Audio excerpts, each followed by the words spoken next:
What is going on, everybody? I am live. We are here for part 2 of the 24-hour live stream. I think I got everything going here correct. Think we're squared away. I actually just want to check real quick on my phone because I'm so delirious at this point. I want to make sure that I clicked into the correct stream. And let's see. Yep. Okay. We're here. We're good. We are good. 52 seconds in this 11 and a half hour part 2 of the 24-hour stream. I'll give you guys a recap as to what happened the first part of my journey here, as they like to say on The Bachelor. Okay, I'm going to pull up the schedule. I'm going to go give you a quick hitter for each guest that has joined me thus far. I'm going to get the glasses on for this one. It's been a long time. Staring at a screen for a long time. Got to protect these things. You only get 2 of them. Eyeballs. All right, here we go. First guest was Morton Anderson. We talked a whole bunch about the podcast. How are we going to embrace each other when we meet each other in person for the first time in Canton? Are we going to bro hug? Are we going to accidentally kiss? I don't know. Things got weird. Next up, my fiance, Morgan. She's probably not watching yet. Likely asleep still. She kind of just gave me crap for saying that I want to be the next Guy Fieri, saying that I'm not worthy because I can't cook, really. And she has a point. I still think there's some value in someone trying to travel the country and try a bunch of good food. But, hey, to each his own. I think that's the correct way to say that. I don't know. Again, I'm tired. Next up, Adam Amin. We talked about how he's a compulsive napkin user, as I am, because we have a prop bet thing going. I'll get to that in a second. We talked about his transition from ESPN over to Fox, calling NFL games, calling the Bulls. He's a Chicago guy, kind of a dream come true. He does Bears preseason. We talked about Justin Fields. So that was fun. Then we had Brandon Cristal, my man BK out in Denver, DraftKings brother BK.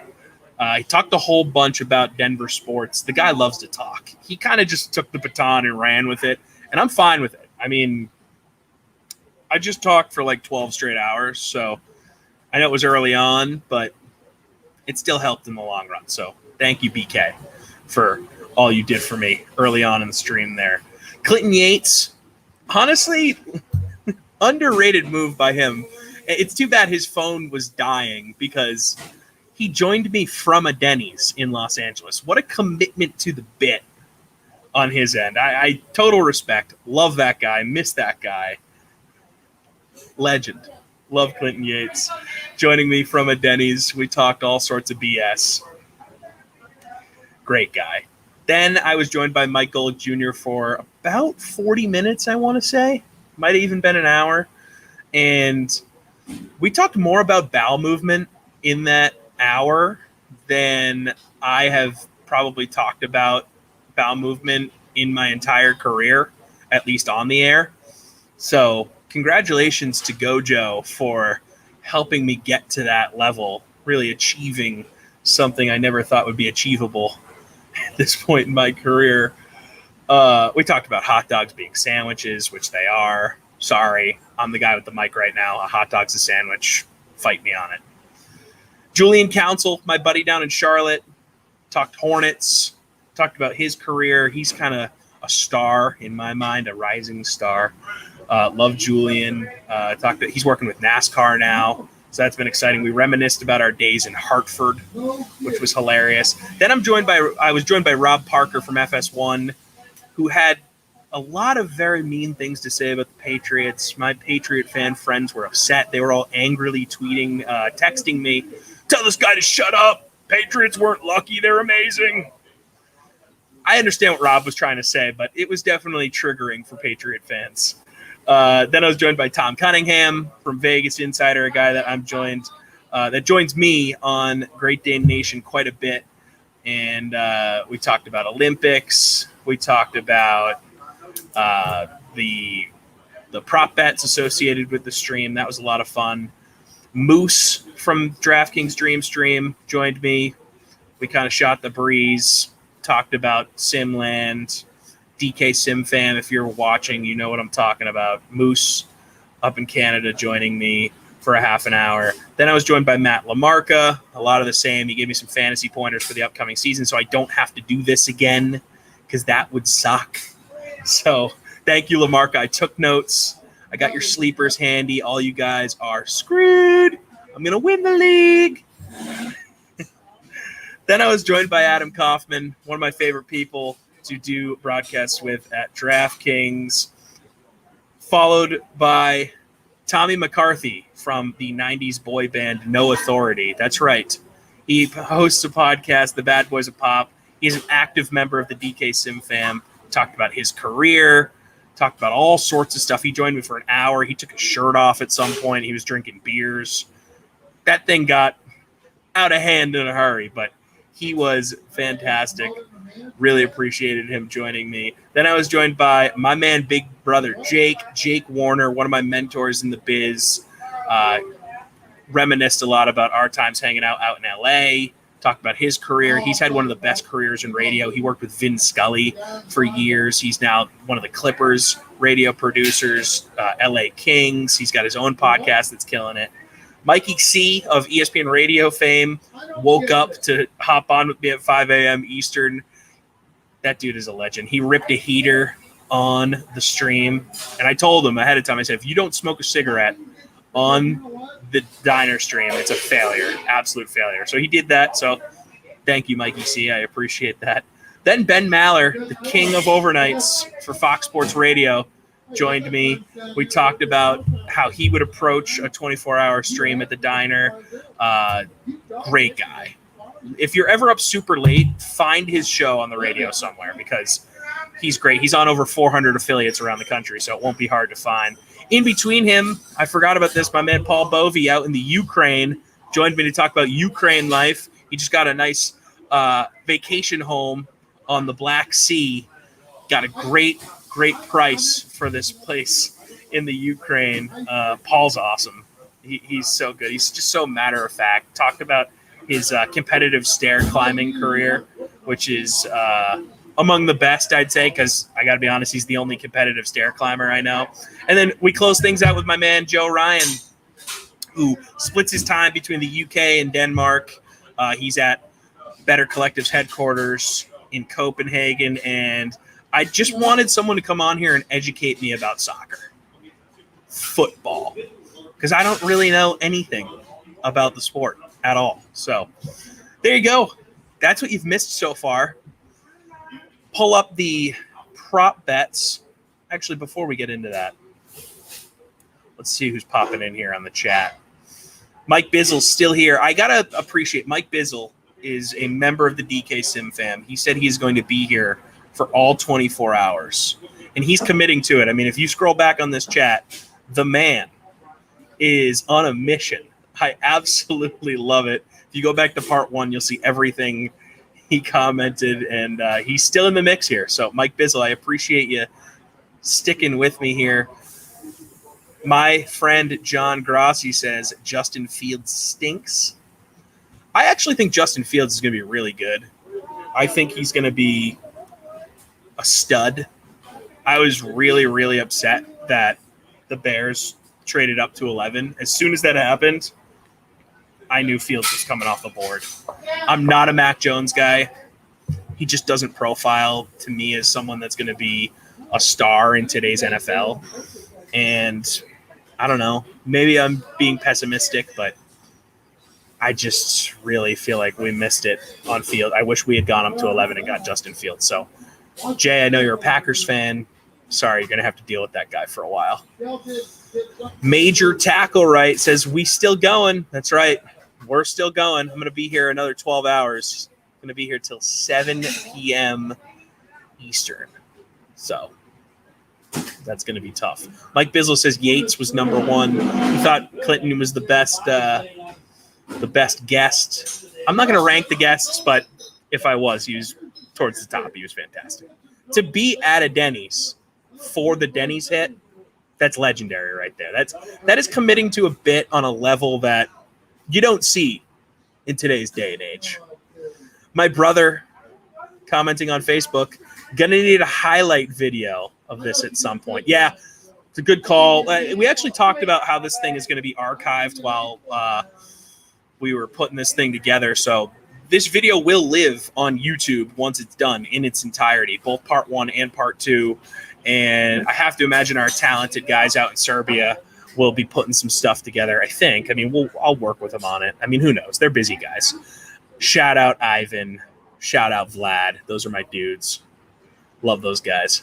So here we are. We are 11 minutes already into this stream. See, I'm already squinting because my eyes are just shot. I'm surprised that I'm not as tired as I thought I would be. It's more like my eyes are killing me from just staring at this screen for so many hours in a row. My mouth is kind of dry from talking as much as I have. I actually was just given a Coke by my lovely server, Jelly. It's her birthday. I think she may have just left for the night. It'd be sad if she left and she didn't say bye. She was wearing a tiara. She came and joined us on the stream here a few times. Shout out Jelly. So we got my man Kenny Ducey joining us here off the top at 8 o'clock Eastern. He's one of these dudes that comes in with an opinion and it's hot and he doesn't really care what you think. You can even come with him and show him like, hey, you're actually incorrect and this is why, and he's still going to stand firm with his take. And I love Kenny for that. We need more people like that in this business. Nancy on Facebook asking if I'm going to sleep in the booth. No, I can't sleep. That's not part of it. I need to stay awake for all 24 hours. So I have been saying all along that I think the second 12 here is going to be really, really brutal. We'll see if that actually comes to fruition. I hope I'm wrong. I'd love to just be a hoss and kind of bang this whole thing out. But, at a certain point, I have to imagine the exhaustion. I think I said that wrong. Exhaustion. When you're so tired and you're just like saying words and they're not making sense. Exhaustion. The exhaustion is going to set in at some point. So, Nathan Duquette checking in on YouTube saying, Hoss life. Yeah, I would classify what I'm doing here as Hoss level. Just hossing my way through 24 hours at Denny's. I want to give a shout out to Ryan Paraso, who is the first person from our fantasy league to have to do this. He did it, I think it was 2 years ago, maybe 3 years ago. And he didn't do a live stream, which,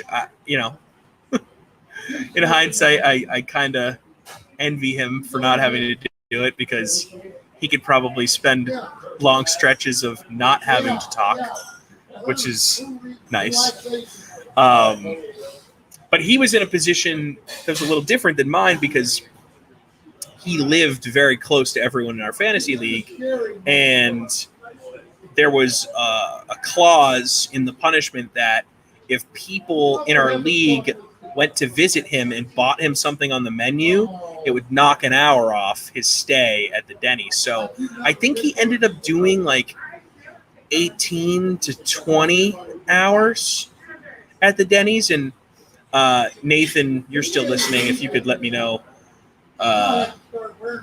what Ryan ended up on. But he sort of was the forefather of this. So You got to respect the founding fathers of things of this nature. And to me, Ryan Paraso is that guy. So let's take a look at the bets associated with the 24-hour stream and get people updated, people that are just waking up, what's been going on. If you guys went all overs, you're probably not feeling great right now. I'm sitting at 3 plates of food, 0 coffees, half a strip of bacon, I'll explain later, 2 pieces of bread, 7 drinks. Actually, I got to add one more to that. We're now at 8 drinks. 5 napkins, way under so far. 3 bathroom trips. We're looking at 13 server visits, 0 no-shows, which is shocking given the times of night I was asking people to join me. And we're already at 20 Great Dane Nation plugs, so you know that's going way over. And breaking down why I'm so low on a lot of these categories, I just haven't eaten as many sandwiches as I thought I was going to eat. Therefore, the bacon number is really low. Plus, the one sandwich I did get that does have bacon on it, it just had bacon. It had bacon bits, not bacon strips. Therefore, and I worked this out actually with my man Ben Maller from Fox Sports Radio. He said, look, how many bacon bits were in there was the equivalent of 1 strip. And we talked through it. We came up with the number 0.5. So I'm sitting right at that half point for bacon at the moment. That'll go up. I'm going to have more bacon. I mean, I'm at a diner. How can you not have more bacon? That's why I'm so low on bread right now, too, because I only had the 1 sandwich. I haven't eaten as much as I thought I would have, so I'm only at 5 napkins. And I also think I'm subconsciously being a cleaner eater because I don't want to get my laptop or, my mic and any of that stuff all greasy and messed up with food. And if you were here at the very beginning, you'll remember as I was eating some hash browns at the beginning of the stream, I spit like a small piece of potato from the hash brown, and there's like a little particle of it on my mic now, and it's been driving me crazy since I've been staring at it for since last night. I can't do math to figure out how long it's been. Something like 13 hours now. I've been staring at a small particle of potato on my expensive podcast mic. So 0 no-shows. So shout out to my friends for coming out of the gate hot, helping me out here on the diner stream. I hope it remains that high as we continue to roll along here. Going to take a look at the chat real quick. Brian Patrick on Facebook saying, one might say that spending 24 hours at a Denny's is a reward. Hadn't really thought about it like that, Brian. It always can count on Brian to give a positive spin on life. Yeah, this has been rewarding.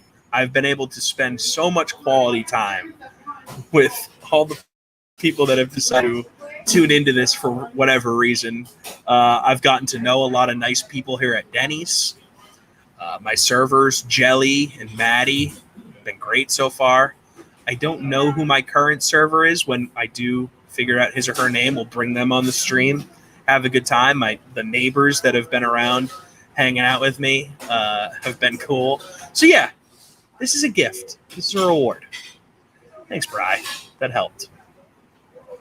Nathan Duquette confirming that my friend Ryan Paraso had to do 20 hours at a Denny's. So only 4 people went to visit him. I thought it was more than that. So come on, guys. You can do better. You can do better. Amy Woodsmall on Facebook saying napkins and bathroom trips being an under is truly surprising. You're killing it. Thank you, Amy. I'm trying my best here. Stay calm. And I think being at 0 coffees is actually like a saving grace for me right now. Because if you're drinking a ton of coffee, you're inevitably going to go to the bathroom a lot. It's just a fact. And not to be gross, but it's a diuretic. So I've kept that number low. I haven't drank a ton of liquids. I would my food plate number actually would be lower if it weren't for the maniacal Jake Bennett, my dear friend from Emerson College, who sent over a apple crisp late last night, called it in. For those that were watching, they probably witnessed it. One of the better moments of the stream so far. Trying to frame me as a big sweets guy. Not cool, dude. Absolutely not cool. But I grin and bared my way through it. I didn't finish it, but I put a big enough dent in it where I felt okay. Taking care of business on food that was bought for me. I couldn't just not eat the food that was bought for me. It's incredibly rude. So that's why I ate the sweet, everybody, in case we're really wondering here. My mom chiming in will be joining me at 11:30 a.m. Eastern for those that are fans of Mom of Julius. Chiming in on Facebook saying, definitely do not drink coffee now so you'll be able to sleep when you need to. In a perfect world, I won't drink coffee today for exactly that reason. But I have to imagine that there's going to be a point in time that I just hit a wall. Like, that's going to come. I'm going to hit a wall at a certain point, and I'm going to need coffee or Red Bull or something crazy. If I could do iced coffee, that would be my preference. I'm not a hot coffee guy. I don't really like hot, liquids in general. Hot chocolate, If I'm going to do apple cider, I prefer cold cider. I always burn my tongue. Maybe that's just me being a doofus. It's always very possible. So that's probably another reason why I haven't really drank a lot of coffee. I don't want to be the guy that's like, can you make me an iced coffee? I don't want to do that. So avoiding it so far. So I think Johnny Woodsmall was on here commenting, saying that I should try tea. It's actually a good call, but I'm happy with that number being 0 right now. I feel really good about it. So on deck for today, like I mentioned, Kenny Ducey going to be joining me in about 7 minutes. One of the more fiery DraftKings broadcasters that we have. Tara Lynn Asak going to be joining me at 7:30. Actually, check that. 8:30 Eastern, 7:30 Central. Time zones are hard. 8:30 Eastern. Tara Lynn Asak going to join me. Another one of my DraftKings compadres. Who knows where that one's going to go? Anytime I work with Tara Lynn, the directions we go in, I could not give you a prediction about how that interview is going to land. Then my man Morton Anderson going to be joining me for a second time on the Dream Stream. He was my first guest yesterday. He's going to be among my first guests this morning. Have some breakfast with the Great Dane, and he's going to help me close out the day as well. I mean, that's my guy. I need him at every turn. He's got my back. So the Great Dane will be fantastic. Brian Edwards, one of our great handicappers from VegasInsider.com, is going to join me at 9:30 a.m. Eastern. He's a huge Falcons fan, so maybe him and Morton can go back and forth a little bit as Morton says goodbye and Brian says hello. He's a college football guru, so this conference realignment thing will be interesting to talk with him about. We'll talk Gators, we'll talk Falcons. Those are his squads, and we'll just have fun. He's a fun guy. Jason Rossi, one of my favorite DraftKings coworkers, going to join me at 10. We'll do a Mount Rushmore of some type because that's what we do. 10:30 Eastern, Austin Huff, one of my great friends here in St. Louis, now up in Chicago, hosting country music morning radio. crushing it. Like, he was born to do that job. He's a Nashville native, so have to imagine he was a country guy at some point, right? I don't know. If you're hosting country music in the mornings, I hope you were. But Austin's a great dude. Love that guy. He's going to join me at 10:30. Nick Cattles, who I worked with up in Boston. He does radio down in Virginia now. He's still in the Boston market for some podcast stuff. Great dude. A fellow Rhode Islander, going to join me at 11. My friend Chris Ranji, who I did radio here in St. Louis, and he's now doing radio up in Chicago. He's going to join me for an hour starting at noon Eastern. He's hilarious. You guys are going to love him. Emerson Latzia, DraftKings teammate, joining me at 1 p.m. Eastern. Kevin Rogers, my Vegas insider teammate, one of the best handicappers in the business, joining me at 2. 2:30, going to be joined by Danny Cannell, former NFL quarterback, FSU legend, my former teammate on Rosillo and Cannell at ESPN Radio. Love that guy. Have not kept in as good a touch with him as I would have liked. Busy guy. Life happens. So I'm going to be very happy to reconnect with my man DK later on today. Then Jason Fitz from ESPN joins me at 3 p.m. Eastern. At 3:30, Bob Sosi, the voice of the Patriots, will join me. At 4 o'clock, late-night radio host Zach Gelb from CBS Sports Radio on the network level going to join me. Greg Wyshynski, the Puck Daddy, one of the most prolific hockey reporters in North America from ESPN, going to join me at 4:30 in the afternoon Eastern. Freddie Coleman, overnight late-night host for ESPN Radio, one of my favorite people in the business, going to join me at 5 o'clock Eastern. A possible special guest at 5:30 in the afternoon. I don't want to spoil it. Morton Anderson joining me at 6. And then Morgan, my lovely fiance, closing out the day with me at 6:30. And then 7 o'clock will come, and I will go home, and I will go to bed. So that is the schedule for today. Let's take a look at the chat. My mom says, they will make you a nice coffee for sure. Be that guy. I'm getting conflicting reports here, Mom. Should I get an iced coffee? Should I not? Should I drink coffee? Should I not? Who knows? My man Matt Shaw, joining me from part zone unknown somewhere in Asia, says, sounds gross, but gotta let the coffee sit. Lukewarm is the sweet spot.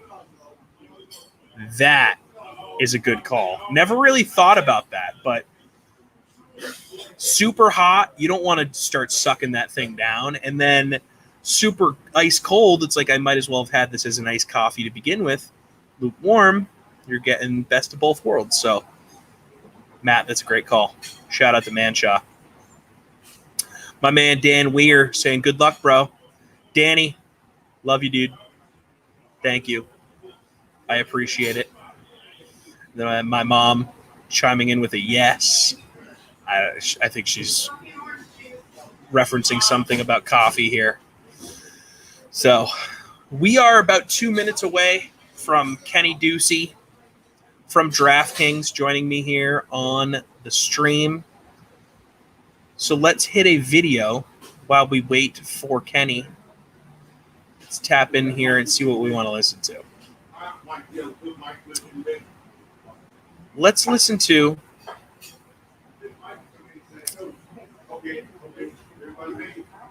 let's see. Let's hear John Randall, one of my favorite guests we had on Great Dane Nation, talking about getting in the head of one of his opponents on a level that you don't typically hear. Hilarious story here from John Randall with Morton. Take a listen. We were playing against this guy who had played. He was on the Vikings with me my first 3 or 4 years, and he went to go play for Denver. So we don't want to say his name. I don't want to say his name, but I'm playing against him, and I can't get really I'm trying to talk to him. He doesn't want to talk. He's just such a nice guy. So I can't get him to like get angry. So I think we had a TV timeout, and so I went up to him and I'm like, hey, you know what, man, it's good to see you, blah, blah, blah. It's been a long time. How's the family doing? Good, good, good. And then all of a sudden, I just went, I can't believe you're doing that. I just can't believe you're doing this. This is wrong. And all of a sudden, John Elway overhears us, walks up there. What's going on? I'm like, this is not about you. Doesn't involve you. You stay out there. I said, he just needs to pay me back my money. I gave him $50,000. He just give me my money. I just give me my money. And looked at him and looked at John and said, give me my $50,000. John, I don't want your money. I want his money. He owes it. I want my money back. I was trying to do him a favor. And I just, I walked back to the huddle. And I walked back and I tell Henry Thomas, I said, when I come back, I said, I just need you to kind of just try to restrain me, like calm me down. So I get back and I'm like, no, he just give me my money, Henry. They want my money. So next thing you know, he said, what are you talking about? I'm like, oh, see, you forgot. I said, small amount of money to you, but it's big money to me. I just want my money. And all of a sudden, he was trying to talk to me, trying to calm me down. The offensive lineman was. Dude, by that time, I'm like full throttle. I'm hitting John Elway. I think I got like 2 sacks, and Henry Thomas got like 2. And afterwards, the game was over. That's the best. He was coming. Hey, I'm sorry. I'm going, sorry for what? I'm like, he goes, I don't remember that money. I'm like, oh, there was no money. I was just playing. I was just messing with you. Thanks for those 2 sacks. I gave him a hug. Oh. He cursed me out. He cursed me out so bad, like. And I was like, hey, you guys standing there after the game, he's standing there and he's cursing you out. I'm like, yep. I go. I'm like this. Bad Johnny. Bad Johnny. Bad Johnny. No, good Johnny. Good Johnny. It's so fun. You made the game so fun, man.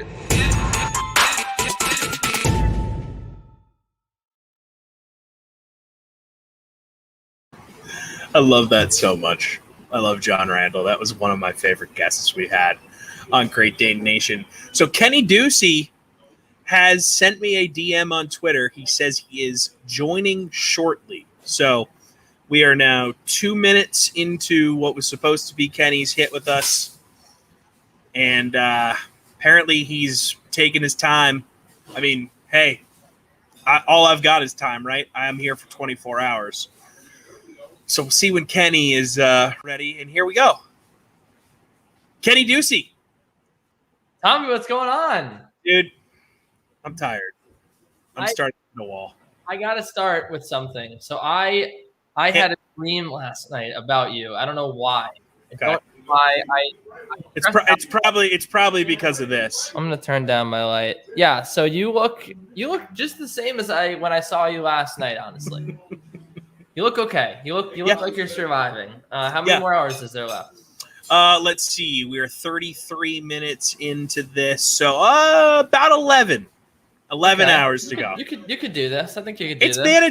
It's manageable. I mean, I'm feeling a lot better now than I thought I was going to feel. I'm definitely starting to feel tired, but I thought I would be exhausted at this point. Like, I thought I was going to start to hit a wall right now, and that wall hasn't come just yet. So we're holding out hope here. I'm drinking a Coke, so that's helping. So tell me where we're at on the over-unders. How many drinks are we at? How many coffees are we at? I'm sure you've been keeping tabs. Sure. Yeah. So let's get the props up here for people. 0 coffees, my friend. Zero? Why? 0 coffees. Man?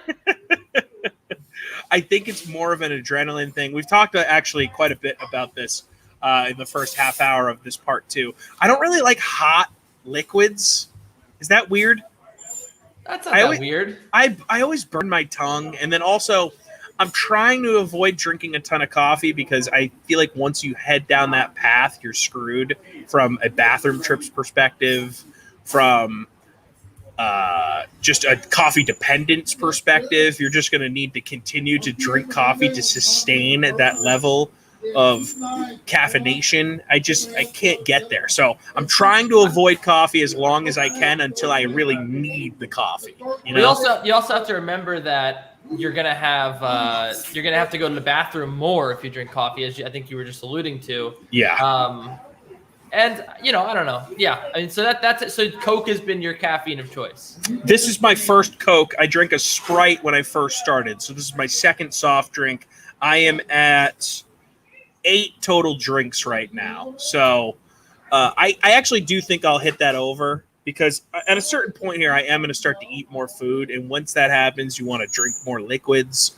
So be on the lookout for that over to hit, even though it might seem a little low at this point, given the fact that I just spoke for 12 straight hours. So let me tell you about my dream about you. Yes. So obviously I'm a chronic. I stress about a lot of things. I've also been known to be late. So I had a dream that I woke up. As you were for this interview, by the way. No, I wasn't late. I thought it was like a soft 8 o'clock. Okay, whatever. No. It was a soft 8. I was there. What, 8:01? You're 2 minutes late. Okay. I didn't. Listen, how many no shows do you have? 0. All right. Well, I made it. So there you go. I had a dream. I woke up at 8:40 a.m. and I was supposed to join you, and I joined you, and it was some host I'd never seen before in your chair, and I was like, "What happened to Tommy?" And he's like, "Oh my goodness, disaster! He's been on the toilet for the last 2 hours, like just so sick." And I was like, "Oh no!" So I'm surprised that hasn't happened. I'm happy that it hasn't happened. But that was because Denny's. So, and I was like, "Look, at least I didn't no show. At least I showed up, even though I was a little late." There you go. But yeah, that was I couldn't believe it. I legitimately dreamed about that last night. You had a dream that I was pooping my brains out and was missing my own live stream. Yes, which was pretty crazy. That sounds more like a nightmare to me. It's just awful. I'm glad that's not happening. It was just sort of a normal occurrence for me, I guess. It didn't really seem like a nightmare. Matt Shaw, my buddy from Parts Unknown here on YouTube, saying sleep deprivation is going to start making you thirsty. I agree with him. I think that does set in at a certain point here. Yeah. So, I mean, you were big on the overs here, Deucey, and it seems like the unders are the way to go. Yeah, I thought these were pretty terrible numbers, if I have to say so myself. I thought that these were all going to go over. I thought the servers would get bored in the middle of the night and just keep visiting you. Or they'd visit you like to I didn't know what constituted a server visit. I didn't know if it was like they bring you your food and then you order food. Like it just felt like that would go over. And then I also said plates of food. What did that open at 6.5 and move to 5.5, or am I losing my mind? I thought that opened at 6. Always at 5.5. I do think that ends up hitting, and maybe it wouldn't have hit if my friend didn't send an apple crisp to the table late night, because if he didn't, I'd probably be at 2 right now. But the fact that I'm at 3 and I have, close to 11 hours to go here, I think I'm good for 3 more dishes at this point. Again, as it gets later in the day, I'm going to get hungry.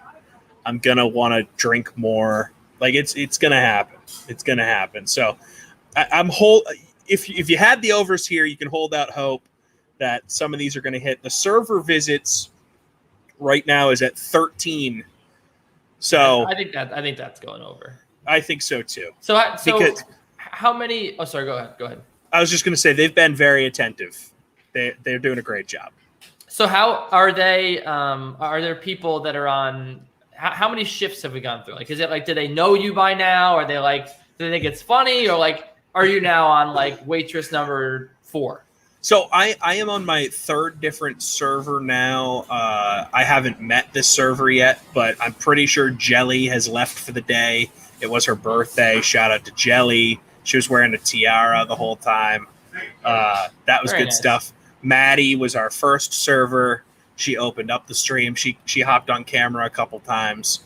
But yeah, so this would be server. That would have been a good over under. How many different servers would be dealing with me over the course of the 24 hours? But no, I haven't met my new server yet. So that'll be exciting.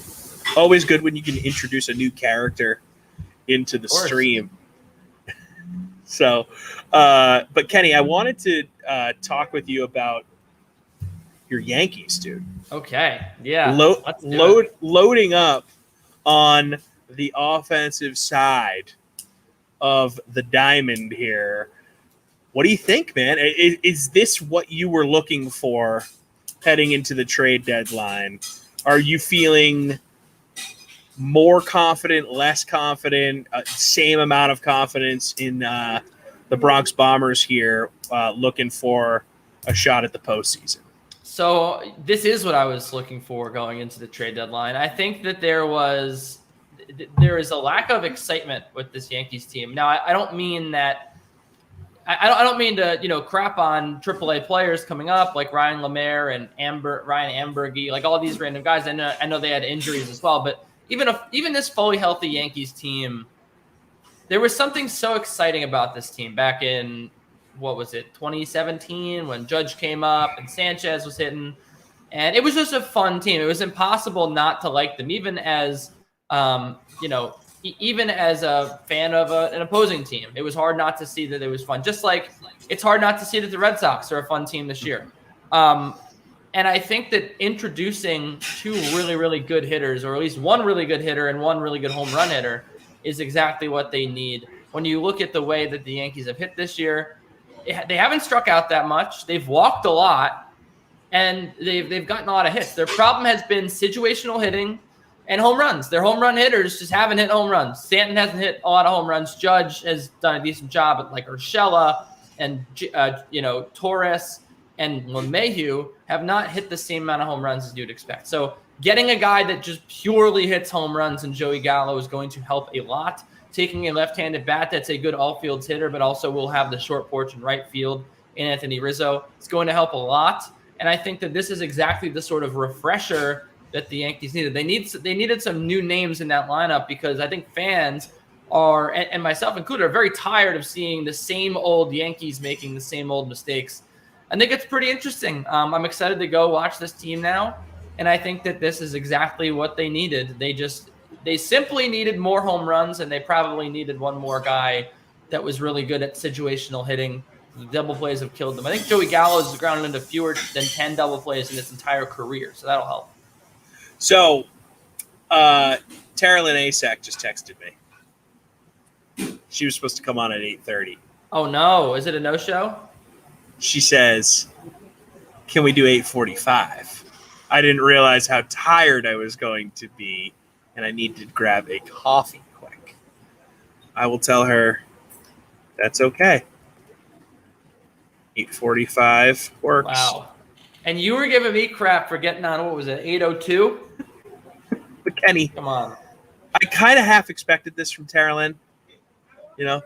This is kind of her deal. Watching Rizzo in a different uniform is going to be weird for me. And I know that he's been rumored to be someone that was going to be moved by the Cubs for a while at this point. But I just like that whole era of the Cubs. He's sort of him and Bryant. Those are kind of the faces of that for me. Baez obviously great too, but Rizzo especially feels like the guy there. So it's going to be weird having him with a different identity. And the Cubs they're just irrelevant to me at this point. I mean it's kind of a bummer. They're in the tank right now. It's not been a good season for them, and I think that they needed to do this. But I also think that this was a team that a lot of people thought was a dynasty or was going to, turn into a dynasty. They really only managed to pan out 3 of their prospects, I think.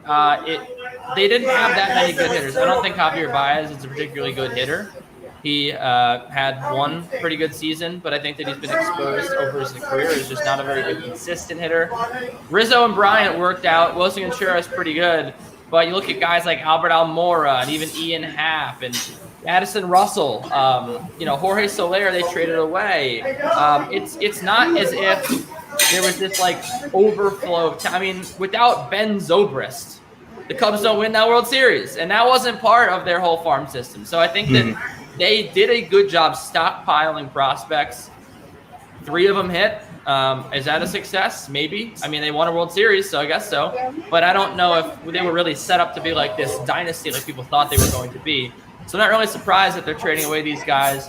The time really has come, and I think that what you do when you're the Cubs is you just have to start over. I mean, it's not. I don't think this team is going upward. I think they're just continuing to go downward. These guys are just only getting older, and this is a good division. The Brewers have shown you that they're absolutely for real. The Cardinals have a lot of young talent. You know, Nolan Gorman hasn't even come up yet. Dylan Carlson this year, Tommy Edman, Paul Young. I mean, they have a lot of talent. You gotta stay in the arms race. So that's why I think that the Cubs are doing this. It's smart, and they haven't gotten a ton back yet. But I think for Chris Bryant, they'll get a lot back. Mike Bizzle asking you, Deucey, how much you lost on the NBA. Like last night, there was no NBA on last night. I think you might be just saying in general. Probably more than I win. The NBA is not my strongest sport. Did you wager on the draft? I never understand guys that wager on the draft. Like that's. I did not do it. I couldn't. If I were I've been taking like the week off. Really, I've taken the last week off from doing a lot of betting just to kind of relax. There you go. Because the heart rate goes up, And look, I was interested. I was also working the draft last night, so I didn't really have time to like enjoy it or sweat out picks. But it's also not one of those things where I had a ton of amazing reads. Like I think that on the sweat yesterday and the day before, I think I said Moses Moody under 11.5, which ended up hitting, I think, just barely. But then like a lot of the other and Kuminga's over. Of course, I didn't take those. But then, like, I also probably would have taken Moses Moody going to top 10. I probably would have taken Evan Mobley to go second overall, just like to just throw a dart. So I don't know if I really would have ended up making any money anyway. I mean, maybe a little bit, but it is one of those tough things where I think it's, you get fooled by, like, James Bouknight. His over-under was, I think, like 12.5. It closed at 6.5, and he goes, like, what, a 14 or something? Yeah, it's right. It's such a crapshoot. Like I could never bring myself into a place where I feel so confident about a freaking draft order. Like even these guys that spend the entire year putting together their draft picks. It's all a crapshoot. It really is. It's such a crapshoot. I don't know how people sit there and wager on it that consistently. Yeah. But look, I mean, I work for the Action Network too, and Matt Moore is a guy that has a lot of intel, and he was really thinking that, he knew. I think he knew that Green was going to go 4 or who went 3. It was not. You got me. I've been doing a draft. I've been doing a diner stream for 24 hours. Well, Jalen Green was supposed to, or Jalen Green went second. Mobley went third, and then I think Jalen Suggs was supposed to go 4. Where did he end up going? He ended up going 5, if I'm not mistaken. I think 4, looking right now, was Scotty Barnes. That's right. So Scotty Barnes was the big upset. So that's what ended up happening. Sorry, I'm playing with my hat so much. It's okay. It's hard because I looked in the mirror and I was like, oh, this looks good. And then I was like, oh, it doesn't look that good. And it looks okay. So Kenny, I think it looks okay. Thank you. So yeah, that was a big upset last night of the draft. And it was fun to just sit back and watch. But also, I had so much skin in the game as a Knicks fan. I was freaking out the whole time. I was like, I was waiting for them to trade up. They were supposed to trade up. They had the 19th and 21st picks. I was thinking, okay, they're going to trade these picks, going to trade up. And then they ended up trading 19 to move down. And then they traded 21 to move down. They got 32. They got like 32. And then they traded 32 for 34 and 36. They got a future first next year. Like they just made all these trades. And like they wound up with like some Euro stash guy I'd never heard of. And I was like, great, amazing. But then they ended up coming back and getting Quentin Grimes, which is a good pick, I think, and then Deuce McBride. So I think that there was a lot of good picks made there. Sorry, I don't mean to bore you, Tommy. No, I actually, the Knicks stuff is interesting because I actually think that's smart for this draft because this doesn't feel like a super loaded draft. I don't think it's a very hot take to say that. Yeah. So to stash for stuff in the future when you have those late first round picks, I think is actually a good use of those picks because if you look at like the history of the league, guys that get picked around 19, 20, 21, they're not championship level guys most of the time. So I actually like that for you, Deuce. A rare, smart move. I think by so. the New York Knicks. And as I said, they wound up with a couple guys who I think are really big Tom Thibodeau guys, just good defensive players. A guy in Deuce McBride that comes from West Virginia, gonna rack up the steals. So I'm feeling okay about it. I am. Okay. Hey, this is the first time you and I have done a broadcast together since you've been at your new place. It's been a really long time since we've been on the air together. It's crazy. You're like the lefty specialist. Like I feel like you only do Madden after dark. Yep. And so we don't usually see each other that much. Right. Yeah, it's a big place. It's a really big place, and I'm enjoying it here. I have a dog now. Whoa. Yeah, Mike Bizzle was I don't know why, but like hating on a dog. I don't understand why. Just dogs in general, no, he said my dog sucks. Like who says that? That's so weird. It's a horrible thing to say. Come on, Biz. What are you doing? Mike Bizzle has been sitting with me on this stream, commenting nonstop for the entire time we've been here. Good engagement. So, shout out to Mike Bizzle. Exactly. It's fantastic. But also I'm not shouting him out though because he doesn't like my dog. Yeah, which I think it's impossible not to like my dog. Who says that? Your dog sucks. I'm surprised you didn't ask me about Novak Djokovic losing. Me personally asking you about Novak Djokovic losing? Yeah, that's like the big story in sports right now. Dude, I've been my big story in sports is I've been sitting at a diner for 12 and a half hours. Yeah, I haven't been paying attention to anything. This is why you're here, Deucey. You need to tell me what the big story in sports is. Novak Djokovic lost? ? Yes, it never happens, but he did. Ever. He was on a 22 match losing. He was on a 22 match winning streak. Oh, what's up? Molly says she's watching from the breakfast table. I'm about to get some breakfast too. I'm about to get a big bagel, and it'll be some coffee and get my work started. It'll be great. There you go. In my big new apartment. Yeah, he was on a 22 match winning streak because he won the French, won Wimbledon, and he had only lost 12 games in the entire Olympics. I mean, it was insane. The amount of breaks, the amount of protection of his serve was. He only lost 2 service games against Nishikori, or 3 points behind his first serve. Like it was insane. He won 6-2, 6-love. It's insane. Mm-hmm. That's on him. So he lost to Sasha Zverev today in pretty ridiculous fashion. Sasha Zverev came from a set and a breakdown to move on to the gold medal match. So the big story for you, because as a casual, is Djokovic was going obviously for the Golden Slam, trying to win the gold medal at the Olympics and every Grand Slam. So now he can only do the Bronze Slam. He lost in the semifinals. He's on the bronze medal match, and I think it was very surprising to some. I did win money on that, Mike Bizzle. There you go. And I took Zverev plus 400, but that was a pretty big shocker to wake up to. Especially coming from behind to win Djokovic or to beat Djokovic is a pretty big deal. Okay, so 2 questions. One coming from my mom on Facebook asking what type of dog is it, and secondly, did you make money on that because you were just like a pure value play, or did you actually feel like Djokovic had a chance to lose?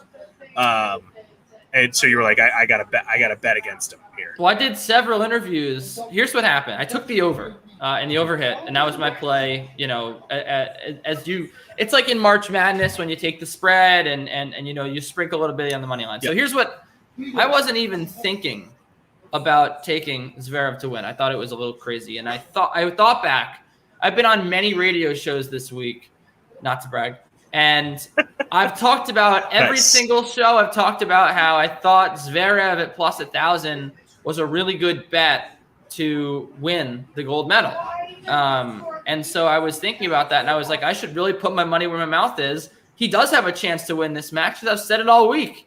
And I do think that the way he has served all week has maybe been the best that he's served in his entire career. And when you mix in a great first serve like that, I think he won 71% of his first serve points. It is very difficult to beat him. It's like if Matteo Berrettini actually could ground stroke. So I was like, you know what? There's a chance. And I actually hammered Pablo Carreno Busta, who lost. So I didn't actually make that much money, but I was happy that I took Zverev to put me in the green for the night. So that was nice. There you go. See, this is the world of a professional bettor here, folks. Like, I live in this space, but Kenny lives the space, if that makes sense. So you got to love the inner workings here. Barack Swartz saying, Tom, I love you. Thank you, Barack, for Tom's supporting a great guy. me here. I think it's a testament to you, the amount of people that have come on this show, the amount of guests you've been able to book.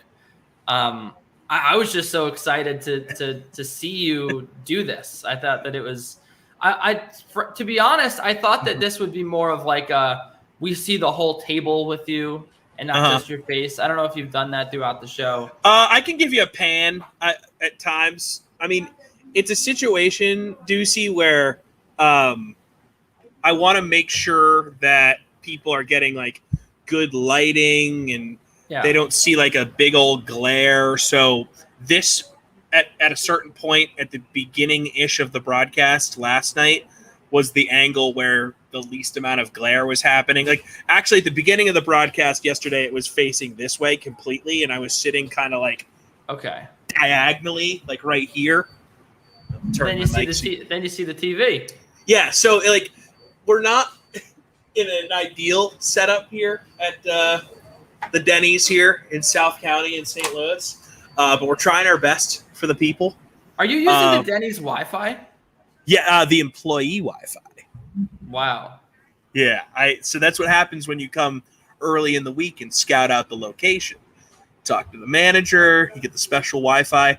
And look, we're not talking about high-end, 900 whatever megabyte Wi-Fi here.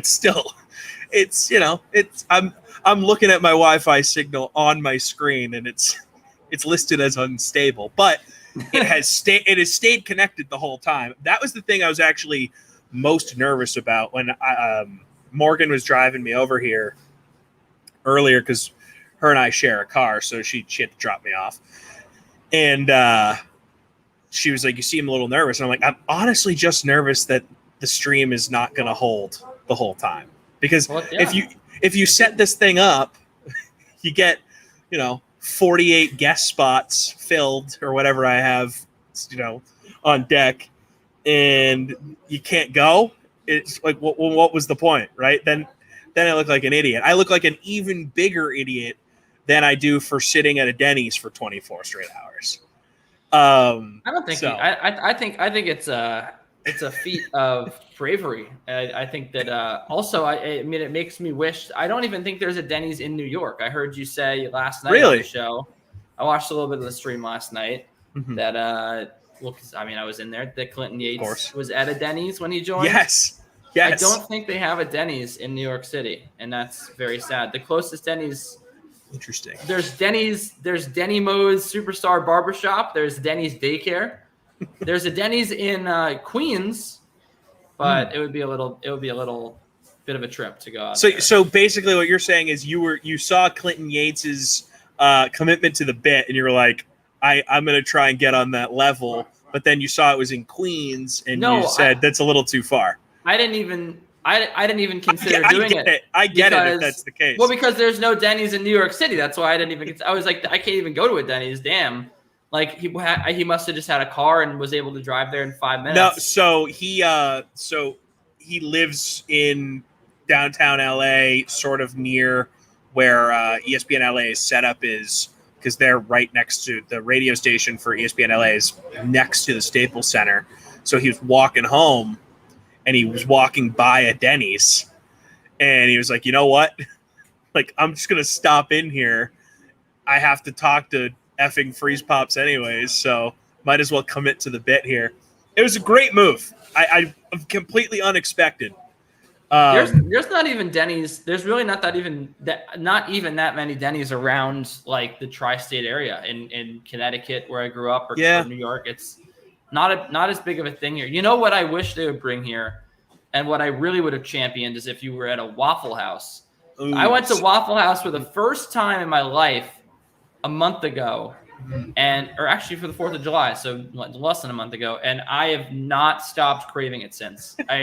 This is making me want Waffle House right now. Yeah. And I don't understand why they can't just bring Waffle House up north. Who is not going to go to Waffle House? It's going to be a huge hit. Just do it. People will go there. New York City, there's Waffle House in New York City. People go there at 3 a.m. all the time. Hammered, get a whatever, an all-star special. I mean, come on. People would have done that. I really want the grits. I miss the grits. So I was originally trying to actually make this happen at a Waffle House because you probably remember, you saw the story a few weeks ago where some guy went to a Waffle House for a fantasy thing and he ate 9 waffles or whatever. It cut 9 hours off his time. And I was going to have to do the full 24 regardless because there's no point in doing a stream like this unless you're going to do a full 24 hours, in my opinion. But I figured maybe doing it at a Waffle House there'd be some viral ability because of that story. You can tie it in, maybe get that guy on. Just trying to think outside the box. But I stopped at a couple Waffle Houses in St. Louis, and both of them said this exact same thing. So I have to imagine it's true. Apparently, no Waffle Houses in America have Wi-Fi. They don't pay for Wi-Fi because they don't want people sitting around there, and it's just a cost savings thing because there's a million Waffle Houses. So no Wi-Fi. So impossible to do a lot unless I was going to do the whole thing from my phone. That would suck. So I opted for Denny's. But you say there's like not a lot of Denny's in the tri-state area. That 2 things on that. 1, there's literally 2 Denny's on the street that I'm on right now. And 2, the tri-state area, I feel like they take great pride in their diner culture. And look, Denny's is a great diner. It's America's diner. But I feel like the idea of Denny's kind of runs counter to the idea of a diner in general, Right. It's a little, it's not as personal, I feel like. And it's also, I mean, I think that you get the diner feel. Like I've been to plenty of diners. Totally. I've also been to a Denny's. But yeah, the fact that it's like a big chain just kind of it ruins it. Like you expect like a family, like a Greek family to own a diner. You know what I mean? Like not these corporate overlords. So I get what you're saying. But I've had good experiences at Denny's. I haven't been to a diner in so long, actually since the pre-pandemic. So makes sense. I'm trying to get to a diner. If any of my friends are out there watching, I would love to go. Anyone, anytime. Zach Wilson, any team, anytime, anywhere. Give me a diner. Invite Ducey to a freaking diner, people. Hey, so what's on the bagel menu today? Do you have a specific bagel order? Do you switch it up? What you seem like the type of guy that would have a very specific order, and like when you get bagels, that's what you get every time. I have 2 orders, and it depends on how I feel. So if I'm really hungry, I'm gonna go with the bacon, egg, and cheese. You got some nice notes here. I do like. I was actually asking you last night. I could tell this was StreamYard. I use StreamYard to do my NBC sports show. And StreamYard's awesome. They have me on StreamYard, but I was wondering like how the connection was. Like I didn't know if you were like using a jetpack or something. So I have, if I'm really hungry or like maybe it's a Saturday morning, I'm hungover, I really need just like a big meal. I'm gonna have bacon, egg, and cheese on an everything bagel toasted. Most of the time I'll go with hot sauce. Sometimes I'm not feeling the hot sauce.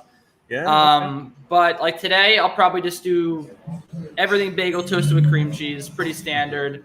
But you got to have everything. I think it's a good flavor. Also, did you know that there's a big controversy about who invented the everything bagel?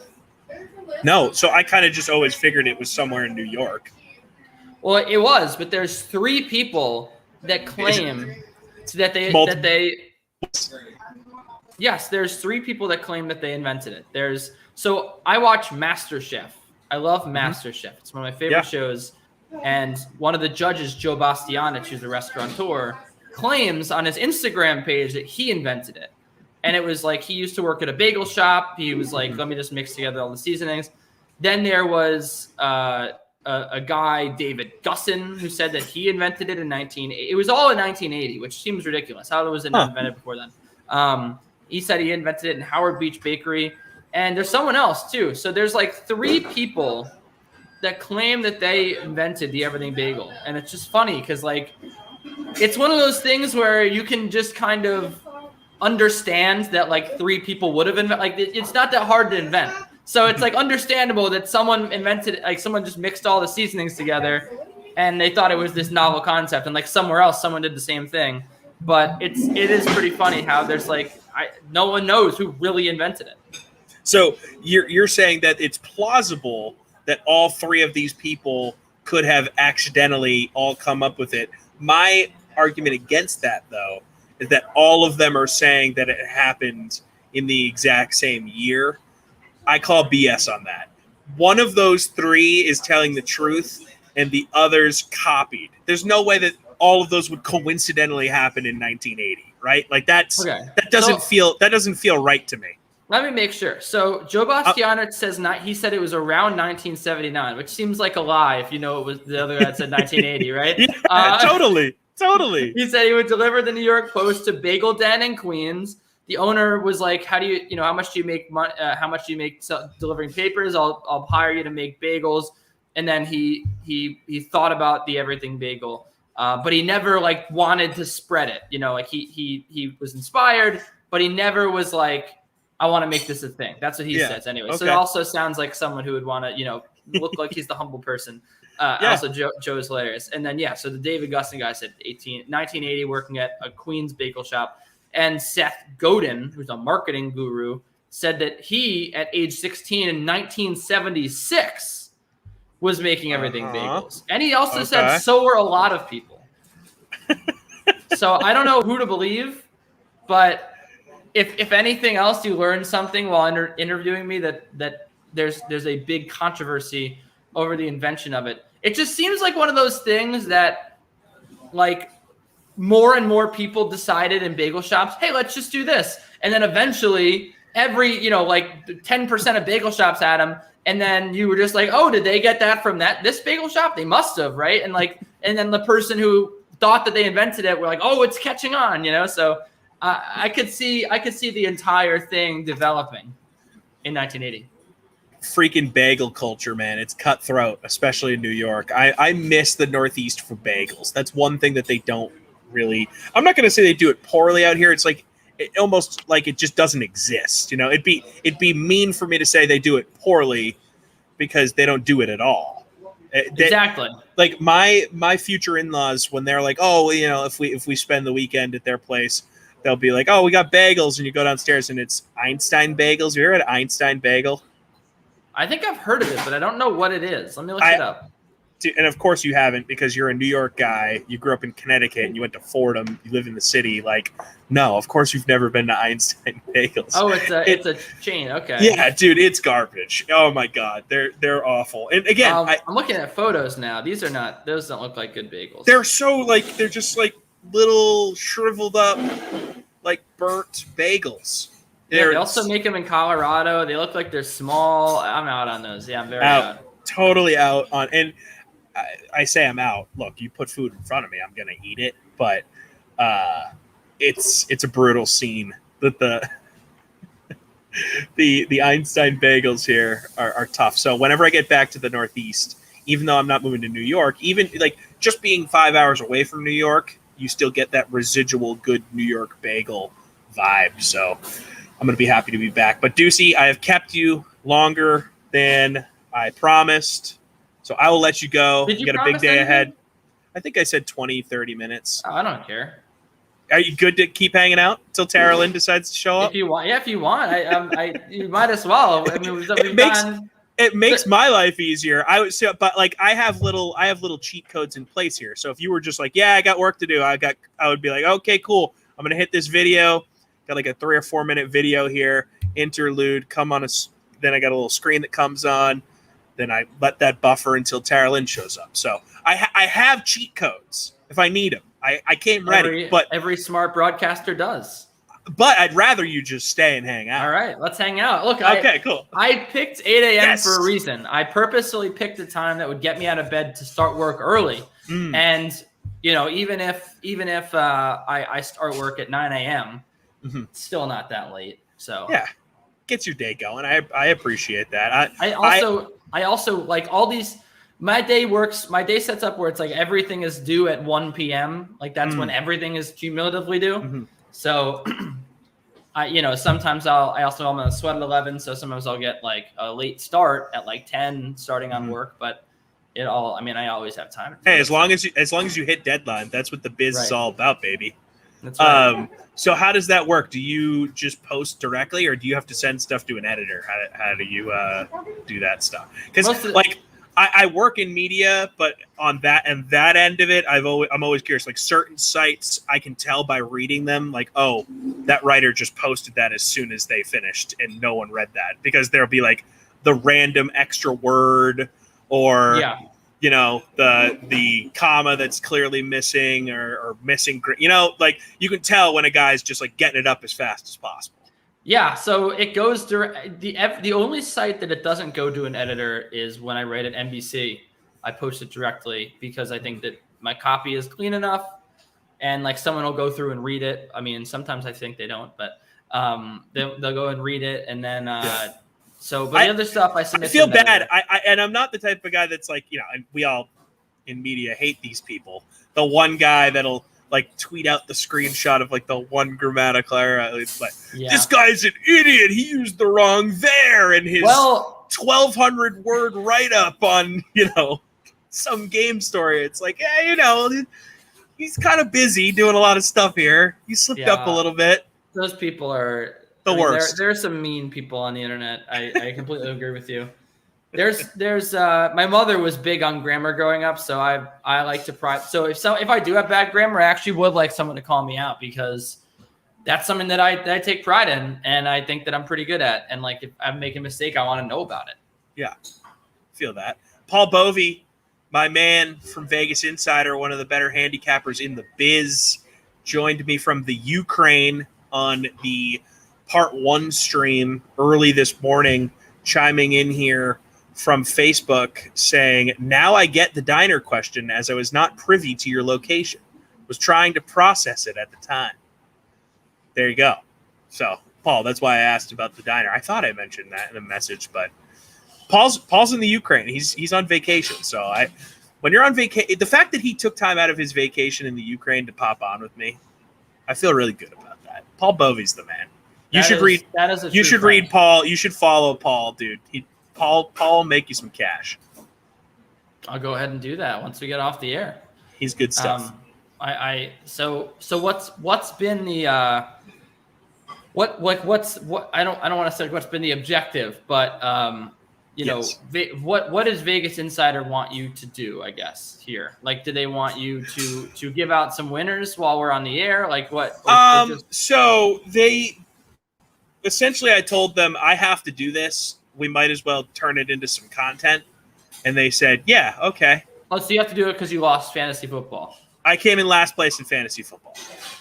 So what happened? What was the story with that? So I mentioned this last night to, I think it was Adam Amin. We were talking about it. I had a very Cowboys heavy team. And when Dak went down and all the offensive line injuries happened, having Zeke and Amari didn't look as good as it did on draft day. I came out of that draft feeling really good about my team, and I would have too. It wasn't great. The middle of the season killed me, and then the way we do it is there's a losers bracket. So if you lose, so it's not even like I had the worst team. I was among the worst teams, obviously, because I didn't make the playoffs, but so I'm in this losers bracket and I'm losing games by like 1, and it's just, it all broke the wrong way for me. Of course, the one guy in the league that works in sports media comes in last for the first time. I've won the league twice. I've been in it for over a decade, and I actually won another league that I'm in the same year, both money leagues. So I like to give that caveat whenever I tell people about this. I'm not a loser. I'm not a loser. I just got unlucky. That happens. Fantasy is. We've talked about crapshoots on this stream. It happens. It's fantasy for you. Any given fantasy sim day, right? That's what we do. That's what we do. It can always go downhill for you. That does happen. I would say that I was a fellow Zeke owner too, so I feel your pain, and I had a really bad year because of that.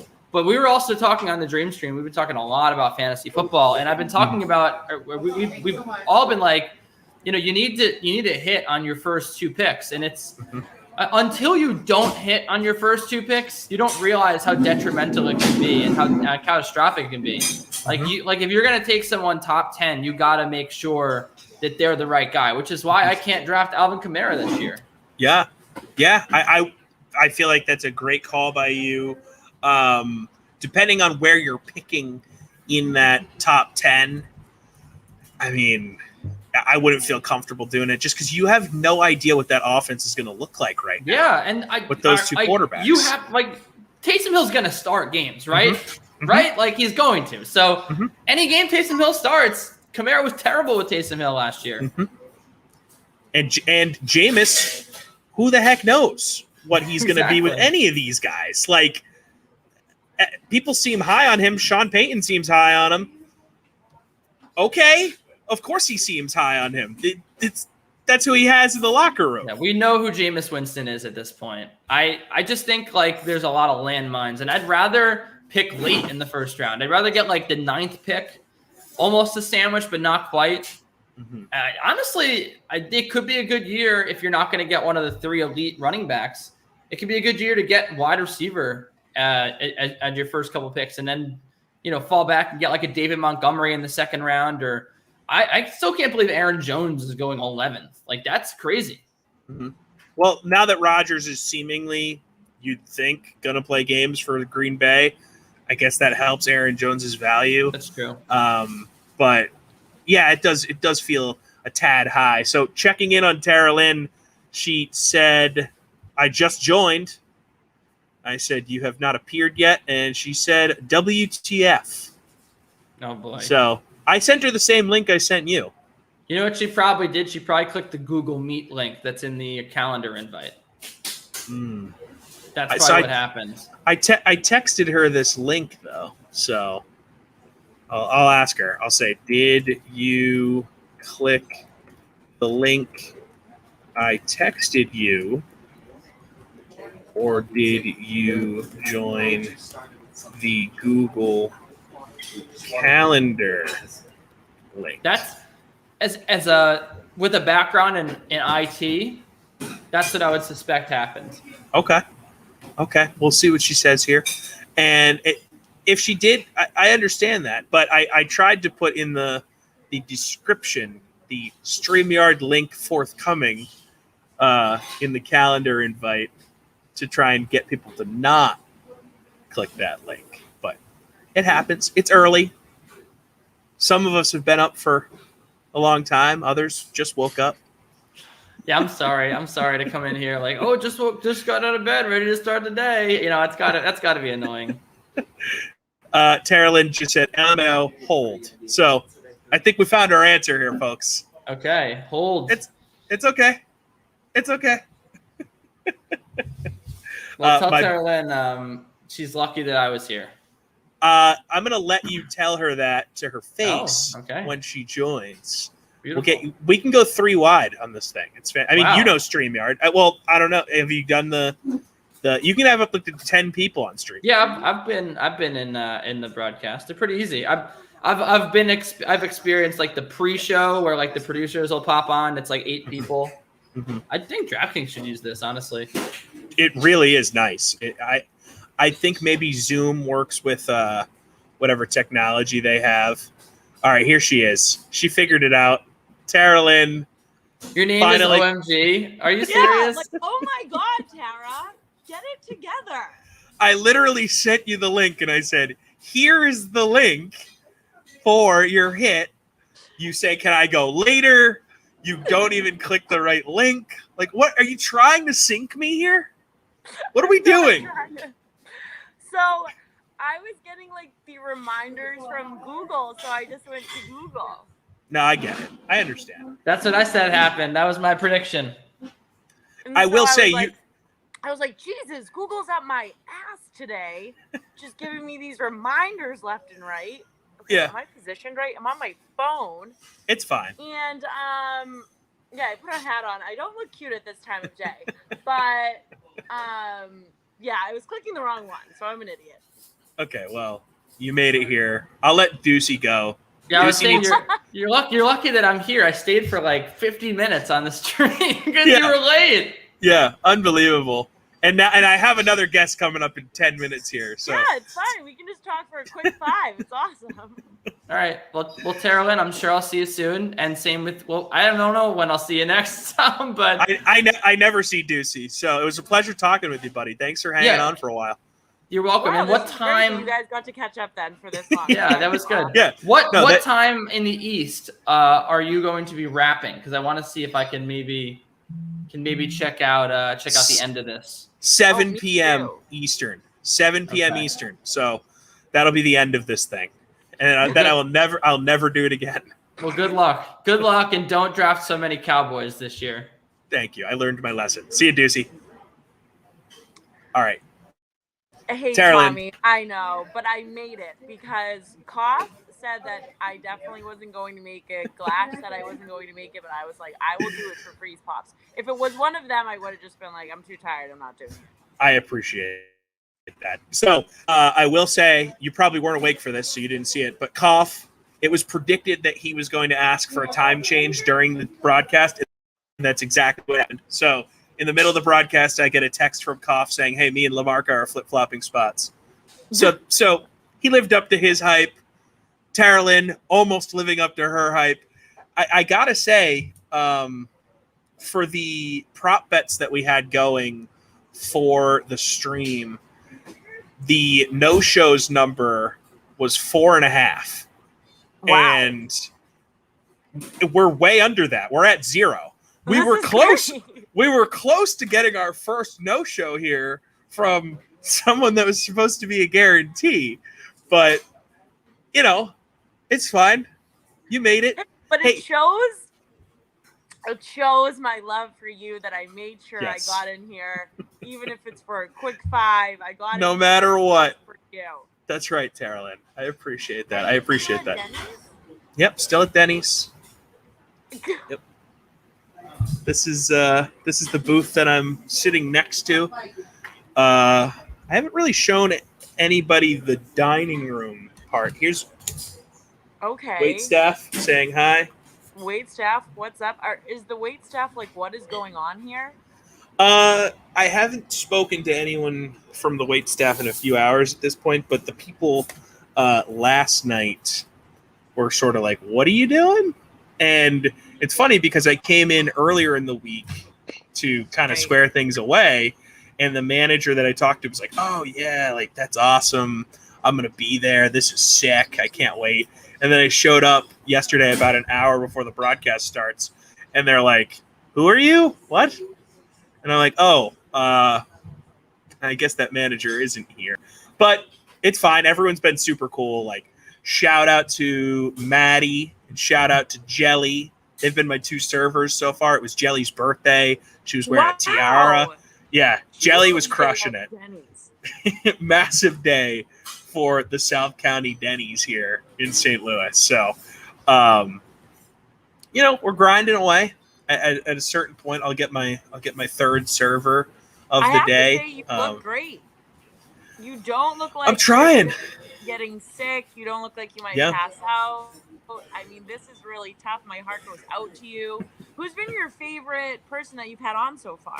So I don't want to play favorites, but Okay, since maybe, you asked, most fun.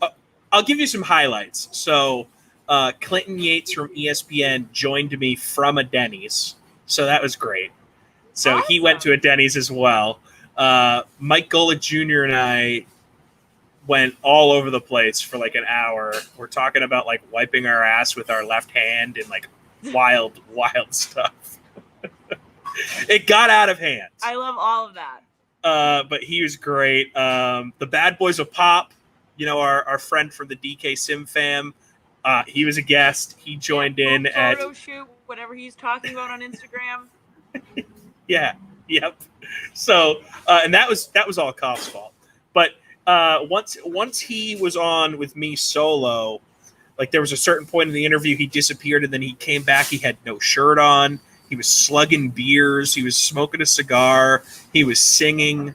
Like Bad Boys of Pop was an He's hour. A bad boy. He was so bad, such a bad boy. Like one of the more, I don't know what the word is. It was like a roller coaster of an hour with him. Just, I still am kind of processing what happened there. It was hilarious.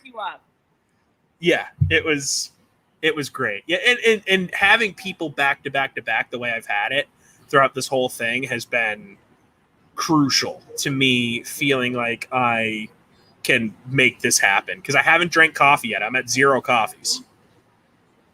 You're a sick bastard, Tom. That is what are you talking about? I'm just cranking away. Yeah, I probably should be medically examined or maybe just put away and studied for a bit.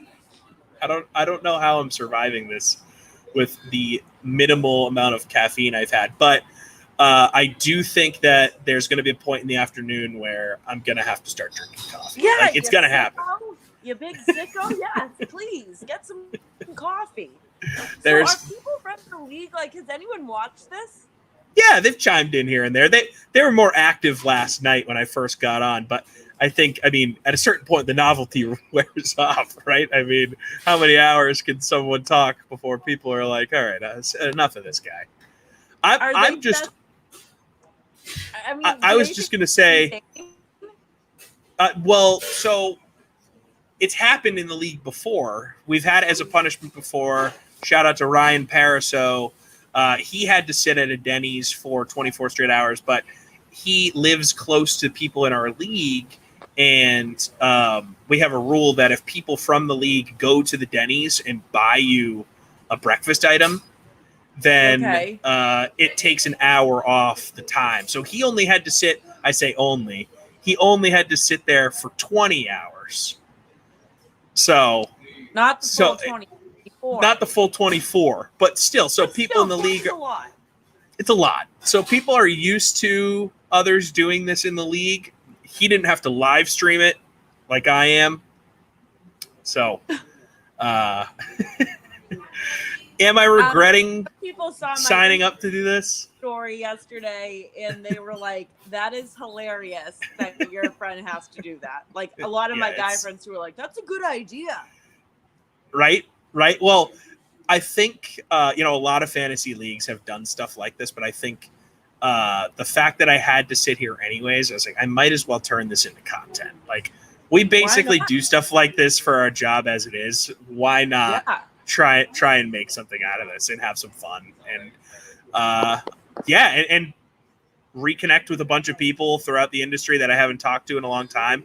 It was a cool way to talk with different people across different time zones. Like I had someone join me from the Ukraine. I had someone join me from Copenhagen. I've had West Coast guests. I try to stay well liked. So you do a great job, Tom. I try to be a happy-go-lucky guy. So. This stream has inspired me to wake up early. Yeah? You're not an early riser, Terrelyn? No, I'm not. And I love how people are like, "Oh, I love getting up early and starting the day." The worst. So and I do my morning mantra, and this is literally me in the morning. Yeah, that's how I am too. Except I sleep on my side. I'm not a back sleeper. Yeah. I'm like, another day. But then afternoon, I'm driving. Nighttime, great. And I'm a nighttime guy. I think on the stream, I forget who asked me, are you a daytime, a nighttime, mid? I said I was an afternoon guy, but I think that's because once the afternoon hits, that's kind of when I start getting my engine going, and then by nighttime, I'm ready to go. So I think I answered that incorrectly the first time around. I'm a night guy. I'm a nighttime guy. That's where I live. That's where I make my best work. You're alive. Say that again. You dropped for a sec. Has Morgan checked in to see if you're alive? She hasn't checked in today, so my guess is that she's still sleeping because I don't think she has anything until 9 o'clock our time today for work. But she did an hour with me yesterday, so she was in the diner with me, and we kind of just talked about nothing for an hour at the beginning of this thing. So that was fun. Cool. So Morton Anderson. Your next guest is way better than me. I saw on your schedule. He's supposed to be joining me right around now. Yeah. I emailed him the link. Can you do a smiley face? Like smile. Okay, I don't want to get my face in it. Okay, we'll just. Did you get it? Let's do that. Okay, good. There you go. Wow. So I hope I hit that. I mean, he should be showing up at any moment here. Tara-Lynn, while I wait for him, I'm going to let you go. Are you going to ask about my day? Well, from my understanding, how my day's going? From my understanding, your day is nothing is happening in your day so far. You literally woke up and joined the stream. So I don't know what to ask you about here. Yeah, but now it's the day. Like now we're up. Okay, gotcha. So all of the Madden screens today. I have to go into the office again. Oh, huge day. So wait, are you producing Madden Sims from the office or all from home? It depends like how long it takes me to record something that I have to record. So I might do like 2 of the Madden Sims at the office today, which it will be cool. I start to go crazy here in the apartment. Yeah, that makes sense. I honestly can't wait to like check out the DK office at some point once I'm moving back. Like I'm pretty pumped for it. I can't wait for you to come here and we all get together and we can live stream for 1 hour. And hang out. It's going to be legendary. Wow. Is your next guest late, just like me? I'm actually pretty surprised by this one because this is my guy. This is Morton Anderson. This is the man that I do a podcast with once a week. I mean, you just never know. I just texted him. I said, "Hey, ready when you are." So are you going to get any like pancakes or toast? I'm gonna have to order breakfast at some point. I was waiting to do it with Morton, honestly. But now he's not showing up. So does this mean I don't get breakfast? Yeah, it's only 9:03. FreezePops. Yeah, but 9:03. You have plenty of time. Okay. Well, it's 8:03 Central, so I have plenty of time here. They just sat at a table very close to me, Peter and now I feel. Wants to know how your props are going. Oh yeah, let's pull up the props. Oh, that's hi. One sec. The props are here on the screen. Plates of food. I'm sitting at 3 still, so I think that over could hit, but we're in the territory where it could go either way at this point. Coffees, I'm at 0, so if you took the over there, you're screwed. Bacon strips, I'm only at 0.5 because the one sandwich I had bacon bits instead of bacon strips. Therefore, the bits only equaled half a strip of bacon. So we went 0.5 at this point. So I'm way under in bacon strips as well. 2 pieces of bread. Because 4 pieces of bread, way under on that. I am at 8 drinks. That'll eventually go over. I'm going to want to drink more. 14 and a half is that number. Way under on napkins. I thought that was going to lock. I'm only at 5 napkins. Bathroom trips, I'm only at 3. And the number there was 9.5. So that's what I'm going to have to start peeing, right? Like, that's just how the body works. So Yeah. expect that number to go up. Have to imagine. That is how the server body visits. works. You are right. That's how it works. You have to pee at something. Server visits, I'm looking at 13 at this point. So the pace has slowed down, no doubt. But I think you're still in the clear if you took me over there at 23.5. So shows until now, I mean, Morton might be bailing on me, which is very unexpected. But hey, what are you gonna do? That's life, I guess. It is an unexpected Unbelievable moment, though. Yeah, it's kind of a bummer, but it's fine. And then Great Day Nature Really Plugs. make you shake in your Yeah, he's making me sweat this one out. I've done 20 plugs for the podcast that I do with the guest that is currently standing me up.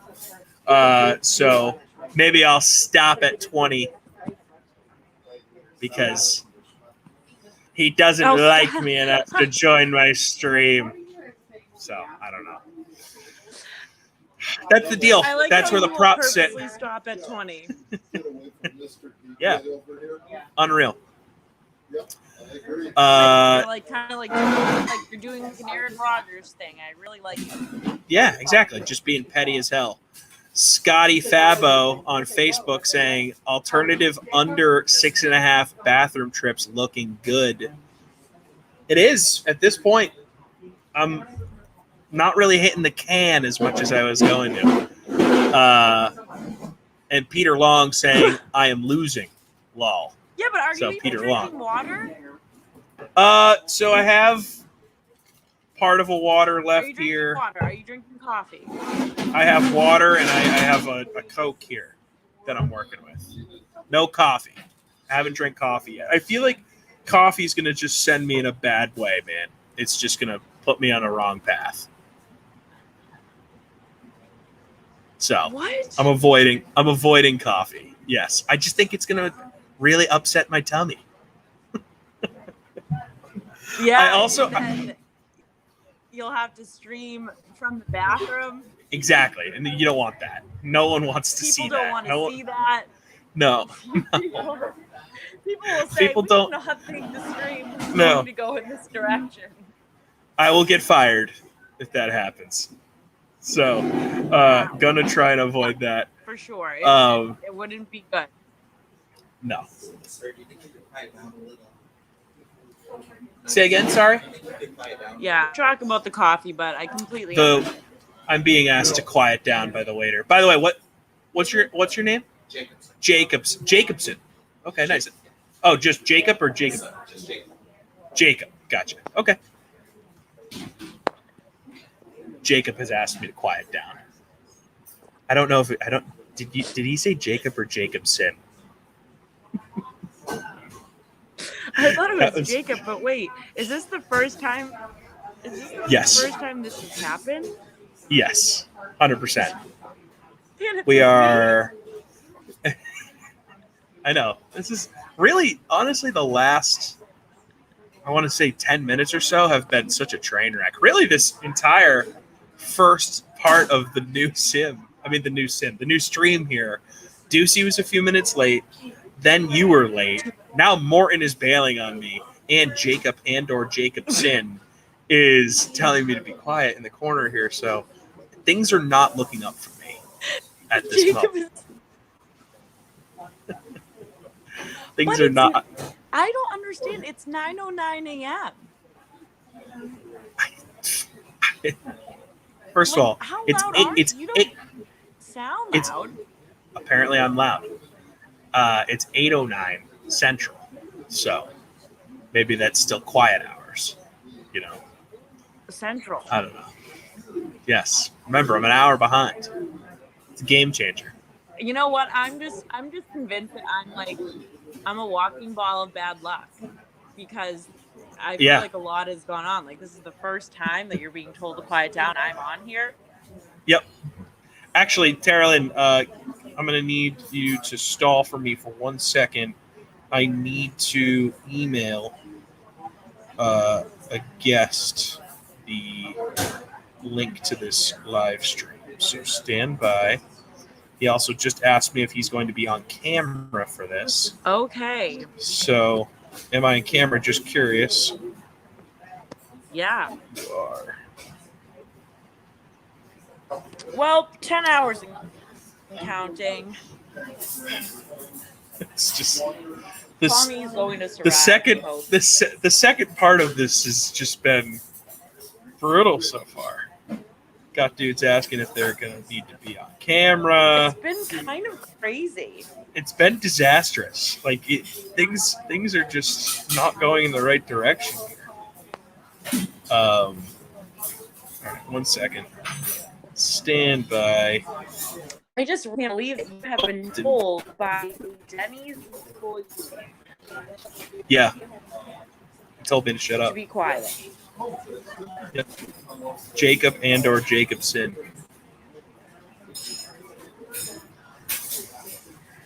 We're headed in the wrong direction, Jacob Andrew Carolyn. Jacobson is not a fan of Tommy's stream. He probably wants him to leave.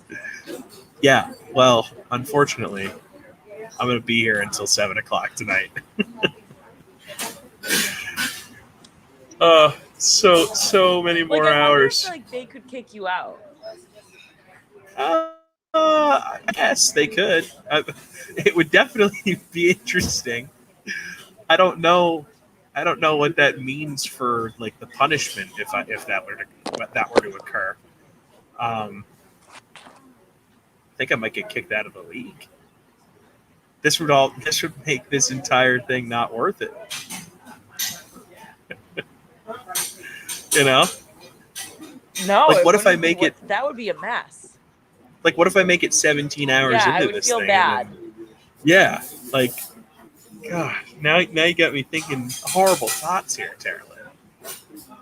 And Jacob or Jacobson's just like, listen, buddy, we've had enough of your crap. Get the hell out of here. Laying down the law. So, looks like I got stiffed by my man Morton here. Disappointing on a Friday morning. Maybe he was tired. It's possible. Maybe he was really sleepy. Seems to be the case. Because I was really sleepy too.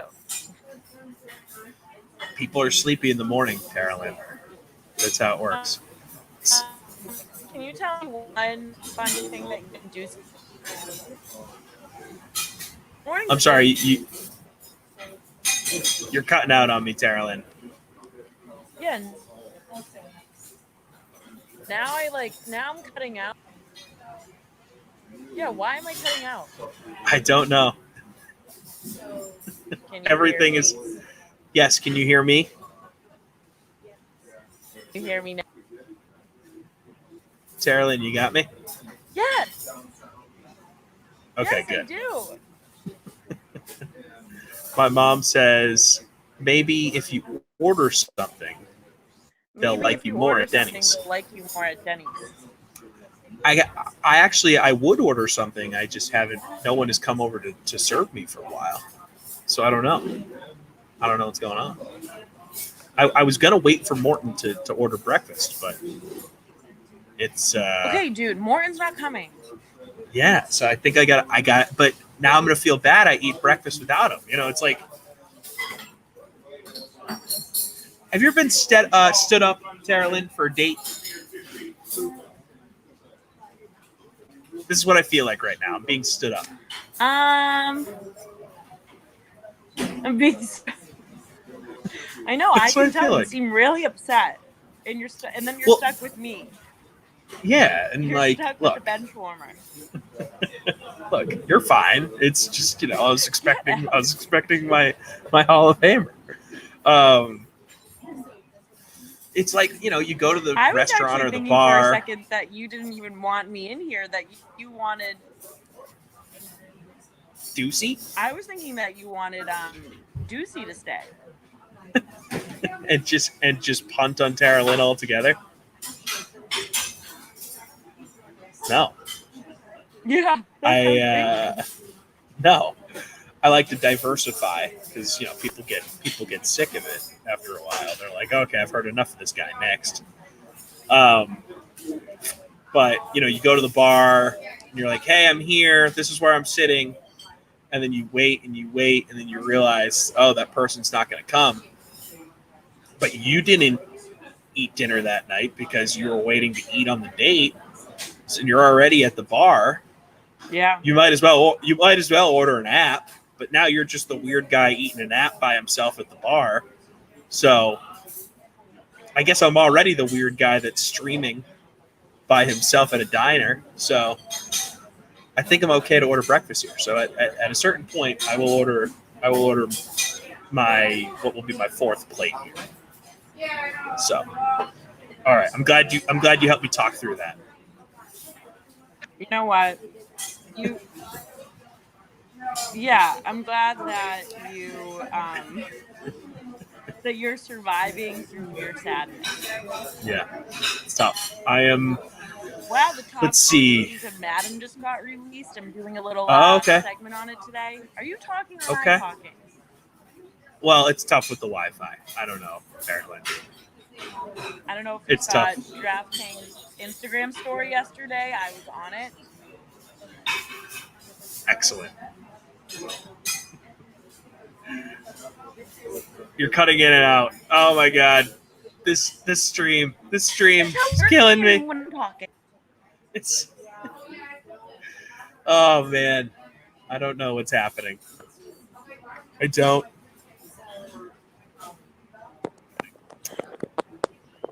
I'm defeated right now. I feel like the Titanic is sinking. Okay. I think we're on the same page right now. Let's afterward. Who's not? My man Brian Edwards from Vegas Insider is going to be joining me at 9:30 Eastern. So strap in for that. He's one of the best handicappers in the biz. We'll talk some football. He's going to get on here, ready to go, looking fresh. He's going to shower because he's going to be on camera. Got to shower before he come on camera. Morgan Kolax chiming in on YouTube saying, me chiming in after a full night of sleep. Of course, Tom is still cheerful as ever. That's right. Try and keep the good vibe going here, even though maybe things are trending in the wrong direction when it comes to this 24-hour stream. Mike Bizzle saying, you feel like it is. It actually did. Great talk with Tara Lynn. I don't necessarily understand the comment from Biz, but I appreciate his continued support. Don't even.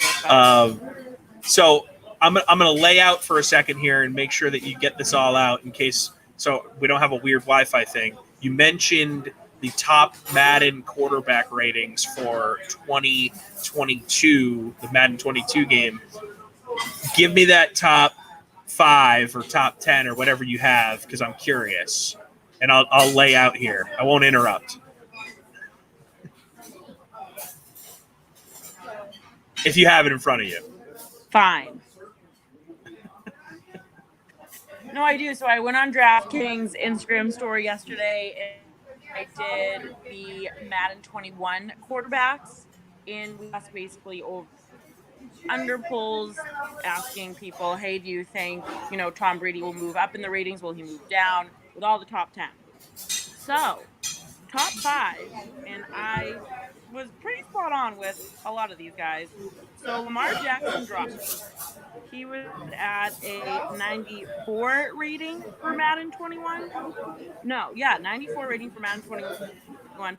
He dropped down to 91 overall. Saw it coming. Season stunk. We have some new guys in top 10. We have Ryan Tannehill made it in. He got 80 overall, and we got Josh Allen. He got 88 overall. So those are the 2 new guys in there because Breeze was out. And then who else did we lose?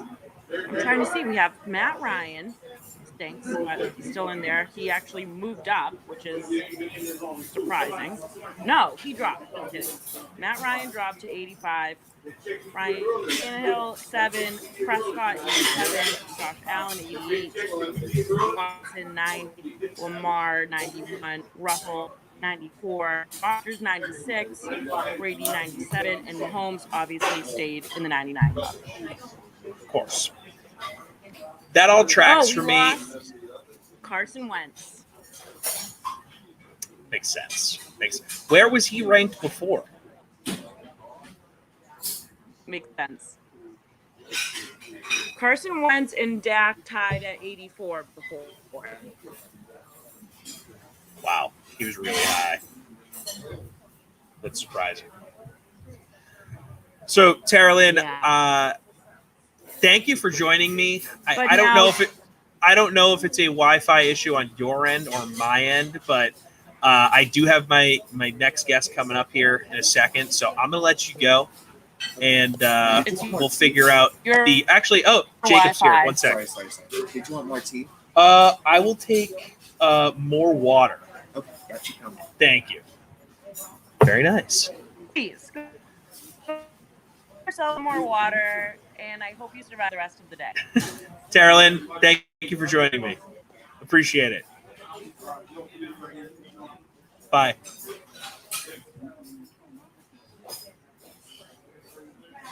I think Tara Lynn's Wi-Fi was horrible. I cannot confirm or deny, but I'm pretty sure that sunk us there pretty bad. It's either her Wi-Fi or my Wi-Fi. I'm pretty sure it was hers, but what are you going to do? That's how it works. So we got Brian Edwards joining me. Thank you very much, Jacob. Got Brian Edwards joining me in a few minutes here. One of the better handicappers in the country when it comes to college football. And he loves his Falcons. He loves his Gators. Just a really smart dude, fun guy, great energy. We're going to take a little bit of a break while we wait for Brian to hop on the stream here. While we wait, let's go back to maybe my favorite interview we did in season 1 of Great Dane Nation. Charles Barkley with Morton Anderson. Check out the clip. Stick around. We'll be right back. So power rank the inside the NBA crew. You got Ernie Johnson, Kenny the Jet Smith, Shaq. Shaq's been there the shortest time. Well, how do you power rank this crew? Well, Ernie is the godfather. Okay. Ernie is the most important person because Ernie is actually the only one who does work. Like Ernie knows when we go to commercial, how many segments on the show. Me, Ken, and Shaq just show up and talk basketball and act stupid. But Ernie has to work hard. So he is the most important person on the show because there is some format, as they call it, to the show. So Ernie we call him the godfather. Kenny is a typical New Yorker. Kenny think we should get, like every commercial, Kenny think we should get a product. Because his thing is, well, if they're showing the product on our show, that's kind of like we're endorsing it. As Kenny, they pay us. The commercials help pay us. We're not endorsing the product. So Kenny is a typical New York Morton. He has an angle for everything. Shaq, Love it. Shaq is the hardest working guy I've ever been around. Mm-hmm. He never takes a weekend off. He DJs on the side. So he either shoots a commercial, because he got 100 commercials. Yes, he does. Or he DJs every weekend. He is the most amazing guy as far as his work ethic. Like, I want to play golf and fish. I'm content to play golf and fish. I could do it every day because I don't want to be working or doing anything all the time. Because when you work, you got to work. Because now I'm getting ready to come up on my busy time of the year. Like, I go starting this weekend, March Madness is no joke. No. And then I'll probably go right into the NBA where you work like every day for 2 months. But the rest of the time, I just want to play golf and fish. Shaq wants to work all the time. So Ernie, Kenny, Ernie, me, Kenny, and Shaq. I left myself out. So I'm stuck. Yeah. I'm stuck. How do you think if I asked Shaq that or Kenny or Irving, would they rank that the same? Well, Shaq always think he is the man. So I think Kenny would go Ernie number one, himself two, then me. He put us in the order we were hired. But Shaq always thinks he's the man. So he would go himself, Ernie, and then he doesn't care about me and Kenny, as long as him and Ernie are 1 and 2.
All right, we're back. Had to get up and stretch for a second as I was waiting for my next guest to join me here on the Diner stream. And it's my man, Brian Edwards, joining me from the part of Florida that is actually a part of Central Time Zone, if I'm not mistaken. Always throws me off. I'm like, oh yeah, Brian lives in Florida. I'll give him Eastern times. And he's like, wait, is that Eastern? Is that Central? I'm like, oh yeah, there's a part of Florida. Tell him what times you gave me, though, Tommy. I gave you some early times. 6:30 Eastern. I'm like, Tommy, come on, bro. Why do I have to get up this early? I was explaining this to one of my guests who did end up getting one of those terrible times. When you had 24 hours to fill, you're going to throw out some harsh times for people at times. It happens. You know? Indeed.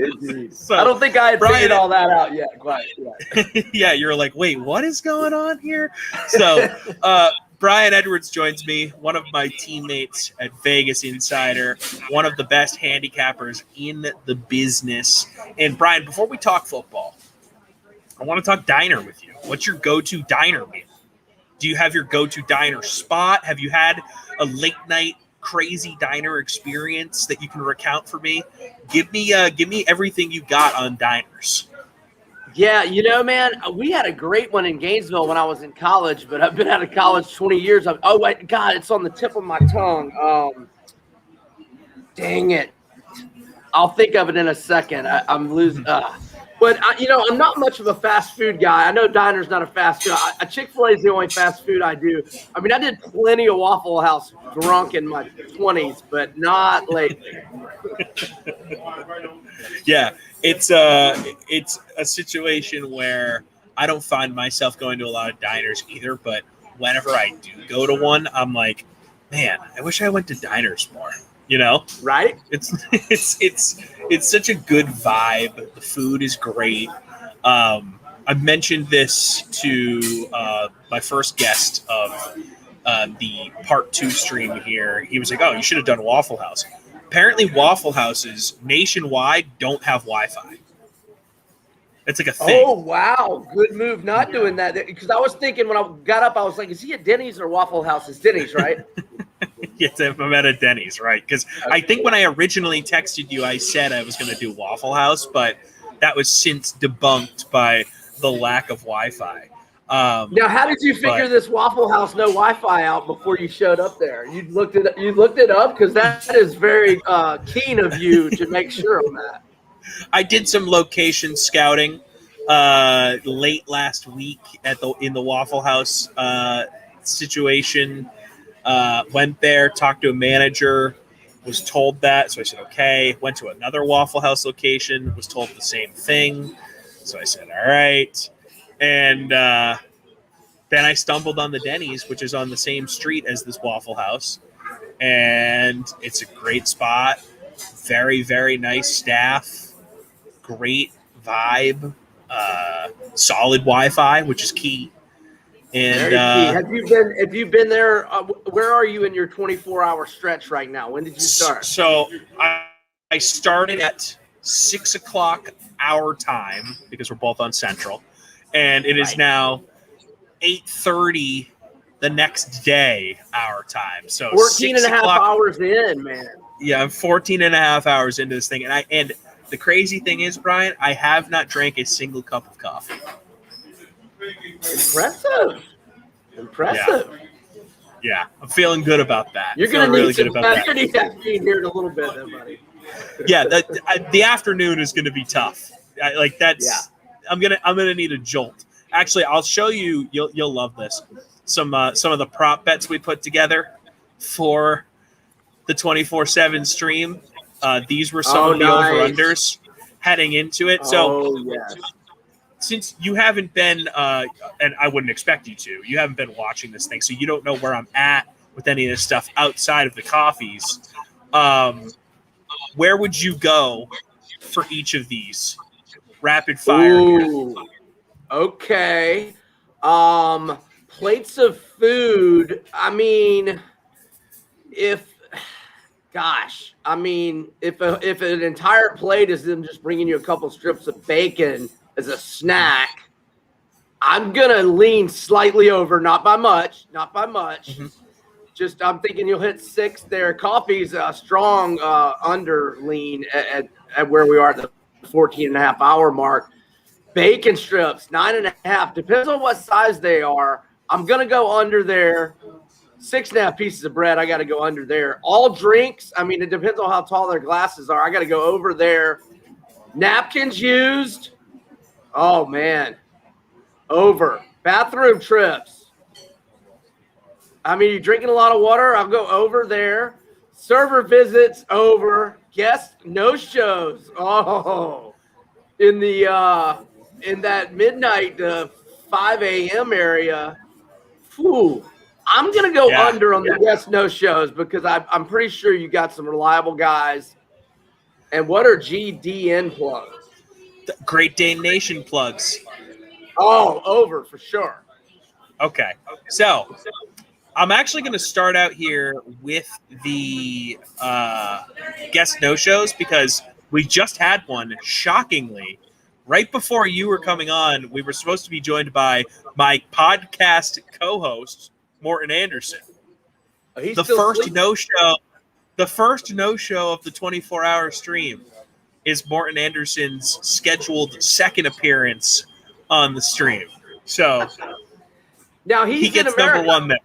He's in America, though, yes, right? What time zone? Oh, then he's got no good excuse, unless it's Pacific time zone. Yeah, he's in Atlanta. So No excuse. and I literally talked to him on the stream last night, and he was like, "Yep, see you at 9 a.m." Didn't happen. So, hey, it happens. So, I'll hit you quick with where I'm at, and you can see if it's in line with your guesses here. I'm at 3 plates of food as of now. So I think I'll end up hitting that over. But one of those plates was kind of an inadvertent plate. The long story. One of my friends sent me an apple crisp from the menu. It's a long story. Coffee, 0. So I think I'm going under there. Bacon, I've only had 0.5 strips of bacon because I had one sandwich that usually comes with 2 strips of bacon on it, but for whatever reason, this sandwich had bacon bits. So in talking with Ben Maller, who was on with me early this morning, we determined that all of those bacon bits combined equal 0.5 strips of bacon. So I'm way under on bacon right now. We'll see how that goes. Way under. Bread, I'm only at 2 pieces because I had one sandwich. Drinks, I'm currently at 8 on the night. Napkins, I'm at 5, way under, which is a shock. Bathroom trips, I've only gone 3 times. That'll eventually go up. I still think I'm going to hit the under, though. Server visits, I'm currently at 14. I think that one goes over. Like I said, 1 guest no-show, and Great Dane Nation plugs sits at 20. And while we're at it, check out Great Dane Nation on Apple, Spotify, and wherever you get podcasts. So that's going to obviously go over. So having some fun with this stuff, trying to stay out of trouble over here. I was told to be quiet right before you came on. So let me ask you one last question before we get down to the football stuff. The nitty-gritty. The last place that this is your punishment, did it come down to like the last week? Was there one certain player that had an awful game or got injured or benched or whatever? What was the story on the last week? So what screwed me over was the way our league does it. We do a losers bracket for all of the teams that miss the playoffs. And because we were in the losers bracket, my team kept losing. And, the Cowboys had a rough season last year with their injuries to their offensive line, and Dak went down. I was the owner of one Ezekiel Elliott and Amari Cooper, both as really high draft picks. So kind of screwed my team. Low numbers. He had career low numbers last year. Yes. So it didn't break my way this year. It happens. Yeah, what was the quarterback? What was the quarterback's name they were playing the last week or two? I don't even. I know Andy Dalton was for a few weeks, but I think his name Ben DiNucci was his name. Oh, maybe? I think that's close. Then there was they had another guy in the mix there too that I literally had never heard of. So who the heck knows? It was bad, but I learned my lesson. Don't go all in on one team ever again. But I will say, Cowboys. You got that right. It was Ben DiNucci. Ben DiNucci. Nice work. James Madison. Oh, JMU. There you go. So, that's why I'm here, and it's fine. It's fine. I'm making it through. It'll be over soon. Yeah. Only the rest of the day to go here. Oh, you're picking up some good football tidbits, though. Or you're absolutely. Yeah. So before we hit some specific numbers and all this stuff, I mean, you're an SEC guy through and through. It's been a wild week for that conference. Texas, OU, almost certainly joining the SEC at some point here in the next few years. Your thoughts? Excuse me. I like it. I think it was Chip Brown for one of the Longhorns, Texas's websites. I forget if it was Rivals or 24/7, and it may have changed. This was like 6, 7, maybe even 8 years ago. He reported that we were moving toward 4 super conferences for 64 total teams at some point in the next decade. So this isn't brand new. I mean, stuff like this has been floated before, but it did come as a pretty big surprise last week, that it was in the works for so soon. Now, they're contractually obligated to the Big 12 till 2025, and they have to pay $70 million to get out of it. But most of the reports are that they think the Big 12 is going to, just dissolve, and that's just paperwork, and that they'll probably be able to play in the SEC next year. But none of that is a done deal, and the Big 12 seems to, at least with that cease and desist stuff a couple days ago, at least trying to dig in their heels a little bit. I don't know if it's going to be enough. And I really wasn't that on top of it yesterday. I don't know how much new stuff came out, but just as an SEC guy and a Florida alum, and just a guy that's been deeply immersed in the conference since 1980, I like it. And tougher competition, that's good, no problem. We'll see how it all shakes out with everybody else. If the SEC will actually go, which there's a lot of rumors and been reports that maybe they'll even go more and try to get an FSU and Clemson, etc. I'll have to reserve my opinion for all that by seeing how the rest of the conferences shake out and how things work there. But look, man, the SEC's king already. It's already difficult. I don't really think of Texas as this juggernaut. I know they can be in terms of facilities, tradition, money, fan base. I know all that. And then Chris Beard's really got it going in hoops. And I'm a huge hoops guy as well. I'm not looking forward to dealing with Chris Beard's recruiting necessarily as a Gator fan and alum and all that. But I think it's all good. But we'll see what the end product is. We don't really know all that yet. So I kind of forgot. I forgot about the Chris Beard thing. How just in state they snatched him up. That story kind of went under the radar, given everything that's just been going on in the world over the last, year and a half. That's a wild story.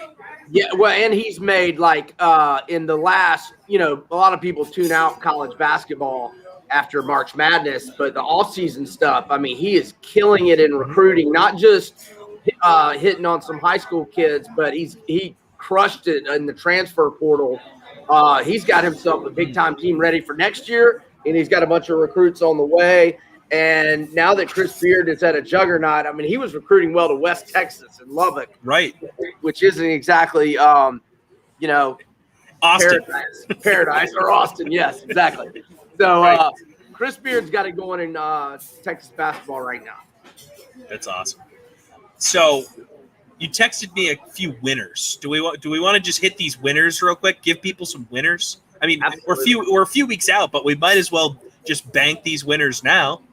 Hit me with the winners. All right, let's start with LSU -4.5 at UCLA in week 1. So everything was set up to fail for LSU last year. They lost Joe Brady to the Panthers to be their OC. He was their offensive guru. Their offense had been in the Stone Ages with their philosophy for a decade and change, and they bring Joe Brady in, and Joe Burrow just goes crazy, and they have one of the best offenses ever, maybe the best offense ever. But they lose him, and Dave Aranda, their longtime DC, who had just done an incredible job as defensive coordinator for, I want to say, 5-6 years. He takes the Baylor head coaching job.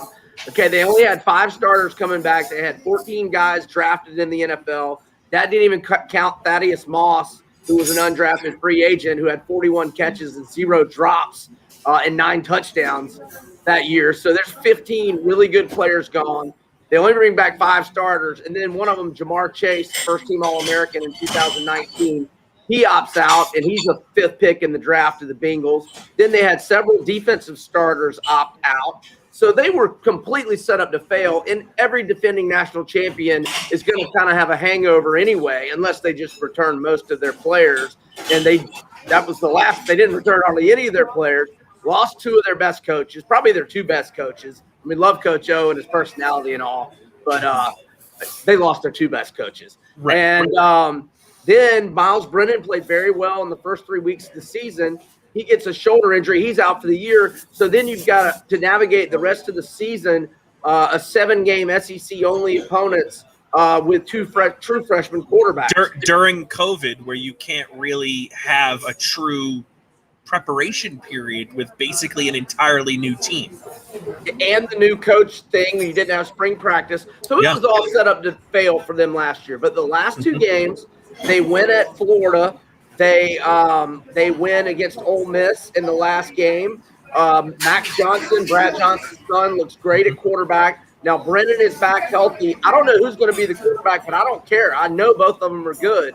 And so I think we've got the QB advantage over Dorian Thompson-Robinson, DTR, for UCLA. So, look, if you go to your preseason magazines, you look at UCLA, they lead, they're one of the top, handful in the nation in returning production, returning starters, etc.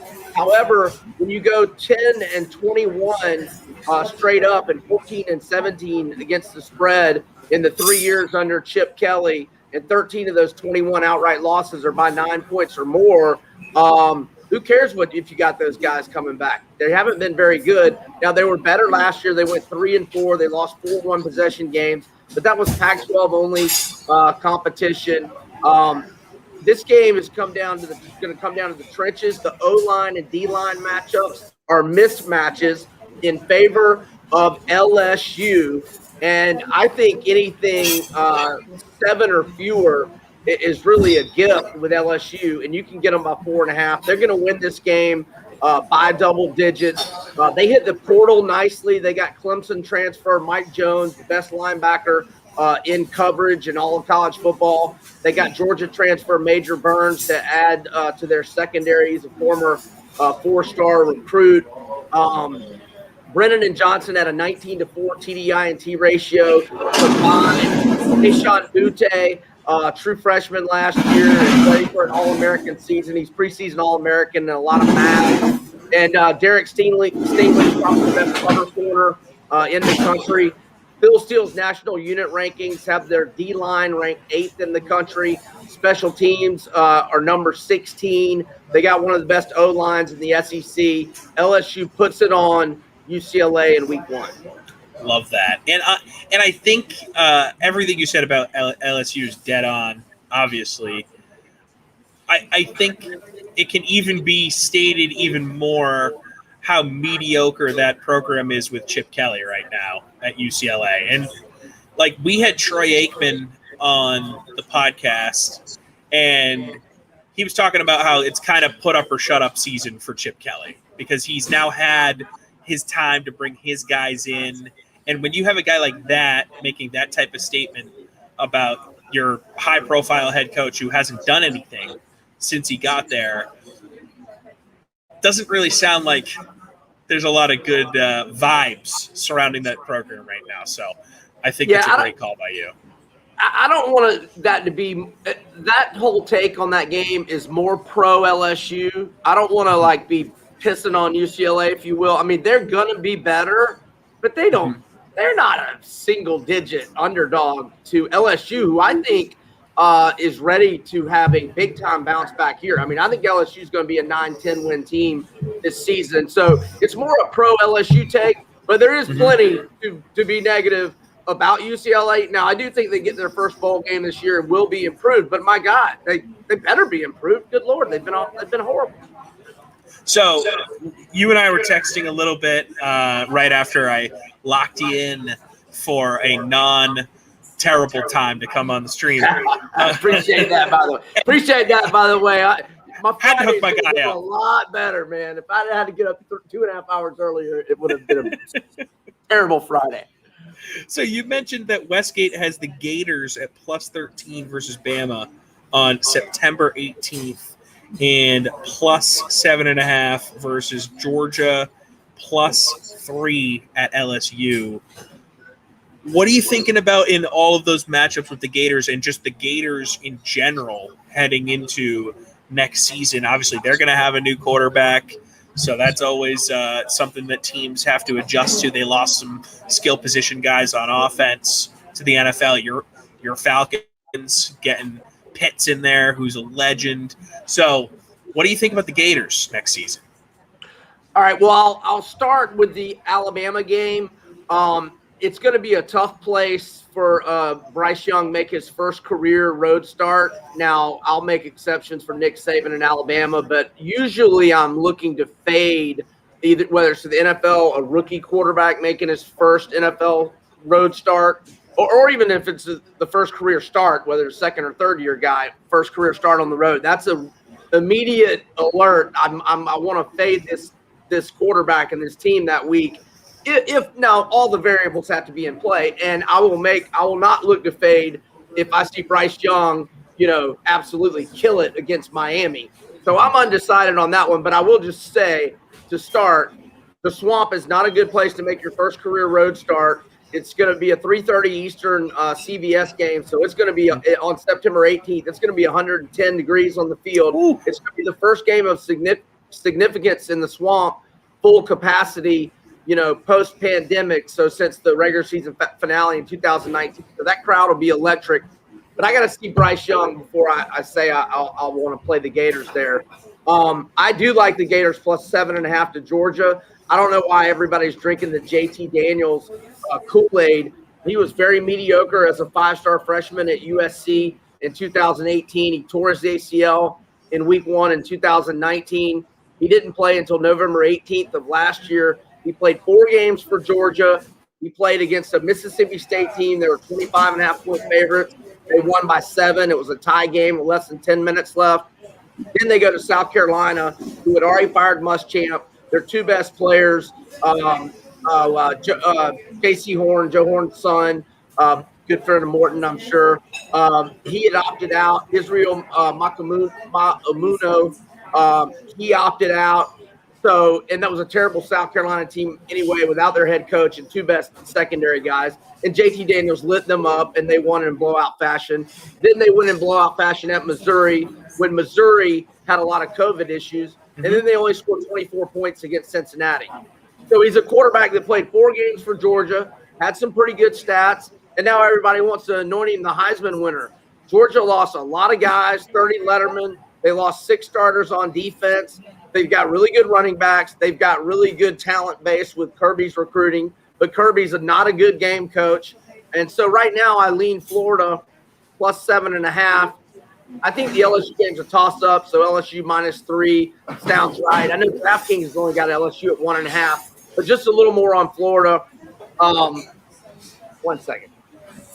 Yeah, get a little water in the mix. There you go. I feel it, dude. I've been talking for how many hours in a row here, so yeah. I completely understand. You gotta wet that whistle to keep things rocking. There we go. Yeah, so Emory Jones is ready to take over, and he's ready to thrive. Pro Football Focus's college edition, they did their national quarterback rankings. They had Emory Jones 14th, which is 3rd best in the SEC. He's got excellent career stats, 7-to-1 career TDI and T ratio.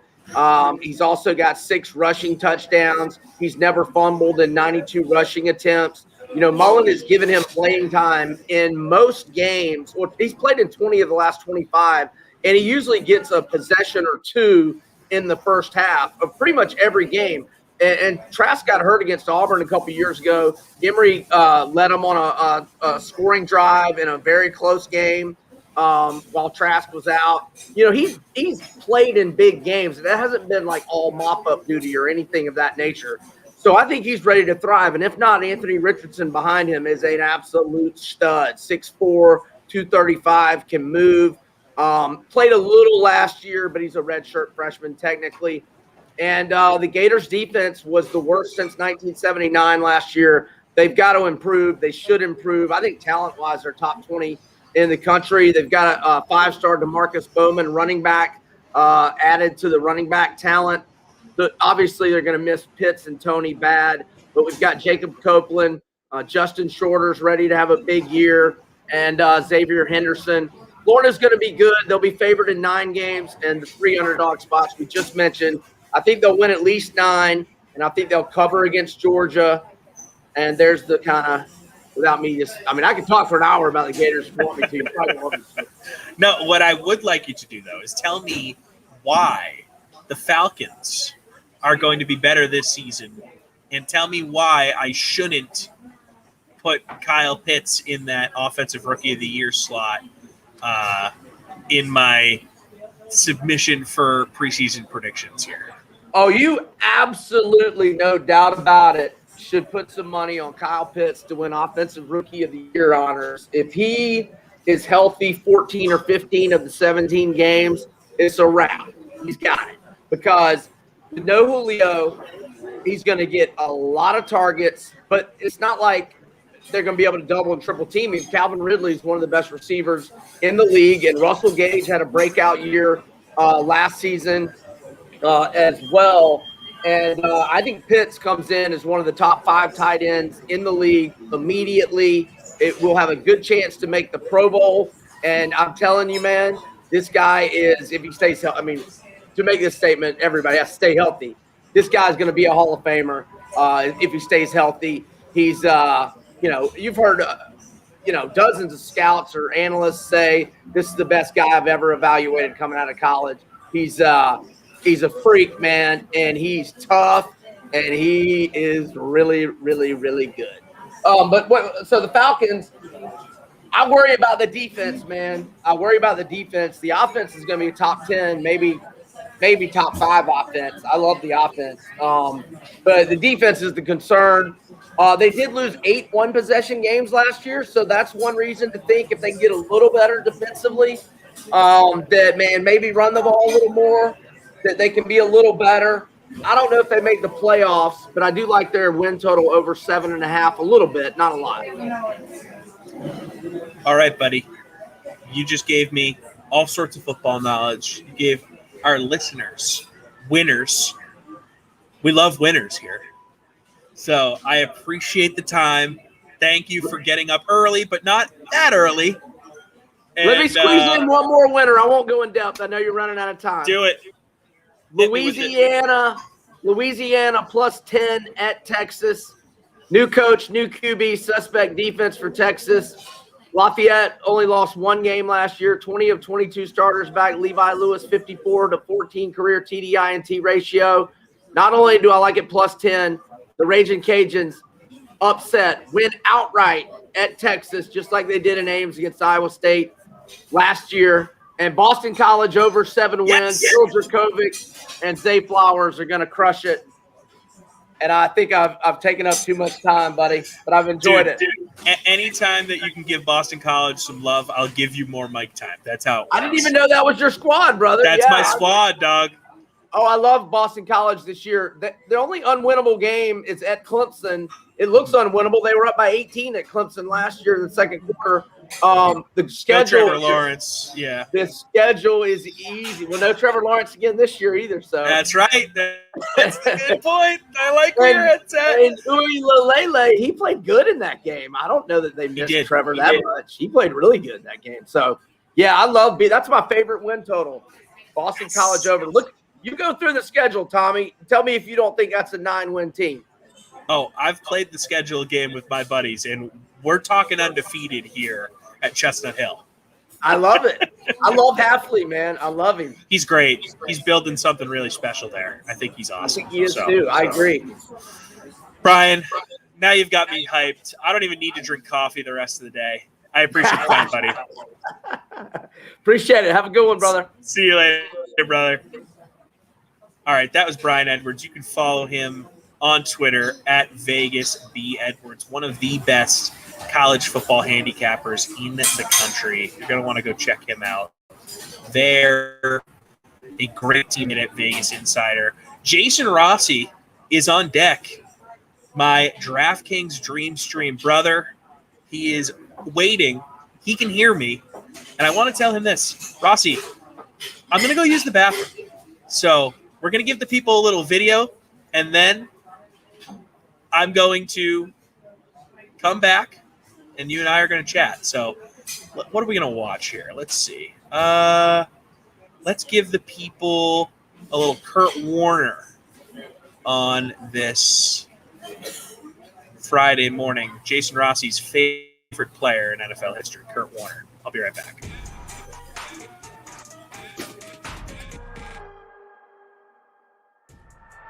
But talk to me about Larry Fitzgerald. What comes to mind when I say the great future Hall of Famer there? Wow. I mean, just, first of all, classy individual, a pro's pro, always carried himself extremely well. So that's the first thing that always comes to mind.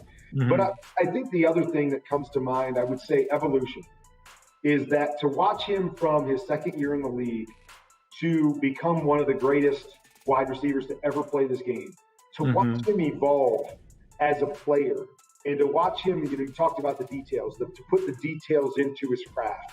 When I was there, he only wanted to play wide receiver, meaning outside wide. He's like, Kurt, I don't want to go inside. I don't want to do anything else. I just want to stay out here and do my thing. And I'm like, Larry, we could get you so many more catches. And he's like, nope, I don't want to go in there. I'm really good out here. I just want to stay here. And then Coach Bruce Arians comes to Arizona and basically pushes him to the inside. And he has to redefine how he plays the game. And he has some of his best seasons from a production standpoint inside playing the game. And his willingness to work, to evolve, to attack the details is something that I'll never forget about Larry and why he's become one of the greats. And it's such a hard thing for people to be able to do. And it's such a hard thing for people to embrace, is to realize, okay, I can't do what I wanted to do early in my career. If I want to stay and play at a high level, I've got to evolve and change. And he did that at an extremely high level. And it's one of the reasons he's played as long as he has and is so well respected and has such a productive career. Yeah. Well, the big guy that took care of your blind side, Orlando Pace. Oh, I mean, just invisible would be my word that I would use for him, because he made whoever he was going against invisible. Every week, you would go into game plan meetings and all your coaches would inevitably have certain people circled. Okay, we got to know where this guy is at all times. We got to pay attention to that guy. And we never circled the guy that was across from Orlando, because we never worried about it. He made everybody invisible on that side, and obviously made what I did so much easier, and made my ability to trust the guys up front so easy, that he was just incredible. He's a gentle giant, unbelievable human being, just great personality. But on the football field, just he was incredible. And as I said, he made the opponent invisible over there, which was my greatest friend.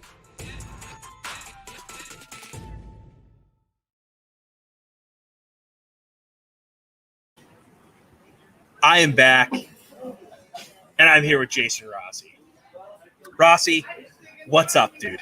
Hey, man, it's good to be someone with a clear camera for once on this stream. I'll tell you that. Dude, the morning has been rough with the Wi-Fi for my guests. What is going on with that? I'm the one that's at a Denny's. Dude, why do I have the best Wi-Fi? You look like when I was watching adult pictures when I was a kid. I'm trying to scramble through, but these people, my Lord. And by the way, I'm sorry, I'm going to put a little ice on your BC train just to start this thing. Okay, that's fine. They're not winning 9 games. I'm sorry. I love Vegas Insider. I love what you guys do. I've really gotten to know through you everything they do. But I'm going to put a little cold water there. Missouri, I think, is a little bit of an underrated team coming into this year. Clemson, yeah, nice idea. Oh, they don't have Trevor Lawrence. Yeah, but they still have one of the best recruiting classes year after year. And another one that you got to be a little careful of. A team, this would still get to 9 even if these are your 3 losses. At Louisville. Watch out for that one, too. But that's just okay. I'm a sneaky college guy, by the way. We never talked about it. Yeah. You're a Notre Dame fan. Yeah, we've talked about it. Well, we've talked about it briefly, but yeah, we don't talk a ton of college football because we're not really supposed to talk about college football on the Dream Stream. But I do love myself some college football. Saturday mornings are literally the greatest thing in September, October, because everything starts early. The pre-games are on early. Yeah. And there's something just so nice about that, like college atmosphere, because your boy never went to a real college. He didn't go to the school of hard knocks like most people. And as someone who also, I went to a 4-year school, but they didn't have football at that level. So I always love watching on Saturday mornings, vicariously living through the game day experience. But yeah, no, I think back sometimes, I'm like, would it have been cool to go to an SEC school? What I've survived, I didn't go to a good party school by any means, and I almost didn't survive. Imagine if I went to a good party school, it could have been bad news. Dude, So. you're barely surviving. You're in a Denny's for 24 hours. I don't even want to know if you rewind the clock. Yeah, man. And see what we got cooking. But hey, can I do a quick thing here? Sure, do the thing. So nobody knows me here, but I want to just say one thing that I pride myself on is charitable events. I love giving. I love being involved with communities. So you're at a Denny's. You've been here for 15 hours. Where are you at right now? Something like that. I'm. Let's see, 12 plus 2. Yeah, about 15. Yep. Yeah. Okay. So 15 hours in.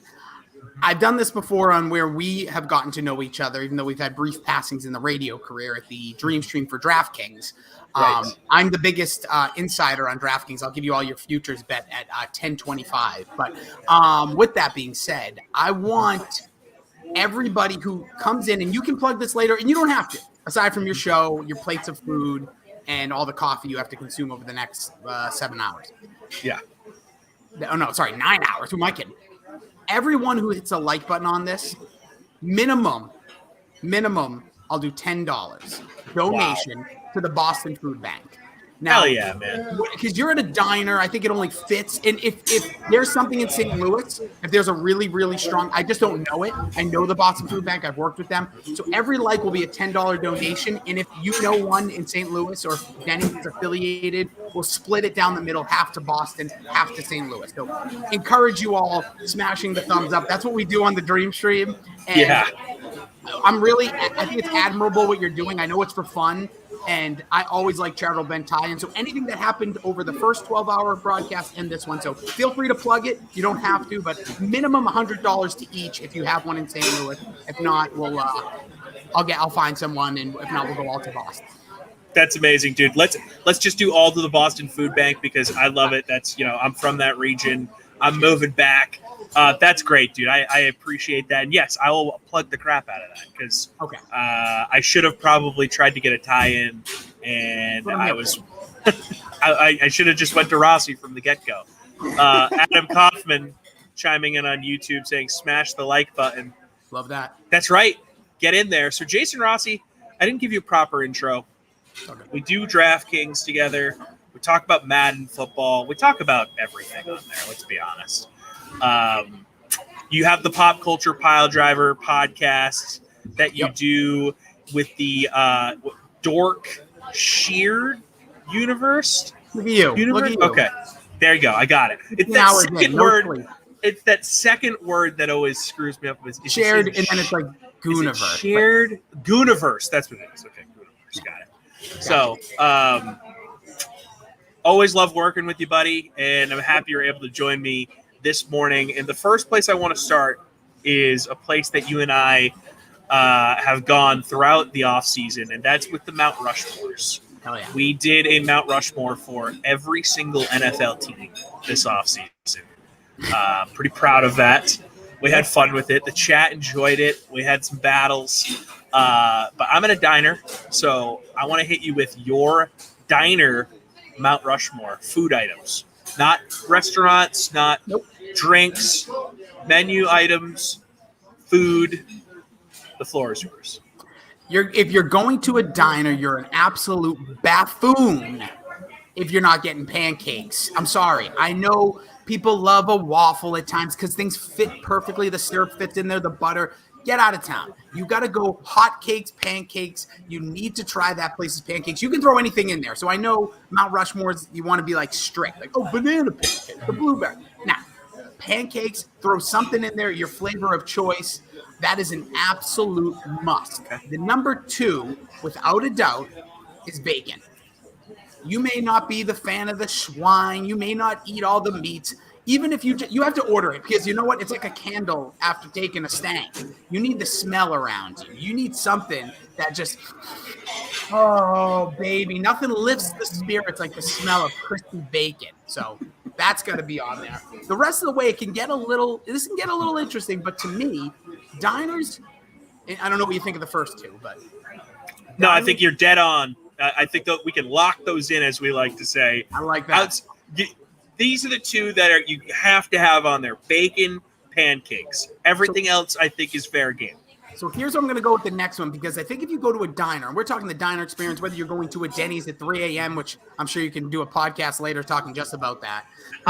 If you're going anywhere, I think a big must outside of pancakes, if you're going to a diner, they have the flat griddles, is you got to pour the eggs down. You got to make yourself a bomb omelet, not scrambled eggs. Again, you can, but as long as you're adding stuff in there, I think that's a must, because most good diners pride themselves on the pancakes and their omelets, because usually those are the thickest parts of the menu, right? So I say that, and here comes one. FreezePops, you're going to say you're a moron. That's stupid. Yes. Borderline ridiculous. This is just me. This would be at least in the honorables. But I've noticed something very sneaky about most diners. Okay. They usually pop in their spillage everywhere. And we're not just talking about you at 2 a.m. I'm talking mozzarella sticks. What? Now, I know.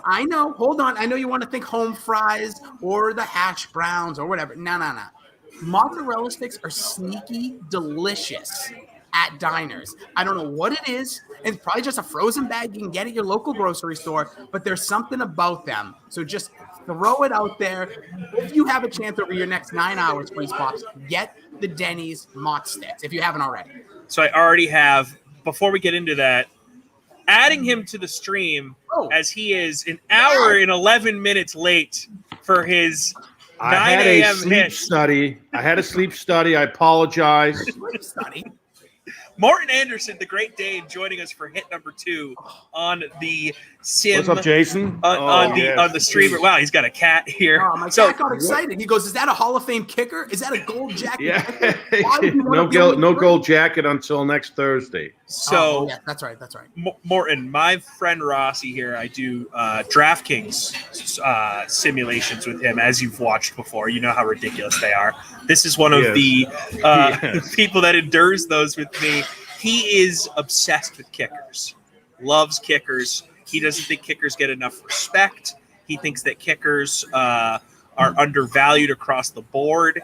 Advocate for kickers in general. So this is a great surprise, I'm sure, for Rossi here. What's up, Rossi? I need you guys to embrace here. Oh man, if I could, great big day. Hug, big hug. Yeah. Oh, Jesus.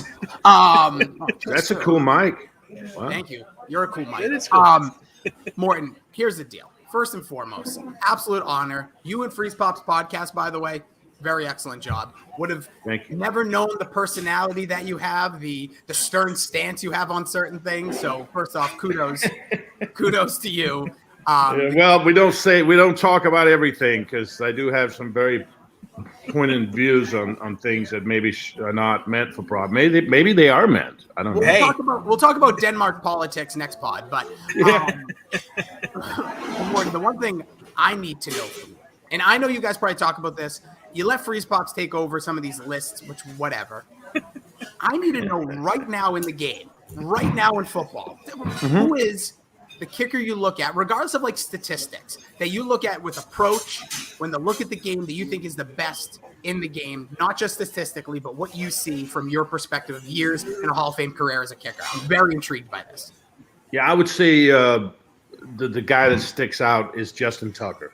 I just think, when he misses and they have a close-up of his eyes, like he's shocked.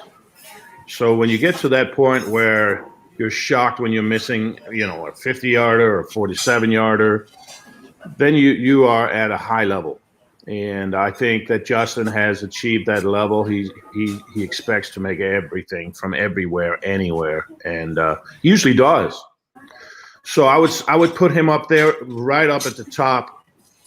And then the Kansas City kid, Buckner, I would say, has so much upside and strength.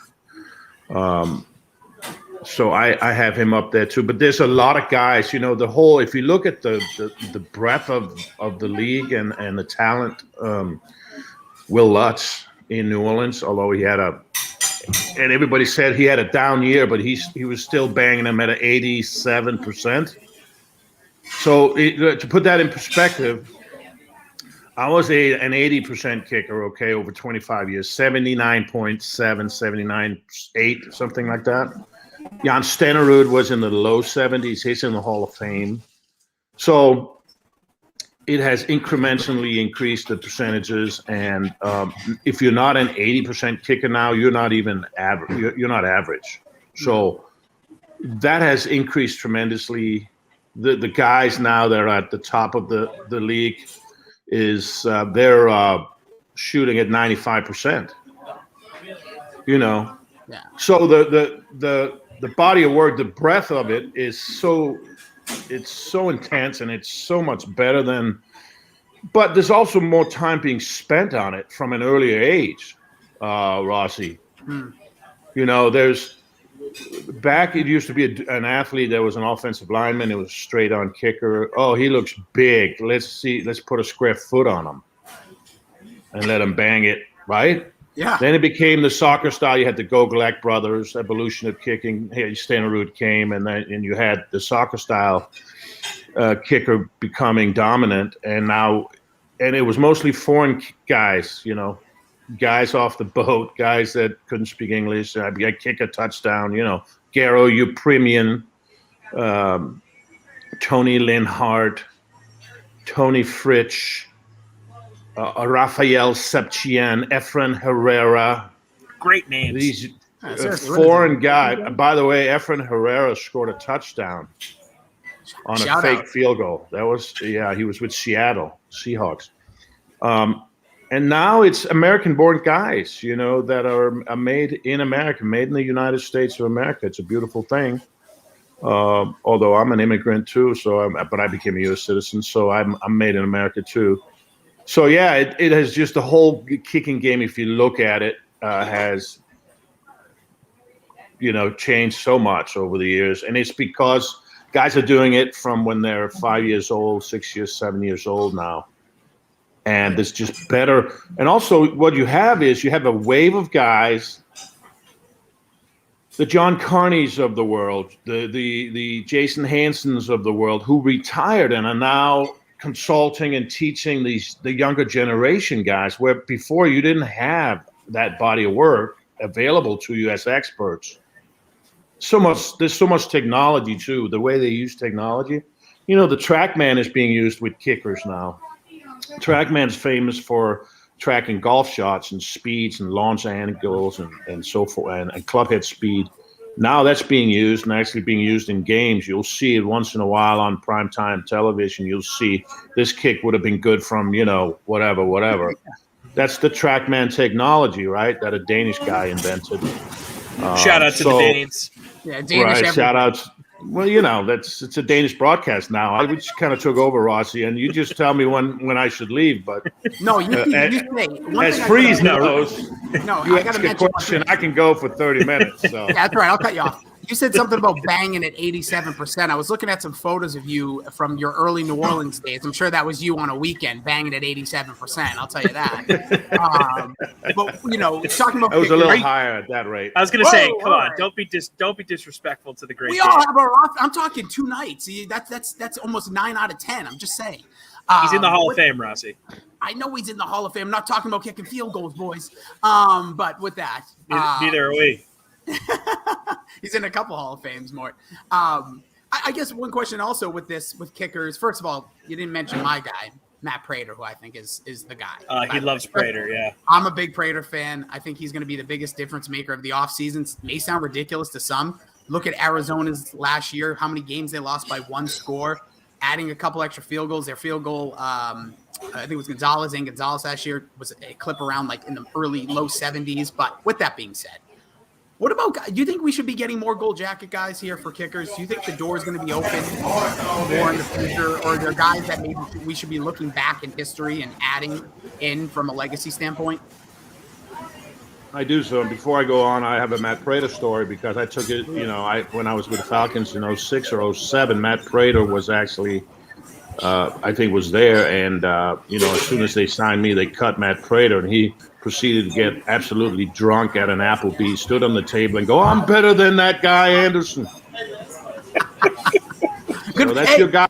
That's the guy you follow. I'm with you. I'm just saying, the look, guy it's- you like. that was what 15 Rossi years ago. stock. Rossi stock going down. No, my stock's going up. That was 15 years ago, and look at him now. You proved it. That you pushed. Maybe I him. motivated the guy. You did. Yeah, 100%. 100%. We all are I better when we're kickstarted. I was the catalyst. You were. You deserve credit for Matt Prater. That's a stretch. That's a stretch, but okay, I'll take it. You please. So yeah, I do think, to answer your question, I think a Gary Anderson, a Jason Hansen, and Eddie Murray even should be considered. And Nick Lowry should be considered. There are so many guys that played for a really long time at a very high level. Should be considered for inclusion, and also specialists. Devin Hester, the Steve Taskers of the world, who was excellent in special teams and who made the difference, who changed the game. And someone, when you played against him, you said, "Where's Devin Hester? Don't kick it to Devin Hester. Don't kick it to Mel Gray. Don't kick, And that's the question you have to be able to answer for Hall of Famer. Can you write or tell the story of the NFL without mentioning this guy's name? And did he change the position, the way we look at the position? And did he affect the game in such a way that we had to take him out of the game somehow by strategy or whatever? So those are questions. So I think with those kickers, and then you have Fiegels as a punter, you have Leckler, you also have Janikowski, who played for a long time in Oakland, I think, who's worthy. You had Jason Elam. I mean, there's a lot of guys that played a high level in my era, that should be considered. And until more guys get in, there's going to be that door's going to be shut for a lot of guys who are deserving. That's why I feel so fortunate that I was able to get in after 5 years. And a lot of guys said, "Well, why did it take 5 years? You were the leading scorer in the history of the game at the time."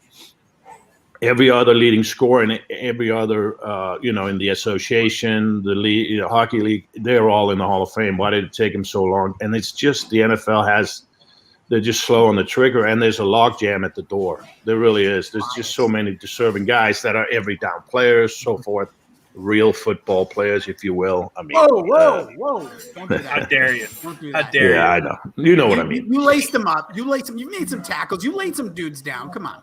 What did we see? Yeah, we it was a looked speed it up. bump. We looked it up, Morton. What was it? 17 career tackles? 17, 25 2 years? unassisted, which was a push out of bounds on Deion Sanders because he was just scared. Yeah, Hey. of course he was. Prime time. You'll take that to your grave. It is insane to me that Gary Anderson is not in the Hall of Fame. Yeah, how'd your I brother? agree. That's not my brother. He's from South Africa. We have been known to have crossed paths and in people's minds thinking we were brothers, but we're not. He's an SON. I consistently get asked about your brother Gary all the time. Actually, yeah. I think if he hits that field goal in Minnesota, he's in the Hall of Fame, and that's wrong. That shouldn't be the case. But Well, if he hits that, we're not in the Super Bowl. true. But you'd still be in the Hall of Fame. Oh, I don't know about that. Interesting. I like. I don't know about that. I'm kind of with Rossi on that one. So Not if sure. you don't hit that game winner, you don't think you're in, because I think that the all-time scoring leader still gets in. It's a legacy kick. Interesting. I mean, a kick that puts you in the Super Bowl or wins the Super Bowl, that's huge, right? Yeah. Yeah. But I don't know where it is. I don't. We don't have to know because it doesn't You're matter. in. We're By the in. way, make room for my guy Adam Vinatieri in a few years. as Of well. course. He'll be coming. Yeah. Oh, we That's know a that. no-brainer. We know that. The reason I didn't mention him is he's a foregone conclusion. Yeah. Yeah. But And Pat McAfee, man, he scooped us that time too, man. We had the scoop ready to go. We put the tweet out there. We broke it. We that story. We broke it. No, we broke that I'll story. take credit for breaking it. But they're trying to take full credit. Absolutely. It's like, He just piggybacked onto our. We had Adam on the week before. I mean, that thing was a done had it in deal. the It was can. a layup for Done. Pat. Pat came in and swept up the crumbs. Let's face it. speaking of that, you're going to get some audio this week from that aforementioned McAfee talking with David Baker, and had some. I don't know if you've already heard, but he said some very glowing things about you, which is just he's on board with what you said. He said we should. David Baker was on with McAfee. Oh, sorry, am I getting you? Is this going to upset you? Yeah. All right. Yeah. So you know what? Great Dane. We gotta go. We gotta let you go. That's very interesting. David Baker's been ducking us, bro. Oh, do you want me to get him? I'll tell him that this son of a bitch. No, David I have Baker, him. who are you? I have him. I think he's busy now, prepping for the. We'd rather have him after the Hall. I'd rather get a retrospective on him. Actually. There you go. Exactly. Smart. That's smart programming. Don't mix up. Oh yeah, we're ahead of. Trust me, anticipatory management's a big deal for us. I love it. You got two of the best right here. I'm in a beefy sandwich right now. I'm feeling good about this. Got Freeze Pops who's about to pass out over in a Denny's. Well, how's it? Yeah, it begs the question, Freeze. How did the night go? I checked in around midnight with you, and you still looked fresh. He does. And then I went to bed. Well, I slept in a very comfortable Tempur-Pedic adjustable bed. How was your night? Don't rub it in.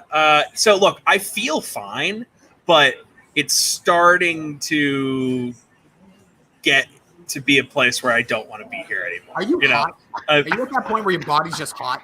No, actually, I actually put a hoodie on like right before you hopped on with me. I'm starting to get cold, and it's funny because the don't waiter. Get sick on me. Don't get sick on me. We got work to do next week. No. It's because I have two like big AC vents right here, so. It just over time, I'm just put some napkins across those vents.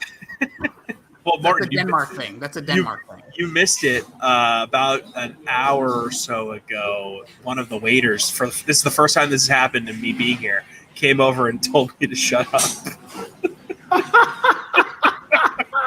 Do they know what's happening?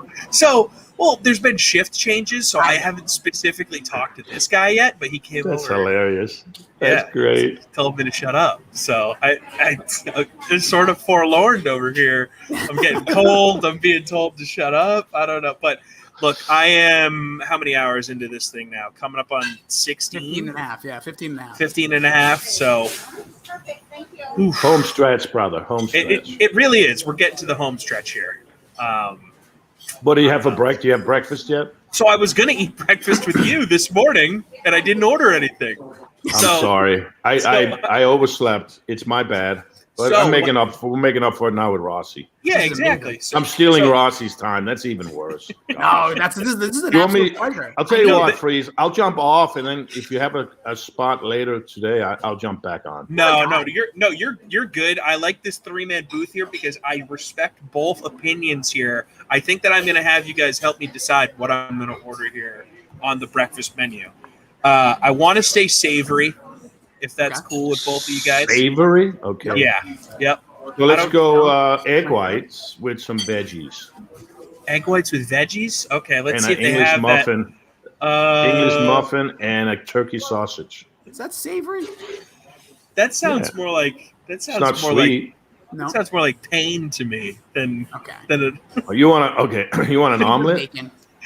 Martin, I have to sit here for 24 hours. I don't want to eat egg whites. The reason I said egg whites, it sounds gross when you say it. You say it even. Egg whites. They're just so depressing. Yeah, it is. It's bland. Chili cheese omelet with jalapenos on top.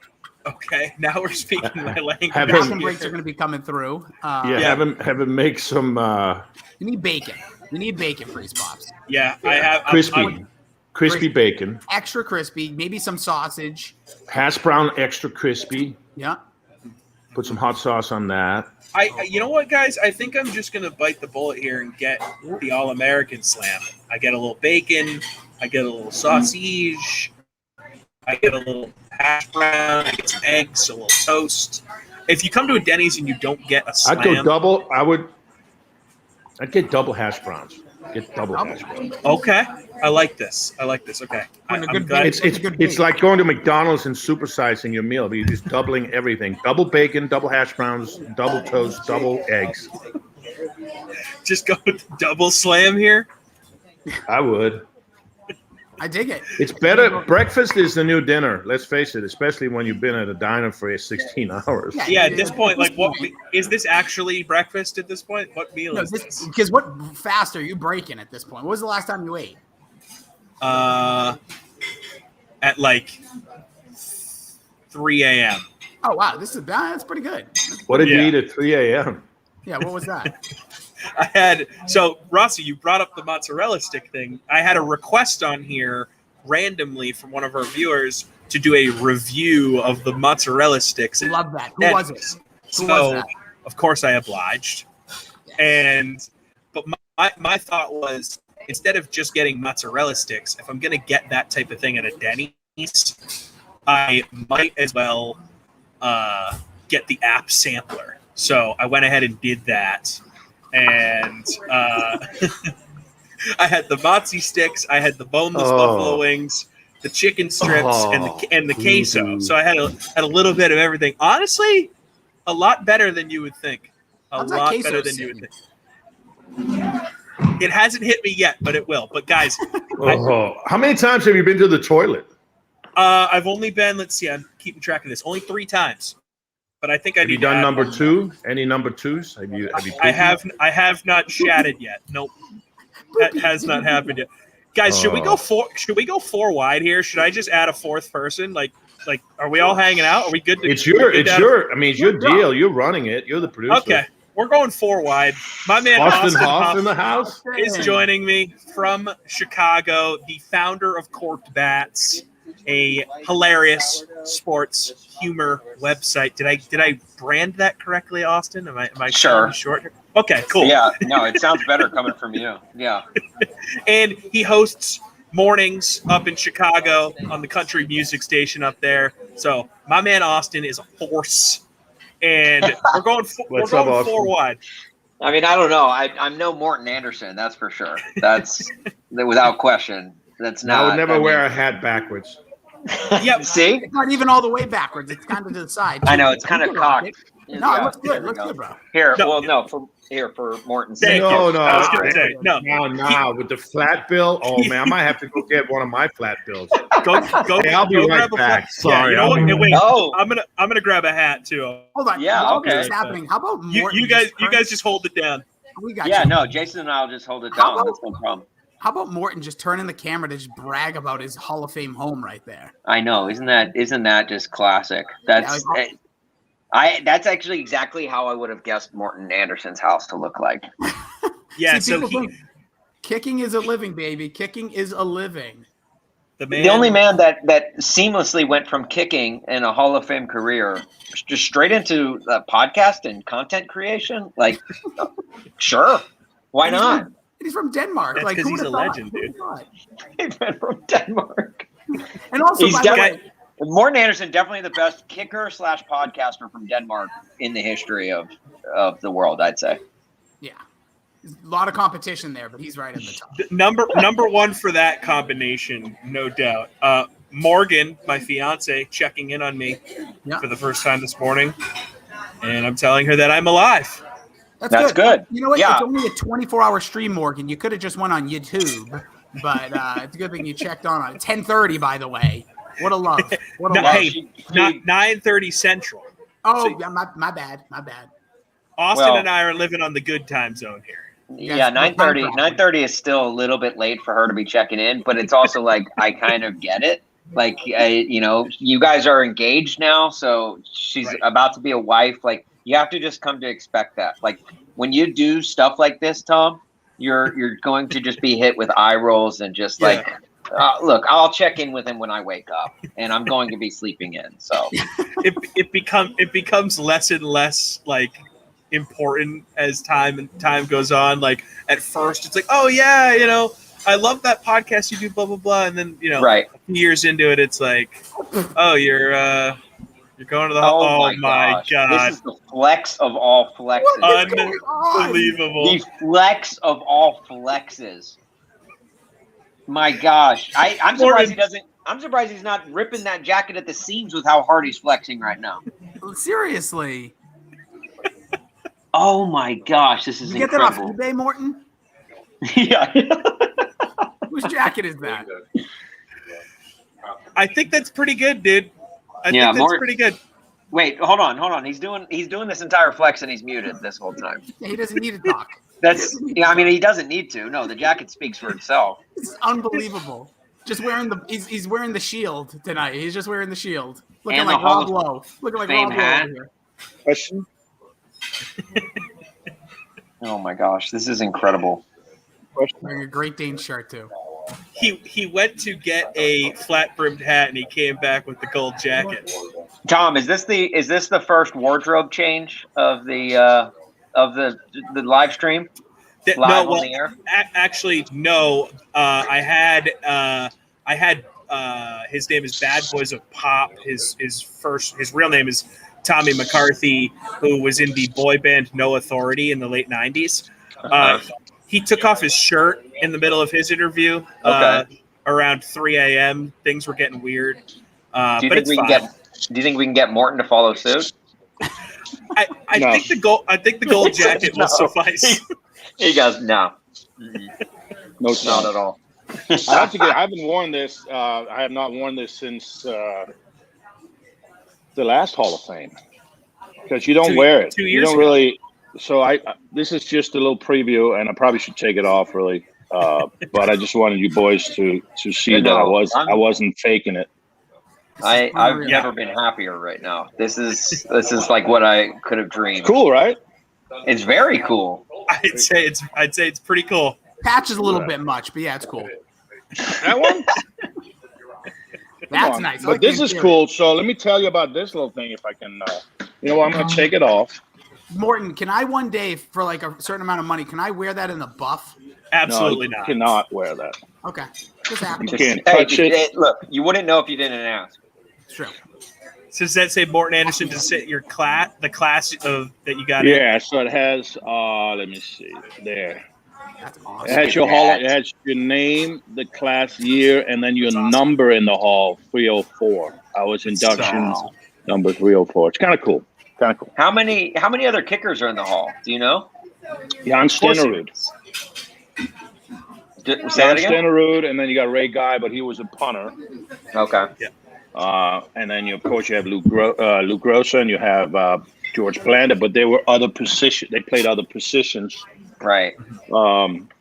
Yeah. So that's it. And then Adam, we'll have Adam in a couple of years. 'Cause I guess he did officially retire this year, so he'll be eligible in 26, 25. Yeah, 5 years. 26. Yeah. Austin, did you really just ask one of the kickers that's in the Hall of Fame if he knew how many kickers were in the Hall of Fame? I did. Yeah. That's what you do. Do you want to walk that one back? No. That's what no, happens not at when all. you wear your hat backwards. No, I'm gonna be I'll honest. ask him again.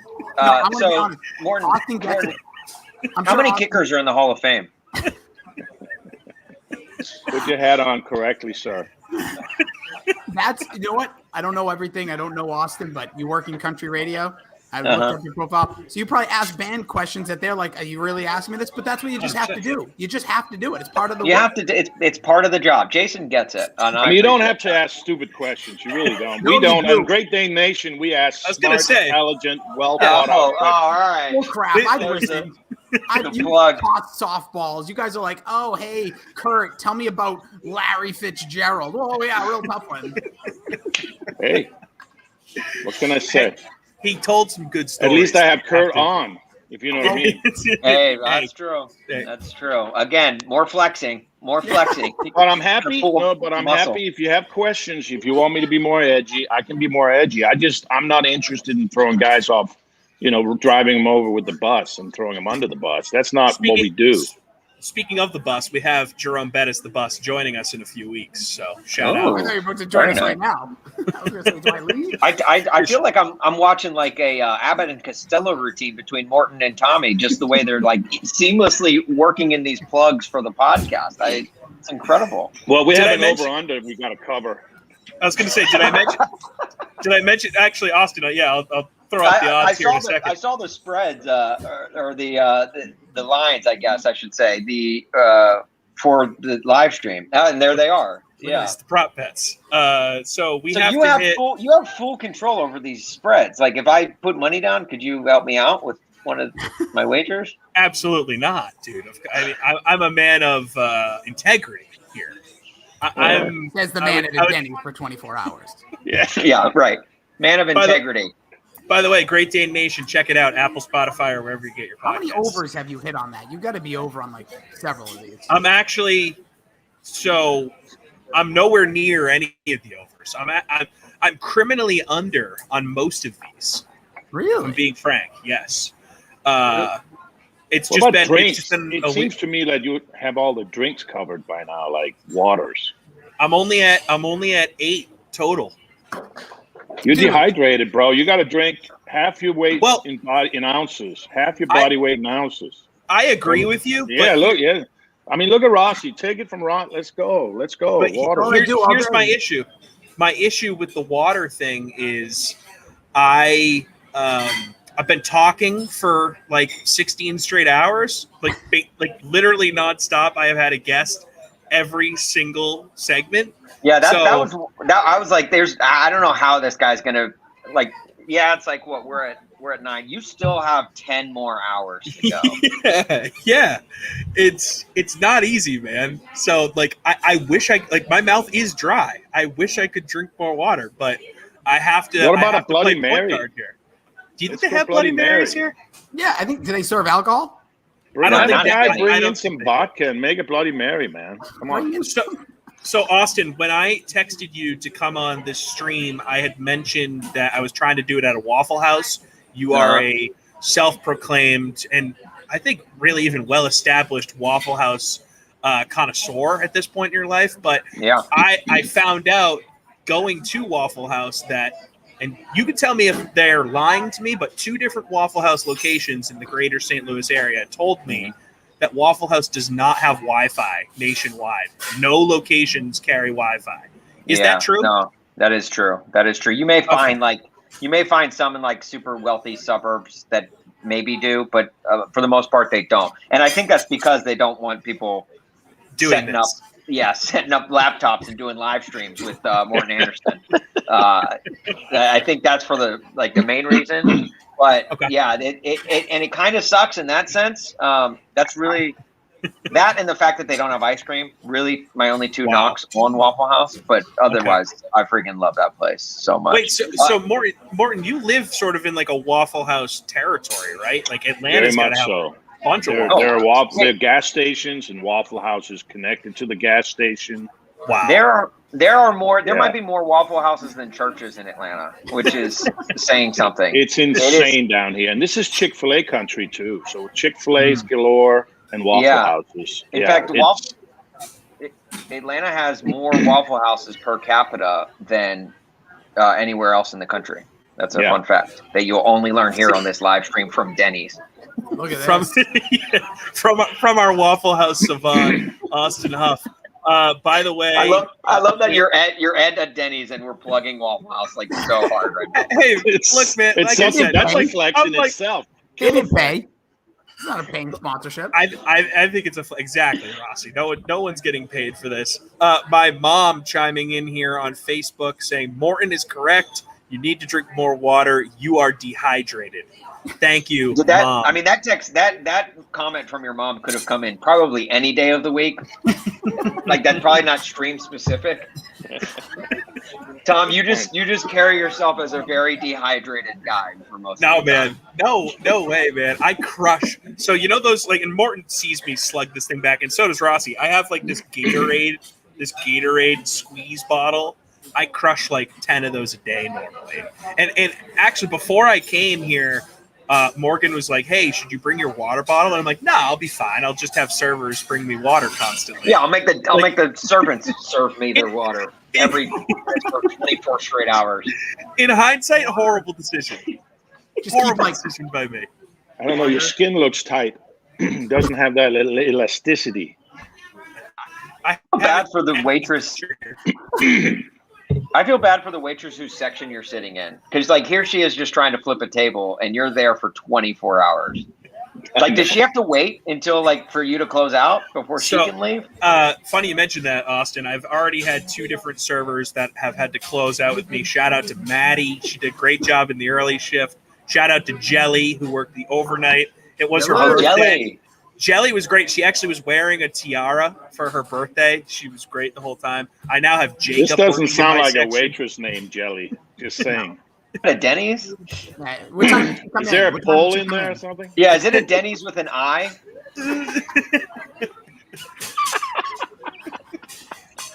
Did it ever get too busy, Freeze Pops? Did it ever get to the point where people were like waiting? So no, it hasn't gotten to that level, but at this moment, it is the busiest it has been the entire time. Do you have a stack of singles? Yeah. Why? Hey, We're still stuck on this Jelly thing, huh? I've never been like I don't go to Denny's very often, but I don't remember there being a pole in the middle of the room when I was there. No, last. me neither. Do you guys want me to give you a quick scan of the room? Yeah. I don't know. Is it safe for work? That's big. Oh wow, big. Oh wow. Reminds me of Pulp Fiction. Remember the movie? Oh yeah, The diner. Big Pulp Fiction vibes there. Yeah. When I So think just be Pulp ready Fiction, for like I think Denny's. two white trashy people walking in with guns. It'll be me. Wouldn't that be the best way for this live stream to end? Oh Yes. my gosh! Just- Well, with Freeze living, Just like pull me you're out of gonna my misery. you're gonna be Samuel Jackson and just And take Travolta. over. Oh yeah, that would be fantastic. Who do I track more as, Samuel or Travolta? John Travolta, but not John Travolta in Pulp Fiction. More like John Travolta in the later years. Good point. Like Hairspray John Travolta. No, who? What was Like the pilot? Yeah, like the guy that flies planes. Yeah. the FX OJ series Travolta? yeah, right. That is I'm picking up mad vibes right there. Morton, did you have any like weird OJ encounters at any point in your career? Like, is he kind of like a weird Seamless guy? transition. Very. Yeah, I've met him. I've met OJ many times. Yeah, like, does he go to Canton? He does not. Okay. Is he He allowed? does not. At least he is allowed. He's a Hall of Famer. But I have not seen him the last 5 years in Canton. I don't think we'll see him. That would be a get. That would be a get right there. Yeah, right. I met him. No, I don't have any interest in. I have no interest. Oh, honestly. hey, he's on my side. See, he's on my side, Freeze Pops. Oh, you're out. You're out on OJ. We talked about this with the Mount. I'm out on OJ, man. Oh yeah. So for many reasons. Fair. But one big reason. Wasn't that good? Technically two. It was two. Yeah. It was two. But the first one was real bad. Right. Well, I think maybe we're talking about three things now, but yes, if you want to get real technical, yeah, three things. The murder thing bothered me. Oh, that one. Okay, yeah. I thought you were stealing the merchandise. So that's two. And it was technically, alleged double homicide. True. But anyways, so Denny's. But I met him when he was working with NBC down in New Orleans. Oh, okay. And did interviews with people, and myself included. But that was when he was jumping over luggage in airports with Hertz. Right. And then starring in Naked Gun movies. Right. Well, Let's move on from I apologize for making this completely awkward. Morton, what's your favorite diner food? I'll tell you exactly what I'm going to order if I'm at a diner. Okay. I'm going to order 3 scrambled eggs. I'm going to order toast. I'm going to order bacon well done, double bacon well done, double hash browns well done, scattered, and either waffles well done. If they don't have waffles, I'm not going to order waffles, obviously. I'll order them and be disappointed, but I'm not going to substitute it with pancakes. No, it's waffles or none. I get that. Did you say waffles well done?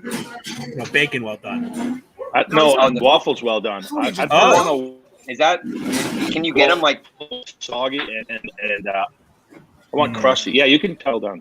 Makes It's sense. the most You want that Denmark thing to hold. answer ever. Well done. I prefer my waffles medium rare. Like I the like a dough good in the middle Eggo. kind of just oozing out. Unmade are waffle inspired. dough. So wait, You guys Yeah, are somehow inspired. pieces in the middle. Austin. I don't even know how. You're gonna get sick, dude, if you do eat a waffle medium rare. Hey, even better. Why don't we put some raw sausage in the middle of it and just half cook it? Rocky would have eaten it, Morton. Rocky would have done it. He's real. Austin true. ain't no Rocky. I'm not a Rocky. I'm Italian, but not Hey. carb. That's the only Fun- thing I have in common with Oh, Rocky. so let me Fun ask fact. you this: what's your favorite? I'm sorry, Freeze. We're taking over your pod. No, I was gonna say Your screen. Morton. Austin played football at Mizzou. Fun fact. Cool. My condolences. Yeah, thank you. 2005 Independence Bowl champ. Not to brag. Shreveport, Louisiana. Hell yeah. They're going to be That's a Boston big one. College this year, I That's predict. one to hang your hat on there. Anyways, Morton, you were saying? I wanted to ask Austin, since he's Italian, what his favorite Italian. Since we're talking food and stuff, what is your favorite Italian meal? Rossi's also Italian. Okay, sorry, Rossi. We'll get you next.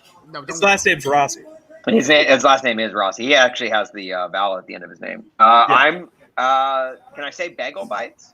Is that No, It's in the morning, pizza in the evening, pizza at supper time, Austin gets. Bagel Right. bites. I think you can eat it at any time. No, I'll go Bagel bites. probably rigatoni pasta. Okay. I like Kind of a lame answer, but I get it. What do you want me? What do you want me to say? Like chicken Alfredo or something? Yeah, veal parmesan. Veal give me some- parmesan. I'm not a cheese guy. I'm Give not a me cheese some guy. meat. I want some What meat. about next year. veal piccata? I'll do some sausage, some Italian sausage. Okay. I Let's don't go to know. the real Italian, Mr. Rossi. Come on, we can do better. I hate to say what I'm about to say, but Austin isn't far off. If you really want to talk Wow. to a real, no, but hear me out. If you want to talk to a real Italian, it's a geez, I'm like a phone call here. What's going on here? Your real Italians are going to tell you fresh pasta with a meat sauce. Like that is the ideal. If you want veal parm, go for it. I'm not saying not to, but if you want to know, like if you want to test an Italian place, like a real true Italian place, you're gonna try their sauce. The gravy. They call it gravy, right? Yeah, I don't care about any of that. That's here to stay. I put gravy on my Thanksgiving meals. Yes, I'm Italian. Sorry, Nonna. I'm sorry if you're rolling over, but you need. Yeah, I know. Please, a nice glass of wine there. Their house red. You're gonna get a meat sauce. Yeah, it's happening. Look, it's happening. I'm gonna turn to Clinton soon too. But no, you get a meat sauce, and you're gonna have the fresh pasta that they have on whatever menu, which all of it should be. That's it. You can throw in your veals as a side. You can throw in for people that are like posers, chicken parm, cool. But a true Italian meal, meat sauce, fresh pasta, glass of red. We'll call it a day. You douse it with parmesan, right? Reggiano. Yeah. Yeah, you can put Yeah. grate it up. I want to gotta have it. I want to circle back on Austin saying he's not a big cheese guy. Did I hear that correctly? I'm not. I'm not a big. I mean, I'll eat cheese. Don't get me wrong. I'm not like anti-cheese. I don't know. Cheese just doesn't do it for me. I know that's What not the- very American take. What the hell? What the hell is wrong with you? I almost feel like cheese is taking the place of bacon in this country, to where people love cheese. They put cheese on everything.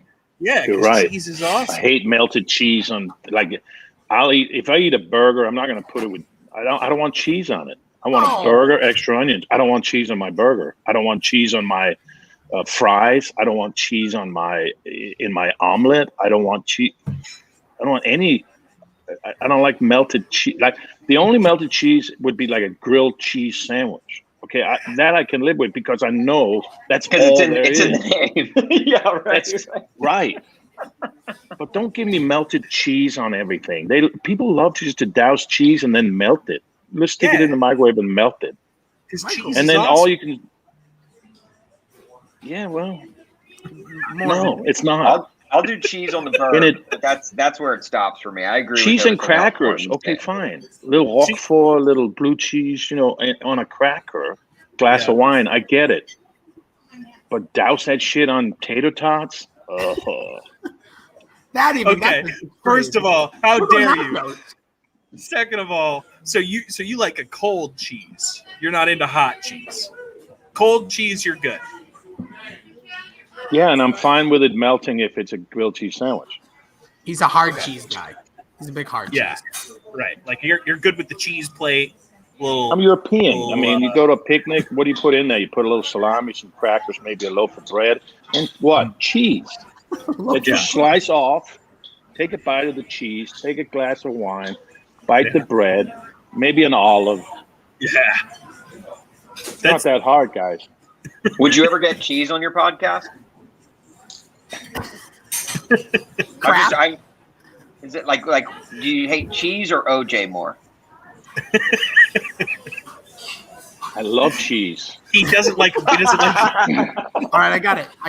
2 weeks. 2 weeks down the line, check out Great Dane Nation. Will have Kraft and OJ, but not the brands I'm talking about. Like Sunkick or something. Yeah. Morton and I are gonna.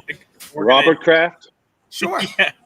We're gonna drink some mimosas and eat hard cheese on a picnic together, and we're gonna record it, and that's gonna be the podcast.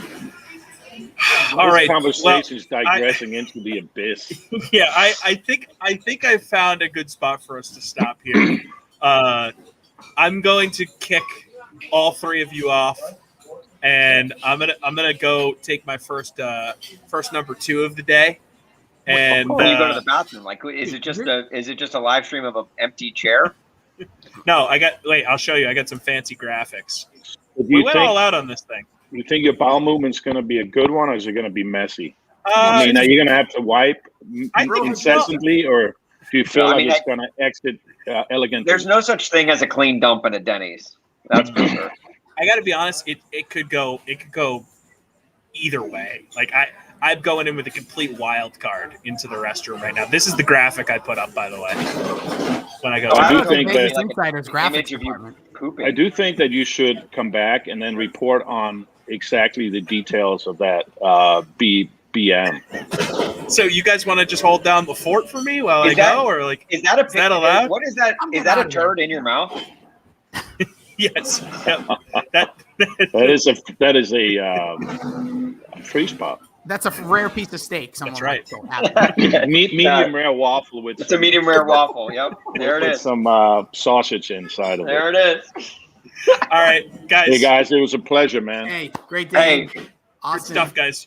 No, thank you guys. It's great to meet Jason and Morton. You guys are great. Tom, good luck, man. I hope you don't die from this, because that would be. I mean, it'd be funny, but it'd be sad. Like, yeah, no, it'd be funny like a few years from now.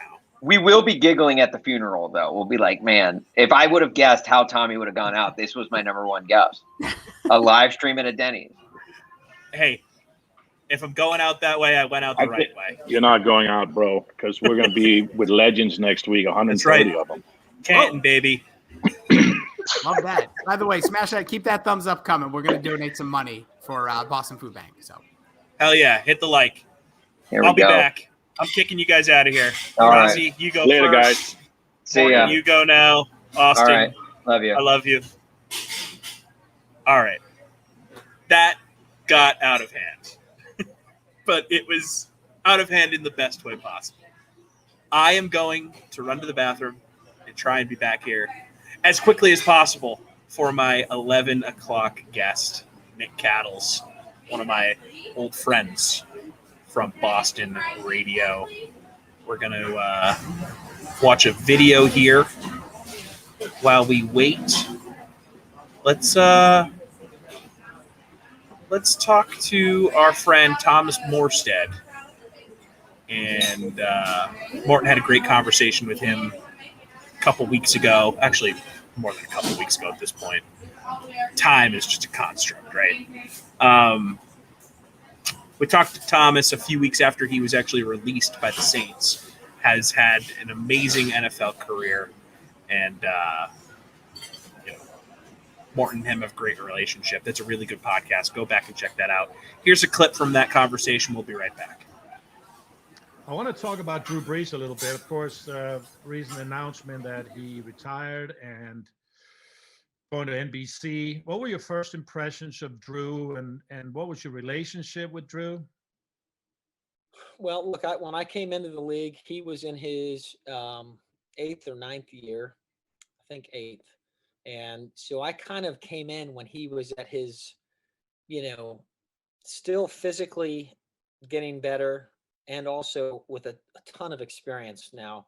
And so I kind of came in when he was, cooking with gas. He was just on fire, and to watch the way people responded to him, he made everybody around him better. That's what I just loved about him. He didn't verbally demand anything from anybody, but because he was the quarterback and he was the first one in, last one out, and his intensity of practice every single day was just so unique to be around. And he's one of many guys that I looked around, and as a young player, and you're trying to think about how am I going to stick around, and you look at the guys that are on second contracts, getting paid a lot of money, and they all have a similar set of qualities.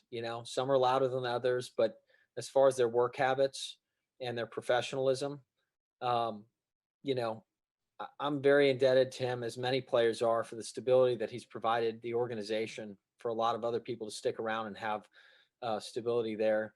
And then the other thing that I got a firsthand view at is kind of how to age gracefully, how to get better in certain areas when maybe your body can't, do some of the things you used to be able to do, but you get more efficient in certain ways. And I would argue with you that he had some of his very best years at the end of his career, and that's an amazing thing. And so being able to watch him deal with physical, difficulties as he got older and certain injuries, and still come out and just play at the highest level, just very cool to watch that. Do you have a favorite Drew story where he did something, said something where you go, man, that's so Drew, that's so Drew Brees, and yeah, that makes so much sense, and wow, that's so motivating, or that's funny?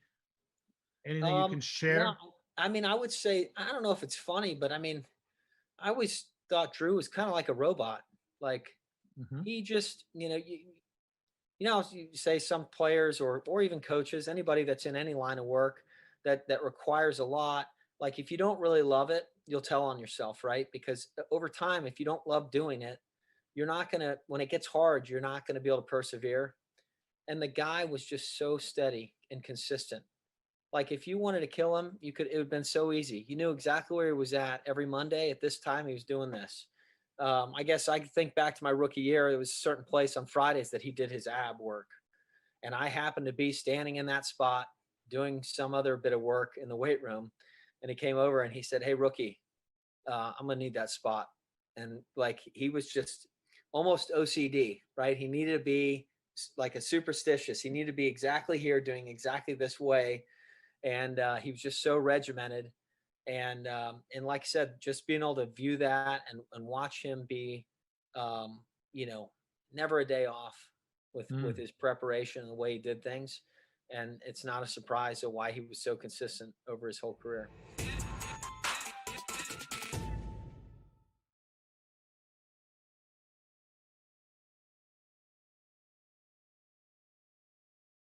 All right, I'm back. Everything came out okay. We're good. Quick work. We're on to our next guest. After that crazy segment we just had where things got a little out of hand, let's get things back on the rail here. My man Nick Cattles joining me. Before we get into anything, what happened? I just popped on, right? I've been doing some work downstairs, and I just heard what you just said, and I'm watching you. What the heck is happening, man?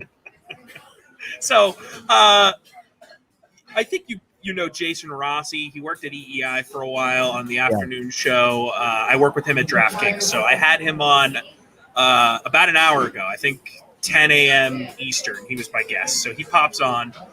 About an hour, maybe two before that, my man Morton Anderson was supposed to join me for his second appearance on the stream. Something happened. He just didn't show up. Right. So he pops in the middle of my conversation with Jason. Yep. So we just make it a 3-man booth, and Jason is obsessed with kickers. So he just went on a tangent with Morton. Hold on. And it was fun.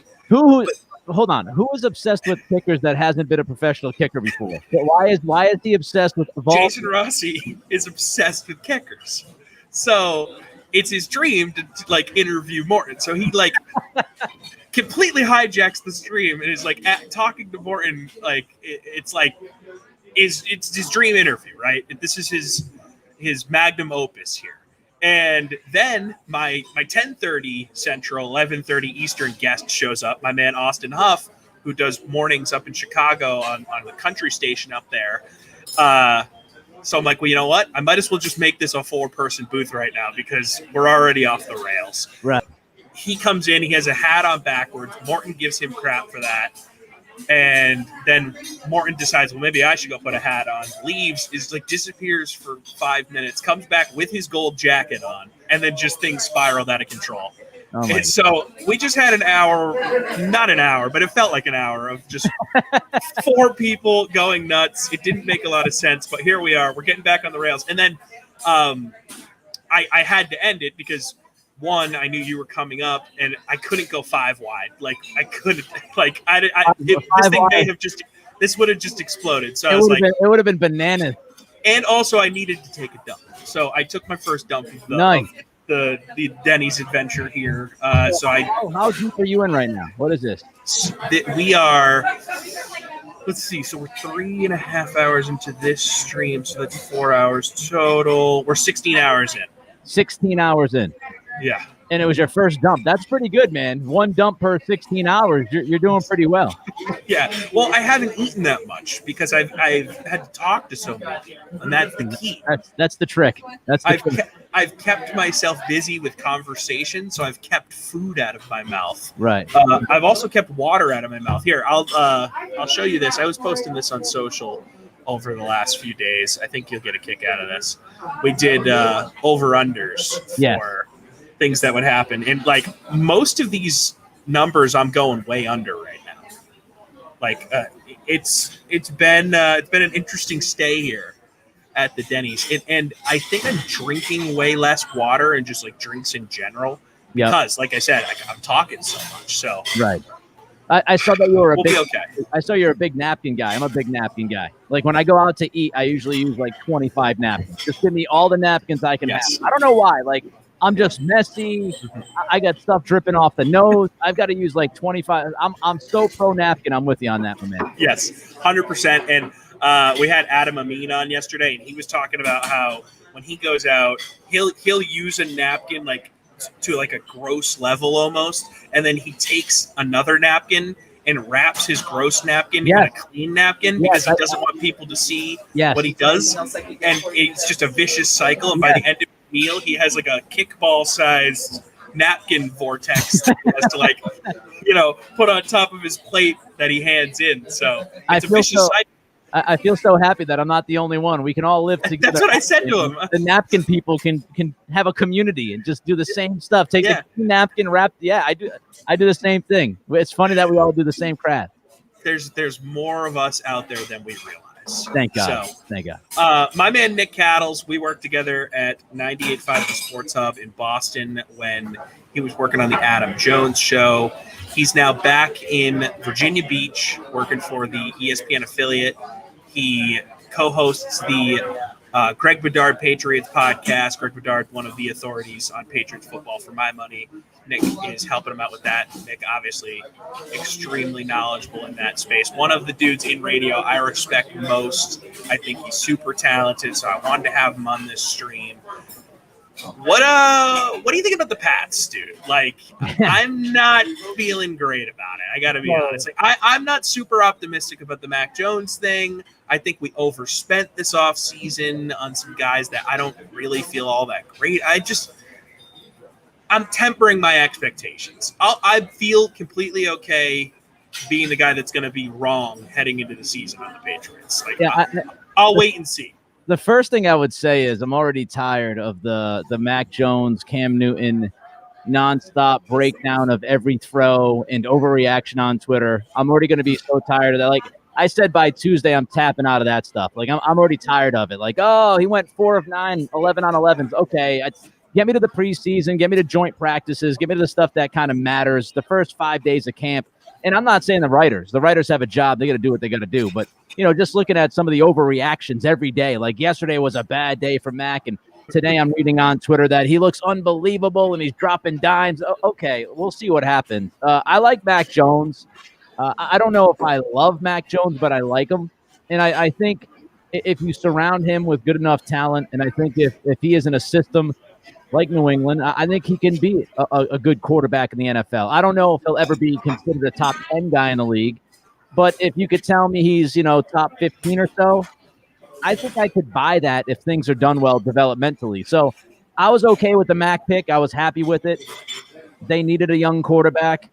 We all knew that. I don't think Cam's the answer. We'll see. Hopefully, Cam kind of rights his own ship because I think he's been terrific the way he's handled things with the media, with teammates, with the coaching staff. I don't think you could ask for more from Cam as a teammate and as a guy who just kind of stands up in front of the media and is willing to take the heat and say the right thing. So I think Cam, for his own career's sake, he's got to do something this year. So that's the quarterback situation. I think the money that they spent. Listen, Tom, like you got to look at what that roster was, and this is what happens when you don't draft well for 3 or 4 years. Now you've got to play catch up, and the only way you've got to play catch up is by going to free agency. Now, if there's one guy in the NFL that I would trust and I think deserves the benefit of the doubt, it's Belichick because of his track record the last 20 years. So if there's one head coach / GM that could make this thing work and spend that amount of money and actually, bring in talent that helps the situation, it would be Belichick. They're better this year than they were last year. That's not tough to, get there because they weren't good last year. And I just look at it and, did you think that they should have won, what was it, 7 games last year? No. Like they weren't a 7-win team on paper. So, Belichick's just good. And I think if any other coach had that situation, and this isn't me blowing smoke up his ass, but if there was any other coach with that situation, I think that team wins, 4 games, 3 or 4 games. So just based off of what Belichick did last year with that team and with Cam being as bad as he was, I've got to think at least 10 wins, 11 wins. And I think the schedule helps them. I really do. They've got a little bit of a tough go of it in the middle, but their opening schedule, the first 7-8 weeks, it's soft. So I think they could end up, going 5-2, 6-2 to start the season, then have that little muck in the middle, and then hopefully finish strong and slide into the playoff. So a lot to unpack there. I do like your point about the schedule being easier this year because, look, they're not playing a first-place schedule. Yeah. So that does help you when you have this uncertainty at quarterback and you're bringing a lot of really new pieces into your system that are going to have to make an impact right away. You're not playing the best teams in the NFL off the bat, so you have time to kind of figure it out. It's still going to be tough. It's pro competition, but I do like that point. It's actually one I hadn't considered yet. My question to you on Cam and with Mac, and none of us know this answer yet, but I know I watched every snap of Cam Newton with the Patriots last year. Right. It wasn't good. No. It was flat bad. The guy can't throw the ball anymore. Yeah. I mean, I just don't see a scenario where that improves. And I know, he's coming off the injury and he looked better before COVID happened. But I'm just not there. And I think that the bulk of why I don't feel good about the Patriots heading into this season is the uncertainty. Right. I just don't see him taking a step forward at all. And if he's not taking a step back and if he's just who he was last year, that's not a good quarterback. So are we in a position where, like, as Patriot fans, we want Mac Jones to win the job outright in camp? Or does that world not exist? Like, should we not even be thinking about that? Because Belichick isn't going to disrespect a guy like Cam, who, like you said, has been a model citizen in the organization since he's gotten here. He's been that leader. He says all the right things. He's there early, but it's not translating. And at a certain point, you need to make a football decision. Yeah, I mean, I think, if we've learned anything about Belichick, he's not going to make the political move or the play move, right? If it's politics versus play, he's choosing play. He did it with Brady Bledsoe. He did it with Kosar in Cleveland. So if he's going to make, the decision, he's going to make the decision. He's not going to sit around and say, oh, well, the fan base is, a little bit worried about Mac or we're going to rush Mac. If Mac is the better quarterback, I do believe Belichick will start him week 1. The question is, how much better does he have to be than Cam? If it's tight, I can easily see Belichick say, I'm going to go with the steady veteran. He's got to get off to a good start. I trust him. He might not be great, and I agree with everything you said about Cam. Physically, the shoulder looks like it's toast. Every once in a while he'll make a good throw. he has the ability to rip it every once in a while, but most of the throws are just not there, right? And you could see it in his throwing motion. I know his mechanics have never been awesome, but man, oh man, he looks like he's throwing a shot put last year. So, Yeah, dude. It was we'll see how that all works out. But I think, to the question of Mac and what Belichick would do, if Mac is the better option, then I do think Belichick will go with Mac week one. And he'll say, hey, listen, I think this dude's ready. And I think that tells you why he handled Mac the way he handled him, rookie camp, mandatory minicamp, and, putting Mac in situations where it surprised me. Hey, we're going to put him out there when it's almost like a blitz-heavy day from the defense. We're going to have him go out there and call adjustments at the line of scrimmage. We're going to give him, first-team reps at times.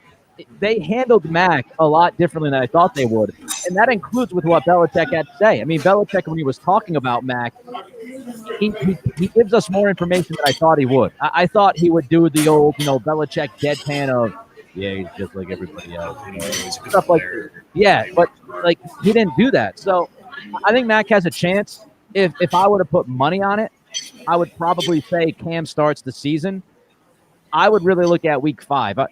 I kind of look at the week 4 game against Tampa as the tout, because is Belichick going to put Mac Jones out there, Sunday Night Football, Tom Brady, defending Super Bowl champions?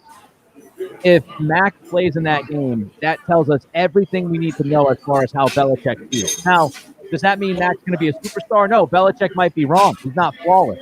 But that would tell us if he puts Mac Jones in there as a starting quarterback to start this season, or any time before week 4 or in week 4, then that tells us that Belichick is not only likes what he sees from Mac Jones, but he really believes this guy can handle tough situations. Week 4, man. That Week brings 4. up a guy that you and I watched a lot of football. His name's Thomas Brady. Yep. And I don't know what your take is on this, and I'm curious because me personally, I still root for the guy like hell. Like, that's my guy. I don't care where he plays for the rest of time. He brought me 20 years of happiness. As a football fan, I know nothing other than Tom Brady. Like, last year was weird for me. Like, Tom Brady became the quarterback of the Patriots when I was in the 4th grade. Yeah.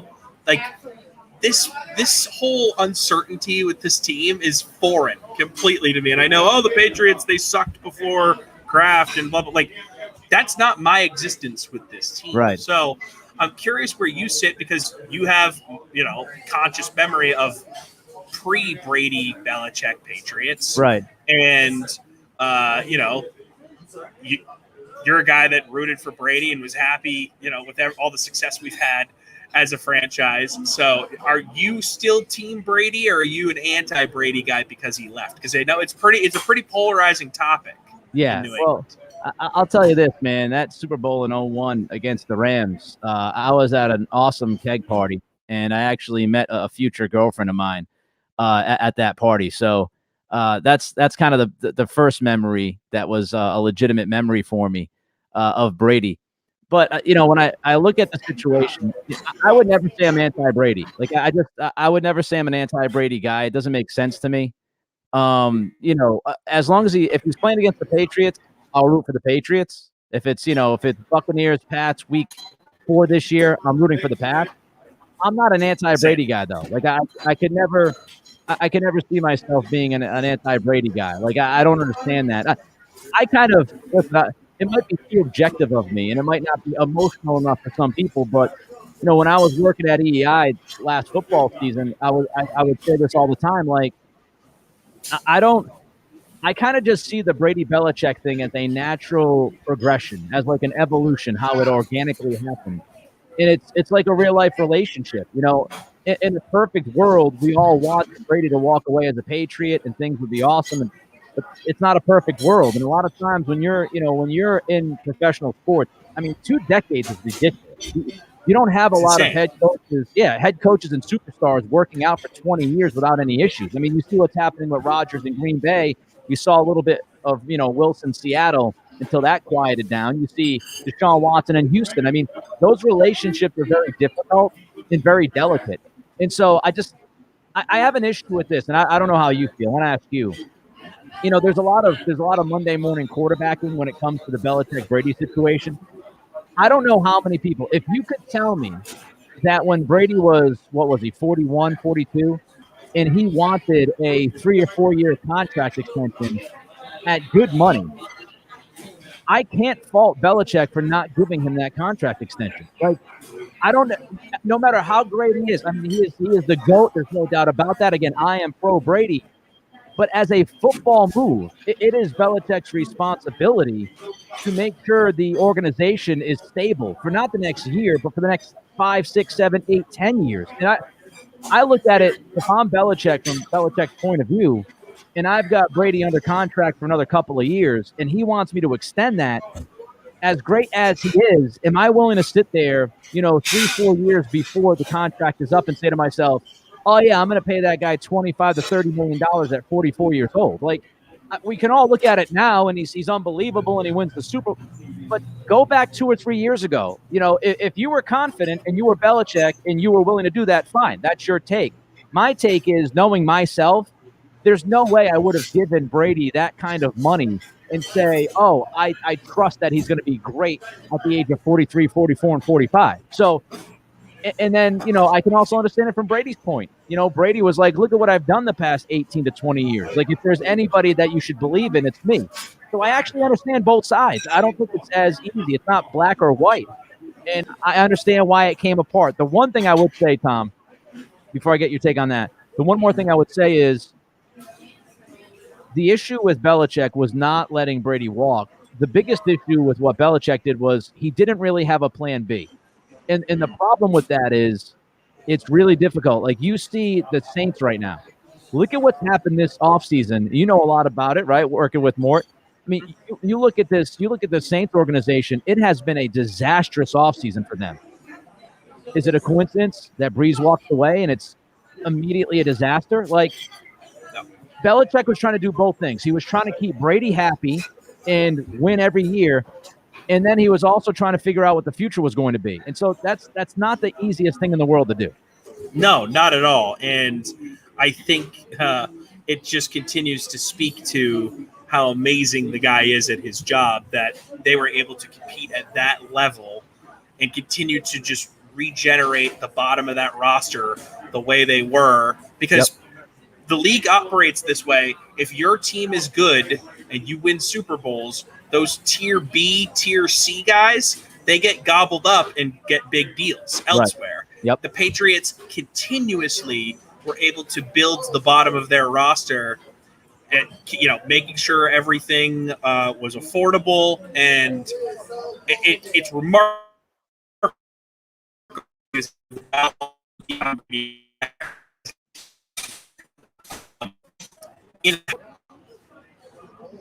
Do that move. I mean, at a certain point, you have to look at the history of the league and other all-time great quarterbacks. Look at Peyton Manning. Like, Peyton Manning had maybe the best individual season ever for a quarterback in, what was the year, 2013, 2014, I believe. And they won the Super Bowl in 2015. Yeah, they beat them in 2015. Yep. Yeah, so when they won the Super Bowl with Peyton, he was a corpse. He was nothing, and it was like that. It happened completely overnight. So I look at him as kind of the cautionary tale with this Brady stuff, and I feel like, and yes, I know Peyton was a lot more banged up, but I just see the history of this league, and guys fall off a cliff, and Brady clearly hasn't. And the cliff comment we all talk about with Max Kellerman, Brady hasn't shown that he's close to that cliff yet. But I guess that's why they call it a cliff, right? It just happens. Yeah, and I would also remind people that, like, let's not forget that Brady really joined an offensive roster that was a fantasy football team. Just because Brady played the way he played last year, I don't know if he plays exactly that way with other teams. Who knows? It's a hypothetical. But, he was surrounded with a lot of talent. So, listen, you said it, the history of it. I mean, you can look at what Green Bay and Rodgers are going through. Like, Green Bay, Rodgers, was 36, whatever, at the time when they drafted Jordan Love. They said, what are the chances? And Rodgers looked a hell of a lot better than I thought a lot of people said he did the year they drafted Love. I thought it was more about the lack of talent. Devontae Adams had a turf toe. A lot of stuff happened that year. And, they go out and they draft Jordan Love in the first round. So, it's really a difficult thing to try to gauge when the quarterback is done. And we'll look back at this, and I think we'll say Brady was the anomaly. He was the unusual case. And I think it's very difficult to say, oh, Belichick handled it in the worst way when it's the anomaly. Let me ask you about this. Can we talk about the Celtics for a few minutes? Can we talk about it? Give me some Celtics takes here. We're both very hardcore C's guys here. So yes, I want your take on the team right now so far. I want your take on Brad Stevens, the GM. I want your take on the Kemba deal, and I want your take on the Ime Udoka hiring. Okay, I love Ime as a hiring because all the players wanted it to happen. This is a players' league.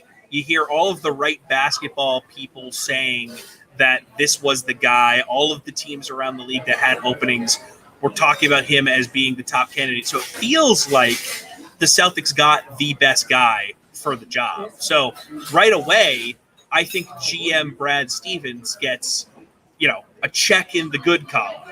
Then he moves Kemba, had to get rid of that situation. It just wasn't going to work. Yep. It sucks because when they brought him in, everyone was super high on Kemba, and then very quickly into that season, we're like, oh, he's done. His knees are shot. It's not going to be the same ever again. It was like right after the All-Star game, I feel like we all sort of realized in his first year with the Celtics, it wasn't going to work. So right again, you get the check mark in the good column. So Brad, the GM for me, is getting an A right now because the two major moves that he's had to make, he's nailed it. I think they got a good return for Kemba. The fact that they got any sort of return that's of any value for a guy that we all know is damaged goods at this point, that's a win.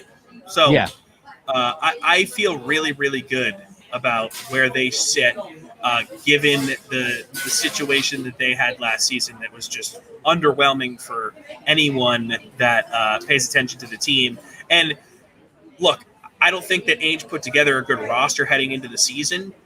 I also don't think it helps how many injuries and the COVID issues. I mean, it was a banged up team that dealt with COVID. Obviously, Tatum had his problems with it. Right. Everything that could have went wrong for that team last season went wrong, and then it ends with the Jaylen Brown injury. I mean, they just had no shot. So I'm higher on the Celtics than I think a lot of people are. I feel like people are sort of sleeping on the fact that they had sort of this throwaway year post a deep bubble run where all these other teams that had deep bubble runs, everyone's kind of giving them a pass, right? Oh, the Lakers, they're banged up because of the bubble. They didn't have a good offseason because of that. That's why, blah, blah, blah. The Heat get the same sort of pass. No one's giving that pass to Boston. And I think that they took stock of the situation. They say, we like our big two, we'll call it. We're going to build around these guys. We're going to make sure we get a coach in here that they want to work with. And it's not that they hate Stevens. I just think Ainge is at a point where he doesn't want to work as hard because he's old and he wants to be like semi-retired. So it was just, it all kind of fell into place. Sometimes you need a new voice in the locker room. So Brad gets to stay with the organization because they love Brad as a basketball mind. They bring in the coach that everyone wants, and we're gonna try and put these young guys in a position to win a championship over the next few years here. They're still so young. They're so young. Tatum's 23. I think Brown's 24.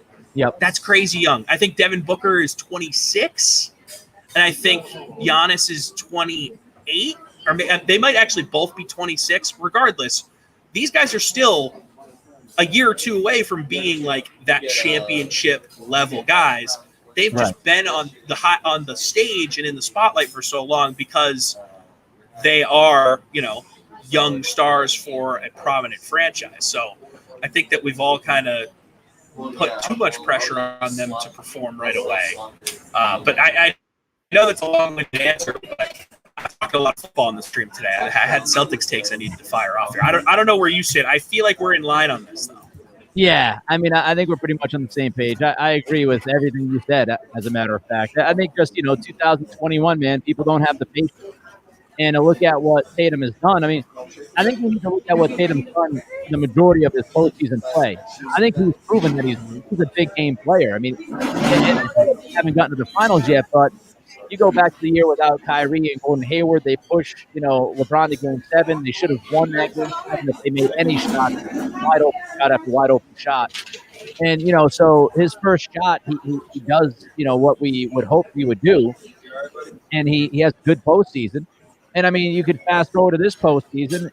He dropped a 50 burger with, nobody out there helping him against the net. I mean, I think he's a primetime player. I think he is, I said last year on EEI, I thought he would be a top 10 player in the league within the next 2 years. I feel confident about that. I think this year is when he takes that step and is a top 10 guy. And I agree with Jalen. If you look at Jalen, he's improved every single year. He always improves something. So, they're young, and I think people kind of get wrapped up in, conference finals 3 out of 4 years, and they immediately said the next step is the next step. We got to understand that, funky things happened this past year as well. I think Horford's a good fit. I think he's got a little gas left in the tank. I don't think he's washed. Now, I don't think he's a star by any means, but I do think he'll help the team out. And financially, they have more flexibility. Before I run, I want to ask you, is Bradley Beal a Boston Celtic by the trading deadline? Oh, man. I say no, and I'm okay with that. All right. I think he is. That's how I feel about it. I think he is. Tatum's going to be pushing for it. Yep. I mean, they're boys. I usually don't buy into conspiracies and all this stuff, but I do think that they've talked to each other a lot, obviously, and I think that I think it depends on Washington's first half if Beal stays. I mean, I think it's possible after free agency, Beal says this team's not good enough and then pushes his way out. Now, does he get as aggressive? If he becomes James Harden aggressive, I think, first of all, he's much more professional than Harden. But if he gets Harden aggressive and says, no, I'm going to, you either send me to Boston or I'm signing with Boston as a free agent, then I think now we get to see it happen, right? If he waits until the season starts, it all depends on the first half. And I think if Washington is struggling in the first half, I think at that point he's going to tap out. And if you're Washington, you've got to move him, right? I mean, if you don't have a good first half, you've got to move him. If you keep him and he walks in free agency, it might take you 5 or 6 years to try to put together a team that can win any game. So I think it could end up a Celtic. I don't know. Maybe I'm too optimistic. No, look, I wouldn't be shocked because of everything you just said. And maybe this is me feeling like Danny Ainge is still in charge. It always feels like the Celtics were the guys that, Trader Danny. But, did they ever really make the deal for a Bradley Beal type of guy in season? No. I mean, but we'll see. It's a different regime now, so who knows? We'll see, but, man. Nick, I got to run. My mom is on tap. Maybe the most important guest. I'm getting followed by your mom. Of the day. Yeah, how about that? But, buddy, I appreciate it. We'll be in touch. All right, bud. I'll talk to you. See you, Nick. Hi, Mom. Hi, Tom. You're here. I tried to get on through the computer, and it kept telling me to download, I don't know, things. And I thought I already had those things, like Chrome and all kinds. So I just went back to my phone. It works fine. Okay, good. I think most of the guests that have joined us today have been on the phone. So this works. I thought I was a loser, but I'm trying. No, you're doing okay. So we are now, let's see, 4.5 plus 12. So I'm 16 and a half hours into this thing. Did you order breakfast? I have not eaten yet. You need to order now. It's going to take a while. I know. What should I get? Get just plain scrambled eggs and toast, nice and bland, so you don't feel sick. Yeah, but it's no fun, and I have to be here. Scrambled eggs, toast. That's enough. Okay. We'll think about it. They haven't really been bothering me because I've been loud. I don't know if you were listening earlier. Yeah. Someone told me to be quiet. So like I'm just trying to. I don't think you're drinking enough water. I think Here we go. I keep losing track of how many, like which water cup I'm using. This one's like half drank. We'll try this one. no, you drink more water. Keep drinking. Move around. It's hard though because as you can probably tell. Hey, can I get a water refill? Thank you. There you go. Nice. I've interviewed people nonstop since this thing started, so it's hard to squeeze in a water or a walk.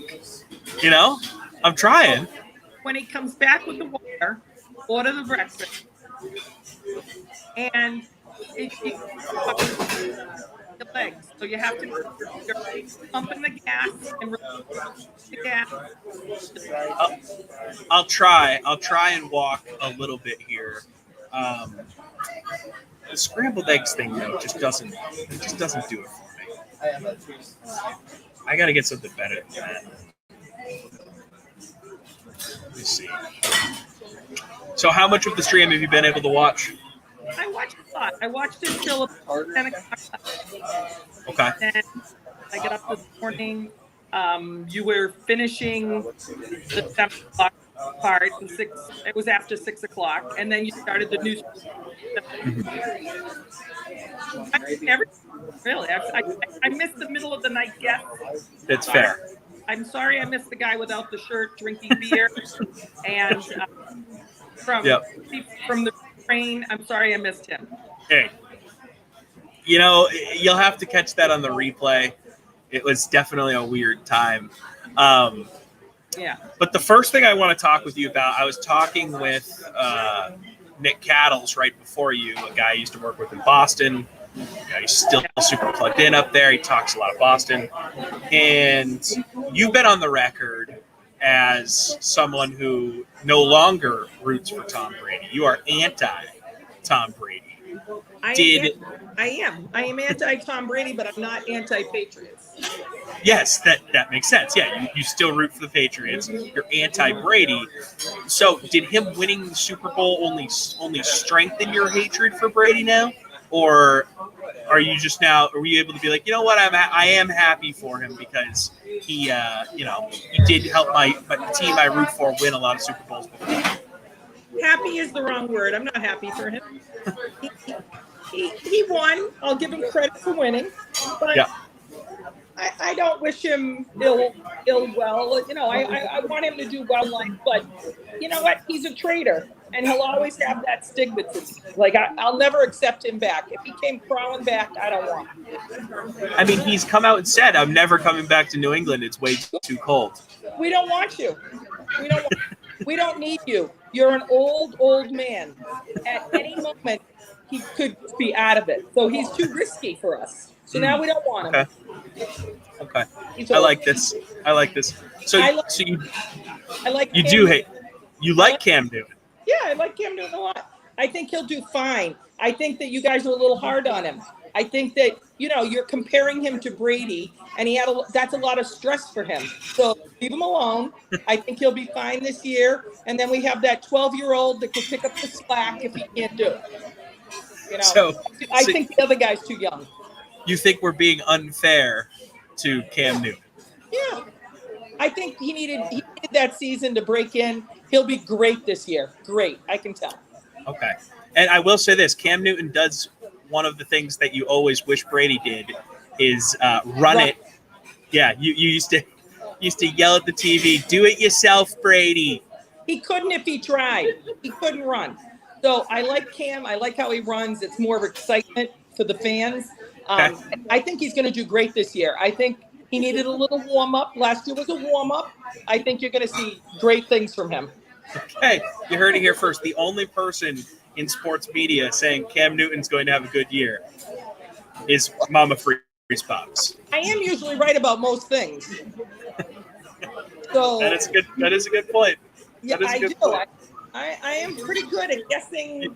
You do subscribe to that theory. Yeah. That you are always right. I am.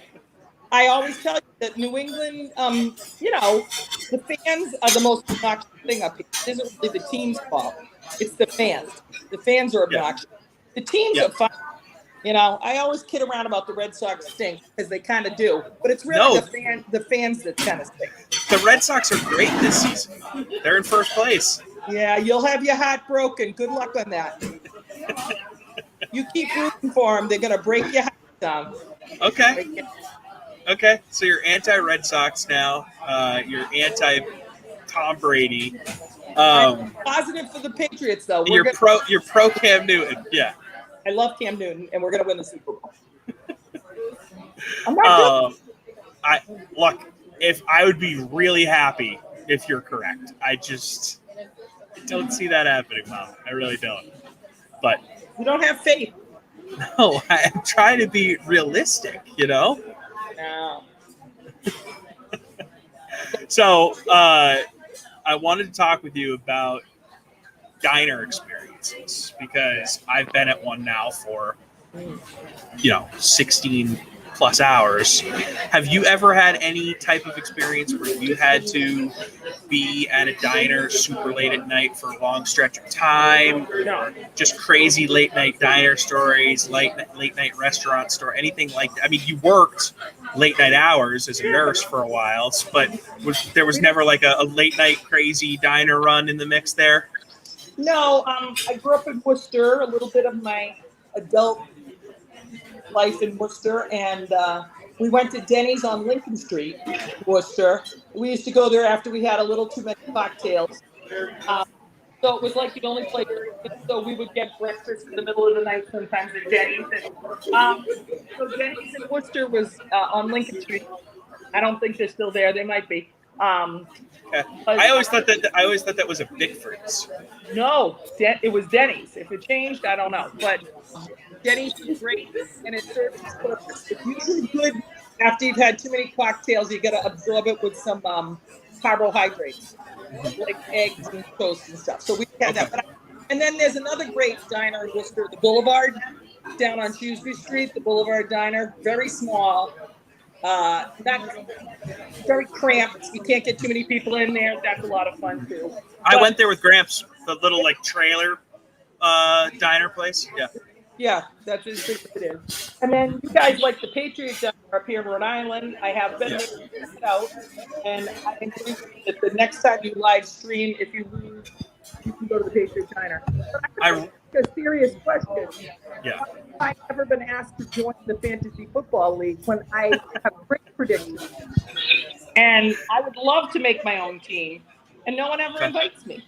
So it's a great question. I think it's a better question for your other son, Tim Carroll. Tim has more of his finger on the pulse of this league, and I think that he would be the guy that you should get in touch with to join this fantasy football league. When do you pick the team? I believe we're drafting on August 20th. I'm available. Okay. Hey, good to know. It's all good information. Maybe he won't have enough people. I can be a substitute. Okay. You could be a substitute for our fantasy league. I'm sure that you're going to kill it. How much does it cost? Actually, that has not been determined yet. I think we're going to do $150 this year. 150 or 200. I don't know what the price is yet. Is there a list of people I can pick from for my team? Yes, that's how it works. You have the list of every player in the league, and then you do a draft. So you get a draft order, and depending on where you select, you have like whoever hasn't been picked yet, you have that to choose from. Oh, I'm gonna kill it. This seems easy. Who would you draft, Bob? Well, of course, I'm going to draft Patrick Mahomes. Oh, okay. There's a name. Okay. As my quarterback. They don't have to all be in the same team. No, correct. Yep. You could go across the league. Yep. It's the kind of mix-up. Yep. Do you know if Edelman is playing this year, or is he out on injury? Julian Edelman retired. Oh, wait a minute. You didn't know that? I thought that he was only kidding. No. I thought He he only legit retired. Oh, No, I he thought was not. meant to retire. Oh, I'm sad. He was not joking. He retired. Oh, I thought he just did that to get the media off his back and he was really going to play. Oh. No, I mean, unless this is just a huge long con that we don't know about. Maybe you have some inside knowledge, but no, he's done. He's done playing. Oh, I'm sad. So that was your second pick. No longer can pick him. Who you got instead?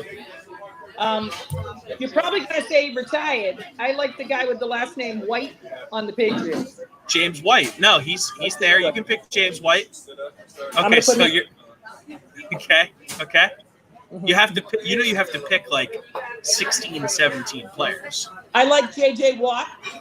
Okay, that's a guy. Well, so in fantasy, typically you don't draft defensive players. You just draft an entire defensive unit. So you pick a team where you like their full defense. So JJ Watt wouldn't be available for this draft. Why is he not? You mean I have to take all the guys on his team? If you were to take JJ Watt, that means you would have to take the entire Cardinals defense. I don't know if I want all of them. So, okay, we don't need to worry about defenses. We can skip that for now. Is there any other players on offense you would take other than retired Julian Edelman? Well, that really spoiled it. But I liked a lot of the guys on Pittsburgh. I enjoy watching Pittsburgh play. Okay, so you're going to pick some receivers on Pittsburgh. Juju Smith-Schuster, you like him? No. Deontay Johnson, James Washington, Eric Ebron, Chase Claypool. I'm naming all of the Steelers' offensive weapons. I think that maybe I like defense because I don't know the offensive names. So fantasy is going to be tough for you then, because you need to know offensive names to pick a team. I'm going to have to study. I can study this, though. I love to read. I'll read all about football players, and I will be ready. I will say this. If we get you in this league, I might not need to sit at a diner next year. I think it might be you. Oh, that's a burn. No, I will not sit in a diner. I would lie and say I sat in the diner, and I'd take screenshots of me, like, eating, and then I just put them all together, and you guys would think I'm in the diner. Yeah, I'm sure it would be elegantly done, and it would be not noticeable at all. I'd say that I'd live stream, or I'll pick a diner so far away none of you guys can find me to see if I'm really there. Like St. Louis. Exactly. So we have a listener question coming in hot for you here. My friend Gemma is asking us to talk about soggies. So she wants some good soggies talk. All right. I will be making soggies when Tom and Morgan come to visit. Okay. I already bought them. I'm going to show you the soggies. Yep, there we go. Awesome. Ready. Best hot dogs in the world. Truly. And this They is truly why are. you have to buy them when you see them, big boxes of them, because they sell out. Sometimes they don't have them. But I will be making soggies in August. We eat them year round, but they're better in the summer because you have all the other side dishes ready to go. But yeah, we will be serving the old soggies up. Okay. I already have my list of foods that I have to make for Tom when he arrives back in New England. So when I move back, yes. Yes, with the big move, there'll be lots of lasagna. There'll be lots of stuffed peppers. I'll have to make chili. I'll have to make soggies. I'm going to have to cook a lot more often because Tom will be around asking me, don't you have any food? So I will be cooking. Yeah. And I'm not moving back to not be fed. Exactly. Well, I've been very bored because all my children are gone.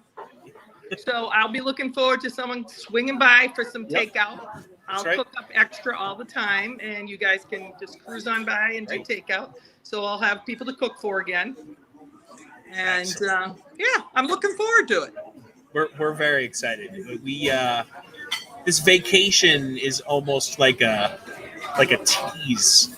Like we're gonna come up for a week and then we're gonna have to come back and then get packed up and then come back. You know, it's like why can't we just stay? You know? Yeah. If you didn't need that truckload of stuff. Exactly. Got it. The U-Haul. So does Dad know that he's gonna be driving the U-Haul the whole time? Is he aware? I think he's mentally prepared that you were not going to help in any way. Yeah. Yeah.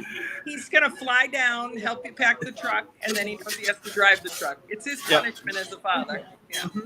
Mm-hmm. Yeah. No, I'll drive. Here's the thing. We all know he's the best U-Haul driver of the three of us. Between me, Morgan, and him, he's clearly the most qualified for the job. So why put it in the hands? Why put it in the hands of someone who's underqualified when we have someone who's overly qualified? I'd say. I totally agree, and that's why I was immediately made him a reservation to fly him down there because I was nervous. I said, Tom will get killed driving a U-Haul. This is ridiculous. Like, you don't realize the trailer trucks, and if you've never driven anything that big, I was I think that's safer. He can show you how to drive. You know, like he'll drive for a while and maybe let you practice when it's flat everywhere in the Midwest. But, you know. It really is. You know? By the way, Major Tackle Right on YouTube saying, oh, sorry, this isn't going fast. Saying, good job on the fantasy football breakdown. So there you go. Getting some cred there. I think I should be able to handpick from each different team people I like. You can. That's how it works, Mom. But you can't pick You can't pick defensive players. It's only offensive players. So I gotta pick all the guys who catch the ball and run the ball and throw the ball. And I can't. Can I pick a kicker? Yes, you get to pick one kicker. Well, you can pick more than one, but you really only want one.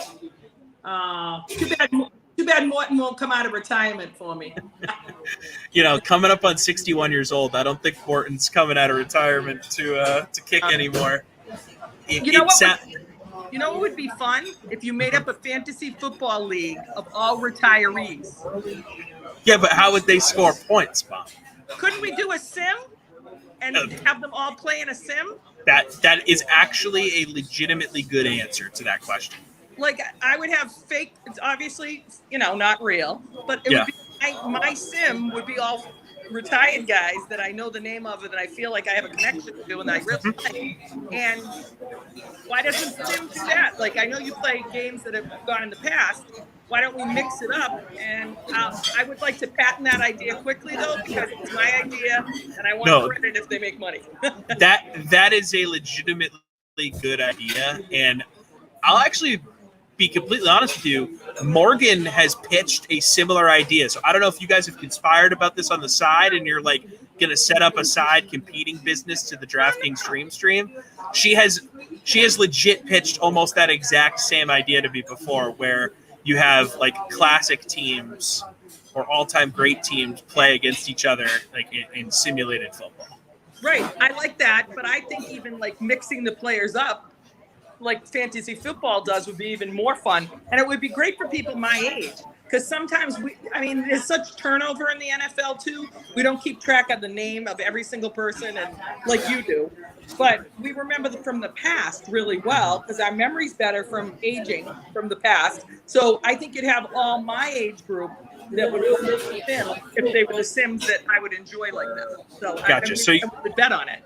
You're saying there's like an untapped market here. Totally untapped market. It's called old ladies who used to watch football and remembered the names. Yes. So you're saying like the 55 plus mom market is being underserved in the daily fantasy world. Exactly. Like we like to talk about the old days, and I can't even keep track of who's retiring. You didn't even know Julian Edelman was retired. You tried to make him your second pick in fantasy. I thought he was lying. I thought he was just saying that to get something to the media to shut him up so they'll leave him alone for a while. And then he'd make this great comeback. Look at Gronk. Gronk said he retired. Oh, okay. Back. Bull. So, yeah, Gronk was fake retired. We all knew that. I knew Gronk was fake retired, but I want to hope Julian is fake retiring too. I don't think Julian's fake retired because he's not that good anymore because he's injured, you know?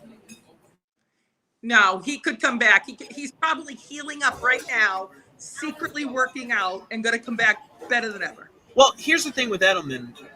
Before he got injured last season, he did look good in spots. Like he had that really good game in Seattle, with the one game Cam Newton looked good last year. But when you're that type of player and you rely on your speed and quickness so much, and you can't do that anymore, and you're that size, it's not going to be a drawn out thing. You kind of just got to go. Like some of these receivers, when they're taller, when they lose some speed, you can stick around for a while because you can still be a corner fade, go up and get the ball type of guy in the end zone. But Edelman's not that dude. He's a burner. So and he can't burn anymore. So I unfortunately think that he isn't lying to get the media off of his back, that he's actually retired. I can hold. My guess. But hey, like we've determined on here already, you're typically right about these things. Well, after Gronk pulling the switcheroo like that and then following his boyfriend to Florida, that really made me say, like, don't ever believe them when they say, they're retired. They're not really retired. They're just waiting to make their comeback. Then the media will be all over them. They get more attention. It's attention-seeking, kind of, which works. Well, I mean, it is our jobs to talk about the sport of football, and when players do things like that, we have to talk about it. So if you want to call it attention-seeking, I guess you can, but it's part of the biz, Mom. No, don't give us grief for doing our jobs. No, I turned over a new leaf. Look at how nice I am. I haven't sworn. I haven't said anything. I'm impressed. I haven't said anything bad about anyone. I love everyone, Tom. Good for you. That's good. You've made great improvements from your first radio appearance here in St. Louis, where you called every Bruins fandom a masshole, and you openly rooted against the team that is synonymous with the region you've grown up and lived in your entire life, and rooted for the Blues. You became a legend in this town because of it. One of the most listened to clips in the history of the station was that clip with you just taking a huge dump on Boston fans. Well, they did dumb things that day when they stood outside. They paid all kinds of money and then to get into Boston, to stand outside a place and not even see the game. It was ridiculous. But I'm not like that anymore. You've turned over a new leaf. This is my post-COVID sweetness. There you go. That's good. So how long is this going to last? Probably till the first Patriot game. Then I'm going to get violent. Oh my God! All right, Mom. I appreciate the time here. Do you have any closing thoughts before I let you go? No, anything you got to fire off? Topics. We're not allowed to discuss any real hot topics. Those people in person call me, and I'll let you know how I feel about it. Okay. Yes, that's all we're gonna say. Thank you, Mom. I appreciate the time. I'm glad you're moving back. Yes. And tell DraftKings my idea about Sims for the elderly, that we would like to draft all retirees and have those Sims live. That would be super great. Okay. And we prefer everything before 9 o'clock at night because we can't stay up that late. Between 5 and 9. I completely missed that. I completely missed that last part because you cut out. I said they can only do those Sims that for the elderly if they ever allow the retirees to play. I'll pick my Sim characters, but it has to be before 9 o'clock at night because we all go to sleep early. We have to do all those things 5 to 9. Yeah, you get the early bird specials. Early bird dinner, then we watch our Sims. Love it. All right, Mom. I'll talk to you later. Keep moving, and don't forget to drink. You're gonna throw a clot. I'm trying. I asked for another water, but my man Jacob has been busy, I guess. I don't know what's going on here. I asked him for more water. You gotta order something. They think you're not spending any money. Spend some money and they won't mind. I've already spent money. Spend more. All right. I'll talk to you later. You don't drink something, I'm gonna call Denny's and complain. I will. Don't worry. All right. All right. Bye, Mom. Love you. Bye.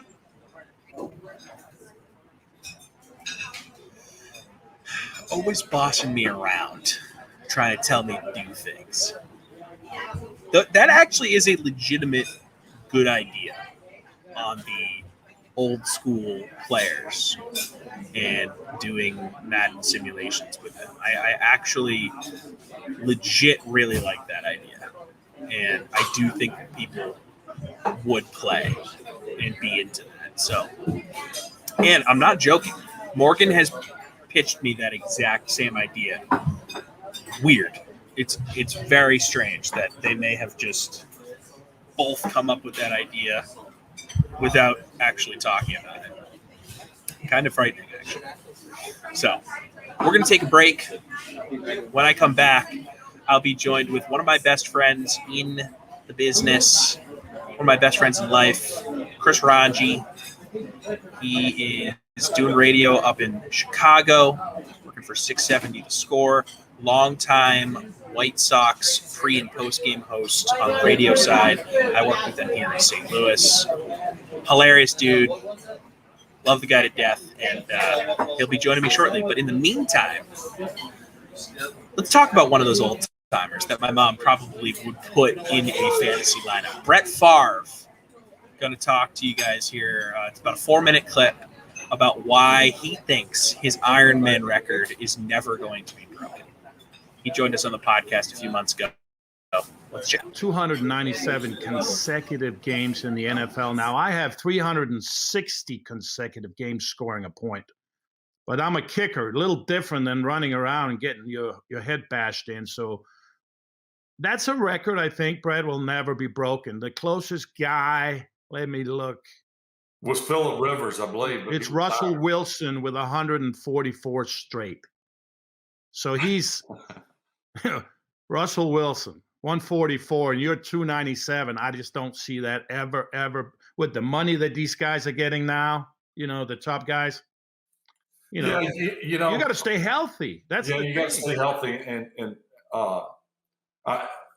in regards to you and your streak, from a physical standpoint, you were not taking the hits that I did. But I'm going to give you a pat on the back. I tell people this all the time. Imagine going your 360 games. It's 22 and a half years. Imagine going 22 and a half years without something making you sick, tripping and falling. I know it. So it doesn't have to be football related. We all come down with, like I remember I had a kidney infection. I thought I'd done something to my back. Mm-hmm. And I felt like someone had stabbed me in the back. That's how painful it was. That would have kept me out of a game. Yeah. I mean, so in your defense, it's still a remarkable feat to be, and I think, and you probably feel the same way as I do. I think what makes me most proud is the fact not so much that I overcame the physical bruises and ailments and breaks and pulls and tears to play, but that I was good enough, consistently enough, not perfect week in, week out, but good enough, consistently enough that I was in the lineup for 19 straight years. Unbelievable. That's what's more incredible. I mean, you missed 2 or 3 kicks. It's easy for them to say, Morton, you've been great. Yeah. Certainly appreciate it, but it's time. A younger, cheaper model. Yeah, it happens all the time. Yeah. So, I remember a game against the 49ers, and we're getting shut out. I'm with the Saints, and I'm like 8-9 years in, on this. I mean, I got a consecutive streak going. Not that I'm counting numbers at all at that point. I'm just trying to make it from one year to the next. We're getting shut out. There's like 3 minutes left, and we're driving. And we're down like 35-0. I said, there's no way in hell that we're kicking a field goal. If we don't score a touchdown, that's the only way I'm going to get a point. And we did. We somehow got a touchdown with like 2 minutes and something to go. I said, I can't miss this extra point, shit. Yeah. But there's a lot, like to your point, there's so many things that have to go Variables right. that that could against screw. that happening. I was sick against the Houston the Oilers. I mean, sick. I couldn't get out of bed in the morning on game day. Had a horrible warm up. I missed every damn kick in warm ups. I said, well, shit. I guess I got to go with my experience on this one because I'm feeling like shit. Yeah. And I went out and went 4 for 4. So you never know.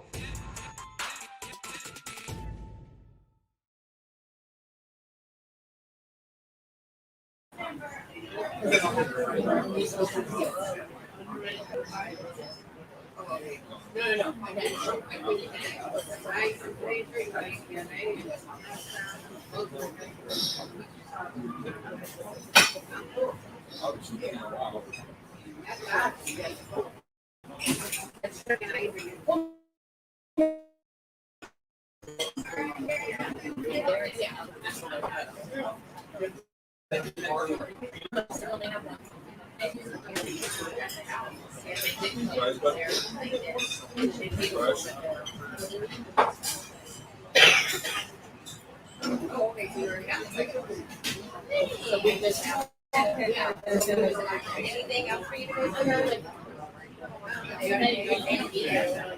Anything else for you, lady? No, that's great. Oh, sorry. Thank you.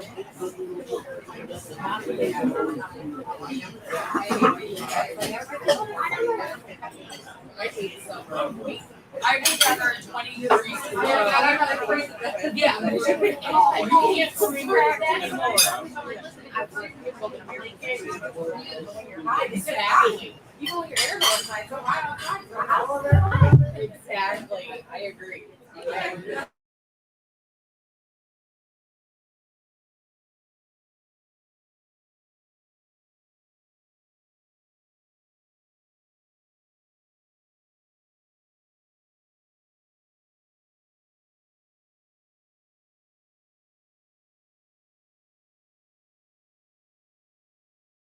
I am back, people.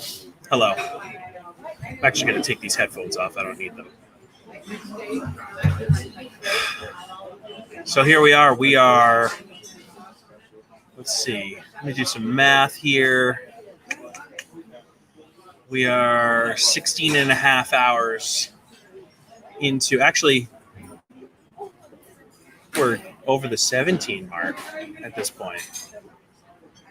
I think. We've been online for a long time. We're getting to the point in the day where I'm starting to feel loopy. Let's take a little look at the chat here real quick. People loved my mom joining us. A fantasy football legend. She knows her stuff. Go ahead and draft Julian Edelman, who retired a few weeks ago. That's a good idea. But it was fun. She's always good to have on. And people loved her on the air here in St. Louis because when she was doing stuff occasionally on 101, hey, Jacob, can I get a water and I'm going to place a food order when you get a sec? Thanks, man. Sorry, I interrupted my story there. Had to catch my man Jacob. You know what you want, or did you want to? Yeah, so let's go ahead and do the. So are you like sportscasting right now? Yeah, we're on a live stream here. Ooh, I love fantasy. Oh, okay, cool. How'd your team do last year? I took first in both of them, but they were just like online ones. I came in last. That's why I'm here right now. Did you get last? I came in. Took McCaffrey. No, good question. He had a bad year because he was hurt. By the way, I'm just gonna go with I can't find it, but like the traditional Grand Slam, like whatever that the original. Yeah, I think it's called the All-American Slam or something. You want the All-American or the original? I don't know. The one that has scrambled. It has bacon, sausage, and home fries and toast. That one. All-American, white wheat or sourdough? Sourdough, please. Cheese in your eggs? Yes. But I came in last because I drafted a bunch of Cowboys. Cowboys had a bad year. No, that's how it fell for me in the draft. Yeah. And then they obviously had their injuries. So, here we are. Chris Ranji's here. Hey, sorry, Ranji. I was having a conversation with my man Jake, the waiter. You were ordering. Yeah, I mean, I haven't eaten in a while here, man. When is the last time? Like, how long has it been since you've had food? 3 a.m. 3 a.m. Okay, Yeah, what did you have? I had, well, it's funny you ask. I had an app sampler, Raj. Okay, yeah. What's going on, buddy? Nothing, man. This is ridiculous. Like, whatever it is, you're totally aware you could join other fantasy leagues, right? I know, but there's no pride. Like the punishment. Okay, hold on. No, who cares about that? The punishment for you was like, if you don't do this, you're out of the fantasy league. Yeah. My response would have been, okay, I'll talk to you guys later. I'll get a new freaking team, man. Well, what's wrong with you? You don't have to do this. I don't, but part of me kind of wanted to do it so I could say I did it, right? I mean, there's always that. All right. Right? Am I a little crazy? Yes. No, I guess in some respects, being able to tell people 10 years from now that, I spent 24 hours in a Denny's, like, I guess there's that story. But I don't know if it's worth it. There's some value there. There's some. Yeah. What did you go with the Grand Slam breakfast or whatever? Yeah. So I had a Grand Slamwich here last night for dinner. I'm now getting the Grand Slam plate for I guess this would be a pseudo breakfast / lunch. I believe they call that brunch. They mix the two. Yeah. Brunch. So I'm having I don't know if they have brunch on Friday though.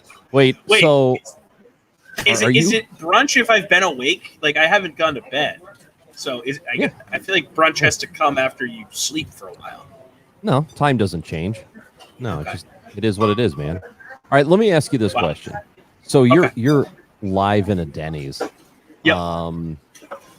You got your headphones on. So people with headphones on don't know how loud they're talking. Do you suppose that you're just sitting in the corner talking real loud and I'm over here talking to nobody and no one's like, everybody's looking at you like, what is wrong with this? So idiot.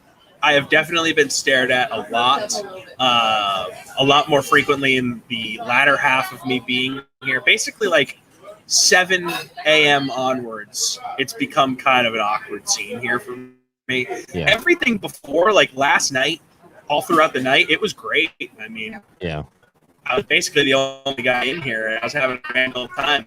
But it's a different vibe now. There's no doubt about it. It's the whole just stretch is going to be tough here. It's totally ridiculous, and your Wi-Fi sucks. I can tell that much right now. Yeah, well, look, I'm at a Denny's, Ron. Like, what do you I get it. High Wi-Fi here? No, but I get it, buddy. No, I was told. I was asked to be quiet at a point this morning. Really? My current server, Jacob, at around 7:30 this morning. No, it was in the 8 o'clock hour. He politely asked if I could quiet down. How did he say it? Off in the corner, just in my periphery. He was trying to get my attention. He got my attention. I took my headphone off. He said, "Hey, could you please keep it down?" And I said, "Yeah, I'm sorry." And then I wanted to know his name because I've been friendly with all of my servers so far. Obviously, I have to be, given what's going on here. So I asked him what his name was, and I couldn't tell if he had said Jacob or Jacobson. I have now since found out his name is Jacob, and he actually loves fantasy football. He's doing a bang-up job, by the way. Cleaning up some tables right now. So that was the dilemma this morning. But okay. all in all, we're in good shape here, man. Have you considered, taking one earphone off of your head so that you can kind of get an idea of how loud you're being? Not until you just said it right now. So yeah, I'm here to make your life should easier. I put it Bubba. forward or back? Probably back? backwards. Yeah, back. Yeah, go back. Go Right go ear or behind left the ear. ear? Whatever's Yeah, but more now I'm comfortable for you, distracted. pal. Now I'm distracted. By other people. I don't know if I like this. Okay, you do. Look, like tuning it I out. don't. To be honest We can with try you, I this don't really. for a few minutes. Yeah, it's up to you. I don't really care how comfortable the people eating in Denny's are right now. So you could do whatever you whatever you want. You're an It's a-hole. fine. No, put them both back on. So that shows that I don't care either. Yeah. So yeah, this is just ridiculous, buddy. But I'm proud of you. I haven't given you a formal introduction. Your name is Chris Ranji. Hey. You live here with me in St. Louis, not with me, just in the same city. No, we don't share. Not in Denny's. Nope. No, not at a Denny's either. You and I worked together at 101 ESPN. Neither one of us works at station anymore. You now are working back at the station you used to work at in Chicago. I now do stuff with Vegas Insider, but I still consider you a teammate. I feel like we're teammates for life at this point. Yeah, we're teammates for life. Okay, good. I'm glad that we're on the same page in that. I agree. Okay. So I know that you've been sort of critical in the early going of this interview on me being here for 24 hours. So you've never done anything like this before? Like super weird hours at a diner, like diner stories. I mean, you were running around with the White Sox for a while. You never had any crazy nights where you're up at a Denny's, 6 a.m. grabbing some omelets with, Jake Peavy. Give me a little diner gossip here. I don't have any real diner gossip. I mean, usually you go to the diner at 3 or 4 or whatever, and I mean, it's after you've been out for a while. Didn't have any really insane stories like that, but there were times you'd be out with some of the guys after a game or whatever, or on a night off, whatever, and I do remember one time I got food. So we were out, and the one guy, I'm not going to give his name, but he was out, and he was like, I remember we go to the bar, and it's one of those late bars that closes at 4:00, and we're there at the bar, and like the tab comes. He's like, "Dude, I got it. I'm rich." And I was like, I remember him saying it just like, "Dude, I got it. I'm rich." I was like, "All right, yep, I'll tell you. You pay for it." I went, we got and I was walking up to my apartment, and I'm like, I don't feel good. I think I'm gonna throw up, and I just took the bag of food and threw it in the street, and I didn't even eat it. I had this bag of McDonald's, and I thought I was gonna get sick, and I just took that bag and I just chucked it. I don't know, of all things to do, instead of taking Horrible it up, decision. I just chucked the food into the street. Just ridiculous. On Fullerton Avenue in Chicago. So if you about 15 years ago, if you were driving down Fullerton Avenue in Chicago and you saw a bag of McDonald's unopened laying in the street, that was mine, and there was probably a Big Mac in it. Wow. I have a similar story. Well, not similar at all, but it's in the same vein. It was my brother's, I want to say, 22nd birthday, maybe it was 21st. It was an early 20s birthday. 22nd. And the lads all got together at Foxwoods, which is a casino up in New England. And let's just say we had a few pops before heading into the casino. And the next morning, I wasn't feeling so hot. Yeah, of course. Definitely was still feeling it from the night before. Yeah, it wasn't a good scene. And we drove through a Burger King. And I definitely was too ill still to eat the Burger King, even we had ordered it, and we're driving back probably about 10 minutes from my parents' house at this point. And I still have this full bag of Burger King in the back seat. And I feel the urge. Like, it's time. It's Wait, hold on a second. Situation that's going on. Wait. When you say you got the urge, are you talking like front or back end? Oh, good call. Front end. Okay, front end. Yes, a front end evacuation. Okay. So, all right. I'm in the back seat, not feeling great. Front end evacuation about to occur, and I have this bag, obviously, of Burger King in the back seat with me. So, Dude, you know, logical brains would say just throw up into the Burger King bag because, like, whatever, it's just Burger King, and then you're keeping your car covered in throw up. But hungover brain says preserve the Burger King. Yeah. Try and use good aim here and get this out the window. And again, a good caveat to this is it's actually my own car being driven by someone else the next morning. So I never sat in the back seat in my own car before, never realized that the windows only go halfway down. Oh, jeez. I go to make the front end evacuation. Yeah. The half window was not my friend in this scenario. And oh God, all inside. Let's the car. just say that Yeah. that was an uncomfortable next 10 minutes for everyone involved. Well, Moral I of the have story: just throw up on the Burger King next time. Look. That Burger I King have, was eaten, by the way. I have two thoughts right now, Tom. Okay. The first thought is you're telling a vomit story in the middle of a restaurant with people around you, which I think is just great. Yeah. I mean, you're talking about puking, and you're in a Denny's while people are eating next to you. You're just a raging a-hole, and I hope you know that. That's number one. And the second thought is, I had a girlfriend in I think it was about 2005. And we went to a wedding in the suburbs in the Chicago burbs. A buddy of mine from work got married, and I took her, and she had a great time and drank a lot. And we're driving back to the city, which was like 25 minutes or something, and it was late. And she's over in the passenger seat, and she's like, oh, I don't feel good. And I was like, do I need to pull over? And I asked her multiple times, and she's like, no, I'm okay. And then she's like, I'm just going to roll the window down. And so she rolled down the window. And I'm like, are you so she could get some air on her face, right? And I was like, are you sure?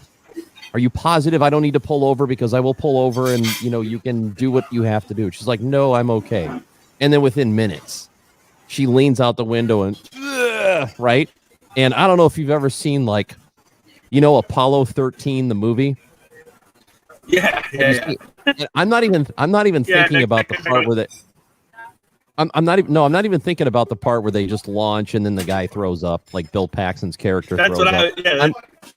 I'm thinking of the time when, like, they empty the urine and it goes out into a spray, like just this perfect spray out into space. Like they're empty.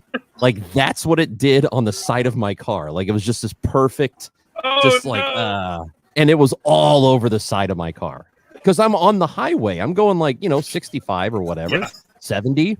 Yeah. And it just like you can't throw up out of a moving car when it's going 70 miles an hour because of the wind. It will take it and just spray it everywhere. So all down the side. I mean, it was awful, just disgusting. And to her credit, she did wake up the next day and take the car and clean it. Like she went and got it cleaned. But it did. It looked like that.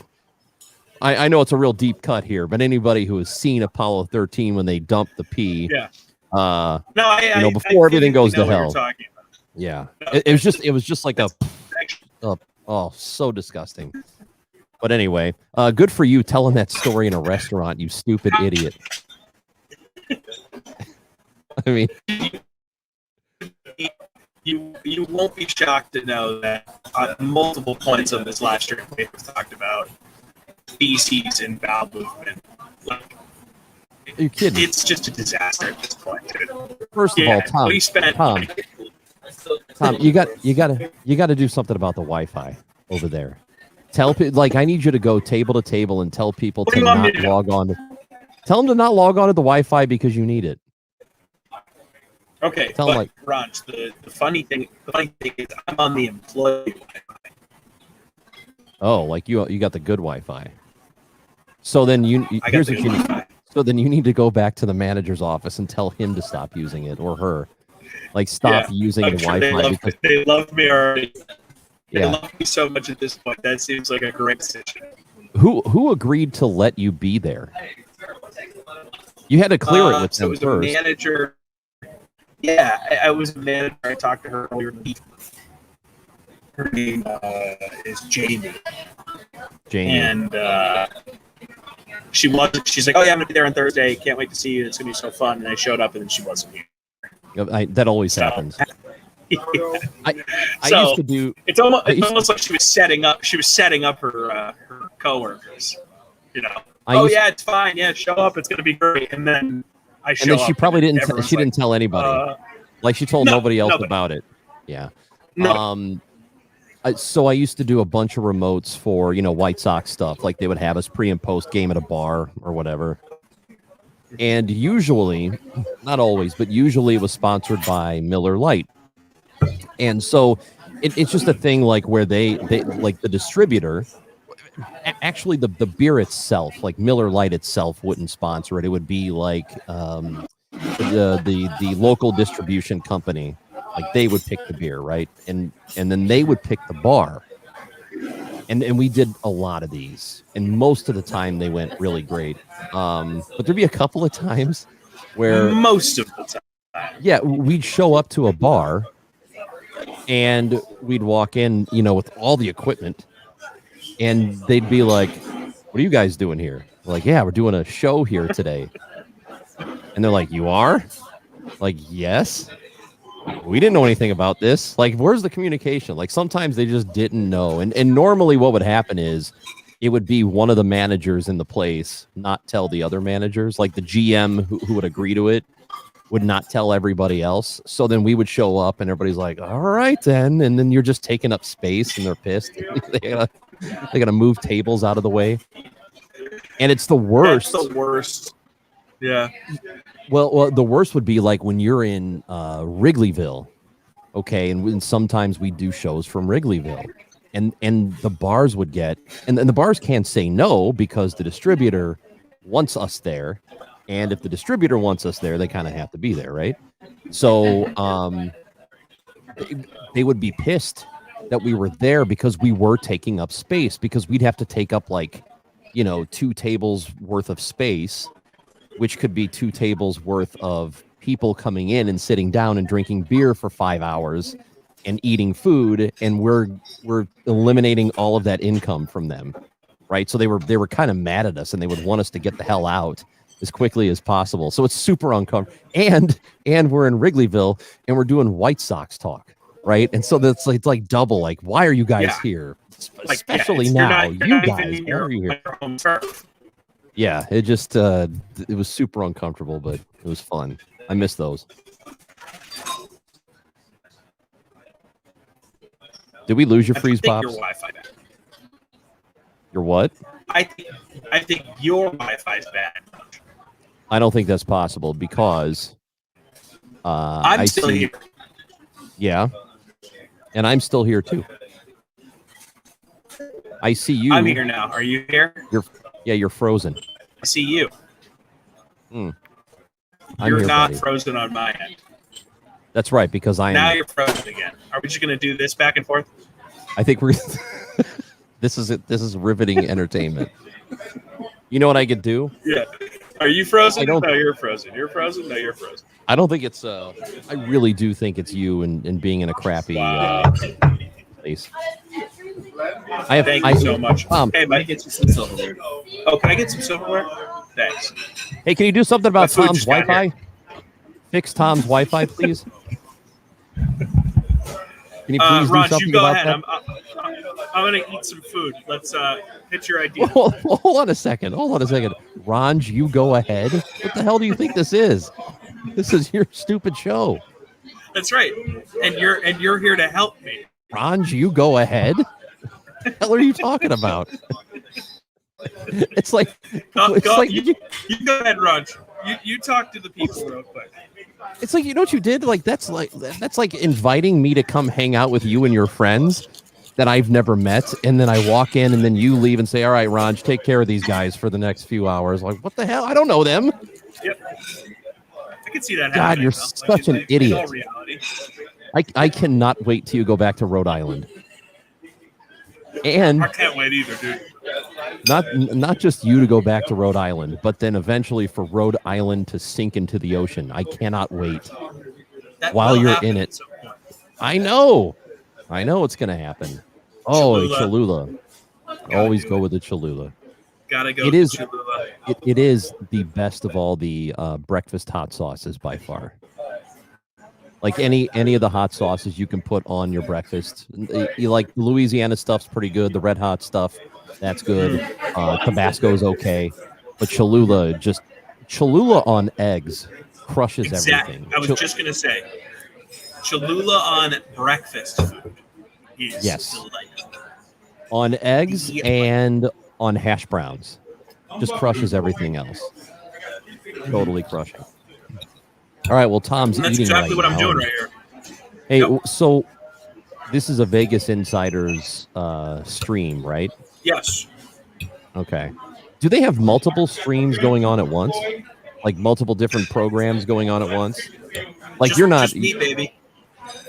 Like, so you're taking up Vegas Insiders, like their entire streaming apparatus is being devoted to you for 24 hours and watching you eat with bad Wi-Fi. That's it? Yeah. Wow. Can I come work for this company? This is primo programming right here, man. I need to come work for this company. Because this sounds great. Yeah. Here's my plan. That's pretty good stuff. The worst part my about plan. it, though, Ron, is I have to stay up for 24 straight hours. Yeah, I know. I get that part. That's the tough part. I feel like I could go to them with my ideas. I'll pitch them for a show, and I'm like, it's just me at home watching TV on my couch. Send it. But here's the thing. They're like sold. But can you create interesting prop bets around this? Like so. Oh. Hold on. Did people... So I saw your prop bets. Are those live? Excuse me, I got a little hash brown. Please do not choke to death, you stupid idiot. Yeah. So no, these are just for funsies. No one's actually placing wagers. This would be great if these were live. Plates of food, 5.5. That's low. I can't believe. Who set these? This is full. I'm on plate number 4. This will probably be the last plate of the day, to be honest. Oh wow! So we're gonna go under. Okay. I bet we hit the under. I don't know what kind of coffee person you are. Are you into coffee or no? I have drank 0 coffees. Wow. Okay. Yep. So that the under hits like easy. Bacon strips, it's got to be at least 11 so far. That's actually good you brought that up. There's 2 bacon strips on this plate. That now bumps me up to 2.5 bacon strips on the day. Tom, really? You've been in a breakfast place for what? 19 hours ish? Something like that. And you've had like half a strip of bacon?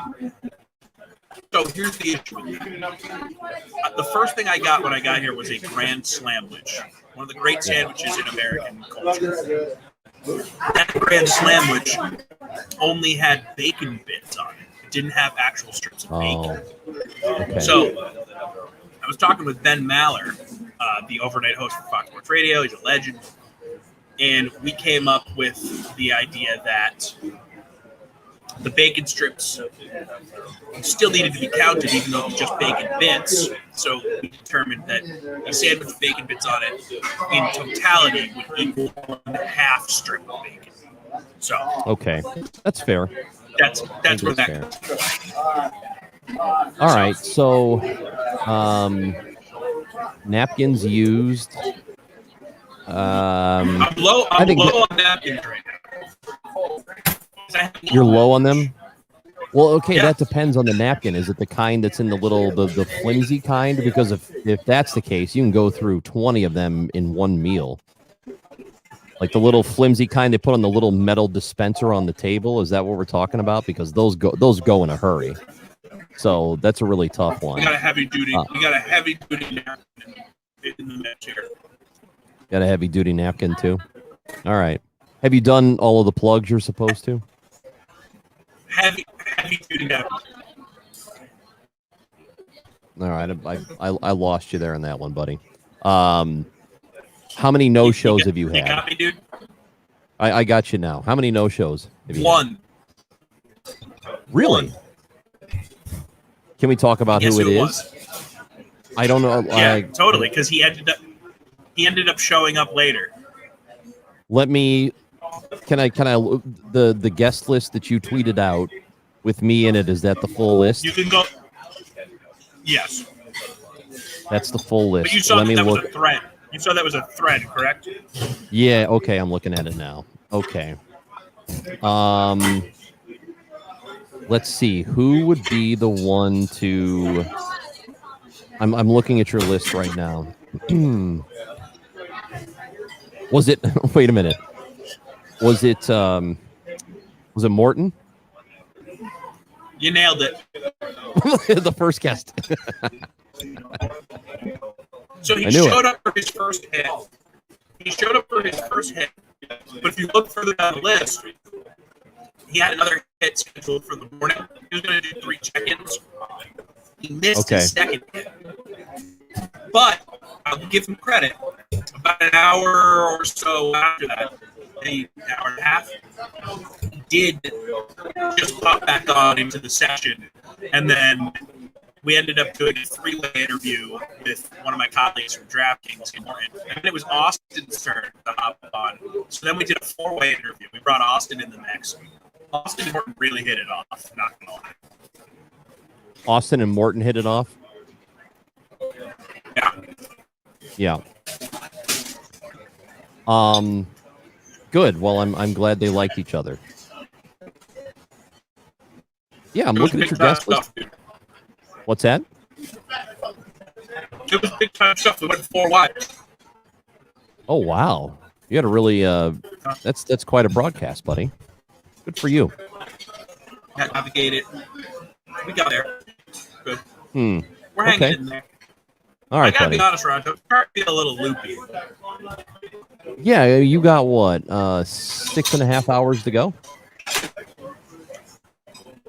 Feels right. Is that right? 6.5 hours. Feels right. Okay. I'll tell you what, man. I'm very proud of you and everything that you're doing here. The fact that you're eating on camera. You got a lot of guests lined up. Yeah. It's probably the only way to. Exactly what you're going to say. If It's we didn't get lined up like that, Yeah. I'd be miserable. Yeah. I mean, you're already pretty close to miserable. And then imagine doing this by yourself. Yeah. Like, I got to do. I've got stuff to say. At 2:00 Central, I got to do a show, for the score, and I'm only on for 4 hours, and that seems like a really long time. And I have a co-host, so I don't know how you're doing this, but You know it's why that feels like a long time, Ron? Because it is a long time. it is. Now multiply that by 6. Now is it 6? Is 6 times 4 24? Is that right? Yeah. Yes. Yeah. You nailed it. Yeah, good for me. I did not do well with the times tables when I was a kid. And I think they learn differently now. Like, you think about how stupid it is that the way you learn multiplication when you're a kid is just memorization. like you remember it. Like Yeah. you have to study and remember. It's just a really dumb way to do it. There's got to be a better way. But anyway, well, still, that's memorization. No, I know. But that's what I used to. It just seems like a dumb way to do it. Anyway, so that was in 3rd grade. You do that. Like I was awful at it. Like I was so bad. Here's how bad I was. And I would get nervous. I get like huge anxiety because I'm horrible with math. And I'm trying to do these times tables, and we'd have the times tables test, right? So, one day, 1 week you're doing the 4s, and the next week you're doing the 5s, which is easy, and then the 6s, and then it starts to get difficult then. And one of them, I don't remember which one, but we did it before recess. We did the test before recess, and I was the last, and like, so you could finish the test and go out to recess. I was the last kid in class, still sitting there. Oh my God. And then the fact that I was the last one still sitting there, like I was nervous. And then I got even more nervous, which made it worse. Oh my God. It was terrible. It was one of the most traumatic events of my life, I'd say. I was going to say, this is probably why you are the way you are. Yeah, it is. Wait, how am I? That way. That way. Yeah, dude, it was a nightmare. That'll do a number on you. What grade was it? 3rd, you said? 3rd, yeah. That's tough. That's right.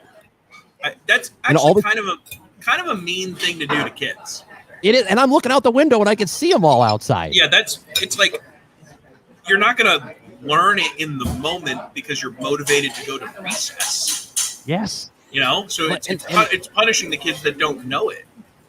And then I'm like, oh my God, I'm stupid. I'm obviously stupid because look what's going on right now. Everybody's outside playing, and I'm still taking these like what do they know that I don't? Like, why is everybody so good at this and I'm not? Because it's hard, man. Oh, so traumatic. I don't know how I did it. To this day, in my head, I still sing 8 times 7 is 56 because it was the one multiplication table I could not remember. So when I would have to take the multiplication table test, as the teacher would be passing out the piece of paper in my head, I'd just be singing to myself, "Yeah, I'm good, thank you, Jacob." I'd be just singing to myself, 8 times 7 is 56. 8 times 7 is 56. 8 times 7 is 56. And then as soon as they put the paper down, I'd immediately skip ahead to that and write 8 times 7 is 56. And then I'd go ahead and do the rest of it. For whatever reason, I could not remember 8 times 7 is 56. And I'll never forget that now. That one seems really easy to me. I think that's the one I do remember. I don't know why. I don't know why. I had a mental block on 8 times 7. I need to hurry up and get home. That's just so funny. It's just so funny that like this there's this one thing that you can't. It was just one. It was just one. I don't know. Damn. I wish I could. And now I look at people who are, and this is totally legitimate. When you're in school and then you get to high school and stuff is cool or it's not. Like in grade school, everybody sucks. Like no one's cool, right? But then you get to high school, and that's when, or junior high, people are cool. And then high school, everybody slips into their coolness. And being good at math was like not cool, right? And people would tell you, like adults, they'd say, I'm telling you right now that if you're good at math, it's the coolest damn thing in the world when you're an adult. And you're like, no, that can't be true. And now I look back on it and I go, these people who are awesome at math, that is the sexiest damn thing in the world. Like the stuff they can do. Yeah. Like you could catapult people into effing space, and like you could come up with vaccines. Like if you're just good at math, you can do all of this amazing stuff, save people's lives, like build extraordinary things. And that's like a thing you're not thinking about when you're in high school, but it is the absolute. And I wish to God I was like a mathematical genius, because if you are, you could do whatever you want. I mean, you could have any job you want, except like professional athlete. Well, mathlete. You could be a mathlete, yeah. Yeah, so they were right about that stuff, man. When They the were adult right. people- And clearly, you and I are not good at that because I still have to sing 8 times 7 is 56. 56, yeah. I just have to use the calculator on my phone. That's I use it for like the most simple math. Like anytime I do it, and it's for something that is like an embarrassingly low number, I always say to myself when I see the result, I'm like, "Really, Tom? You really Yeah. tried to use a calculator for that?" I do that all the time. But you know what? We are past the well, think about it this way. We are past the point in our lives. You know what people say, you're going to need that skill later in life. Like, no, we've reached the point where if we're not using it now, that just it doesn't I don't matter. need that skill. I don't need that skill. I physically have the tool that I use to solve those problems. It's on my phone. Right. Like none of us are calculating how many milliliters of some chemical we have to inject into somebody else's body. Like we're not. No. We don't have to know anything that matters. Just fine. If 6 + 7, let me get my calculator out. I'll let you know. It's on the phone for a reason. Exactly. Yeah, that's not a thing that you have to know anymore. No. And maybe that's made society dumber. I don't know. Yeah. But I don't You know what's want to funny sit right here now? and learn more math. Tom, I'm sitting here, and you're over there eating, and I'm not. This is like every interaction we ever have. Like every time we're out, you order food, and I'm just sitting here talking to you while you're eating. This is exactly like I love that you've recreated our friendship for This tracks. For viewing. Like this, it's amazing. Of course, you would order food.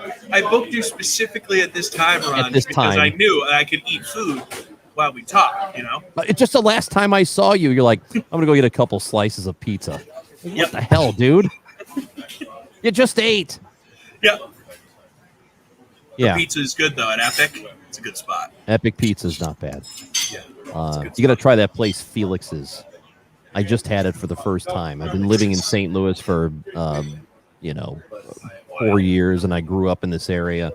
And Felix's in Dogtown. For any St. Louis people who might be watching, I think I've been there. It's strong, very strong. It is. So, It is good. Yeah. It is good. I just had it the other day. I'll get with you on that. Okay.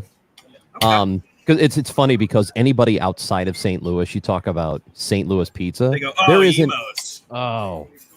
And it's just not good.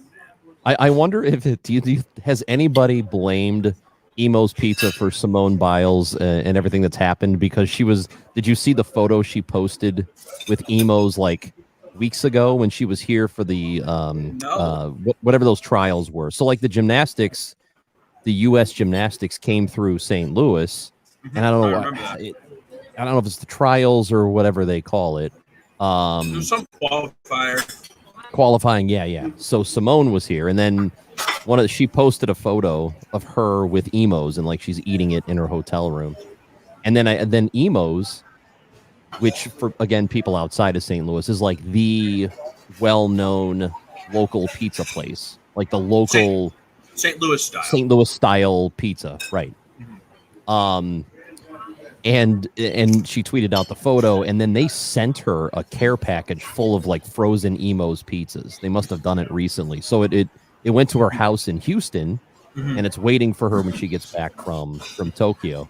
I feel like people and I haven't seen it yet, but I'm sure if I search for it, there are people from outside of St. Louis who are blaming, her mind cramps, the stuff she's going through now, the twisties. They're blaming it on the Emos, I bet, because people from outside this market love to crap on St. Louis style pizza. They love it. It's what it is. It's the skyline chili of pizza.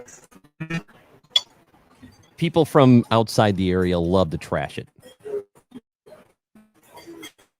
But you're an Emos guy. You like it, don't you? I love trash. You do what? I don't have anything that you just said. I heard. You know what it is, and then I got nothing. Oh, okay. Well, there's no point in repeating it. It's not good enough. Do you think it's my Wi-Fi or is it yours? Your last guest. Raj, I gotta tell you, of every guest I've had today, you are by far the worst Wi-Fi I've had. I'm See, and blaming that's you. funny. This is your Wi-Fi, not mine.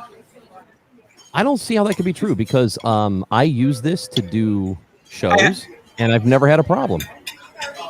Do you want me to try to reconnect? Let me see if I can reconnect. No. No? Because now you're coming through loud and clear. Oh, You know? yeah, but this is exactly the same setup I use, Tom, to do my shows for 670. Never any problems. But You know what? go to Probably Denny's. on my. You go to Denny's at lunchtime and you're using their Wi-Fi, and suddenly it's crap, and it must be me. Yeah, you're probably right. That's what I'm saying.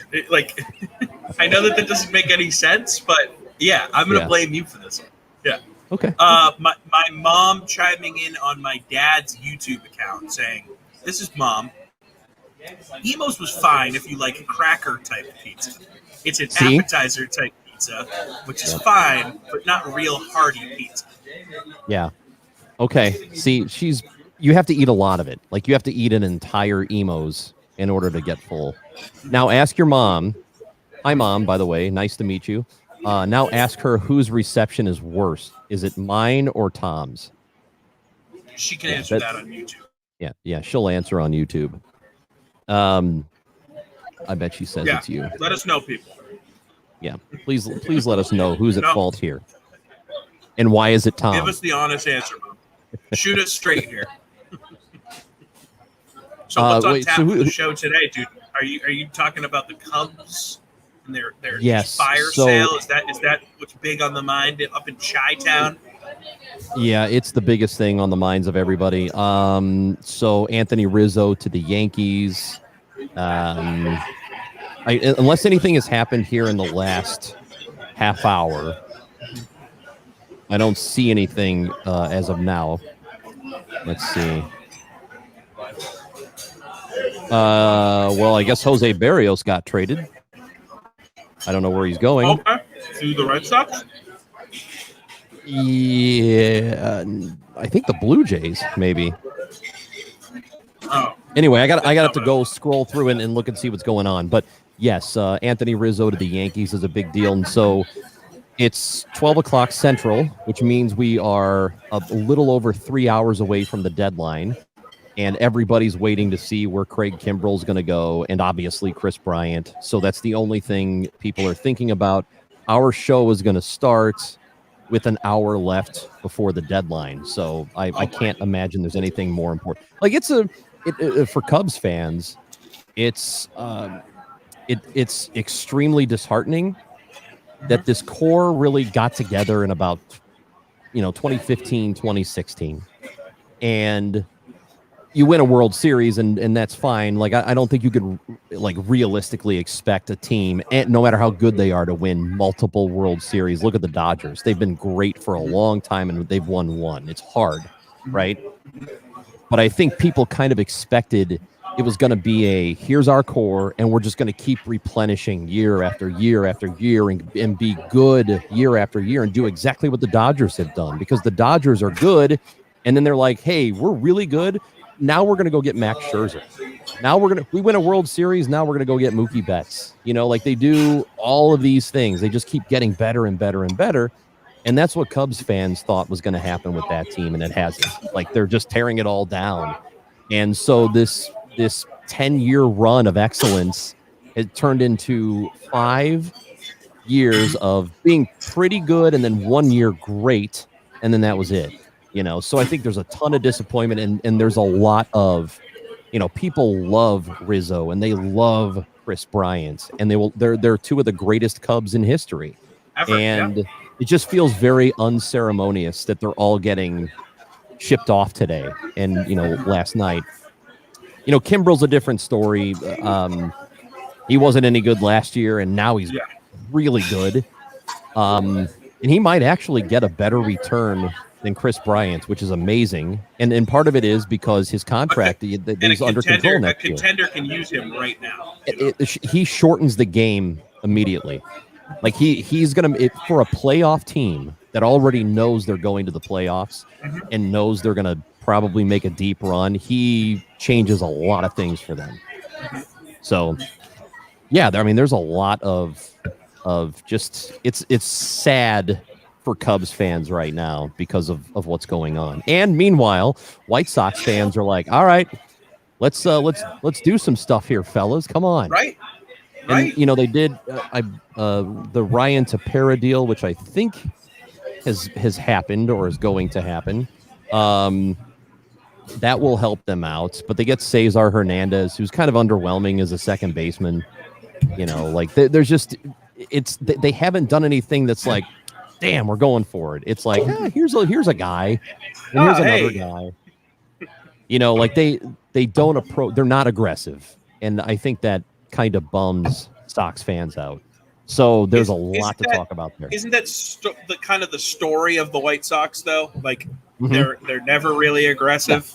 Yeah. Absolutely, they did it during the offseason, man. There were some really good free agents available, and they had this great young core. And what do? They bring back Adam Eaton, who sucks. Yeah, I mean, Adam Eaton, come on, what are you doing? Like, go get a real dude. Get a real dude to play right field. Now you're cooking with gas. But they didn't do that. Classic Southsiders, dude. Are you kind of like a little bit happy that the Cubs are kind of coming to an end here as a guy that, was loyal to the White Sox for a long time and still has some loyalty there? No, I think it's better when they're good. I think baseball's more interesting when they're good, and certainly baseball in Chicago is better when that team is good. It can be irritating when the White Sox are really, really good, but the Cubs still command more attention, and that's the kind of thing that pisses off Sox fans a lot, is that that team tends to get ignored nationally when the Cubs are good. No matter how good the White Sox are, it's all Cubs. And I think that bothers people. So, of course, the inferiority complex. See, I got there. Correct. I got there. I'm many hours into this thing. Inferiority complex. Yeah. Yeah, it is. Jose Barrios is going to the Blue Jays. So that is happening. Yeah, so it'll be an interesting day. We'll see what happens. The Sox are going to do something underwhelming. The Cubs are completely tearing down, which, I'm not sure how the next couple of months of the baseball season are going to go, but hopefully it's fun. Well, Ranj, I'd like to introduce you to one of my buddies from DraftKings here. Can we do a little 3-man booth? I've been enjoying these impromptu 3-man booths. Emerson, I'm bringing you on, buddy. What's up, Emerson, dude? What's up? You're here with Chris Ranji from 670. Oh, yeah, you got it? Right. You got it? No, I'm good. I'm good now. I'm good. Yeah, what's up, dude? You got me and you got Chris Ranji from 670 The Score in Chicago. What's up, Chris? How are you, dude? I'm good. How are you doing? I'm doing all right. I'm interested to know how Tommy's doing right now. Well, I'm trying to get there, man. I just crushed a grand slam. Did you really? How many meals have you consumed up to this point? So that would be plate number 4. So actually pacing a little slower than the number would dictate. The number coming into this was, let's see, 5.5. So okay, I bet I probably, if I eat any more, it'll be 1 more plate. I mean, I'm not crushing 2 more plates here before the end of the day. Well, what do you got till 7, right? 7, yeah. So there's still some time. Okay. I mean, I eat a meal once every 2.5 hours. So, and you're bigger than me. You can eat more. That's true. That's true. I do eat more than you. I was just commenting, Emerson, to Tom, that when he and I hang out, this is exactly the dynamic. Like, we'll go to a bar, and I'm sitting there, and Tom goes and gets food. And he eats while I'm talking to him. Like, it happens every time. I saw him on, Friday? Yeah. And this is exactly what happened on Friday when I saw him. Dude, that doesn't shock me. Like when I do games with him, we're we do is together talk on the about dream food. stream, on the DraftKings dream stream. Yeah. Yes, we are big believers in directing the conversation towards food. Yeah. 100%. Yeah, it happens. It's the universal language. It's like, I know you eat, you're alive, you have to eat food to be alive. So Yeah. let's talk about the one thing we have in common. Exactly. Sustenance is important. I would like to also point out that Emerson's Wi-Fi appears to be great. So Okay, Tom, shut this is definitely a you problem. Tom is having some Wi-Fi issues at the Denny's because the managers at the Denny's have to use the internet right now because it's work time, and Tom is he's just poaching their Wi-Fi and they're trying to use it, do their jobs, and he's over there like sucking all the life out of the Wi-Fi. Yeah, that's terrible. And Tom, you know better because we work with someone at DraftKings, Kenny, who sucks the Wi-Fi away from the hospital he lives next door. He refuses to pay for Wi-Fi, so he just moved into a new apartment. So basically, all the dead people, no one's using the internet at this hospital, so he hops on, and it's Except great. for the doctors. The doctors are using it. No, I know. no, Raj, That's we awesome. discussed this. Doctors are good at math. They don't need Wi-Fi. That's true. They don't need calculators. They don't need any of that. No, they're smart. Hey, Raj, I'll let you Your prepare internet for your- is terrible. Good God, Tom. Emerson, I'm at a diner, man. I told you it wasn't me. Okay. Yeah. Raj, I'm thank you. kicking you out of here. Go do your Okay. job. Bye. Nice to meet Goodbye. you, Emerson. Nice Have to fun meet with you, Tom. dude. See ya. See you guys. See you, dude. All right, we got rid of him. It's not that bad, dude. The diner. So his name was diner his name was Chris, right? You said it was Yes. Chris? Yeah. Okay, cool. Chris Ranji, good dude. Yeah.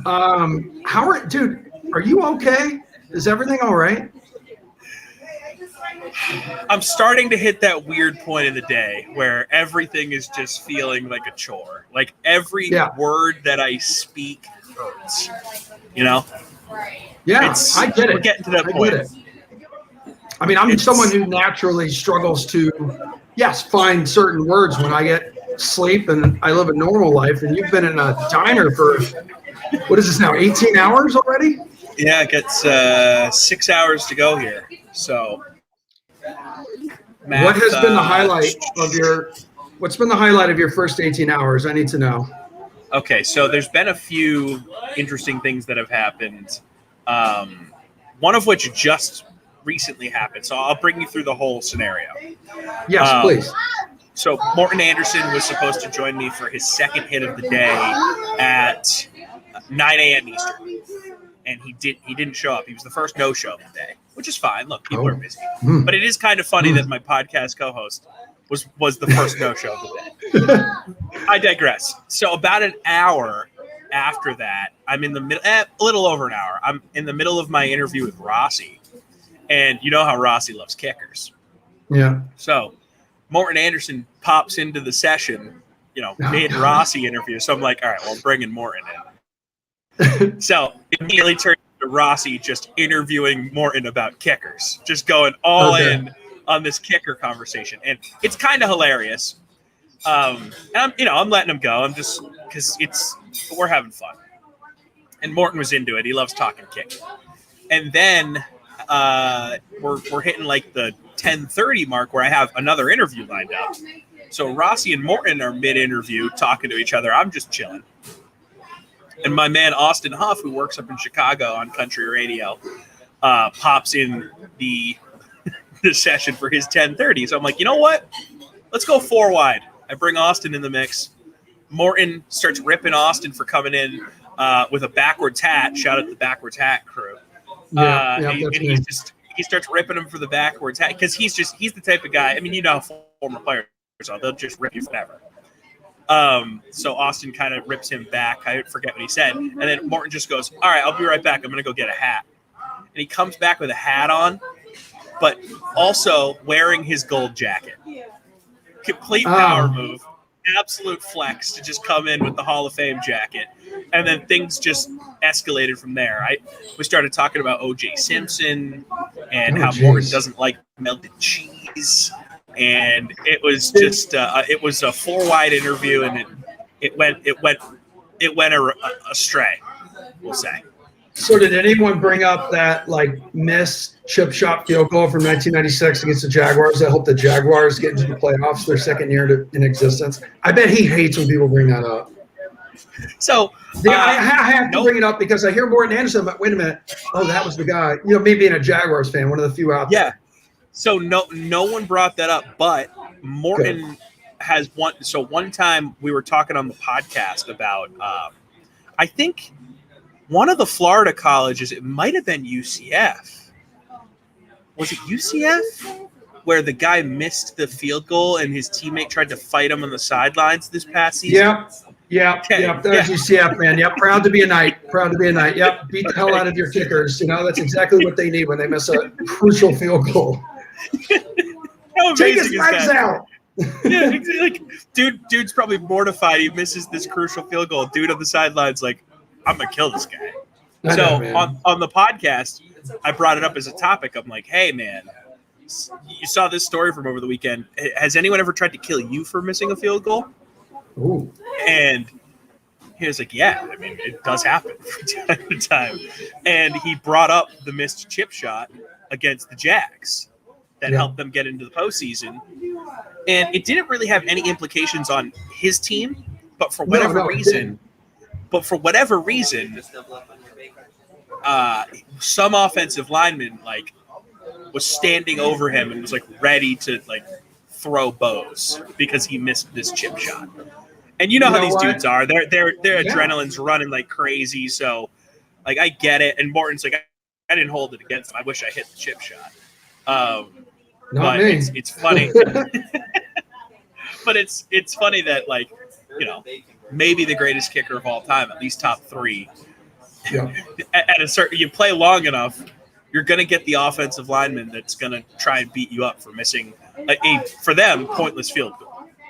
I just looked it up as a reminder. Yeah, he had made 59 straight field goals of 30 yards or closer, dating back to 1989. And this missed kick was on December 22nd, 1996. Yes, the Jaguars would have been cleaning out their lockers the next day. And there's, again, second year in existence. Then they end up going to the AFC Championship game. I was going to say, and they lost to the Pats, right? Yeah. Yeah, that must have been crushing for you as a young lad pulling for the Jags. That was great, dude. Those were the heyday, man. That really was. Of course, now with Trevor Lawrence and stuff. I have a question for you, though, going back to just this whole situation you were in. Yeah. How many relationships have you built with employees there at Denny's, or maybe visitors who've come through and asked you questions about what you're doing? Who's this strange man who hasn't left Denny's? Yeah. No, this is a great question. So my first two servers, we definitely had a good kinship. Maddie was the first server. She was great. Popped on camera a bunch of times, serving us nonstop. We're at 14 server visits. I'd say 7 of those were Maddie. Actually, I think we got to add 50. Okay. Yeah. So we're at 50. 7 of those were her. The next server was a girl named Jelly. I don't know how you spell it, but it's a great name. Yeah. Sign me up. And it was her birthday, so she was wearing a tiara while serving me. So that was fun. Had her on camera a few times. She would sit down, take her order. I'd talk it out. So Jelly was great.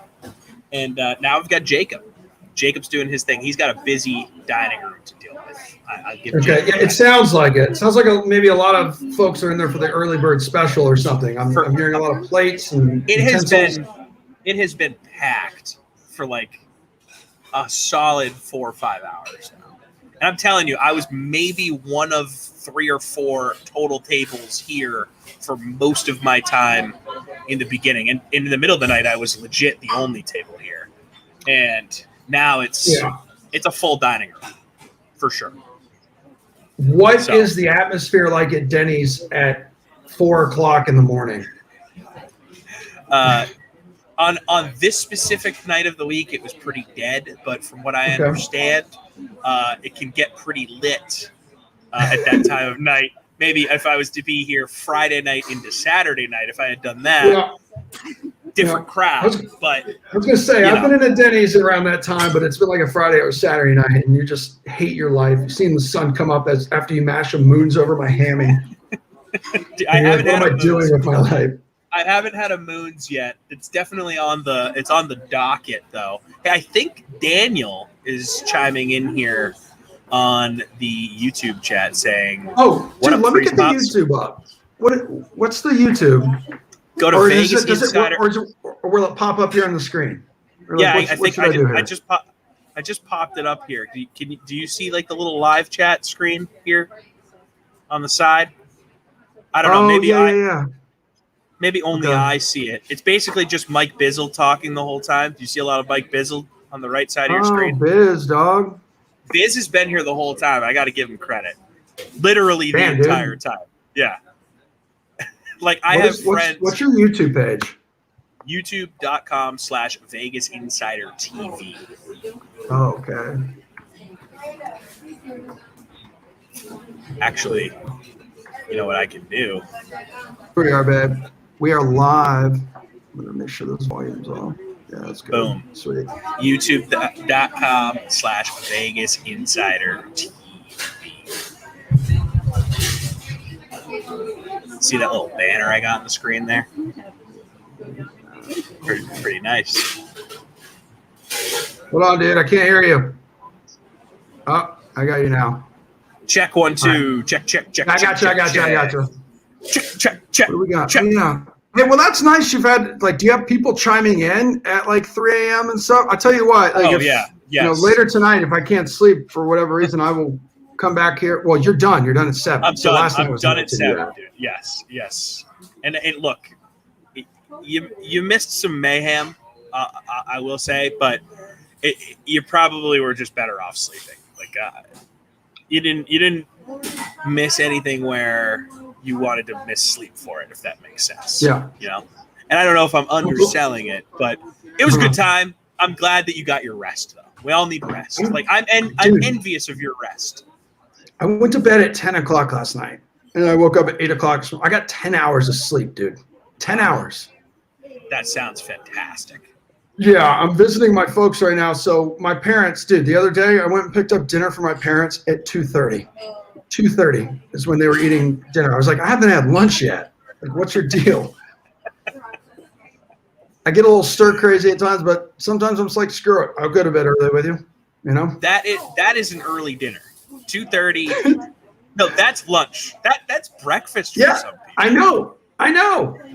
It's like I'm at a Denny's, you know, and people are just eating supper at 2:30, or they're ordering like breakfast for dinner or something. Which is kind of happening right now at 12:10 in the afternoon here, Central Time. My buddy Brendan McGonigal popping in saying, "Go Lions." He went to Emerson College with me, Emerson Lions. We played volleyball together. Emerson Latzia joining us. Emerson's connecting in real time here. Yeah, man. Love to see it. Love to see it. So, what's the first thing you're going to do when you leave this Denny's? So I originally thought it was going to be go to bed immediately, but Morgan has informed me, and I agree with her. I'm going to need to shower before I go to bed. Oh yeah, 100%. You probably smell like scrambled eggs. I've been stewing in my own filth here for hours. Actually, I'm going to take the headphones off for a second. I'm taking this hoodie off. It was cold for a while. I think I've regulated the temperature. Stand by. Yeah, this is probably going to be disgusting, but I'm looking forward to seeing it. It's a good thing your internet is hot garbage, and you can't hear us right now because I can imagine the stench that is coming off of Tommy Popsicles when he takes his hoodie off. All right, here he goes. He's putting the headphones back on. Hey man, how's it going, dude? Good. Yeah, that was a lot of dead air. I'm really glad you were able to come back. How'd it go there? Is it good? Yeah, it was really good. I had a good conversation with a lot of folks here over on YouTube, so we're good to go. Dude, I'm losing my mind right now, which is maybe good, maybe bad. I think this is to be expected at this point. Oh, Jacob, are you cashing out? Were you having? Did you have tea earlier? No tea. Sweet tea? Yeah, he thought I had tea, but I think it's because I have this pitcher on my table. But that Okay. jelly just left an empty pitcher on my table at some point. Oh, I think maybe it's just because are I think it's because she wanted me you to know what? remember her. You know, Okay, yeah, for sure. Yeah. Like a friendship thing. You know, you allowed to friendship get up and bracelet. go to the bathroom, or is that maybe why she left an empty pitcher? Possible. That's possible. Here, let me get this to you. You want to just throw 40% on there? Wow, big tipper, big spender. I love that. You've got to take care of people in the service industry, especially after this past year and a half. They were pounded in the rear end by this pandemic. So good for Big you. time. I actually like you more than I did 10 minutes ago now. When I find out you're a good tipper, I'm serious. Good tippers are good people. But also, like, I've been here for 24 hours, so I have to make up for that as well. But I agree with you. I mean, they know it's everything about you. Yeah. They've heard me screaming about my ridiculous existence for literally an entire day. So they deserve it. They deserve it. So, dude, have you ever done anything remotely close to this ever? Like a sit-in, an all-nighter. Oh wait. So stuff. Nothing like fantasy football, like being punished related. There was a time, I think it's pretty big at a lot of colleges around the country. What is it, like a dance-a-thon almost kind of thing? It's like 24 hours. Yeah, it was it's a at least at dance for UCF. 24 hours. So it's not really like a dance, and I'm sure I'm screwing up the name, but it was basically all of Greek life at UCF. We got together in the gym, and you stay up for 24 hours, like you can't sleep, and it's like you do different activities and events, and you raise money the entire time. Oh, okay. For certain charities and stuff. So it's a way for us to, or at least people in Greek life, were able to kind of improve their image for a little bit and do some charity work. So that's the only time. And dude, let me tell you what, when I got home, it was like I think it had to be like a 2 o'clock in the afternoon on the Saturday till like a 2, or it was like a 10 a.m. Saturday, I think, to like a 10 a.m. Sunday. When I got home, I slept for 12 hours. I got up, I think I ate food, and then I went right back to bed. Like, I know the pain you are suffering through right now. So you want to know a funny story? Guess what I have Go my ahead. Saturday looking like? Yeah, 3 Dance Sims. Marathon. Thank you. Meager66 said it on YouTube. Dance Marathon. I have 3 Yeah, there you Sims starting at 11 a.m. on Saturday. So I'm going to get home, probably be in bed by about 7 p.m. tonight. And I plan on sleeping until about 10 a.m. tomorrow. Because 11 a.m. Central is when my first sim starts. So, Okay, what do we yeah, think you about need that plan? hour. You need that hour to prepare. You know, a lot of prep goes into those sims. It's funny you say that because no, but also it's more so like when you first wake up, you have you're groggy, you have no energy, and if nothing else, we have to bring energy on these sims because it's a Madden sim. You gotta bring a little panache to the table, So wake up, shower, do some reading, get your mind right, and then you're good to go. And then you're ready to bring the energy. But no prep is being done. What are we, crazy? Right? Just go with the flow. See what mood the chat's in and just ride it. It's all about the chat, baby. Dude, you mentioned you've had about what, 5-6 meals? Have they all been different, or have you gone to anything more than once because you like it so much? So the first thing I got was the Grand Slam, which for my money, one of America's greatest sandwiches. It's a timeless 100%. classic. The second meal was actually forced upon me. So there's a running joke in my friend group that I say that I'm not a big sweets guy, which is the truth. But my friends don't believe that to be true. And anytime I consume sweets and they see me doing it, they take a picture of it and they have a case file against me that proves that I am a big sweets guy. So one of my buddies called in an apple crisp order to the restaurant, and the waitress brought it over. And I'm not gonna not eat free food that's brought to the table. I mean, he bought food for me. I can't be wasteful. So I had to try and do my best to finish this apple crisp. This thing was massive. I didn't come close, to be honest. I tried to do some work on it, but that was meal number 2. Meal number 3 was probably, I don't know, 2 a.m., 3 a.m. So it all blends together. I had a request from a viewer, my friend Gemma. She said she wanted to do a review of mozzarella sticks here at Denny's.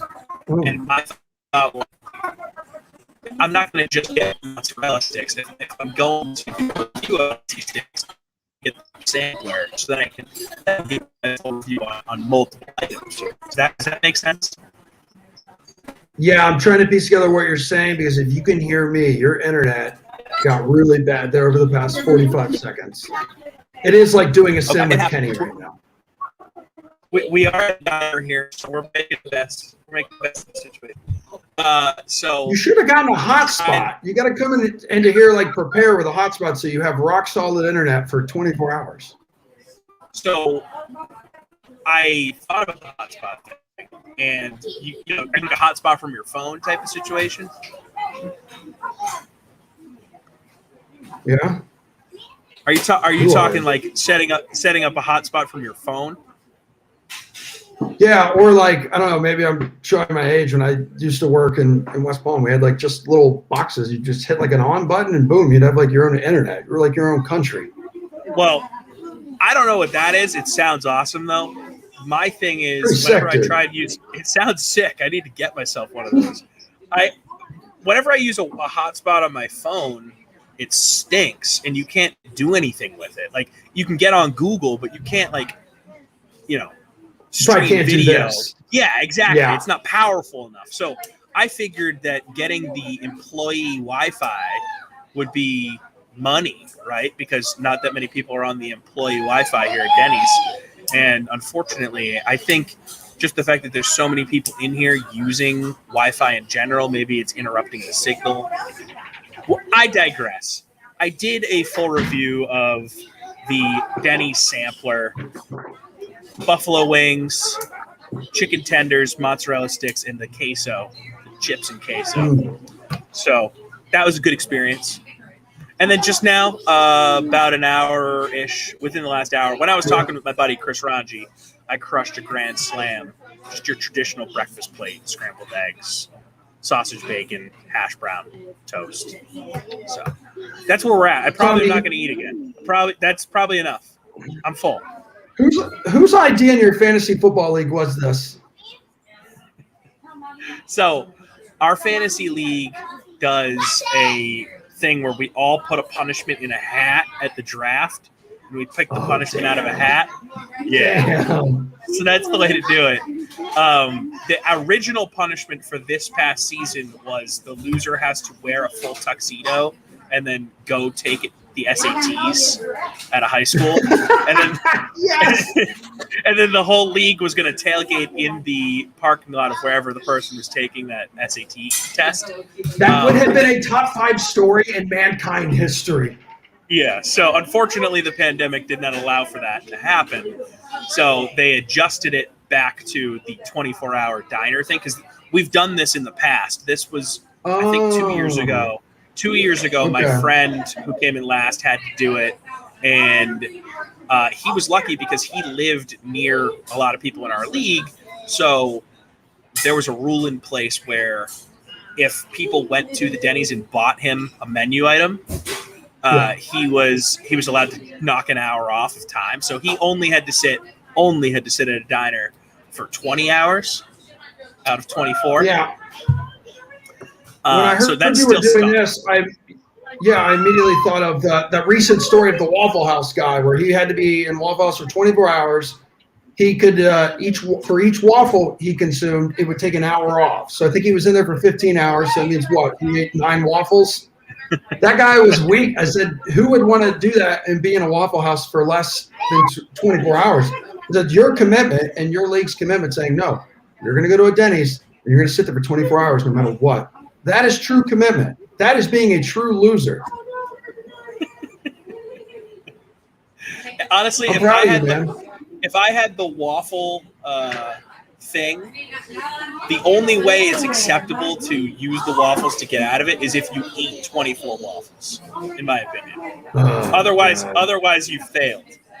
And in fact, if you eat 24 and you had to sit there for like 3 to get it done, people in your league should have to. It's negative time. The rest of the league needs to go sit at a diner for 3 hours to make up for the fact that you ate 24 and it took you 3 hours. Yeah. Does that make sense? Yes, it does. How many people in your league? This is a 10-person league, so we all have really good teams. Yeah. Yeah. Damn. Okay, that's great. Yeah. Yeah. It's fun. It's fun. I've advocated that we should add 2 more people because I think 12 of course. is kind of well, first of all, it'd probably help me out. But if you add 2 more, I think that's kind of the perfect mix of everyone still has a good team because you're not in 14 or 16 person league. You're still 14, 16 teams. sucks. 12 is pretty ideal. 10 is like you can have stacked teams. Like how bad can your team possibly be to finish last in a 10-team league, or did injuries eat you up? The Cowboys killed me. I had Zeke and Amari, so I got screwed by Dak getting hurt and all the offensive line injuries they had. So the Cowboys absolutely screwed me. So it happens. And what will change? What will change with your strategy this year? Anything? Well, I will say this: I have enlisted the help of Matt LaMarca. He gave me a little cheat sheet when he was on the stream with me of like little sleepers to keep an eye on. I think my sleepers are going to help me here. I'll read you these sleepers. It's nice for you to admit this now because if I was looking at your schedule correctly, LaMarca was on at like 2:30, so most people probably missed that. So good for you. Good for you for being honest. Yeah. So here, hey, for those that weren't watching at 2:30 in the Here we morning, go. and actually, Get some advice. LaMarca and Koff had to switch places in the middle of the stream. Koff texted me and was like, "Hey, I'm switching spots with LaMarca," because of course, Koff had to make it difficult. Fantasy steals for you. And you know what? If people from my fantasy league are listening, mute it for a second. All right, these are my steals. It's the least you guys can do. He's miserable right now. Please look at him. Look what I'm doing right now. Marvin Jones. He thinks you can steal him late. Jags as like a wide receiver 6, and he's gonna more than pay off the draft pick there. So he's not saying like start Marvin Jones. He's like great depth piece if you need it. Yeah. Justin Fields. He thinks you can steal him late, and that guy is going to have great versatility and be a big part of that offense early on in the season. Okay. Najee Harris is sort of a no-brainer. He's getting drafted kind of high as it is, but we all know he's going to get a million touches. Steelers love to pound the rock, so Najee Harris, he loves him. He also loves Michael Carter. Shocking, Jets fan, loves Michael Carter, but he brought up a good point. Like, he's going to be the running back 1. Running back 1s are valuable in fantasy. So if he can stay healthy. Not for very long, That's what I'm saying. Yeah, you may get a couple of years as an RB1, then you're stashed away in someone's depth chart. 3 years max. Exactly. Then you become Melvin Gordon. So John Brown signing with the Raiders. He thinks John Brown is going to lead that team in receiving yards and targets. Not targets, receiving yards. Darren Waller, he thinks, going to lead them in targets. But he thinks that if you can get John Brown, he's like, you can get him in like the last round of the draft, and he's going to be a guy that's going to be productive for you. And he then said TJ Hawkinson as a sort of a 2nd/3rd tier tight end type, because most people are focused on Waller and Kelsey and Kittle to a degree, but it's really those 2 and then everyone else for his money when it comes to fantasy. TJ's like a downgrade at quarterback, though. It's not gonna help him anymore not having Stafford there, right? You think, unless Goff just becomes like the tight end go-to guy. But LaMarca's argument for Hawkinson is that, like, who the heck else is going to get targets in Detroit? Big fact. Matty, big Saxy there, dude. I would trust him over anything I say. Wait, hold on. I'm looking in the YouTube chat. Brian Carroll, this is Mom. I asked to join. What's going on there? Are you trying to rejoin the chat, Mom? So my mom was a guest earlier. I don't know what she means. I don't know what she means by this. Are you trying to get back in here to say something to Everson? Yeah, let's go. Just click the link again, Mom. Just click. Just same link. Click it. Yeah. She's using my dad's. Brian. Okay. She's using my dad's YouTube. 2021. Hey, exactly. Different different time. Different world we live in now. I know people that name their children after like fruits and stuff, and cars. Different names. I will say this. Yeah. What? Go ahead. I was just going to address Brendan McGonigal asking mozzarella sticks and what? The sampler was mozzarella sticks, boneless buffalo wings, chicken strips, and chips and queso. Brendan, for those keeping score at home. I think he asked that. Earlier when your internet got really bad, and then you end up circling back around and saving us. So, but in case anyone missed that part of the conversation, we're here. We're out here, fam. All right. So, what are you going to? Can you tell me what are you going to put in the hat for this next season as a potential punishment for the next last place team in your league? I'm gonna put in there. That the person has to sit at a diner for 48 hours. Oh, God. Make someone suffer more. I honestly, I haven't even thought about it yet. I'll think of something. Usually the punishments that I put in get like voted down for like, we're not even if it gets picked, everyone's like, no, we're throwing that away because no one will do it. Because I had a punishment I've had a few, I think, pretty good punishments that I brought to the table that people denied. I need to hear this. Let's go. At least there's two of them that I can recall off the top of my head. Maybe more will come to me. One of them was that you need to fill up, get a full tank of gas, and then just drive in one direction until your gas tank is completely empty. Oh, that's awesome. And then the other one was you need to drink as much beer as possible in a 90-minute span, and then order everything off the McDonald's dollar menu and try and eat it. Oh, geez, that could like cause you bodily harm. How about and that's what everyone said. Depending on where your car breaks down, that could also cause you bodily harm. You know what I mean? So, exactly. Yeah, let's go. You gotta be, pick and choose here, dude. Pick your poison. I got shot down on both of those. So my mom now chiming in on her Facebook. I don't know what's going on with my mom here. Saying, this is Mom. I know, because that's your name, Mom. Didn't Tim have to bake a cake? Yes. My brother, who came in last place the year before, had to bake a cake in an outfit of the winner of the league's choosing. So he baked a cake in an edible bathing suit. Oh, nice. Yeah, that's it was great. It was a fun time. Who had to order that edible bathing suit? That's the question. Who has that on their credit card statement? I can't imagine what kind of store you're going to get that. I imagine the store. It probably isn't a place I want to spend a lot of time. I was gonna say, be careful. Your mom's watching right now. Look, we all drive by that store on the highway and just never go in. The one with no windows, and it's painted fluorescent purple, and it's beautiful. The really sign draws says you in. www.superstorexx.com as the sign for the store. You're like, oh yeah, this is probably a place I'm never going to go inside.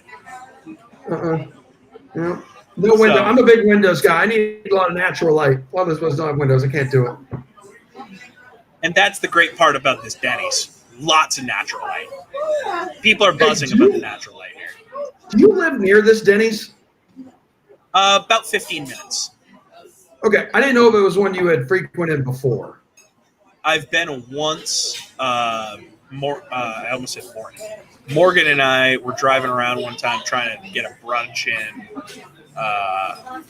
long time ago because we had forgotten to get a reservation, and we just were tapping out, and we were like, you know what? Let's just go to Denny's, and it was fine.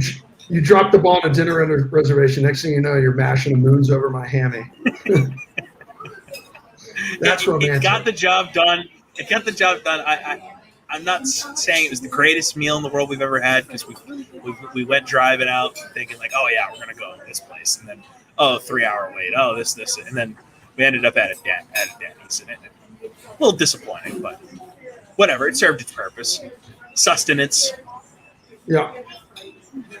Have you had the same conversation with everybody, like every hour, or how different? I hope we're not repeating too much that other people have heard. I just want to catch up with you and like pick your brain because this is incredible to me. There's been parts of every conversation that I've had with multiple people. I won't say that every conversation I've had. Well, that's not true. One conversation I had was completely unique to that one person. I'll get to that in a second. Every other conversation, it's bits and pieces of everything, and then obviously sprinkled in, our personal relationships. But but the one conversation I had that was wholly unique was with Bad Boys of Pop of the YouTube channel, aka Tommy Mac of the boy band No Authority, joined me at 3 a.m. Eastern. That's midnight. Yes. And he's on vacation in Palm Springs with a crew, and he's getting after it. He's drinking multiple beers during the interview, and then at some point he walks away, comes back, no shirt on, does the rest of the hour. He did a full hour with me, and he just was shirtless for probably 3/4 of the interview. I love him. Like, I feel like I want to be roommates with this guy. And this guy was awesome. I mean, he just brought his A game, man. That's sick. I did not touch a single other topic with him that I did with anyone else, because it was almost like he was interviewing me, and it was out there, and it was great. He did it A+. Bravo. I mean, as soon as the thing started, not a better time than 3 a.m. too, where you needed that. Big time. That was like a shot of steroids in the buttocks. That was B12 and lidocaine, right in the buttocks, Roger Clemens style. I mean, he had a Tecate and a Budweiser, and he said, every time I hold up the Budweiser, no matter what you're saying, you have to say America. And every time I hold up the Tecate, no matter what, you have to say Mexico. So I'd be mid-answer, and then he'd just be on screen, hold up the thing. I'd be like, America, and then continue to do my answer. I'd be like, oh, yeah, and then I was doing this. Mexico, America, America, America, Mexico. It was wild. Just keeping your mental game like on point, like you're on your toes mentally. Exactly. It's a mental exercise, just as important as physical exercise sometimes. That's what the doctors will tell you. Hey, what's your top ranked cereal? Since we're on the topic of cereal. This might be controversial, but I really like honey. Nothing is controversial. Honey Nut Cheerios is mine. I don't have any problem with that. That's like the ageless wonder. That's going to be around in 300 years when like it's frowned upon to eat cereal, and it's going to be looked at as a drug. It's going to be Honey Nut Cheerios. It's like people are going to be sneaking that. That seriously is timeless. It will not age. Grandparents ate it. Jesus ate it 2,000 years ago, and we're eating it now, and it's still good. It's so good. It's in my top 5. It's like perfect for when you get sick of like the crazy wacky cereals, ones that maybe try a little too hard. You can go back to that. That'll always be there. It'll always be good. Baseball. I don't know. I just was going into a James Earl Jones thing. Give me your top. Give me your top 5 there. I mean, you gotta spill, bro. Oh my God. In no particular order except my number 1 ranked is locked in. I'll get to that here. So I'm gonna go. Golden Grams are in there. Underrated cereal. Very underrated. I'm going Honey Nut Cheerios in there. I need one with like the fake styrofoam marshmallows. So Lucky Charms. Just give me Lucky Charms. Okay. This is where This is where I'm really struggling because I don't know if I go like my chocolate Cocoa Puffs or do I go Fruity Pebbles? Because I need that like dude, you need the chocolate cereal that's going to leave you the chocolate milk at the end.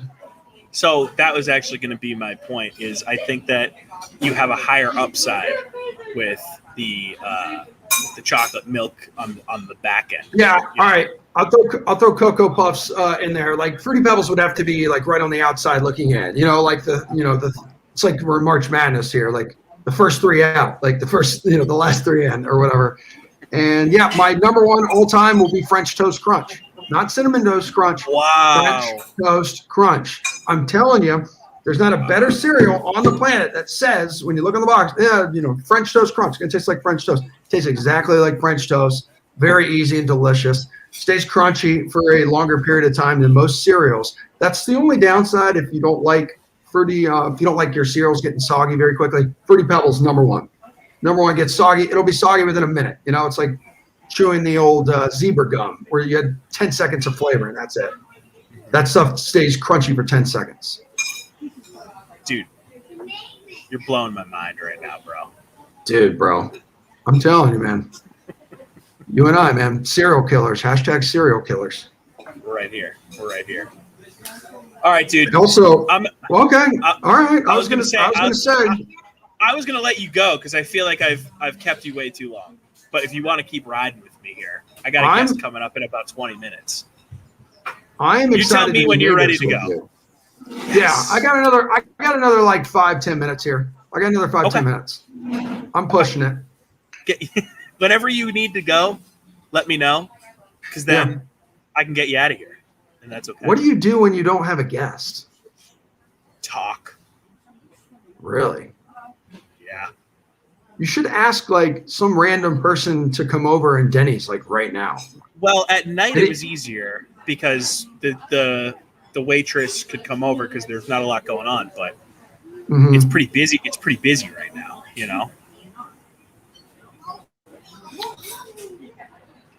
Yeah, I was thinking like someone who's as a guest, not a waiter or a waitress. Oh, you mean like need to find someone who's there enjoying a meal with their family? Again, early bird special. Maybe you got like the kids buy one get two free, so it's the family with 5 children running around. They're drinking, chocolate milk with their steak. I hear people. I know there's someone there. I just heard something. I mean, I have the headphones on. I don't know what was said. Sounded like a small human. That's what it sounded like. I think they heard this chocolate milk steak situation and they got very excited. Who's on the menu? Who's coming up later today? We have Kevin Rogers from Vegas Insider joining me at the top of the hour. One of the great handicappers in the country. Great dude. He hops on Great Game Nation all the time for our handicapper segments. 2:30. Is it 2:30? Yeah, 2:30 Eastern. Danny Cannell of that's sick. Former FSU dude. Yeah. FSU Seminole, former NFL quarterback, my former teammate at ESPN. I was just bored up back in the Rosillo and Cannell days. So he's going to be joining me at 2:30. Right? Exactly. He was there for the origin story of my nickname. So love that guy. He's the best. So he's going to come on here. I'm going to pull up a list because I don't want to get any times wrong because I am tired. There you are. Let's see. Yeah, I am. You could tell because you know my energy. We're fading here. I might need to mix I'm not gonna lie. This is not bad, bro. Like this is. I haven't drank a single coffee. I have drank 0 coffees. Whoa! Anyone who hammered the under there, what was it? 5.5 or 6.5 cups? 6.5 cups. Congratulations! Start collecting now because 0. it's almost pointless to drink coffee now because you want to be able to crash right after you take that hot shower, cold bedroom, tuck yourself in and go. Nighty night. So after Cannell, I'm going to be joined by Jason Fitz from ESPN. Great guy. Did a lot of work with him there. 3:30, Bob Sosi, voice of the Pats. Gonna get some he's such a good dude. Sos is the best. I love Bob Sosi. I used to produce a NFL draft show for him when I was at Sports Hub, a weekend draft show. So that was always fun. At 4 o'clock, Zach Gelb from CBS Sports Radio. He does the night show for them now. Young dude, hungry, love the hunger. Also, my brother, this is how I know him, actually. I actually have never met him, so this is a funny story. My brother was college best friends with this guy's cousin, Gelb's cousin.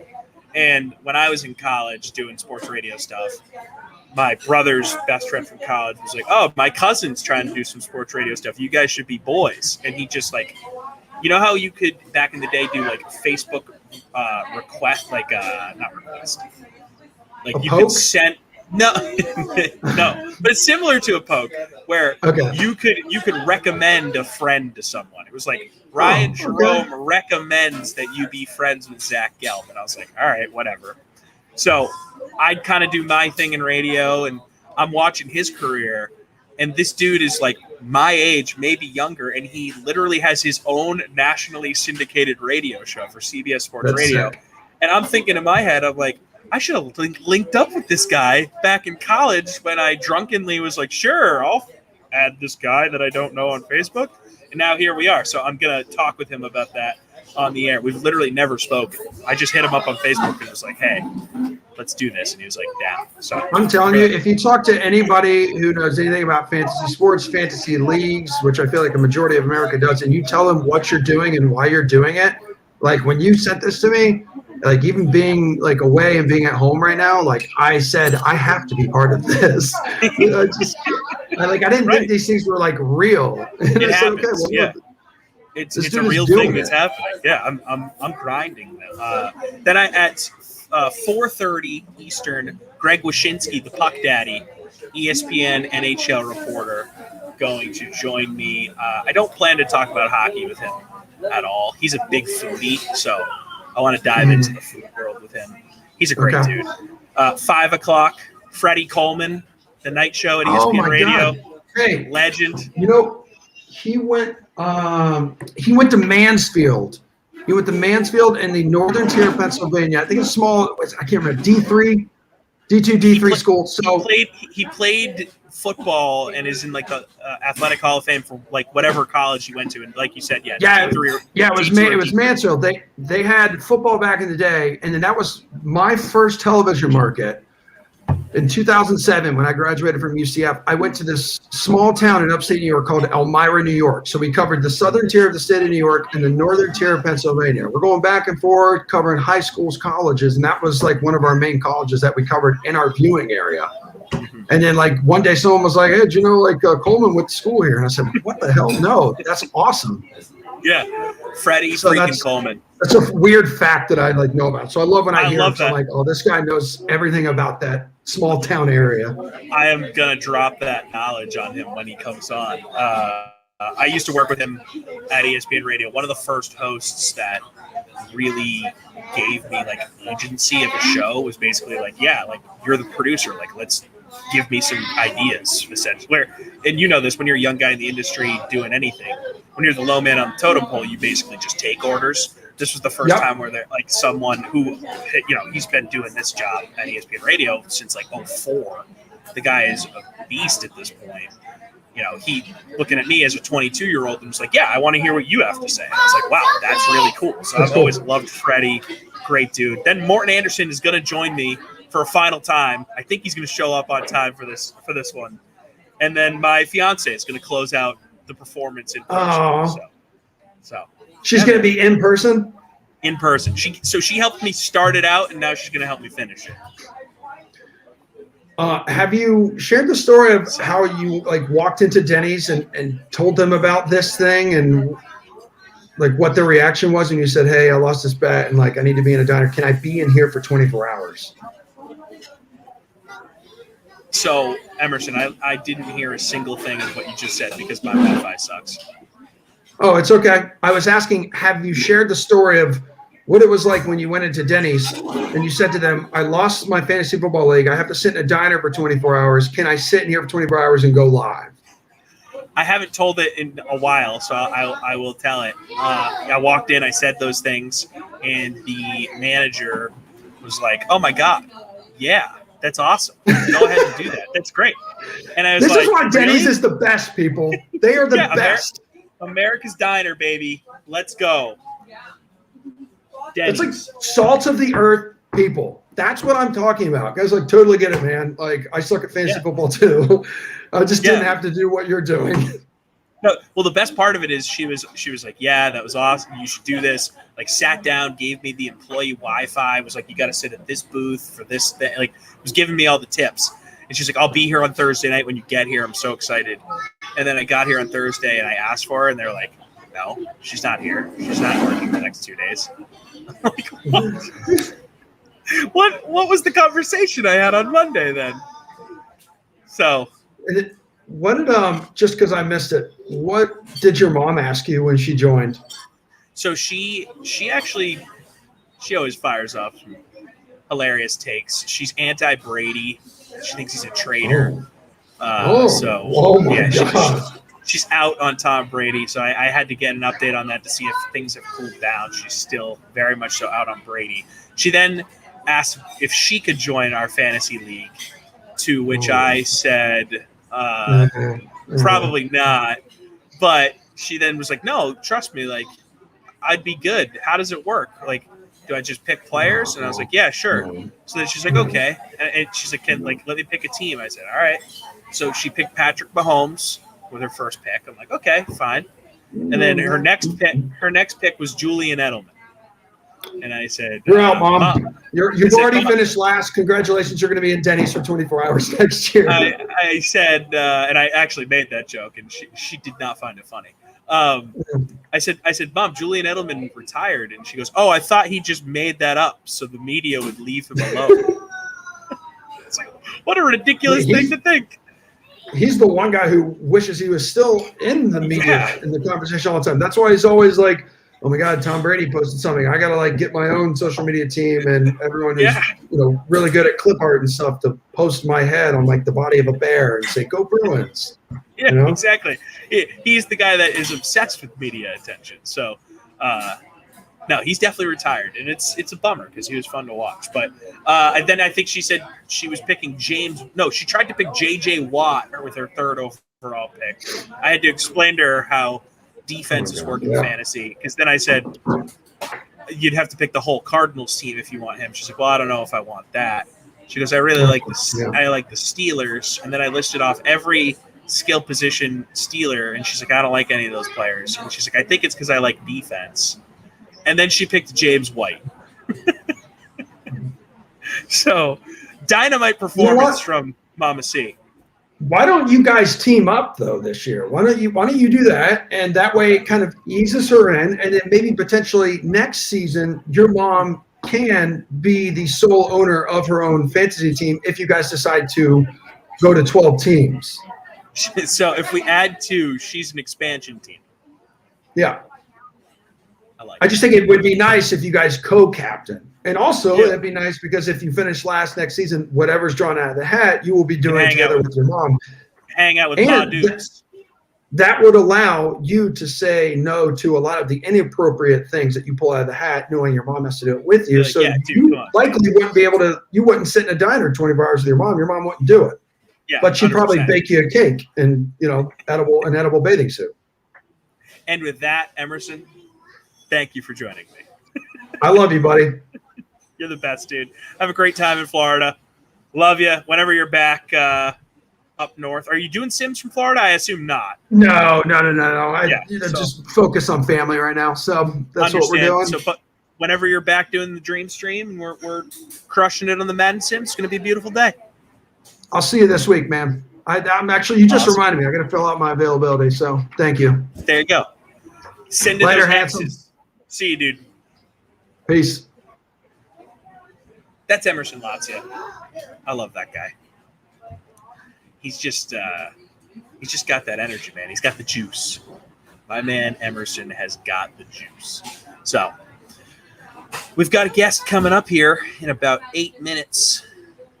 I am going to take a quick break. we're going to take a look at what we're going to do here for the break. I want to make sure I'm playing you guys a clip that I haven't played in a while. I think we're going to roll with Jason Garrett here. He was on with Morton this offseason, the offensive coordinator for the New York Giants, the former head coach of the Dallas Cowboys. A really smart football mind, a guy that takes a lot of flack for how things ended in Dallas, how, he's mediocre and all this stuff. So Jacob really liked that. He's anti-Cowboys. Jason Garrett. Oh, the clapper. Yes. doing some clapping off camera here. Jason Garrett, world renowned for his clapping. So let's hear what Jason Garrett had to say. I believe this clip is about his time in Dallas, looking back on it, and why, even though he didn't have playoff success, he still views it as a success. Here he is, Jason Garrett. You won 85 games there. You were the second longest tenured coach behind Tom Landry. Got to make you feel pretty proud to say, and I know, the exit is never fun when you get let go or not re-signed or whatever happens. Two things Bum Phillips always told me, as a player and as a coach, two things will happen to you. You get hired and you get fired. and I think we all know that going in. That's the risk of the high performance business. But it has to make you feel pretty good. I know you were 2-3 in the playoffs, but you won a lot of games there, man, and a lot to be proud of. As you left the Cowboys, what did you take away from that? It sounds like you've already told me a lot of it, but I didn't sense there was any animosity. And you went back to a team you had history with too, so there were other doors that opened for you. But can you put a bow on your Cowboys experience? Yeah, again, the word I keep coming back to is gratitude. I'm just so grateful for that experience as a player there, as an assistant coach there, and as a head coach there. To have that opportunity for 9.5 years to be the head coach. I'm so thankful to the Joneses and everybody in that organization, the other coaches, the players, the support staff. It was amazing. And what we tried to do, like I mentioned, was build a program that we all could be proud of. And that was by far the most important thing to me. The way we conducted ourselves each and every day, the way our teams played on Sundays.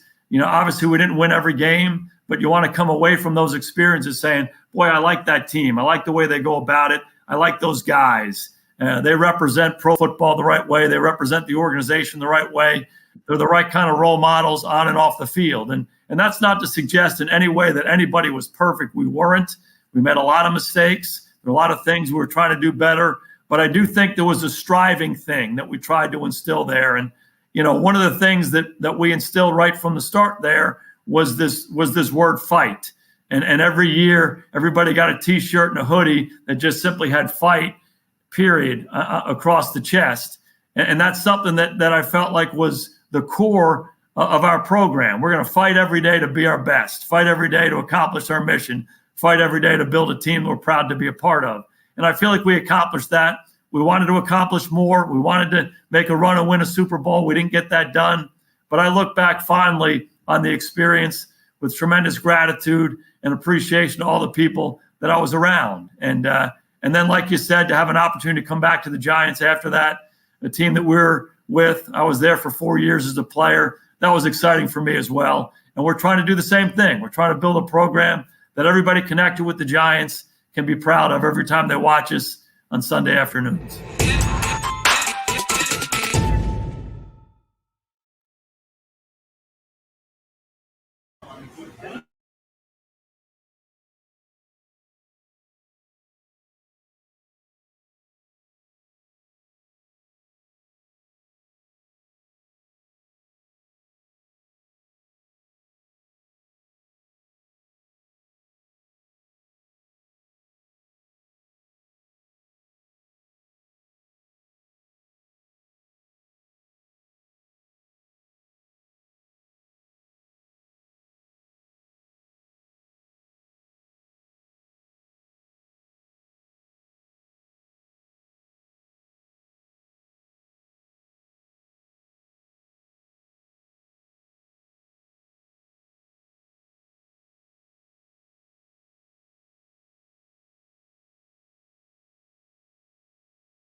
We're back.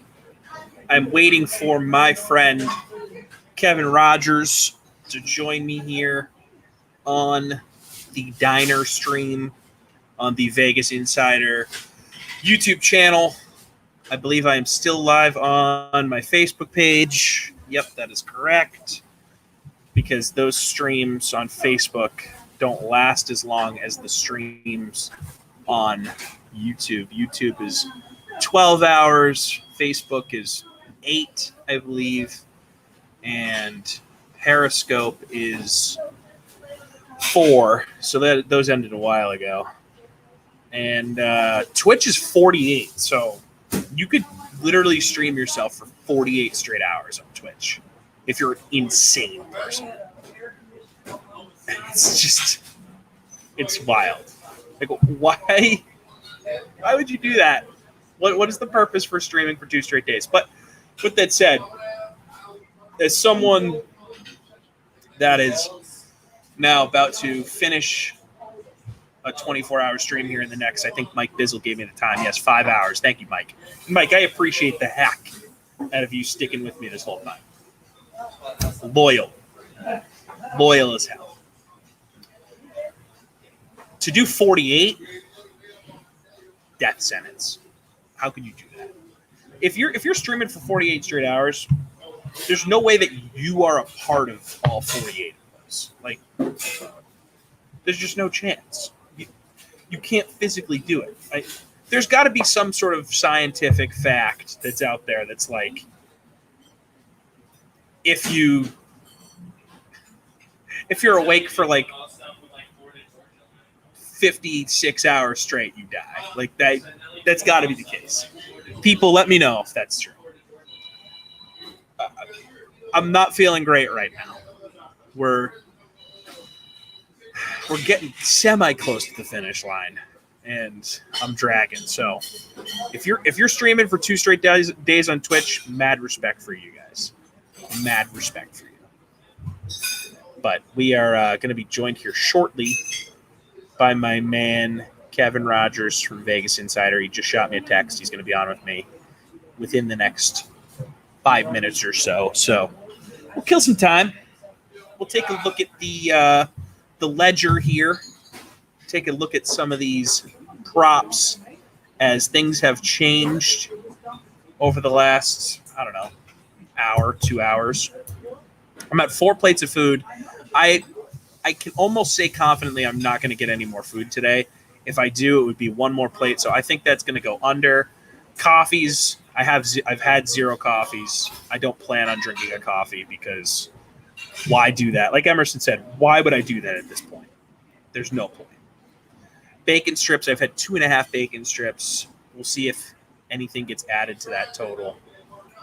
So the bread total has gone up. So we're going to add 2 more to that bread total. 4 total slices of bread so far.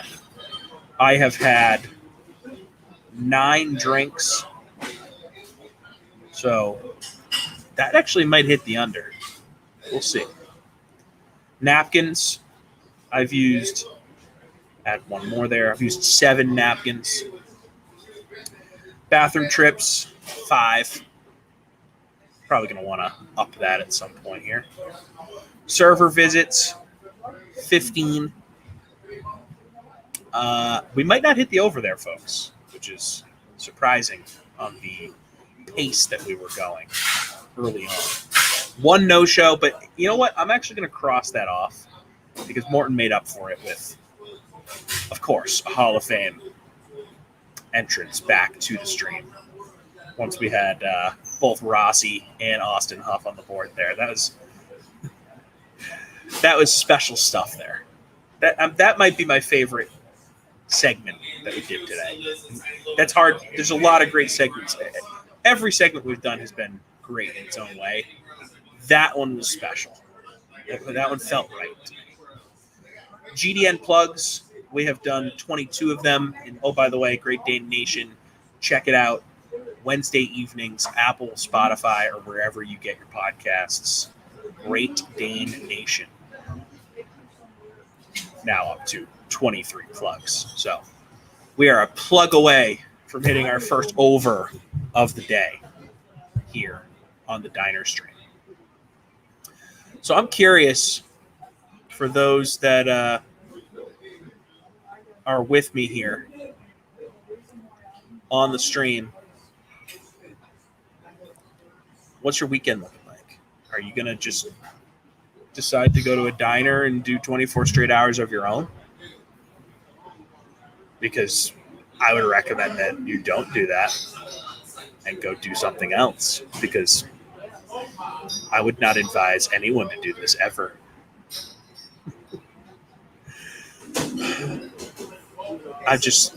The finish line is near. The finish line is near. I can smell it at this point.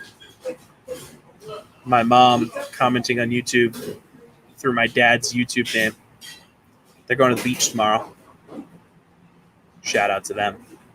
Mike Bizzle saying, I'm alive. Biz, you're here with me, baby. Mike, I'm curious how you're doing, because you've legitimately been up for all 24 of these, and it's shocking. The commitment is amazing. I have to imagine it's been a little easier for you because you haven't been having to talk constantly.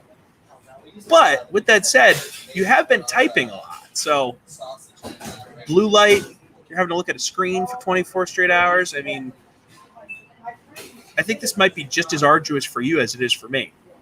Just kidding. But, a task nonetheless. Sana chiming in saying it's so close. It's so close. It's so close. We're getting so close. Morgan chiming in from our wedding email account. I want to go to the beach, Mama C. Soon enough, babe. We'll be in Rhode Island. And we'll go to the beach whenever it's beach season. We'll go all the time. It's going to be awesome. We're getting close. Alex Verpesh on YouTube calling for another 24 hours. No. Absolutely not. I hope to never have to do this again. Or if I do, I will have to be paid handsomely to do so. Because this is ridiculous. Now, my dad chiming in on my mom's behalf, saying, Tom, wear your glasses. I didn't want to commit to the glasses because if I wore glasses, I would have to feel like I have them on the whole time, and I'd get into a weird groove with it. But enough of that. Thanks for chiming in, chat. We're going to get to my friend Kevin Rogers, Vegas Insider's own. Dude, I'm struggling, man. Wait, hold on. Can I interview you instead? Please. Can I interview you? I don't want to talk sports with you. I want to talk to you about you. Is that okay? Okay. Yes. I love this. All right, number one. All right, just fill me in. So you finished in. I've been listening to the last 17 hours, so I don't know what's going on. So except for seeing Morton Anderson's palatial estate a few hours ago. Okay, so you finished in last place in your fantasy football league, and this is your Correct. penalty. Yes. Now, what were the options? It was this or leave the league. Yes. Why didn't you just leave the league and say I'm not doing this? So that question has been asked quite a bit. It's a great question. It's a fair question. I didn't want to leave the league because I want to win the league. I want to see the dudes that are happy to see me here in last place, who root for me to come in last place because I'm the one guy in the league that does this for a living but comes in last. They're like, there's some Schadenfreude attached to me coming in last for some people. I want to come in first this upcoming season and rub it in their face. This is for pride, Kevin. So do you get the first pick because it's kind of like the NFL where you finish in last, you get the first pick? Is that how it works? You still have to go through the lottery thing? So we still do a lottery, which stinks, but I love that idea. I think I've pitched that idea at times. I pitch a lot of ideas that just get shot down. I think it's because I'm a little bit removed from the league. I'm out here in St. Louis. Everyone's in Rhode Island. I fire off ideas in whatever group chat we're using every season, and I get shot down every time. But I have pitched the number one pick for last place idea before. I think it's a good idea. Okay, so tell me, why did you finish in last? What was the problem? What did you have injuries? What was the issue? So I invested heavily in the Cowboys last season. I had Zeke and Amari Cooper. So with all their offensive line injuries and with Dak going down, Amari was far less effective. So because of that, I was not able to make up ground. And I spiraled into the losers bracket. That's how we determine who comes in last place, too. It's not whoever has the worst record at the end of the regular season. We then have a losers bracket. And if you are the person that loses the losers bracket, if you will, that's how we determine last place. So I especially earned this one, which sucks. So who was your first pick? Who's your top player?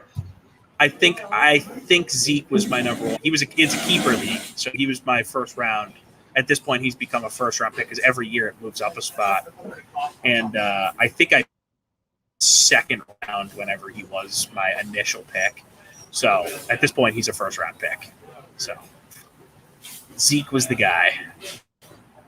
Okay, so let's get some more serious topics, can we?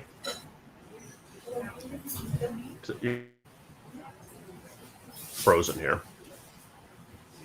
Can you hear me? Kevin, you got me? You cut out for a second. I was losing you for a second. I think I'm still losing you. We'll wait for connection to stabilize here. It is important for me to continue to note that I am working off of Diner Wi-Fi, so not the best. I see you and I hear you now. You got me? I hear you now. Can you hear me now? Yeah, I got you.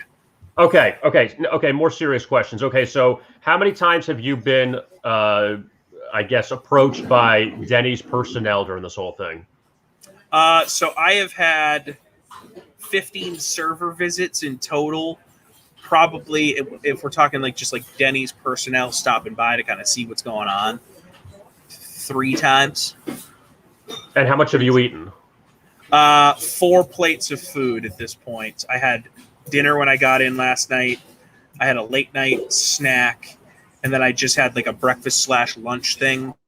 And then semi early on in the process, I had a friend who there's an inside joke in our friend group that I always say that I'm not a big sweets guy, but then they always catch me eating sweets and like they're trying to prove that I am a big sweets guy. So my buddy called in an apple crisp dessert to the table to frame me, so I had to eat that on camera. So are your 4 friends? dishes. So are they monitoring you? I mean, obviously with the live stream, it's kind of like, if you didn't have the live stream, how would they know like you were there the whole time? Mm-hmm. Yeah, they're checking in. All different friends from different friend groups have been checking in, which has been great. Love the support. But is it support or is it just trying to make fun of you? Yeah, it's probably a healthy mix of both, I'd say. I don't think it's supporting someone when you're saying you're stuck in a place for 24 hours, you can't sleep. That's not really supportive friends. So you think this is more like torture on their part? Yes, I do. Yes.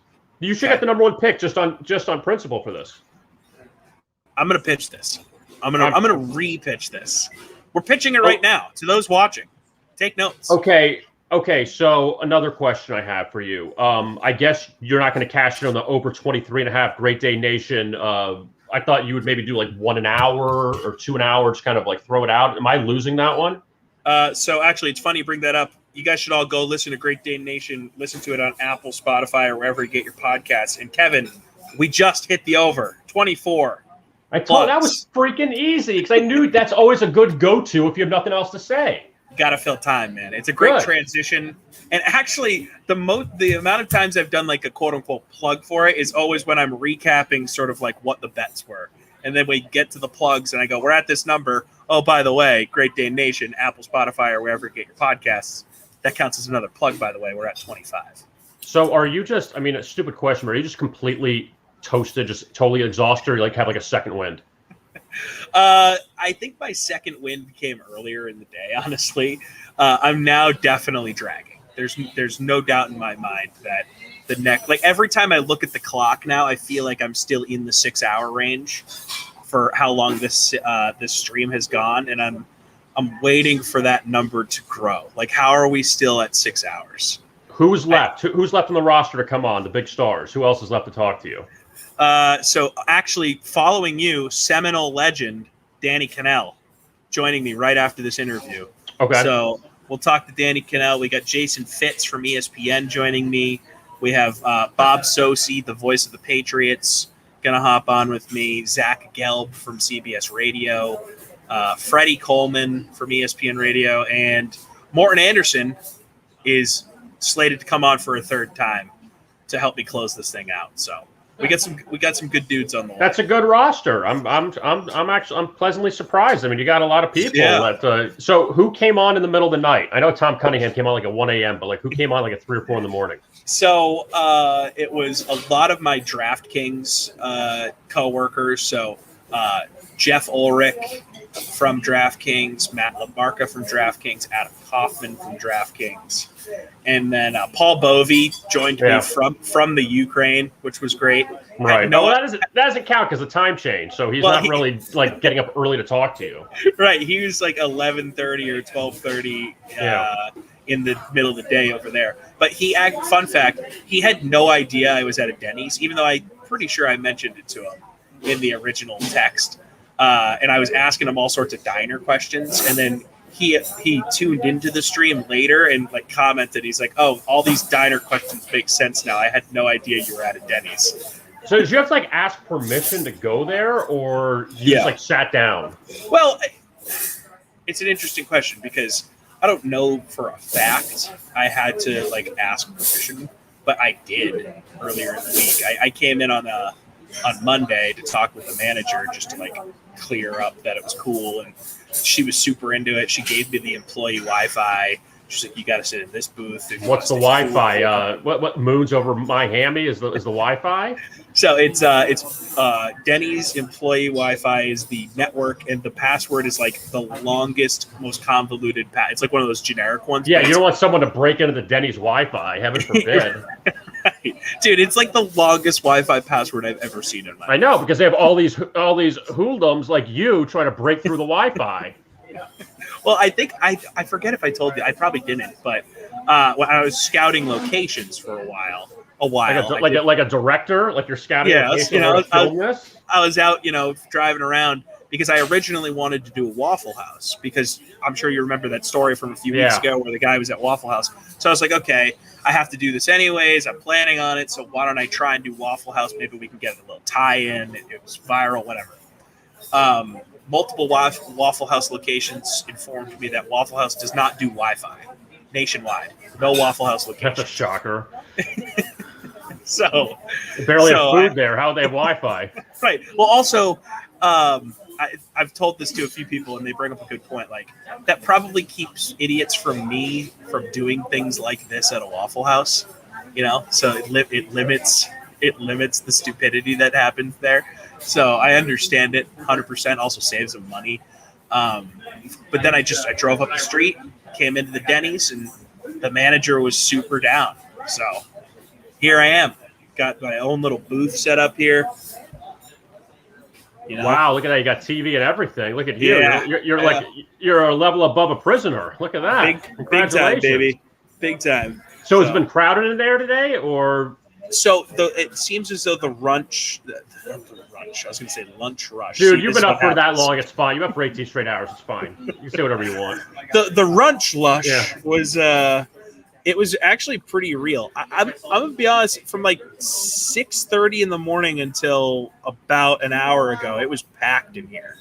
Straight up packed on a Friday here at Denny's. So what's the tip for the waitress? So I've been people have been cashing out throughout the day because when their shift ends, you got to cash out.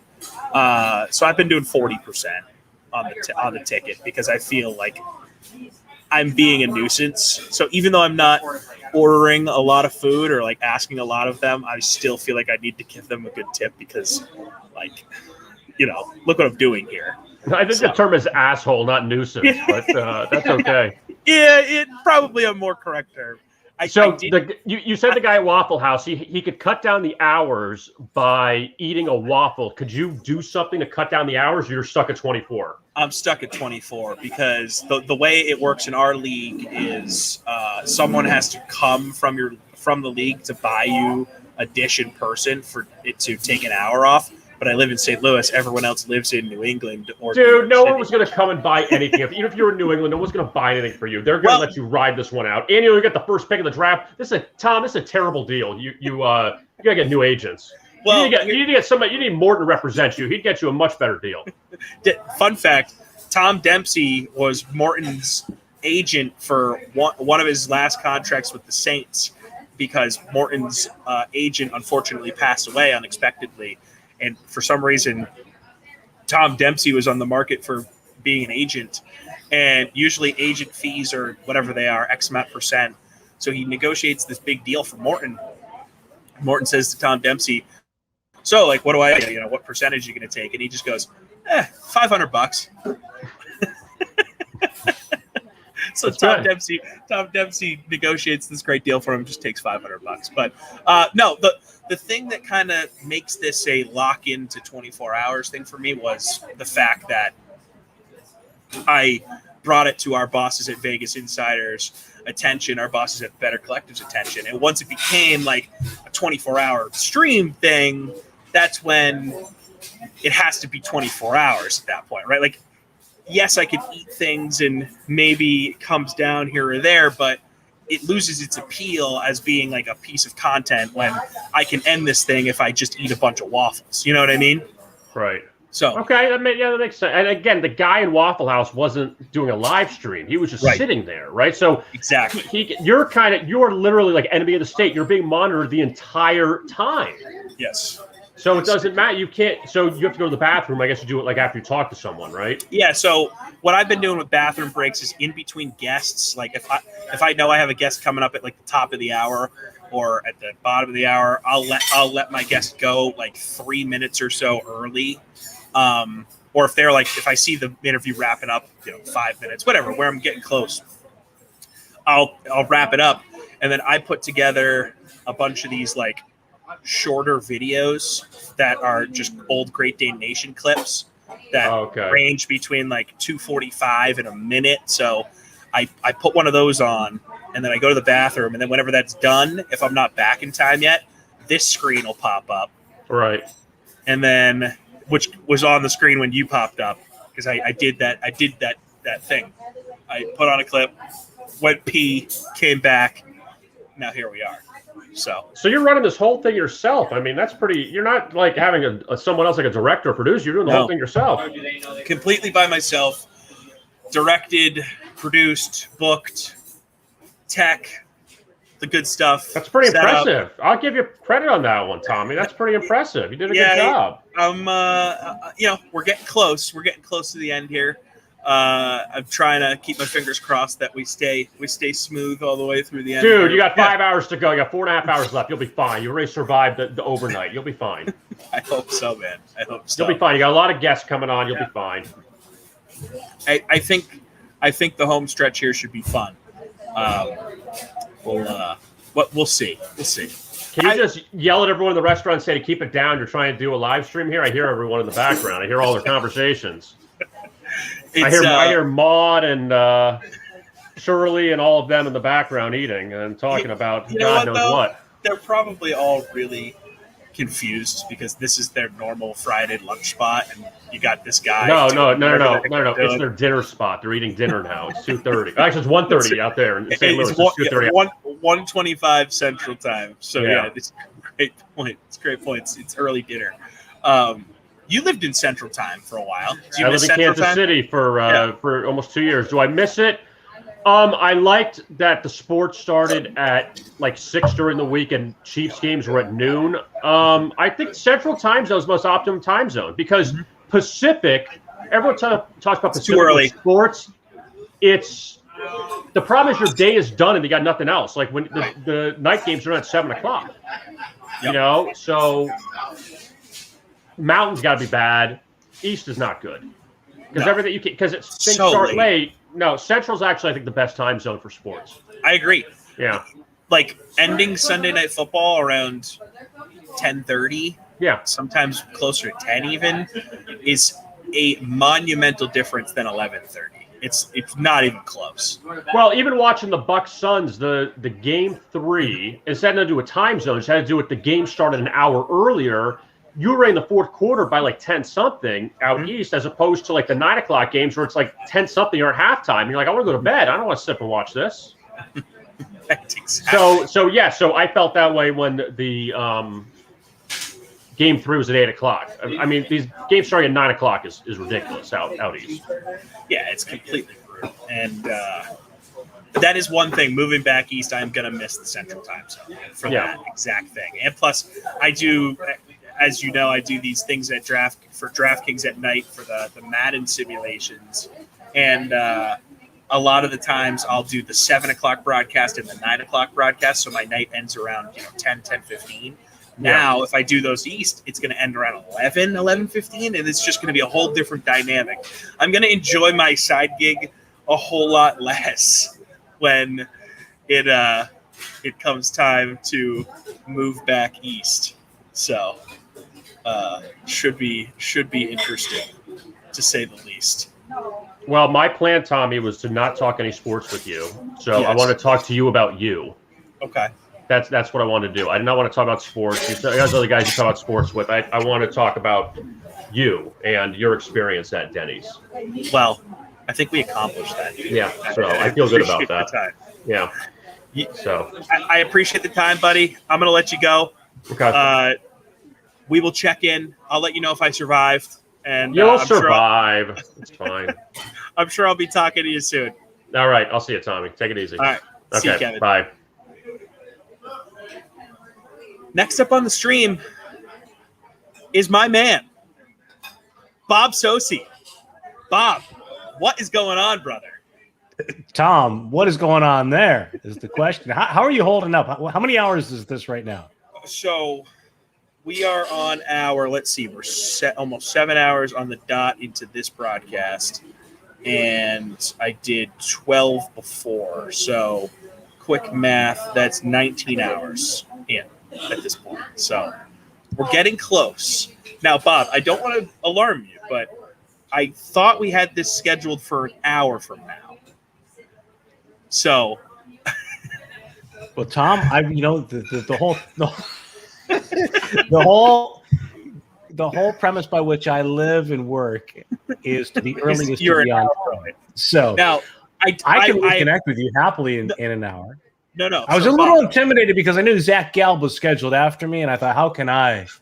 As soon as I go on and then go off, Zach Galb's going to come in and completely overshadow me. So. Zach's great. You're great.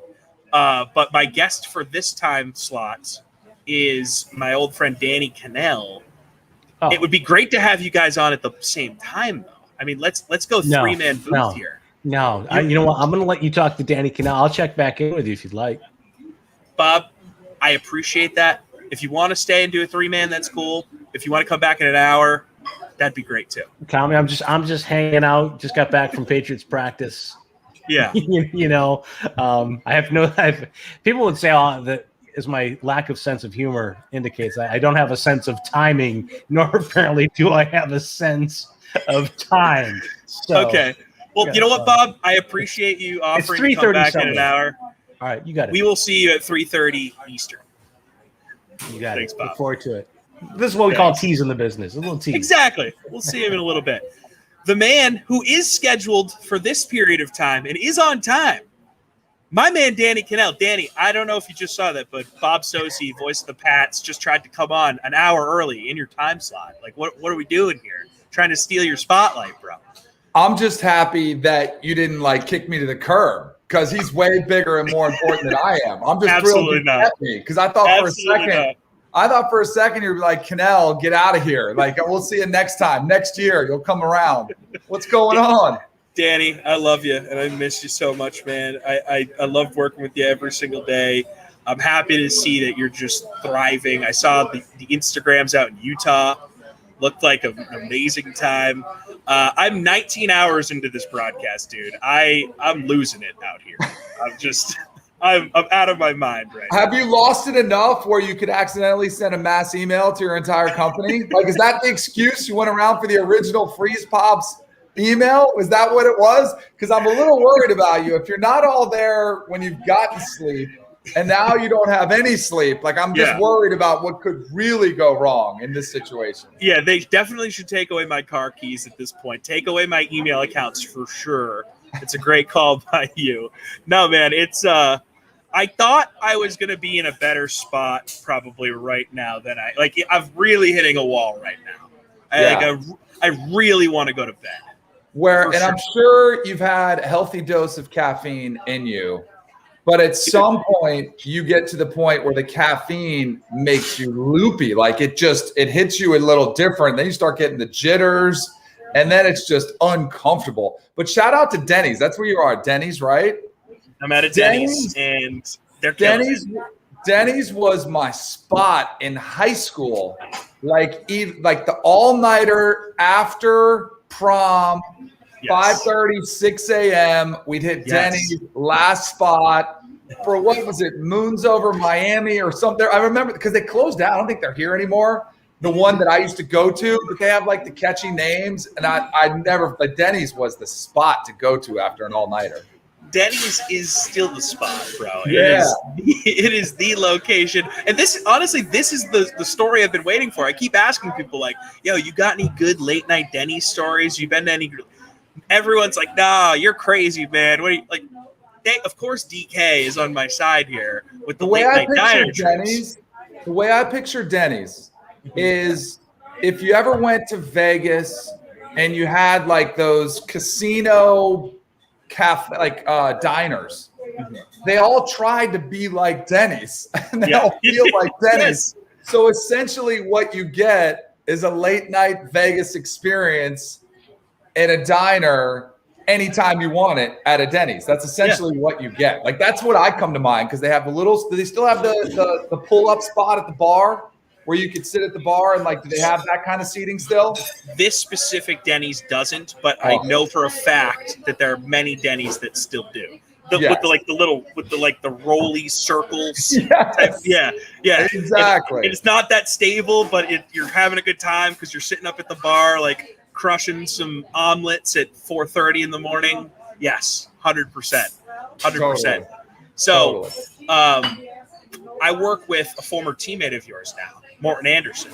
Oh, you guys were together. You guys were together in Atlanta, I believe, for at least a season. Oh yeah, I remember. So the story about Mort that I remember. Great dude, great Dane. He's the best.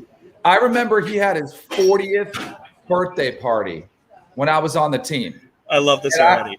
I remember thinking, "Holy crap, is he old?" Like, I think I was 26, like 25, 26. And it just blew my mind that he was that old and still going strong. And I was just blown away by it. Now that I'm 40's way in the rear view for me, I'm like, man, what an unbelievable accomplishment for him. But as everyone knows, I was a holder. Now, probably not quite as well known as Morton Anderson's illustrious kicking career, but I was a pretty illustrious holder in my own right.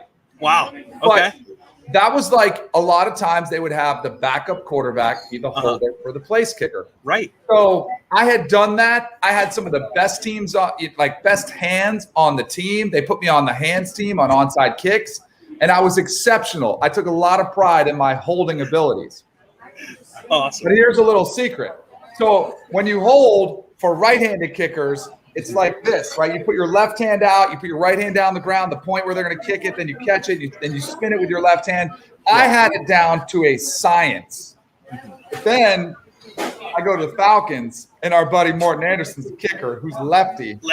And I thought it would be pretty easy, and I sucked. I sucked at holding for a left-footed kicker. He must have been so mad. Oh, I got fired. Like they wouldn't use the punter, which nobody wants to use because then you rule out any option of a fake field goal. Like it really limits you. They're not as athletic. And so I'm telling you, it was so bad. It was almost if I had tried to throw lefty. Like I could throw righty, and if you try to throw lefty, it was that messed up. And so, he hated me as the holder.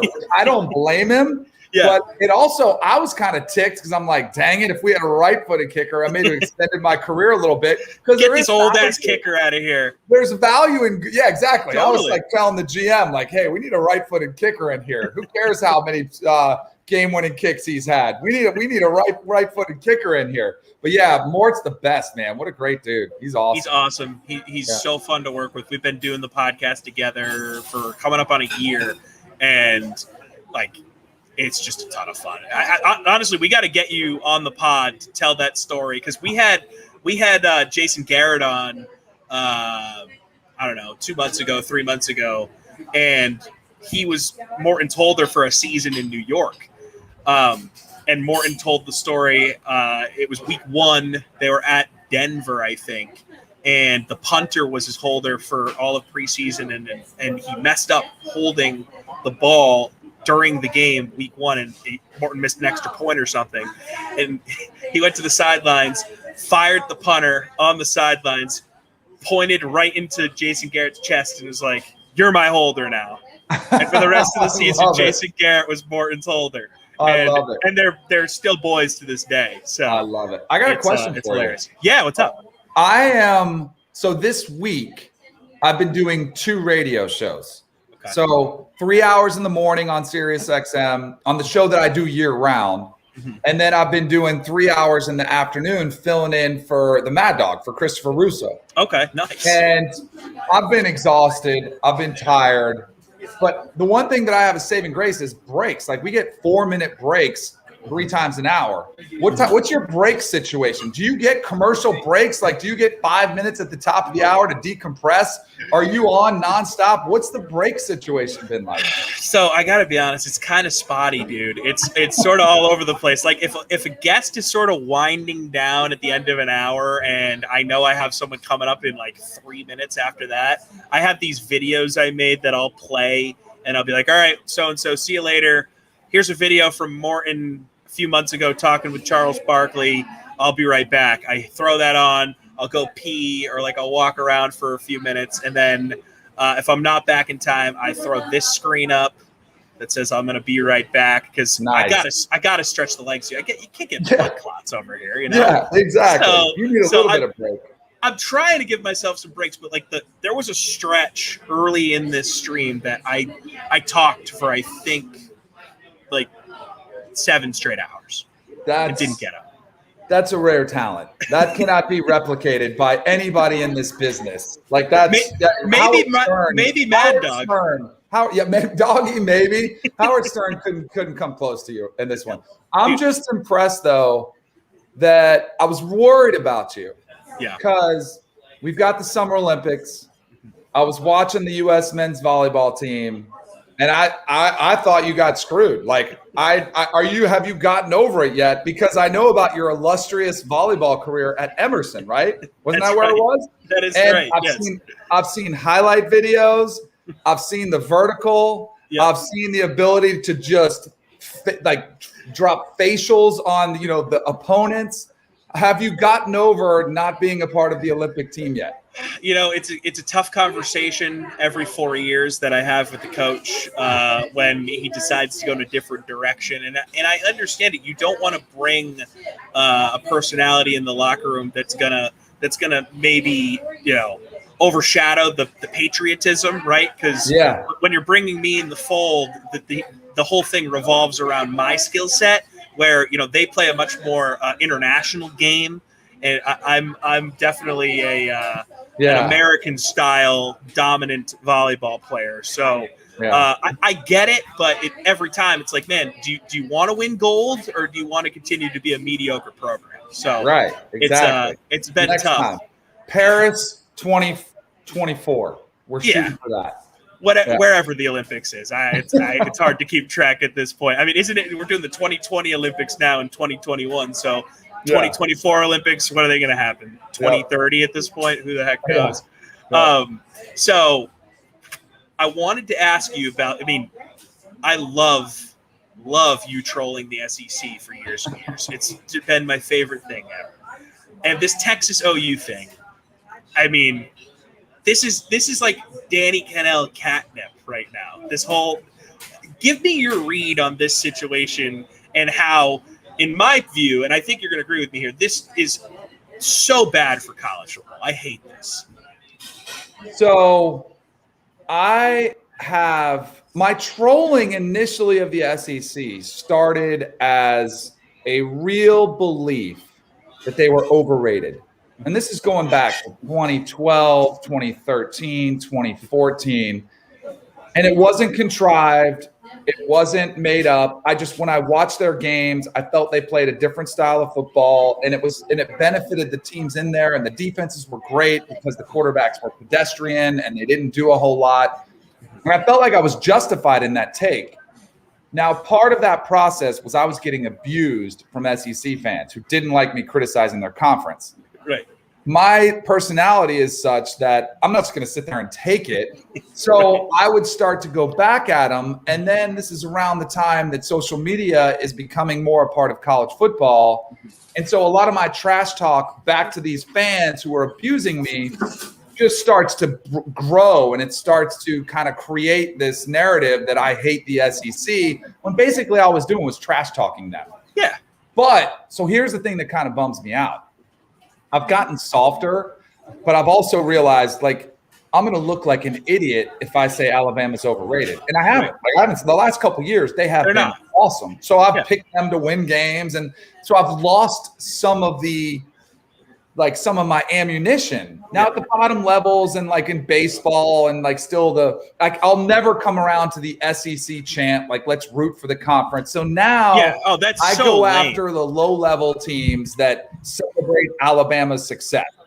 Yeah. Right. So lame. And all these bandwagon, like all these people hopping on the coattails of Bama, it drives me insane. Like a Tennessee fan, like chanting SEC, like, you guys have sucked. Like, just wear it. You can't all of a sudden root for Alabama. Right. But so this gets me a little bit more upset, because now I'm like, well, how are you going to criticize the conference being overrated? They just added one of the top 4 teams in college football the last 5 years, and the other one is one of the biggest brands in the history of college football. But I'm with you. This is one step closer to minor league football. All of the changes that we've seen this offseason, this is the biggest offseason in the history of college football, and it's not even close. We have players getting paid. We have free agency with a transfer portal. We were going to get playoff expansion and said that's scrapped, and we have Oklahoma and Texas to the SEC, and that's just the beginning of the tectonic shift we're going to see. This is the beginning of minor league NFL. Now, I'm a capitalist. I want players to be able to make some money. I'm all for that. But one of the things that I absolutely loved about college football was the passion. The players that I played with played because we loved the game. Most of the guys knew they were never going to play in the NFL, because you didn't. There's only 1 or 2% are going to make it to the NFL. So guys play because they love the sport. They love playing for Florida State. They love playing for Alabama. And money corrupts, money ruins things. And I think that's where we are. I just think it's kind of I'll be able to tell you stories in 20 years about how great it was. Because when I went to the NFL, one of the biggest shocks to my system was after our first loss. If we lost the game at Florida State, it was like a funeral. You could hear a pin drop. Guys were bummed. You get a little bit upset in the NFL, but then you get your paycheck and everybody's like, where are we going tonight? It's past. And so it's no big deal. And I get there are more games, and I get it's a business, but I don't want to lose that. The reason players play is for the love of the game. And I worry we're morphing into the NFL. It's going to be minor league NFL, and we're going to lose some of that passion. And if we lose it in the players, I worry we lose it in the fans who really make college football great, because they're going to start getting disinterested too. If they can tell the players don't care as much, I think the fans aren't going to care as much. So I think we're going to see a massively different product. We'll all be fine. There's still going to be college football. Bama's still going to be around for a long time. Florida State's going to be around for a long time. It's just, I think it's going to look a lot different. And I'm with you. I don't think it's great for college football. I don't either, man. It's bad. It's really bad. The NIL thing is interesting though, because I'm cool with that too, like you are. But in the same token, I do feel like there will be some of that complacency in the locker room after games, right? Like, I mean, this dude in Alabama is making $1 million a year already. They haven't even played a down of football this season. Yep. Like, does he really care if he loses to, LSU this year? Probably not. That check still clears. So I'll say this. There's still, like, Tom Brady cares, right? Yeah, totally. We can all agree on that. There are a lot of players who care in the NFL. And what do you try to determine in draft evaluation? How much does a player love football? You want to find out if they're a gym rat. Do they study? How much do they care? Now you're just going to have to try to do the same evaluation when you have recruits, because I'm 100% with you. There will be players who will say, yep, I'm good. The only thing I would say, too, is that Bryce Young, who's been reported, the Alabama quarterback, who hasn't started a game for Alabama yet. He's played a little bit, but he hasn't started. 800,000 sounds like a lot, but if he's a number 1 overall pick, he's looking at 30 million. So he still has an incentive to go out there and be better. Sure. And the other thing too is we've seen players make a lot of money before. Guys like Kyler Murray. Kyler Murray had signed a $6 million signing bonus with the Oakland A's as a minor league baseball player, and then played a year at Oklahoma. So he cared. He went to the playoffs, and they lost, but it wasn't an issue. It didn't impact his love for the game, his preparation. He still had an incredible year. So I think it's just, again, it kind of goes to the NFL. We see guys all the time who don't care if they lose. I saw it, but you're still going to have to try to weed that out and try to find the guys that care more than others. So let's say the NIL is around when you're at FSU. What type of deals is Danny Cannell striking up in the local Tallahassee area? We talking car dealerships? We talking late night diners? Are we talking a partnership with Denny's? Is Danny for Denny's? Is that an ad campaign? Like what type of NIL deals are we doing? If the price is right, are you kidding me? I would have been all over it. I would have done like my press conference at Denny's after the game if the price was right. Car dealerships, to me, I don't know what it is about boosters and the relationship. I definitely would have had a car deal. I would have had a nice ride. I don't know if I would have taken cash. I would have taken trade. Like, give me a nice ride every 6 months. I had a buddy. People in radio do that all the time. I'm always so jealous of these dudes. Oh, they have such sick cars. They do like one read a week for this place. Like, dude, exactly. Like, give me a Chevrolet dealership, and I'll have a Corvette, for 4 months, and then swap it out for a big truck. Like, give me a pickup for 6 months. Like, swap it out. Yeah. That would have been absolutely there. Have you ever been to a Fat Tuesdays? Do you know what Fat Tuesdays is? It was a place. It sounds like a spot I'd be into. Oh, so they basically took the idea from Mardi Gras. So it had a New Orleans theme, and it was the slushy drinks where they had them up behind the bar in the wall, and they had like the 190 octane. They had a Sex on the Beach. They had margarita. They had daiquiris. There was one in Tallahassee. And the girls loved it because everybody loves the frozen drinks. So I was there pretty often after games to celebrate. There probably would have been a Fat Tuesdays endorsement somehow. And Tuesdays was a slow day, so I could have gone there Tuesday nights. We could have had our own night. So I would have been sponsored there. That would have been one for sure. Perfect. And then there was a late night chicken finger joint called Guthrie's. If you're ever in the South, because they have them across the South. Guthrie's. And they only had 2 options. You could either get the chicken finger plate or the chicken finger dinner. That was it.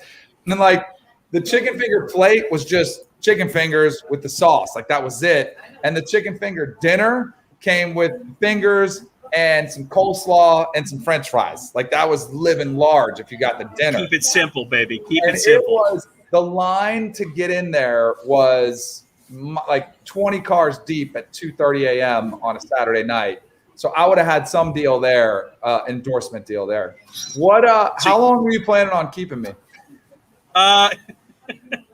Because right about now, to be honest. Because I was just looking at the clock. Time is flying by for me anyway, not for you, because you've been there for you still have a long way to go. But I'm filling in with Doggy today with Linda Cohn. And I mean, Linda Cohn. Linda's no TommyFreezePops. I mean, clearly she doesn't have the juice. She doesn't have the branding that you have. Absolutely. But we're supposed to hop on at 2:45, so I'm 5 minutes late for our pre-show call. So I probably have to get going. Our show starts in 10 minutes on Mad Dog, so I probably have to run. You're the best. We should do this again much sooner than, I mean, I haven't talked to you in like 3 years. I know. So like, we got to get you on Great Dane Nation. I'm gonna hit you up. I'm gonna get Morton to text you because Morton likes to text the guys directly, and we're gonna get you on the pod. So we're doing that. Awesome, buddy. Man. Go do the show. Stick Have it out. fun. I'm impressed. All right. Thanks, dude. See you, We'll bud. talk soon. See you, DK. DK hanging in there late to come on the pod, which is great. This isn't a podcast. This is a live stream. Showing up 5 minutes late to his pre-show meeting with Linda Cohn. Linda's definitely going to lay down the hammer about that. You know, she is trash talking Danny Cannell right now to Mad Dog's producers. Who does Danny Cannell think he is? I'm Linda Cohn. I could hear it now. Now Linda's the best. So we're 9 minutes away from my next guest. It's a long 9 minutes. Freddie Coleman just texted me. The great Freddie Coleman of ESPN Radio. He said, all set and see you then. So Freddie Coleman locked in for 5 p.m. Eastern. So that should be awesome. Eric Doherty chiming in with the YouTube chat. Go Lions, hashtag ECVB. Danny Cannell loved my volleyball career. He was obsessed with the fact that I played Division III volleyball. He couldn't wrap his head around it, and it was hilarious. So I love the great callback by Danny, because Danny and I correspond on social media, here and there, but we haven't physically spoken probably since I want to say early 2019. So it's probably been 2 years. And great pull by him to just throw that volleyball story in there. I love that he had his NIL answers ready to go. You know that he has been theorizing about what he would do if he was in college back in the day. My mom chiming in on my dad's YouTube. This has been a great running bit all day. Mom using dad's YouTube. This is Mom. DK was great. Def have him on Great Dane Nation. I mean, that was a great story there. Morton fired him as his holder because Danny was, as Danny described himself, a world-class holder for righty kickers. Lefty kickers couldn't do it. It was horrible. And that actually makes total sense. Look, Gola Jr. and I last night spent a lot of time talking about dominant hand versus your weak hand and how, cleaning up below the belt can be difficult if you don't know what your power index is with your offhand. We got it. It was, go check out the stream from part 1 to get a really good recounting of that, because I don't know if I have the energy or gumption at this point in the day to do that. But I can totally understand why Cannell would have sucked at holding for lefties over righties. But to hear, I would love to hear more inside of that story, because that's something that, as a football fan, you would never think of, the kicker-holder relationship. The long snapper, kicker, holder relationship, that trio, and then the long snapper and punter as well. It's like they all have the same brain.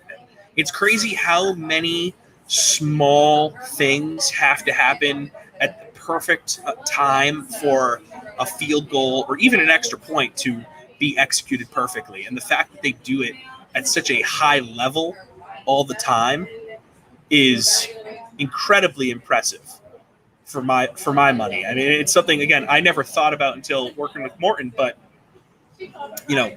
when the long snapper snaps the ball, that holder knows exactly how many spins the ball is going to do in the air before he catches it, so he can spin it at the perfect amount, which is usually just one spin, so the kicker can kick it on his perfect amount of steps after the long snapper snaps the ball. So to do that all in unison over and over and over and over and over and over again at such a high level is wildly impressive, and we don't talk about it enough. Again, kickers, underrated. Jason Rossi from earlier today going ham when Morton decided to hop on the stream unexpectedly. That was a fun segment, though, with Rossi and Austin and Morton. Things got very loose. Morton cracked out the gold jacket. It was reckless. Good times. Talked about O.J. Simpson. Got weird for a second there. I don't even really know how he got there. Not important. Anyways, we're 4 minutes away from my man Jason Fitz joining us on the Diner stream. Jason Fitz was the last 2 years, I believe, a part of the Nathan's Famous Hot Dog Eating Contest broadcast booth. I have been on the record many times saying that one of my dream sports media jobs is to be a part of that broadcast in some capacity, or to cover it in a professional setting. It'd be great to be a part of that broadcast, but just to even cover it would be cool, because I love the hot dogging contest. It's something as a kid I always got super hyped for. Grew up in the Kobayashi era. You know, he was the dominant force in Major League Eating, and then this guy Joey Chestnut from the Bay Area coming out of nowhere. Pride of America, one of America's great athletes, Joey Chestnut. Dominant. The dude, I don't think it's talked about enough. We talk about Joey Chestnut like 1 week a year. I think he deserves more. I think Major League Eating in general deserves more love than it gets. And honestly, DraftKings has a partnership with them, so I'll disclose my bias, but there was bias already there before I was working for DraftKings. I love Major League Eating. I think it's so cool. So let's take a break before my man Jason joins us. Let's watch a video here, a little interlude. It's been a while since we hit one of my Barkley favorites from the interview we did with him earlier this year. Let's hear about how Charles Barkley lost $100,000 gambling on the Super Bowl. Let's check it out. I'll be right back. Turner's contract with FanDuel allows you to talk about gambling on TV now. I never thought that day would come, man. Hey, come on. All, you taking a fat kid in a candy store. Oh, that's right. Hey, Morton, I love gambling. The highlight of my year is football season. And then I did something stupid for the Super Bowl. I bet against Tom Brady. That was beautiful to watch. I hope it wasn't a big number. Yeah, it was a big number. This was my 24th straight year going to Vegas for Super Bowl. It's the best place in the world to watch the Super Bowl. It wasn't the same this year because of COVID. Because normally I'm in a room with 10 to 15,000 people and they're going nuts. Everybody in the room is bet on something. The room is electric. They got every alcoholic beverage. They got every food in the world you want. And this year, you couldn't have a bunch of people, so it wasn't great. But the last 23 years, it's the greatest place to watch. You're in like an auditorium, and everybody in the room is bet on the game, and it's just awesome. What was the bet? What was your bet? Do you mind me asking? I bet $100,000 on the Chiefs. And I knew on the line. And I knew it was over right away. It was a friend of mine with me, Derek Anderson. He said, "Chuck, do not bet on the Chiefs." And he says, I said, "Derek, what do you think?" He said, "Charles, they're gonna kill Patrick Mahomes." And he played quarterback in the NFL for between 12 and 13 years. He says, "They're gonna kill Mahomes. They got 3 offensive linemen out, the kid up in Canada who's doing some amazing things in the medical field. And then they had the 2 injuries." He told me this Friday night and Saturday. We played golf Saturday and Sunday. He said, "Chuck, I'm just warning you, they're going to kill Patrick Mahomes." And I'm like, "What do you know? You only played quarterback in the NFL for 12 years. And when we were flying back home Monday, I said, "Yo, man, I should have listened to you because I got more respect for Patrick Mahomes after that beating he took than when he's going out there throwing for 400 yards and 5 or 6 touchdowns, because there was a couple of times I thought they were going to kill him when the game was over. But you could tell after the first quarter they were playing that zone, so Tyreek Hill could not get behind them. No. They didn't even have to bring in the linebackers. The defensive front was just going to had him running around for dear life. So it was really a kind of a boring game. But I knew after the first quarter, oh, I'm in trouble. Yeah.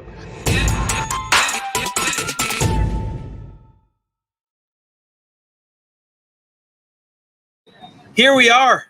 We're back. It's me. It's Jason Fitz, who is seemingly in a car. Yep. Unless his living room has like cool, spinorama driving simulations going on. Fitz, what's going on, dude?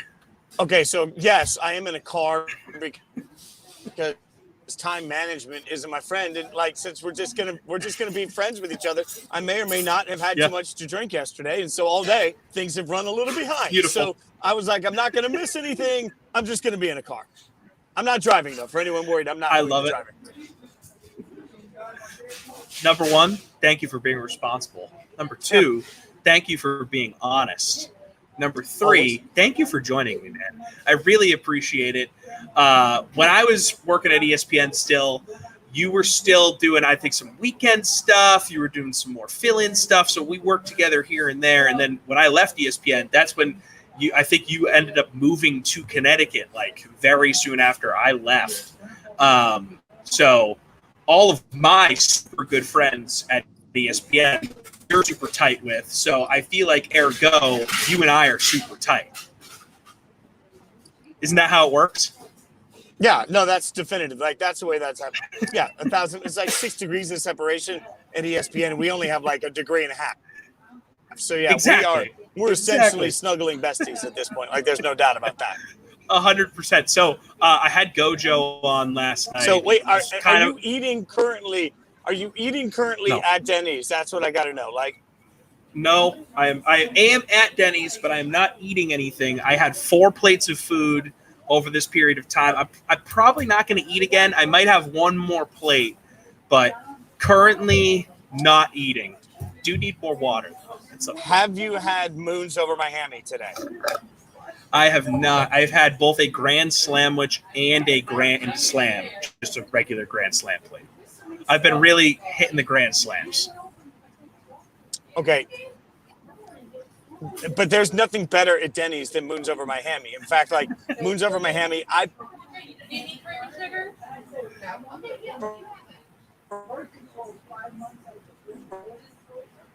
you lost the war. So I'm just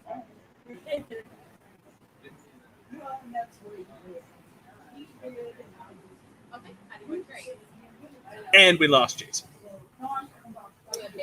He really likes moons over my hammy. A lot of people have told me so far on this stream that moons over my hammy is the thing to get.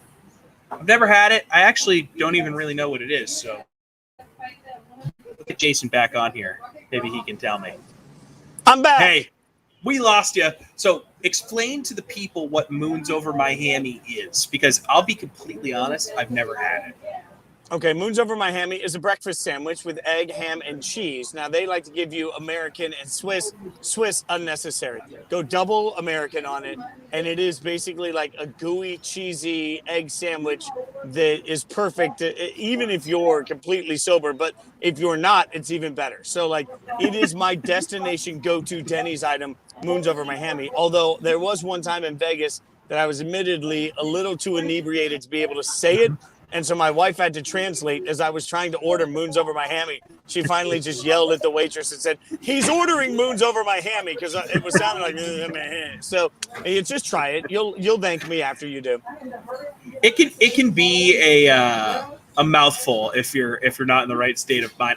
See, my thing was always the Grand Slamwich, and you are the probably, I think, fourth person today to bring up the moons over my hammy. But again, appreciating your honesty, you're the first person to basically be like, Tom, you are an idiot for not getting the moons over my hammy. Well, that's what happens when you work with the Golick family so much. The food takes get very definitive. I am very definitive on this one, my friend. Dude, I need to step. I think I've made a decision. I'm not going to order it yet, but my final plate of food at Denny's will be a moons over my hammy when that time comes. So thank you for helping me make that decision. It's not a decision that came without long, hard thought. I've literally been here for how long now? Almost 8 hours on this stream, 12 hours on the other one. 20 hours I've been sitting here. So I need help thinking at this point, Jason. Have you ever done anything like this? Yes, actually, I know that you have. You've done the fantasy football marathon at Bristol at least once, right? So you get this.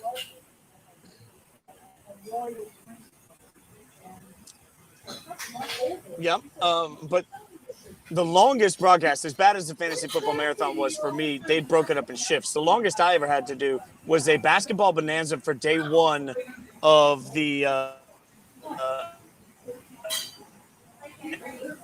NCAA men's tournament. And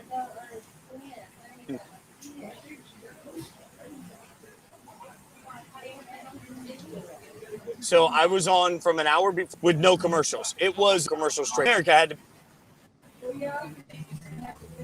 I think he has me. I did. You got me, Fitz, and he's gone. I think that Fitz driving in a bad service area and me being in a Denny's with bad Wi-Fi is an extremely bad combination. And I don't know if it's me or if it's him. And that's been a challenge today. There's no question. We've learned what things are challenging and what things aren't. And trusting the Wi-Fi at Denny's is one of those things that's challenging. So I think Jason will probably try and join again here when he gets better service. Here he is. All right. I have found a stable spot. I pulled over. Let's see if we got it now. Yes, okay. There we go. Yes, we got it. Yes, I'm the worst. Okay, so no, it's fine, dude. You're driving. We're having a good time. It's Friday. I'm dead. It's cool. So you were awake for and without without commercials for, you said 8 straight hours? No, 14. We did 14, right around 14 straight hours. No commercials. That's my. That was the record. The funniest part about that was there was no way for me to go tinkle. So, like, every once in a while, I would just look at the camera and be like, I'm sorry, I got to pee. So you just get up and you walk out. I'm not sure, like, there's a graceful way to do that, but what else can you do?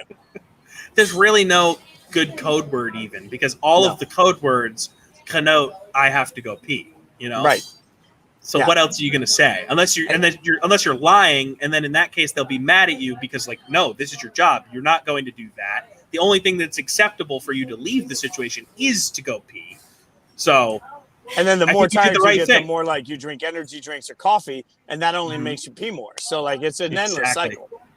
A totally endless cycle. And again, this is where your honesty comes into play here, Jason. But this is the main theme of this interview: is Jason Fitz brutal honesty. But I was mentioning when I had Bo Jr. on, we were talking about the Nathan's famous hot dog eating contest and how every year I see you and him post about it. Maybe this was his first year on it. I know you've been on it at least twice. Maybe it's been both times. I lose track. But yeah, we've both done it twice. Every time you guys post about it. Okay. Every time you guys post about it, I say without fail that you guys are doing the thing that is my dream job in this industry, is to work on that broadcast one day. That is my bucket list goal, because I think that stuff is so cool. I think the hot dog eating contest is as American as it gets. I love that on the 4th of July every year. I aspire to one day be on that broadcast, so I am uber jealous of that. How fun is that thing to do every year? It's crazy. And, you know, the crazy thing is just sitting down with the eaters leading up to it. Like, they understand the importance of it. They understand what's at stake. Joey is a phenom. Like, he understands the training regimen it takes. Like, we treat it very much like a real broadcast. Like we're in days early, talking to everybody, trying to figure out what's happening. Like it takes as much work as any college football game would be. It just happens to be the work now is how have you been training? What are the conditions? What are your concerns? Like this year being in a minor league baseball stadium, they were concerned about the temperature of the dogs and how long it would take to get to them cooked and what that would mean for the speed that they eat with. And like all of that stuff is stuff that they're really consumed with. So it's a beautiful, beautiful thing to be a part of. Every year I'm like, I can't believe we lucked into this game. 100%.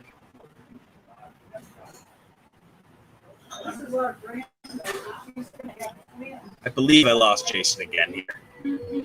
We were doing so well. I'm stationary. I think he's going to come back here in a second. I hope he joins one more time because I love Jason. And I think he's hilarious. He's got great stories. The man traveled the world as a violinist for the band Perry before he got into sport media.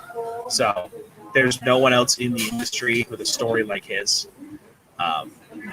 So that's a cool aspect of it. But working with him, you would never think that he had like this alternate path. Like he's grinded. He's gotten great opportunities because of his background, but at the same time, it wasn't like they handed him, his own national daily radio show right away. Like he had to put in the work. He did weekend shifts, saying yes to everything. Update anchor. He's all sorts of different roles that led to what he's doing now on the radio, what he does for SportsCenter on Snapchat, and all the different various ESPN social broadcasts he does. It's been really fun watch him do his thing. Jason Pitts is here with me. He is back for a fourth time. I love it. It changes slightly every time. We now have a brick wall behind him. We're making this work, baby. I've got Wi-Fi. It says I'm connected. I'm trying everything I can. I'm doing everything I can. Dude, I respect the hell out of it. I thank you so much. So you were saying you get to Coney Island early. It's like you're in there for Monday Night Football type of prep. You're talking to the eaters ahead of time. You're checking temperatures on dogs. That's where we left off. Yeah, and I think it speaks to the dedication that the guys put into it and the work that they put into trying to make sure that they're doing this. Like, it's not just a fun thing, especially in a social media world. Like, it's life for these guys. Like, it's how they build their following. It's how they make their money. It's really, like, it's something that they understand the phenomenon of it, and they appreciate it, respect it. I think that's why it works so well. There's a moment of levity with it, but also everybody understands what's at stake. How intense is it to work with George Shea, the carnival barker of the Major League Eating? Yeah, I've just learned to give him his space. Like, he's in a zone. I would tell anybody that's never seen it too, you got to go to a performance like live, because even during the commercials, he doesn't stop. Like, that version of him happens for like 3 hours. Only an hour of it goes to TV, but the rest of the time, my God, he is all over. It's insane to watch him work. And he spends all year just working on the way he introduces everybody. I'm like, find you somebody that loves anything the way he loves Major League Eating. He's amazing. He's an absolute treasure. I think it's his intros are so freaking funny every single year. They're funny because the things that he's announcing are so ridiculous, but at the same time, he's being dead serious. He's like, so-and-so is the crawfish eating champion of the world. They've eaten 3 gallons of cream cheese, and it's just going into these crazy descriptions. It's like, it's just beautiful. The whole thing is beautiful. So I absolutely love it. So you were doing daily radio at night, then you weren't. Now you're back on nights doing your thing, daily radio again. Awesome show at night with Sarah Spain. What was it like to reunite with her on nights on ESPN Radio nationally and have that time slot every day to kind of react to what's going on in a way that the entire country needs to be able to take in, as opposed to guys that do radio locally? It's a different way of doing radio, and I think it's super interesting. Well, yeah, and I think, to that end, you have to remember that nobody's going to cover necessarily the local team better than the local audience gets from their local station. So we've got to make sure that what we're doing is setting the table for the biggest things happening that night. The interesting part about being reunited with Sarah is that we worked together when I was so new to the business in general.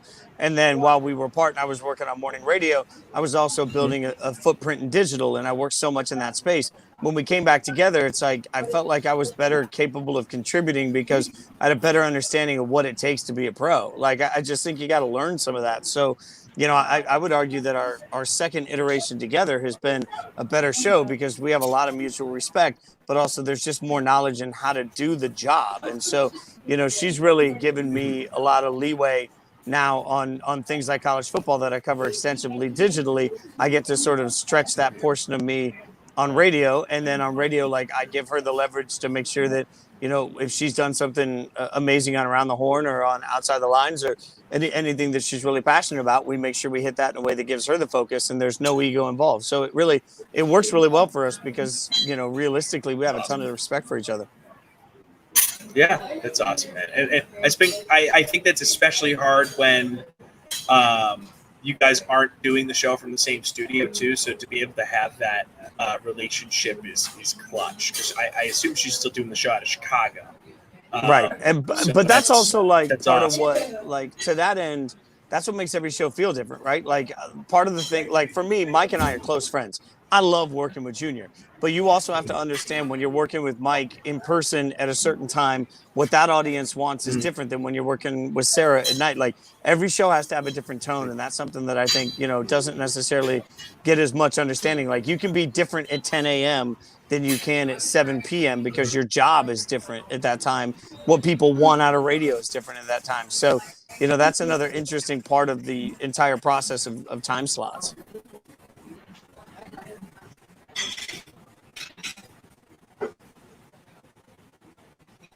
I think we may have just stalled out on Jason one more time, but I think he's going to be right back.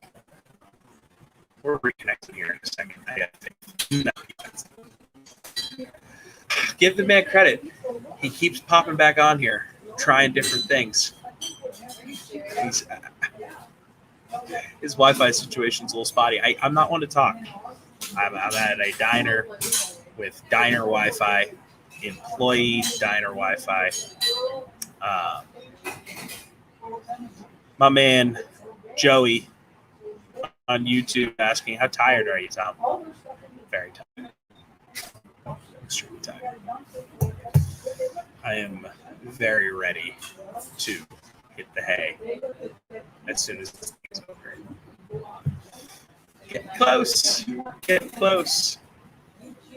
I'm curious to see if Jason tries to connect one more time. I mean, that would be four attempts with you know, no show, which is fine. Not no show, but unable to stay stable. Hard to find words right now. All right, Jason Fitz has rejoined the StreamYard stream here, but his camera is telling me devices not connected. They will need to connect their mic/cam before you can add them to the stream. And now he's gone. We're working on it. Jason Fitz is committed to making this hit on the stream work, and I respect that.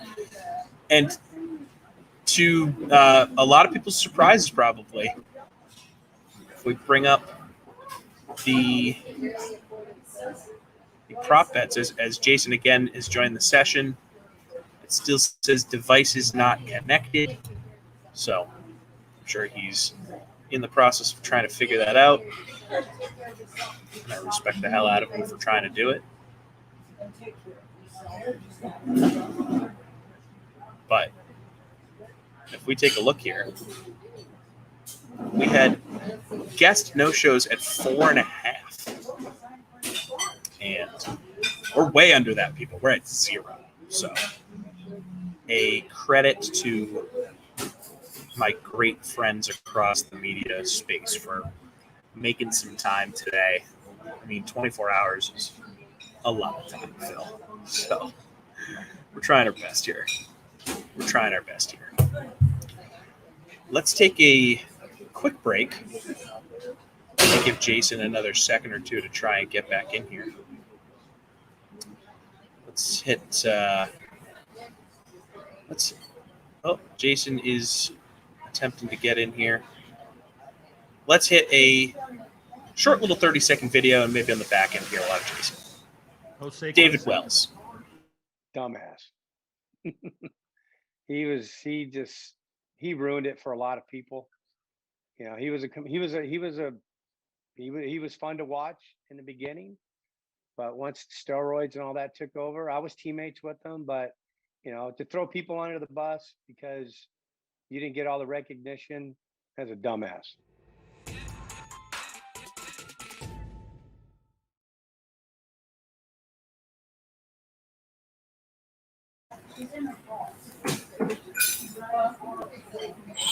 So Jason Fitz is continuing to try and get on here. I don't think it's going to end up working out. I just told him it's okay. He's tried like 5 or 6 times to reconnect here, so I get it.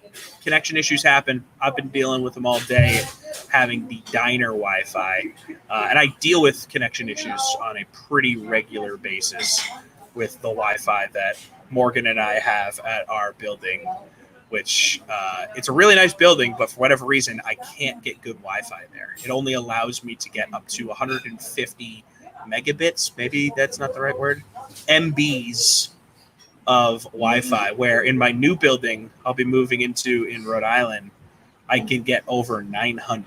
So that shows you the difference. For whatever reason, this building in St. Louis doesn't want me to have good Wi-Fi when I need Wi-Fi for my job. So Jason Fitz continuing to try and join here, and I do hope it works for him. He's popping in and out.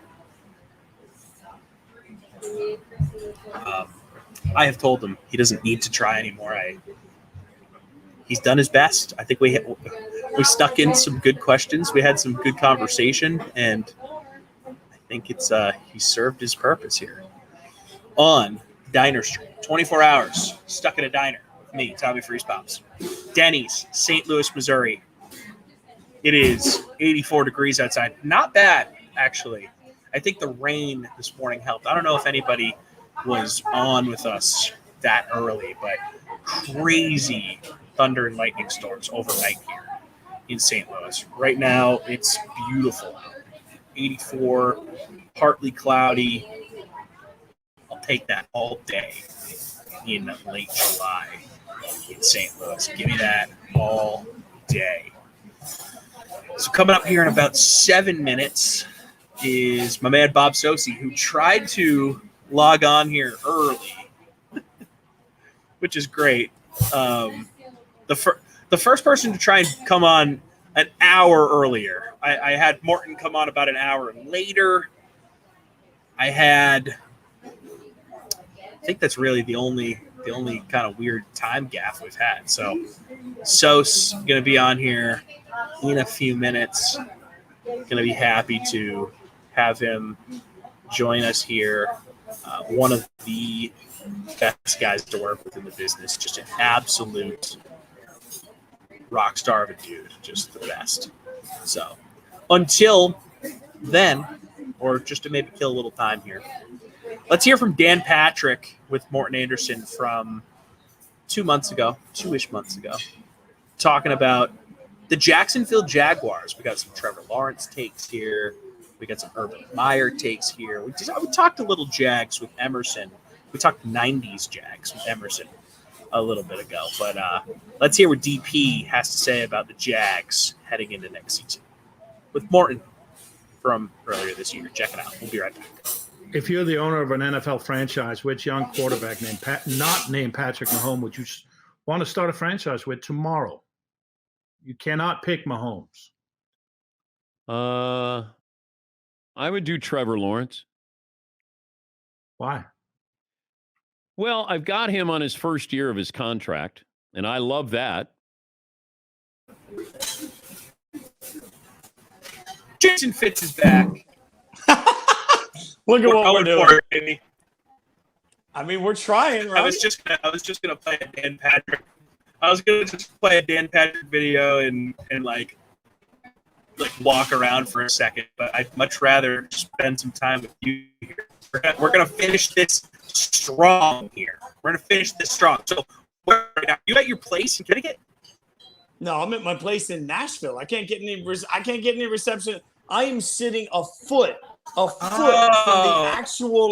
the actual unit that is the Wi-Fi that ESPN gives me. So like, if I can't make this work, I don't know what to do. Oh, look at that. He's only getting every other word. He's only getting every other word. ESPN Wi-Fi. This is what's happening right now. Hold on. We're trying. We have. God's will allow. We are tried here. everything. I am here. I don't know if you're there. I can't tell. I know that I am connected. I got you. I'm hopeful. I got you. You got me. Oh, look! I think we may have. I got you, bro. Look at this. We have it. We have it. Yes. Yes. Let's go.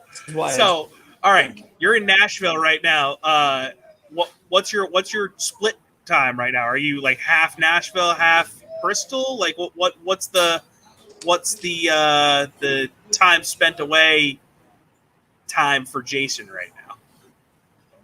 Yeah, it's like, I mean, the during I be in Nashville more because that's 20 plus years of my life. Once we hit a few weeks from now, when college football starts, the digital responsibilities combined with the radio responsibilities, I'm really honored to get to host so much. But I'll be hosting a Monday Night Football digital show, rankings reaction when the playoffs come back for college football, a Heisman show on Thursday, a weekend preview show on Friday, 2 college football shows on Saturday night, and then a Sunday morning bet show digitally. So I have to be in Bristol the entire fall on top of the radio lineup every day. So it's going to be a fall, but it's amazing. Ian Fitzsimmons for us. So if you're not busy in the fall, you just will start worrying about. So I'll always take being busy. And look, Ian Fitzsimmons has a name very similar to you and works in the same department as you. So you got to look out for him, accidentally looking at his name on the schedule when it's supposed to be your name on the schedule, vice versa. I have to imagine that you guys get mistaken for each other all the time, even though you look nothing alike, but you work in the same department and both have the word Fitz in your last name. Yeah, that's because he's stealing my last name, though. Like, I am just last name Fitz. He's Fitzsimmons. True. So, like, when I came to radio and they were going to change the name of a show, he was like, well, not my show. And I'm like, your show, your last name is Fitzsimmons. Like, Freddie and Fitzsimmons would be more accurate. So, yeah, we've had battles. I've won. So, I feel good about that with Ian. And also, Ian, come on. Pick one last name. It's either Fitz or it's Simmons. You don't get Fitz and Simmons, right? What are we doing here? Right? All in for that. Love Ian Fitzsimmons, one of my favorite people at ESPN. And I love Freddie Coleman, who's going to be joining me later on in the stream.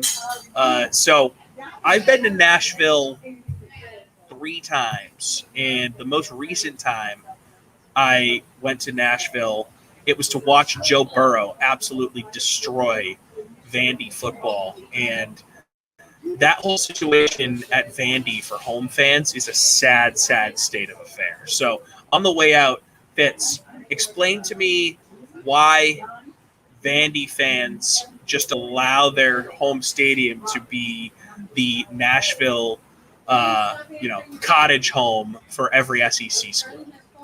Well, I think it's a reminder that Vandy's smarter than all of the rest of them because Vandy's still getting the split of that SEC money. They're helping the graduation rates within the SEC.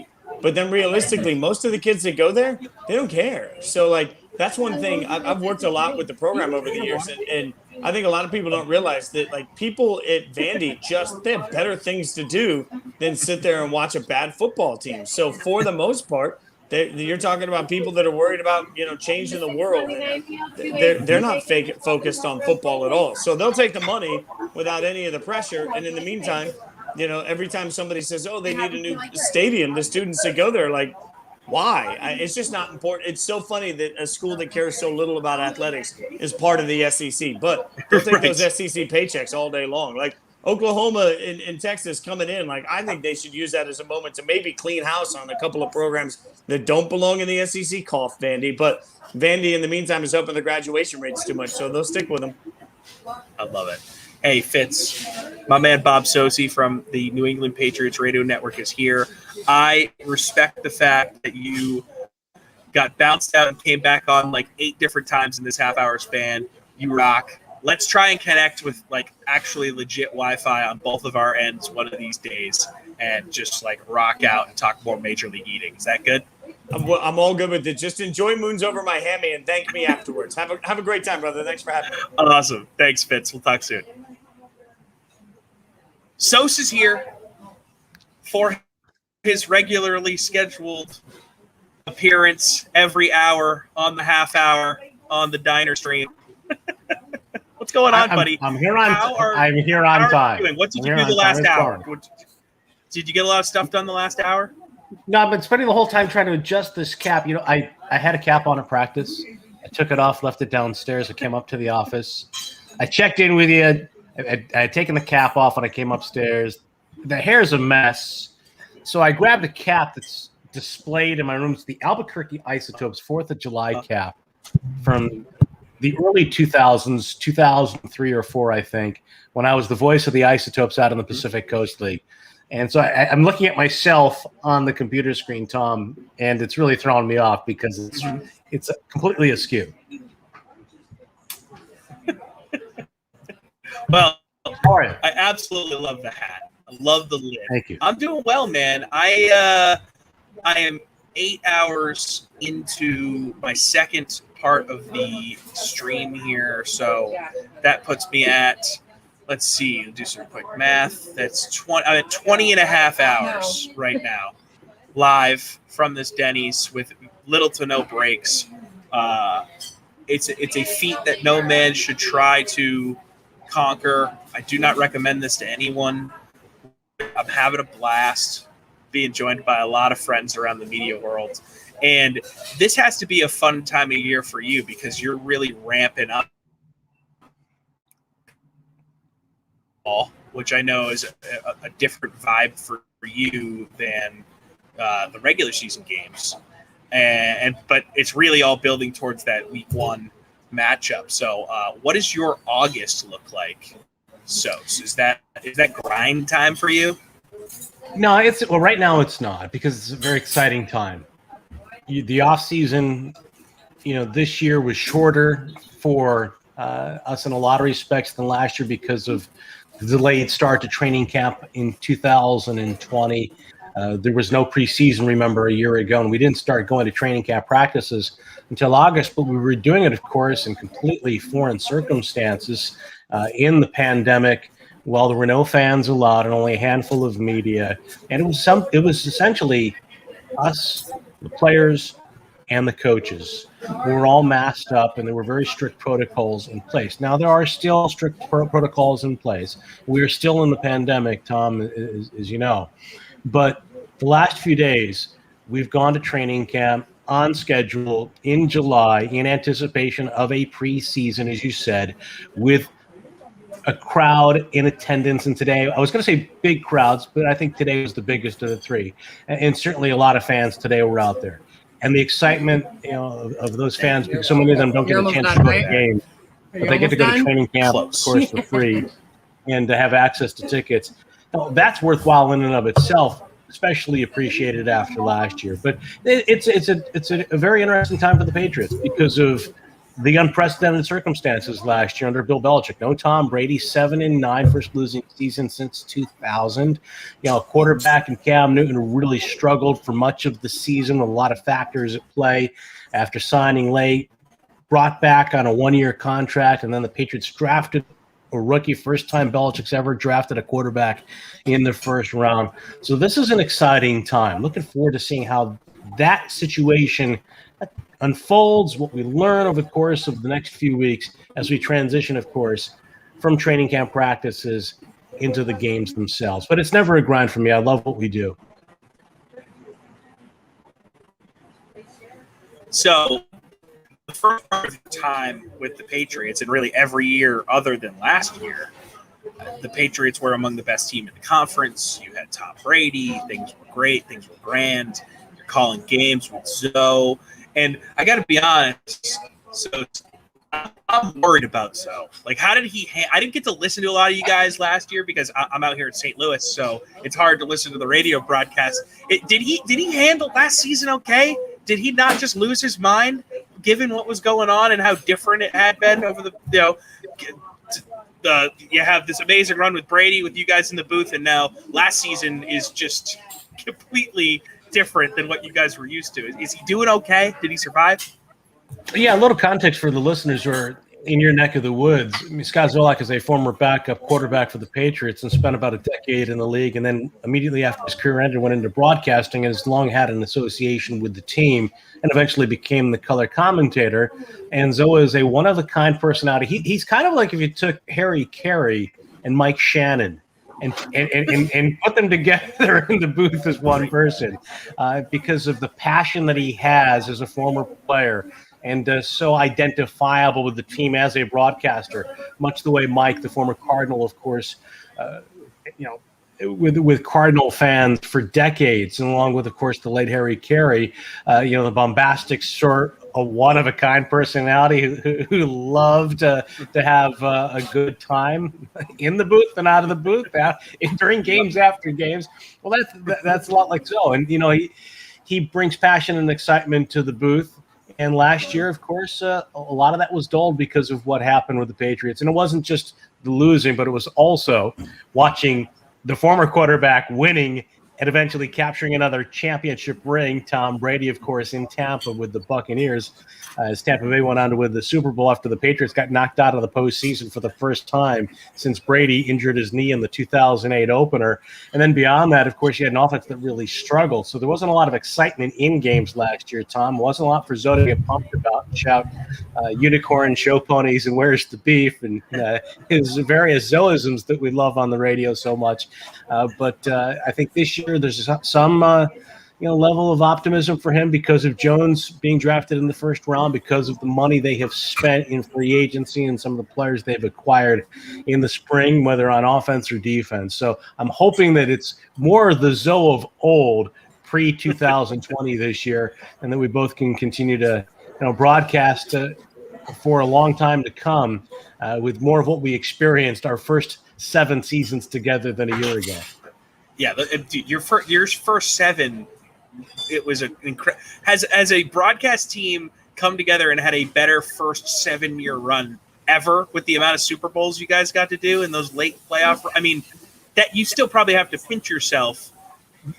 You came in and just basically became the Super Bowl voice for the Boston area right away. I mean, those highlights live forever. You gotta pinch yourself. Yeah. You got goosebumps because of that, probably still to this day.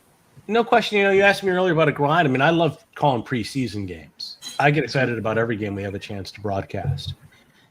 And calling a Super Bowl is, for many broadcasters, a once-in-a-lifetime opportunity. In the NFL, when I say many broadcasters, a once-in-a-lifetime opportunity. For many of the broadcasters as well, it's a never-in-a-lifetime opportunity. And I'm talking about the NFL guys strictly. I have so many colleagues who've never been to a Super Bowl, and yet I got to go one in my second season. And I got to call another one in my 4th season, and in my 5th, and in my 6th. 4 Super Bowls in a very short period of time, and to the AFC Championship game in that time as well. 2 additional appearances against the Denver Broncos in 2013, my rookie season with the Patriots, and then in 2015. So I've been so blessed, and not only with an opportunity to call games on that stage, but the kind of games that they were, the greatest comeback in Super Bowl history, not once but twice. First against the Seahawks, down 10 in the 4th quarter, sealed by the Malcolm Butler interception. And then, of course, in Super Bowl 51, the 28-3 game against the Atlanta Falcons, rallying to win in the first overtime in Super Bowl history, with James White capping it off with a touchdown run. And then the Patriots hold the Rams, the high-octane Rams, to only a field goal and win by the 13-3 final in Super Bowl 53. And in between a couple of those Super Bowls, even though the Patriots lost, it was a thoroughly entertaining game. that they fell to the Eagles in Super Bowl 52. So I've been so lucky, and I do try to appreciate every opportunity, as I said, to call every game, whether it's preseason or postseason. But I know I've had it far better than most to call 4 Super Bowls, let alone 1. It's wild. It's wild. Yeah, it's amazing. So back to your point about Brady having such success in his first year in Tampa. I know you're not a part of the front office, but you're in the building. You know, you're closer to it than a lot of people. What was the mood around the building surrounding the Brady success in Tampa? And I know we talked about this with Andre Tippett on the podcast way back, right around when the Super Bowl was happening, how it was hard for him to get a read on that because it was a different year. Not really everyone was in the building like they used to be. So he said, you know, obviously it was weird. It was a weird vibe, but at the same time, he couldn't really give us a real feeling on it. Do you feel the same way, or what's your take on that? I mean, now that the COVID restrictions have kind of been lifted a little bit more, and you're around the team a little bit more and around the offices at Gillette, are people talking about this Brady thing going on? You know, 'cause, like it's hard to ignore the coworker that you're with for 20 years that goes off and does this thing in his first year away, you know? Yeah, full disclosure, I haven't been in the stadium very much and in the offices at all, frankly, because there are still strict restrictions in place. And so for the media, you know, we move in much smaller circles these days, even when we go inside the facility, immediately to the press box or directly to the press elevator to go out to the practice fields behind Gillette Stadium. So I haven't really gotten a pulse of what it's been like within the walls of Gillette Stadium, other than in some conversations with people outside of the building, Tom. And you know, I think there's a shared sentiment for a lot of people that work around there, particularly those that got a chance to work closely to Tom. It's a bittersweetness, and people who were happy for him to do well, but obviously disappointed that he wasn't doing it in a Patriot uniform. Also, that sense that it was time to move on for both parties. Then, of course, on the other hand, and in a very extremely different way, there's the sense that I get in the building that you and I used to work in together, and I still do occasionally, and that's 95 The Sports Hub, the flagship station for the Patriots, which is the top-rated sports station in Boston, one of the most highly rated stations in the country. And you know what fuels the conversation at the Sports Hub? It's Patriots talk, and more specifically, talk about Tom Brady, and even more specifically, talk about why the Patriots let Tom Brady go. So you can understand, you know, just how much that topic has driven, you know, our station, everything from the time Brady left, even honestly months before he left, and the anticipation of the potential of him leaving, to the point where the Buccaneers celebrated the championship. And even now, everything Brady does on social media, every appearance he makes, whether it's at the White House more recently, or of course at the championship boat parade, there is such a strong reaction and a lot of different interpretations of what they're seeing from Tom Brady, what they're hearing from Tom Brady on our airwaves, and I think as well within the populace here outside of Gillette Stadium. It's hilarious. It's almost like the Bucs have become the 5th professional sports franchise for Boston sports media. Like, and I'm not currently living in the area, but obviously I follow everyone still, and I'm friends with people up there, and it's fascinating, but it's not surprising. Like I knew the minute that Brady picked another team, that was going to be the team that they talked about almost as much as they talk about the Patriots, right? Because Brady is that franchise, whether we like it or not. I mean, yes, it's Kraft, yes, it's Belichick, but Tom Brady it's head and shoulders, not even close, the greatest player in the history of the franchise. When that guy moves on and he's still awesome, it's hard to ignore, right? You have to kind of treat it like he's one of your own still, like off to college type of thing almost. Yeah, and so it's been fascinating. You know, there's so much involved there too in the circumstances of his departure. You know, the intrigue for several years with various reports about Brady and Belichick and their relationship. You know, this unprecedented dynasty in the modern era of the NFL. And I said, maybe, unprecedented is the wrong word, because of course the Steelers of the 70s and the Packers of the 60s. This might be more impressive, the 49ers, but this one is really in the might era, be more impressive. Yeah, well, this one, and I think so, because it was done not only over 2 decades, but as well in the era of free agency, completely in the era of free agency, as well the salary cap. The fact that the Brady Patriots won the last 3 Super Bowls with almost a completely different cast. In fact, really with an entirely different cast compared to the first 3 Super Bowl teams that Tom played on in 2001, and then thereafter in the 3 and 4. So, there's so much behind Brady's decision ultimately to leave, and the ongoing ramifications, and as well just the ongoing storylines. Belichick, Brady, 2 all-time greats. Who was more important to the success of the team during the last 20 years? It's a constant topic on sports radio locally. And, of course, Brady went to the Super Bowl and won it. The Patriots, meanwhile, fizzled offensively and finished 7-9. As well, Tom, I think, you look at Tom Brady in the Boston Pantheon. Think about Stan Musial or someone of that ilk, again, to draw from where you are in St. Louis. Say Stan Musial toward the end of his career as a Cardinal wanted a new contract or wanted to be treated differently, and had a disagreement with Cardinals management and didn't retire as a Cardinal, but went to the Cubs, or maybe that would be too extreme, but went to another franchise to finish his career and won a World Series. Well, Tom Brady, as great a history as Boston has in sports, I think you could put Russell and Orr, Ted Williams, later David Ortiz, Tom Brady, they're all in that group. And I think you could make a case that Brady, given the popularity of the NFL, in particular the way the Patriots have become the team in New England, that Tom Brady, and as well by extension, Tom Brady's persona on social media, that's he's the greatest sports figure in this region's history. Yeah, I don't even think it's close at this point, to be honest.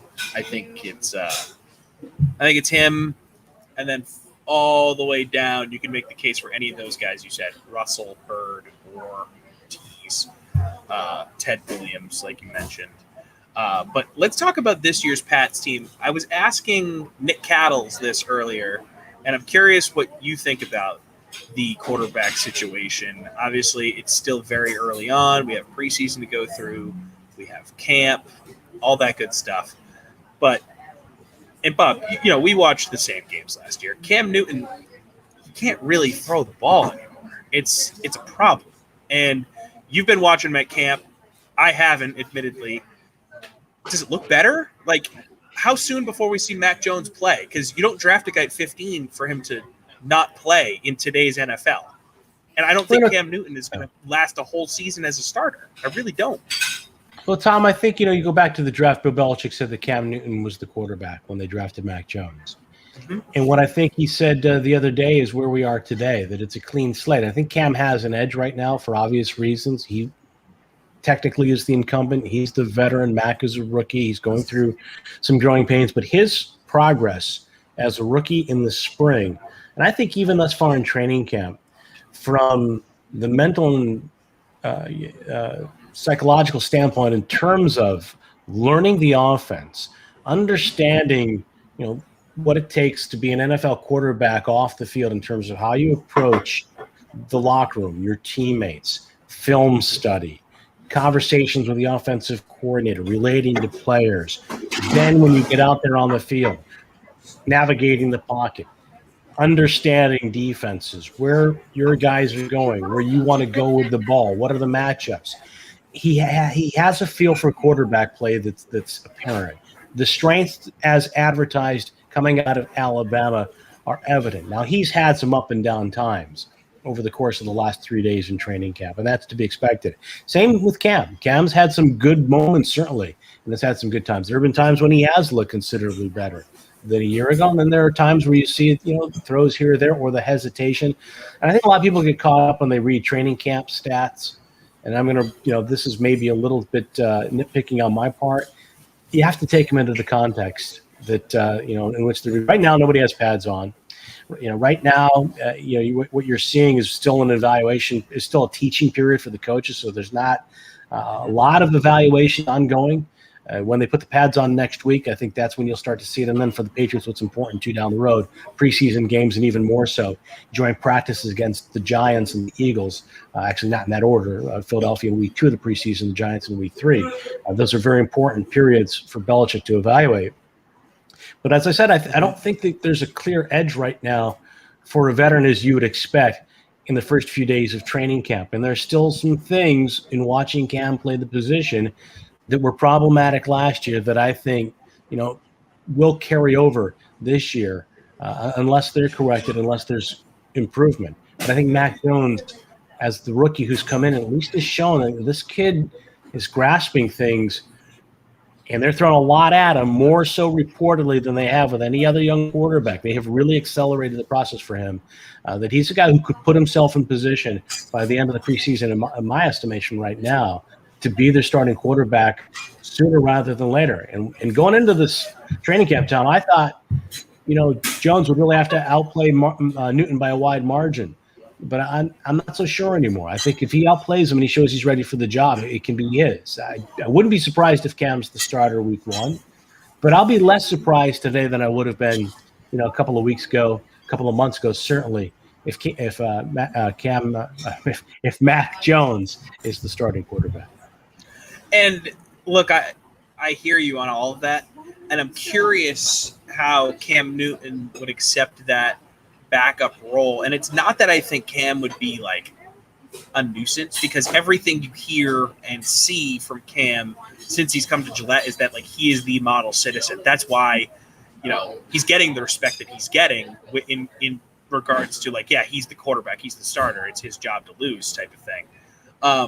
But if you're Cam Newton, do you really want to be a backup quarterback at this point in your career? Is it a situation where if Mac Jones is named the starter, do we see Cam Newton in a weird way, even though he has no leverage, demand a trade? Or is it a situation where his contract is so team friendly that, there's no real harm in keeping him around or losing him? And, where do you see Cam fitting in if he isn't the starter? Yeah, I think it's really important to know too that Cam, from the intangible standpoint too, is even more than I think anybody could have expected in the best of ways when the Patriots signed him a year ago. He's beloved and really well respected by his teammates. He's been great and accountable with the media thus far. Today we heard from him for the first time. He's been very supportive of those teammates as well, and including the quarterbacks, and especially Mac Jones. Yesterday there was really a neat moment late in practice. Cam had a really good finish to some red zone work. I think he completed his last 5 passes, and it was the best we had seen of him thus far, again, in only a few days of training camp. Mac went out there and was visibly frustrated after he struggled in a sequence. And as he walked away and hung his head a little bit and eventually took off his helmet, first guy there to pat him on the back, Cam Newton. Brian Hoyer, one of the other veteran quarterbacks, came over, talked with Jones as they walked along the sideline. Mac circled back toward the field to watch Hoyer take his reps or somebody else thereafter. And Cam Newton was right in his ear, giving him encouragement and advice. So again, Cam has been fantastic. He's been a great teammate, and again, thus far, from my standpoint and from the other people that cover this team, couldn't ask for anything better. Couldn't ask for anything more. But that being said, who knows when we get to that hypothetical, if we get to that hypothetical. Again, he's the kind of guy that, has a different skill set completely in a lot of ways than Mac Jones, and their team is built to run. They have a lot of tight ends. They have a really good defense, I believe. So maybe he does well enough that he does get the week 1 as the starting quarterback and holds on to the job. The team is good enough in all phases to keep him as the starting quarterback. But if that doesn't happen, I don't know whether he would accept the backup role or not. To this point, there's nothing that suggests that he wouldn't, because how many other opportunities does he have in the NFL? Why would he have taken a 1-year deal with the Patriots last year at the time that he did, at the end of June? Why did he take the deal with them this year? Unless there were other opportunities. In fact, I think he even said to Brandon Marshall Fred Taylor and Chad Ochocinco, Chad Johnson in a podcast earlier this year. So what choice did I have? And this is so I think the Patriots kind of gave him a lifeline for his career, even as a former MVP. And from their perspective, though, too, as you said, he's got a friendly contract. He's only guaranteed $3 million this year. Most of the money for Cam Newton in 2021 is tied up in incentives. So if he's not the starting quarterback, what direction do they want to go? Would they take a $3 million hit on the salary cap and outright release him? I would not be totally shocked by that because I think just the nature of the situation, is so unusual, and it's certainly one that this team hasn't been in a long, long time. But I think we're a long way from that point. But again, I think it's foreseeable that it could happen. Who is your favorite free agent signing for the Patriots this offseason? That included many, many, many signings, which is so uncommon for this team. Who'd you like the best? Well, it's hard not to look at the tight ends, and both Johnny Smith and Hunter Henry, presuming Hunter, is healthy this year.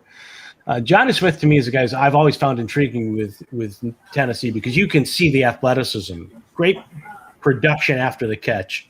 He is very quick. He's sculpted, and just a very impressive player. And I think that was a huge block. It was a hole in the Patriots' offense the last 2 years. They got when balls were thrown in the direction of tight ends, there was very little production. And unfortunately as well, there were very few targets for the tight ends the last couple of years. So that really was an area they had to address. And they did it not only with Johnny Smith, a guy who I think has a great upside, but they did it with Hunter Henry. And that's now put them in position where they have gone from honestly being a team in the worst situation at tight end, which had been a strength, of course, with Gronkowski and company through the years, to now being certainly up there among the top teams when you look at just that position group. Matthew Judon defensively is a guy I'm excited about, some of the guys they brought back. I think the defense will be the strength of this team, particularly if they can keep Stephon Gilmore on the field for them, if he continues to come back from the quad injury that he had late last year, and he and the Patriots come to some sort of an agreement where he's a lot happier about the money he's being paid. I think Stephon Gilmore is really a key figure for that defense to go from being good to being great this year.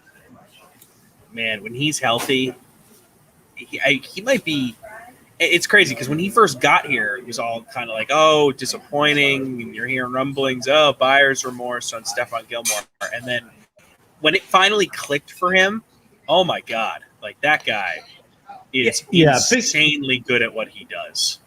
A big difference, the first 4 games or so of the 2017 season is his first year of the Patriots, was been paid a lot. He was paid really more than Bill Belichick had ever spent on a single free agent. It was one of the rare times where Belichick jumps into the free agent pool right away. Right call, obviously. Yeah, and so there was a lot of pressure, a lot of scrutiny on him. Then he starts the season, and they're playing a lot of zone. And they get beat by Carolina. It was interesting because it was Cam Newton who played great at Gillette Stadium. Cam played great for the Panthers twice in the regular season against the Patriots. And they also saw him a lot in the preseason. So there had been a bit of a history for Belichick admiring Cam Newton before he acquired him before the 2020 season. But in the case of Gilmore, it was the 4th game, I believe, against Carolina, a game that the Panthers won on a last-second field goal, where Stephon really looked lost out there. In particular, against the Panthers receivers, not an overly talented bunch, but it was in zone coverage a lot of the time, and that just didn't play to his strength. The Patriots typically, ask their cornerbacks to man up, and few do it better, if any, than Stephon Gilmore when he's going well. 2 years ago, the Defensive Player of the Year, and last year, after a bit of a rough start, really a strong middle of the season that I think got overshadowed by some other problems for the team on both sides of the ball. So Gilmore is a key figure, and Belichick's always had that kind of guy with his best defenses, from Ty Law, eventually to Darrelle Revis in 2014, to Gilmore more recently. So one more question for you, Bob, on the way out here from Sean McCumber on YouTube asking, how do the wide receivers look so far for New England? So got a little Kendrick Bourne action. We got a little Nelson Aguilar action. What are we thinking about that receiving core as we head into this new season after a much maligned season for that bunch last year? Well, I think, last year the criticism was just for that bunch. And, you look at that position like tight end, it's an area that they really struggled in, particularly last year after Edelman got hurt. And they spent a lot of money on both of those positions. To me right now, the tight end is certainly a strength offensively. I still think that there are a lot of concerns, frankly, about the wide receiver position. Now, Aguilar is a guy that, gives them something they haven't had the last few years, and that is speed. We've seen him hook up with Jones and Newton today. I think Cam and Nelson got on the same page today, whereas the first couple of practices they hadn't connected. So Aguilar has that speed, but we've also seen the Nelson Aguilar who can make a great catch, and we've seen the Nelson Aguilar who gets his hands on a pass and doesn't make that catch.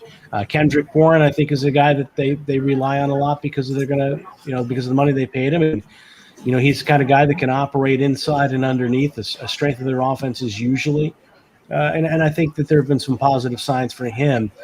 But I don't see the depth there. Jacoby Myers had a really, really good finish to last year. He was a leading receiver after he didn't play much the first half dozen games of the year. And again, we're early. It's only a few days in.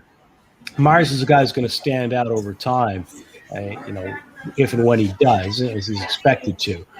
But I think there's a lot of questions about that wide receiver group. N'Keal Harry was their first pick out of Arizona State 2 years ago. Was hurt most of his rookie season. Last year was a subpar season compared to expectations. Not too long ago, his agent put a statement out on social media requesting a trade. Harry met the media today after practice, said he's very okay with being a Patriot right now.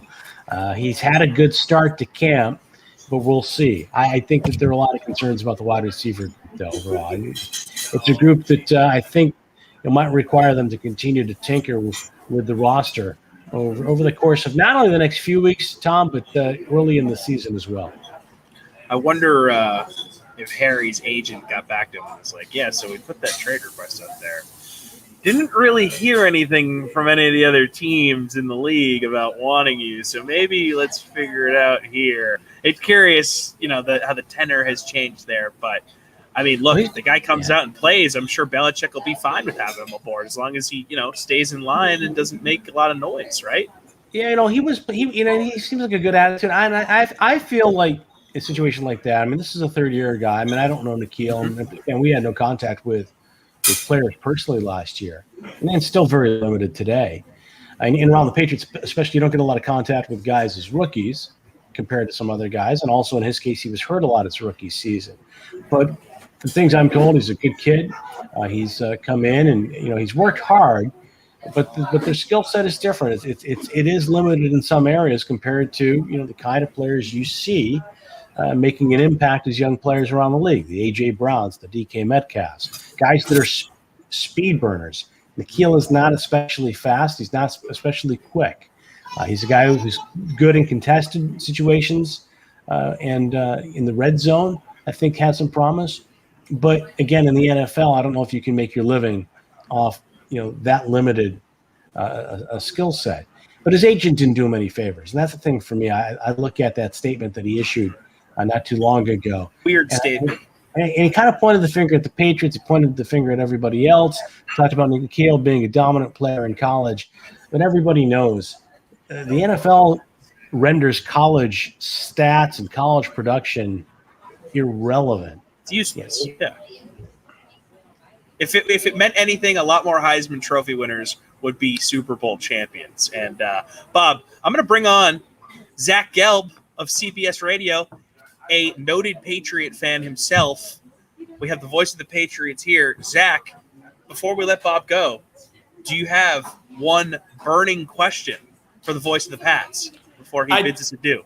I do, Bob Sosi, and it's great to see you first and foremost. And I apologize for being late because I was in some other chat, another link that I got, and I realized no one was accepting me. So I feel like I was getting basically blown off for a date for a second. Then I realized, I went to the wrong restaurant. Bob Sosi, here is my question.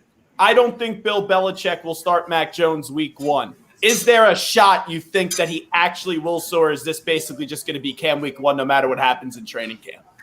Zach, I think there's a shot. I do. I think that, Cam and Zach and Mac have both had some ups and downs early in training camp. Bill told us the first day of training camp, it's a clean slate for everybody. A lot of people were scrambling, wondering, here we're left to try to read between the lines of what is said. And I don't know necessarily whether he's including the quarterbacks in that conversation, but I think so. I think thus far, based on the reps we've seen, Cam has been leading off. But I think also what we've seen from the two quarterbacks. I mean, Mac has been up and down. He's going through growing pains. They're doing a lot of red zone work. And as I was saying to Tom, there are still some things you can see in his play that immediately register the thought, plays the position the way we're accustomed, Patriot-type quarterback, playing it. The pocket movement, the vision, the anticipation, knowing where he's going to go, the ball, the quick release. You know how this offense has thrived for years, and I'm not going to compare him to the other guy who was here. But get the ball out, short, intermediate throws. He's got great touch as well on his deep balls. He seems to have a great personality that players are really gravitating toward, much like Cam. Cam's got all the intangibles. I think in Cam's play, he's had good moments too, but you expect the guy who's the starter, the guy that's the veteran, to come in, even with his limited experience as a Patriot, and be ahead of the rookie. But I think in Mac Jones' case, he's at least in position now. When they get to joint practices in week 2 against the Eagles, and then the second preseason game especially, and maybe if he can keep himself in contention that third game against the Giants in the preseason, when they have joint practices, which are really important in the Patriots' evaluation. I think the longer it goes, there is a better chance that Mac Jones is the quarterback early rather than later. Now, I have one quick follow-up, and this is a personal, selfish question right here. You talked about that other guy. I think you meant Tom Brady. Do you have 2 for week 4? I need 2 tickets for week 4. Ooh. Oh, Zach, you and everybody else, Zach. I don't even have 2 tickets. I hope I get a press credential. Oh, my God. I think you'll be good. I sell my seat. I think you'll be good. You just have Zolak screaming in your ear the entire time. Oh, my God. Talk about it. Talk about a guy wrestling with his emotions on that right? day. Oh, my God. Yeah. That Me too. I've had 3 Super Bowl victories to call. And, I owe them in large part, as you know, to that other guy. I think that could be the end of Scott Zolak, honestly. I think Zolak may go to heaven when Brady enters the field back in Foxborough. Well, we're gonna find out soon enough. I'm glad it's week 4 and not week 12 or anything. Yeah, right. Imagine there's implications. Jesus. Exactly. Unbelievable. Bob, thanks for the time, man. I really appreciate it. Thanks for popping back on after coming on early. You're the best. We'll keep in touch. No, you're the best. Thanks, you're the Tom. best. See you later, As I told you at the time, I didn't want to go in front of Zach Gallup because I would immediately be overshadowed. So I've set the stage now, Zach. So it's instead you tried to bump Danny Cannell. That's what you're like. I can't go before Zach Gallup, so I got to get in here. I got to bump Danny Cannell out of his time slot. Please, now I'm going to be like Russell Wilson at the goal line. I'm going to throw an interception here and mess everything up. Thanks, Bob. Well, like Malcolm Butler, I'll be out of here. So, you guys, take care. Bye-bye. So, Zach, Bob didn't get kicked off, by the way, for smoking marijuana during Super Bowl week, I guess. As some may say. I don't know if that's true or not. That's some of the reported. Will we ever actually know what happened? Anytime, like during a Super Bowl week, I get a Patriot guest on, whether it was a player or someone with that team, I always ask that question, and it's the one question. Like, you could talk to Deflategate, you could talk about any other scandal, Spygate. The Malcolm Butler thing is like, man, I would really love to know as well. So if you hear something, let me know, because I was on the team. I think it was Lawrence Guy who said that I was on the team, and he didn't even know, which I don't know how much people believe that. And at the time, I believe, because I've followed your career closely, as I think I may have mentioned in the email, you and I have been Facebook friends for a decade and a half or whatever because of our mutual connection to Ryan Jerome, your cousin, great dude, just moved to Florida. You were doing some stuff with the Eagles broadcast at that point, right? The Eagles post-game show for the station down in Philly. So, you never heard? Did you hear anything from the Philly side of things on the Malcolm Butler? Now I just want to dig in on this Malcolm Butler thing. Yes, so I was there all throughout Super Week, and I left Sunday morning to get back to Philly, or Saturday night to get back to Philly to do the post game in Philadelphia, which I was a Patriot fan doing post game in Philadelphia, which it was one of the best kept secrets, even though I didn't shy away from it. I actually had Bob Sosi on that week to preview the game, and at the end of the broadcast, I told everyone, hey, if you don't know, I am a Patriot fan. And that was the one time I didn't think the Pats were actually going to win a Super Bowl in all the ones that they got to. I have no clue. I remember being at media night, and it was, oh, Malcolm Butler's not here. He's sick. And then as the week did go on, and when you saw him that he was on the sideline and wasn't playing, it's one of the great unknowns. And if I could shoot Bill Belichick up with True Serum, that would be the first question I would have. It'd be nothing about Tom Brady and his relationship, because I think we know all about that. It would be what the bleep happened to Malcolm Butler during Super Bowl week. I'm right there with you, dude. So for those that don't know, Zach Gelb, he hosts nights at CBS Sports Radio. You were doing late nights at CBS Sports Radio before this time slot, correct? What was your time slot before? Was it weekend nights and then you moved right to the weekday slot, or were you late night? I forget, because I used to do late nights at 98.5 The Sports Hub when I was working as a play-by-play producer up there. When it would be the off season, I would do overnights. So I remember hearing you all the time, but it all, at that time of night, it all blends together. Like, trust me. Is it Amy Lawrence? Is it Zach? What's going on? So what was your progression within CBS Sports Radio? I'm blanking at that time. Yeah, no, it's all good. So actually that Super Bowl week, Super Bowl 52, I was working a little bit in Philly. I was working in Jersey too. And I had a meeting where we wanted to give you a tryout. I didn't know what I was trying out for, other than there was a slot somewhere open on the network. They liked what I heard. So I did the weekend overnights for about 2 years. And I was filling in during the weekday overnights, morning show, midday show, pretty much everything. I was like the number one fill-in. And then after that, I went to Sirius for 3 months. And then they came calling back 2 years ago saying, hey, we actually want to give you 6 to 10 p.m. Eastern, 3 to 7 p.m. Pacific. I have to ask you, though, because since you had a question for me, now I have a question for you. How many slices of bacon so far? How many coffees and how many pancakes? Because we were talking about this on the air the other day, because usually when people do this, they're in 24 hours, and if you eat a pancake, it takes an hour off, and we were trying to figure out how many pancakes we could eat in that span to get us out as soon as possible. Okay, so let's pull up the chart here. We have the handy dandy over-unders, prop bets. Yeah, we keep it official here at Vegas Insider. So plates of food, you're definitely over 5.5, right? Dude, I'm only at 4. I'm at 4, but I will be getting one more. So it's interesting. And so you're not like your brother, because your brother would have at least been at 12.5 by now on the over-under. Well, so 2 things on that. One, Tim, I don't know if you know this, recently lost 100 pounds. Oh, did he? Wow. Slim, we call him Slim Carroll or Trim Carroll these days. Slim Tim. Slim Tim doing his thing. Secondly, I think I've been talking to so many people for so long, I haven't been able to bang out like multiple plates of foods. Like, you would think a big guy like me would want to, sitting at a Denny's for 24 hours. So I'm sitting at 4. I did promise Jason Fitz that I would get a, what's it called? Hams over Miami thing. That's the sandwich he wants me to get. So I have to get that at some point. I think I just butchered the name of it. So I will be getting one more plate of food. But you're going to be astonished by these numbers, dude. I'm hitting unders like you wouldn't believe. Zero coffee. Zero coffee. Like a tease. Dude, I think Vegas is loving you because everyone was probably taking the overs, and if they know your family, your brother is one of the more impressive drinkers. I guess when he was bigger, not smaller, he's one of the most impressive drinkers I've ever seen. So I just thought you guys would be very similar. So when I did see this graphic earlier in the week, I was like over. So I may need like $500 from you after this appearance. Yeah, dude, it's been a wild day. I'm surprised myself. I'll just hit where I'm at for you real quick. So under on foods, I'm at 4. Under at coffees, I'm at 0. Bacon, I'm under at only 2.5 slices.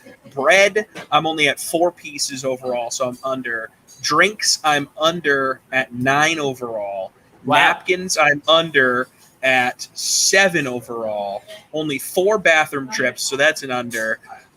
Under on server visits at 15 overall. I've had 0 no-shows, had a few close calls, but no no-shows yet. And then I hit the over on plugs for my podcast with Morton Anderson. By the way, we'll do another plug here. Great Day Nation, check it out, Apple, Spotify, and wherever you get your podcasts. There you go, another plug for you. So, now, how much do you tip the waiter or waitress here? That was another conversation that we had on our show, because I was like, if you're there for 24 hours, and I was like, maybe he spends $100, $150. Like, you're at a Denny's, you're not at a Peter Luger. I would say like $100 bare minimum. You got to tip the waiter or waitress. So it's been a revolving door of waiters and waitresses. So they hate you because you haven't tipped anyone yet, right? Well, no. So they close themselves out when their shift ends. So I've given a 40% tip to each person that has served me because Well, you're not ordering anything, so 40% tip. What are you tipping everyone? Like $5? Come on. It sounds like a lot, but when you don't spend that much money, But I mean, they're helping me out, dude. I mean, they're letting me sit here and scream for 24 straight hours. How did you approach them? Did you just walk into this Denny's and go, "Hey, I lost a fantasy football bet. I have to do this for 24 hours"? So the original plan was to try and do it at a Waffle House, because I'm sure you saw that story that went viral with the guy and the waffles. I went to a few Waffle Houses here locally, and I come to find out from the managers there that Waffle Houses don't have Wi-Fi, which I never knew was a thing. So then I drove up the street to this Denny's, walked in. I asked to talk to the manager.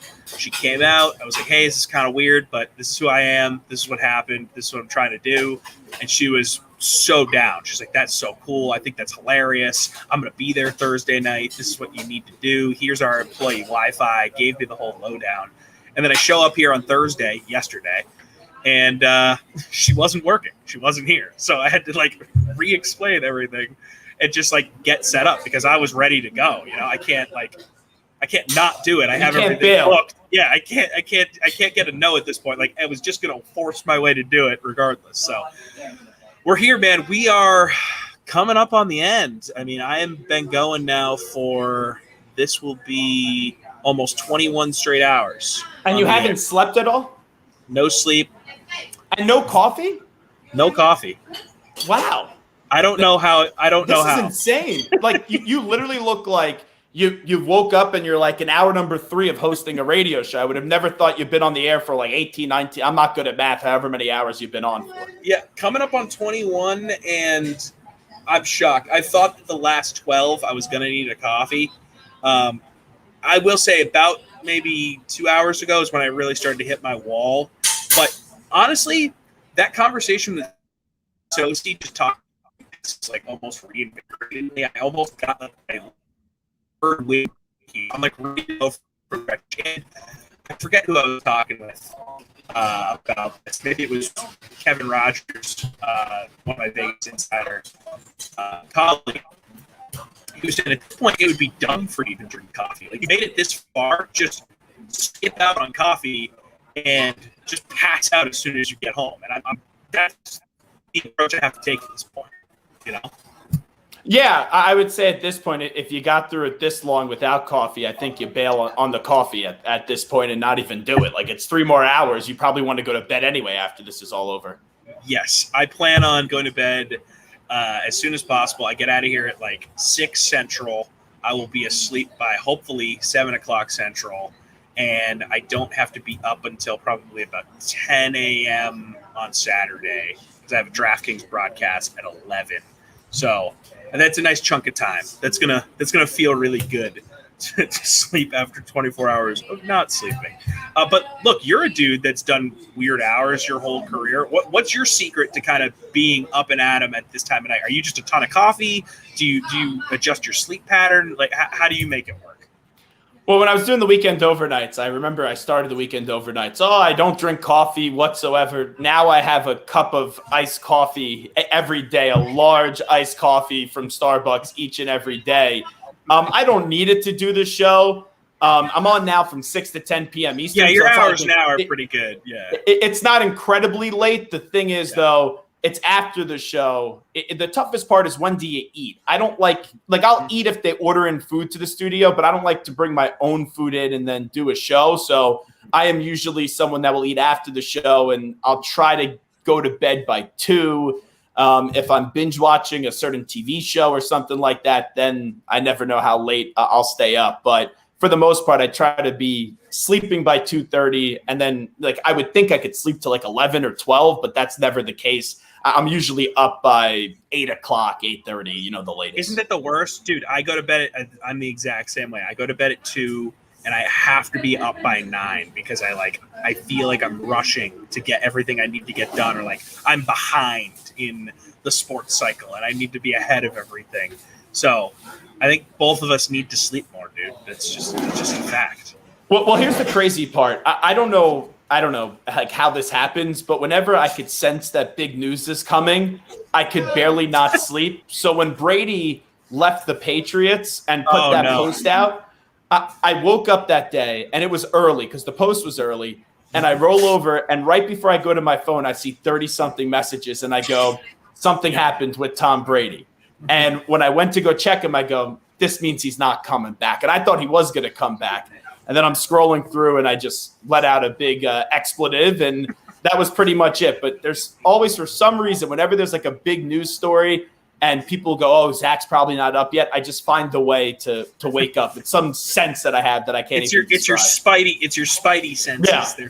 They're tingling. It's like the news Batman signal in the sky for you.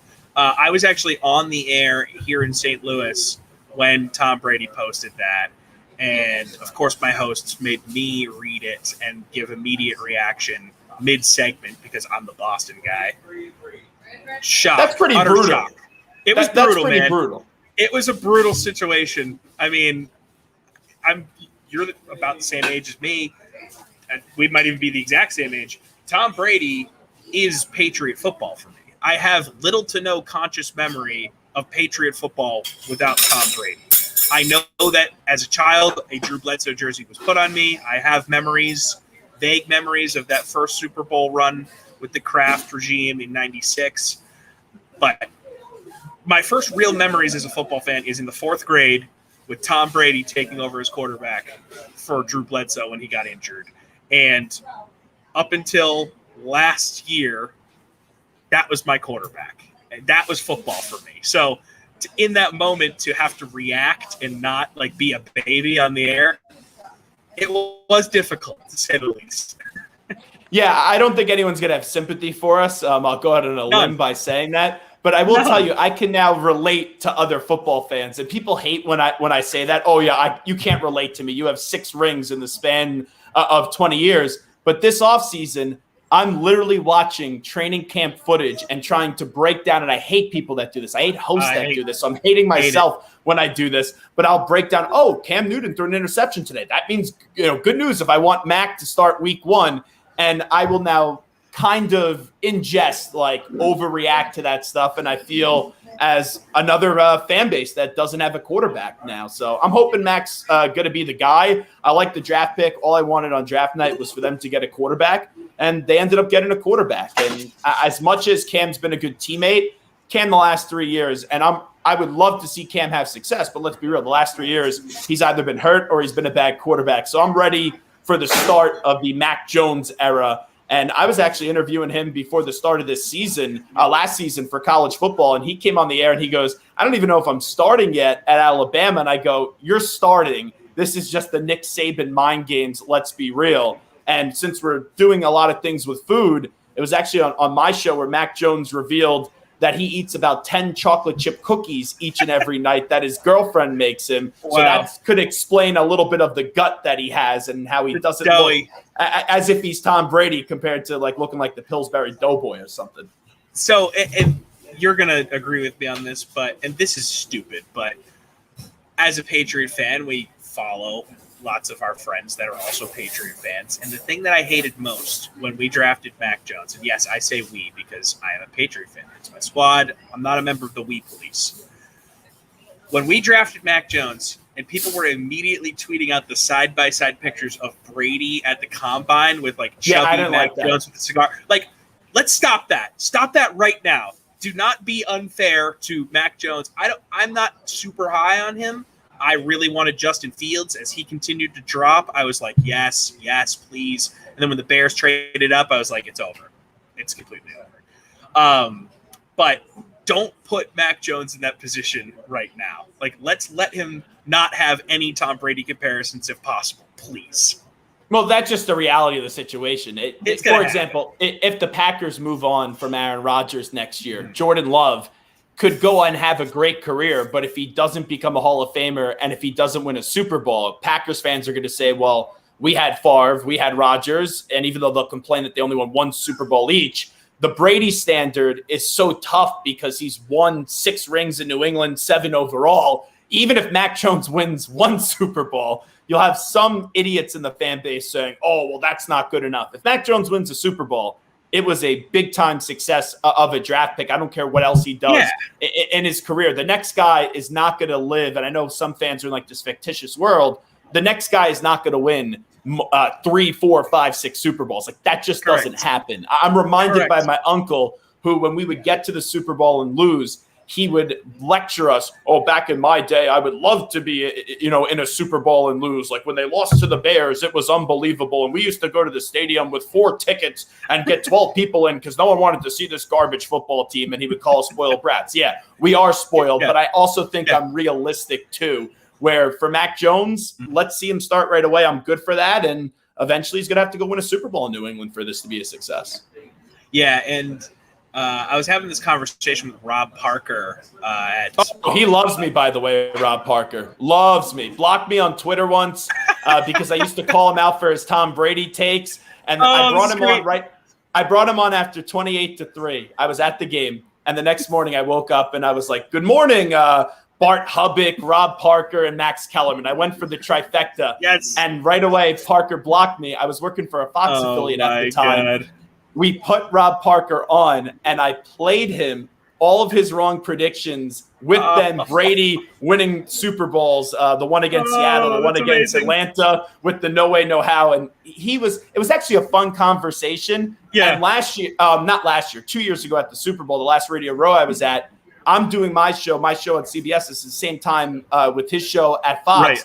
And he was going off how Brady was trying to take over the Super Bowl week between the 49ers and the Chiefs. Well, earlier in the day, I did an interview with Jordy Nelson, and he gave me a bunch of Michelob Ultras. I walked over to Rob, and I said, Rob, just give it up. Your Brady takes are garbage. You need to cool off. Here's a beer. And Broussard was losing it because they were going at it, yelling. And I just walked over and basically told him, stop with your Brady takes. They're horrible. And when I was walking away, and at the time I did think Brady was coming back, I go, you watch, Brady will win another Super Bowl. And he goes, no way, no how. And guess what happened? Rob Parker was wrong again. Now, he didn't win one again with the Patriots. It was with Tampa Bay. So, in essence, that's another wrong Rob Parker prediction. And about Tom Brady, I guarantee you it won't be the last. You are a legend for all of that because I had Rob Parker on the show wanting to dive into that. And he caught me in a very, let's say, jovial mood. And we just kept talking about how the Patriot run is so unprecedented and all this. And we kept talking about this idea of luck because there is an element of luck to the entire Patriots dynasty.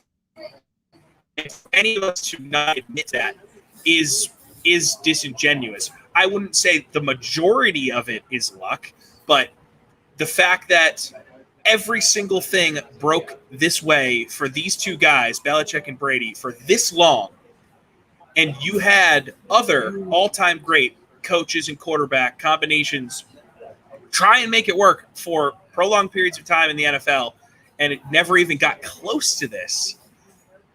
There has to be some luck involved in that. So here's the bottom line.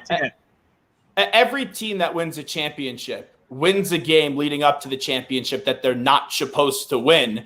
And I'll play it the other way. Go back to the first Giants Super Bowl. Can't you say it was lucky? I'm not even going Tyree. How about Asante Samuel dropping the football in a play that he should have made?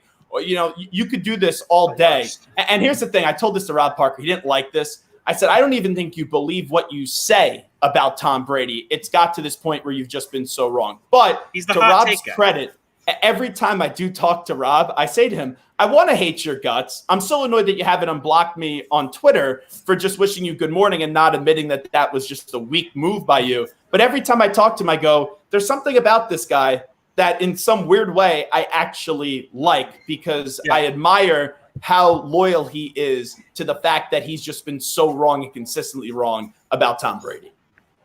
And I respect the fact that he is a guy that, yes, he's blocking people on Twitter and all this stuff, but like at the end of the day, he understands that like we're just debating sports, you know? So like, and we talked about that last night too. That's why he likes doing the show with Broussard so much. It's like they go at it on the air, and it's actually a pretty good radio show.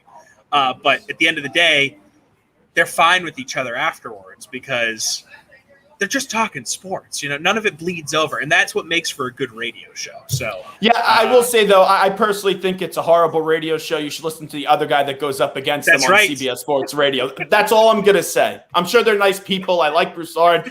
I kind of like Rob Parker, but the show is absolutely horrible because it goes up against some other kid that's pretty damn good that's on during the same time. There is a much better show on at the same time, which is tough for them. You know, they lose a lot of their audience because of that. Actually, so I'm waiting on Greg Wyshynski to pop on here. So if you're cool with hanging out for another minute or two, I'd actually love to chat with you about your path because, like I said, your cousin was like, yeah, you guys should be Facebook friends. You both like sports radio. So I think we became Facebook friends at some point in college. I absolutely hate how you thought I forgot like talking to you and your family when you reach out to me to do this, when you're emailing me, oh, just want to refresh your memory. Like, I'm not a douchebag. I know who you are. I've talked to you. I've talked to also your brother. I went to a Patriot game with your brother. Well, you know, how could I don't forget assume your these great things. family?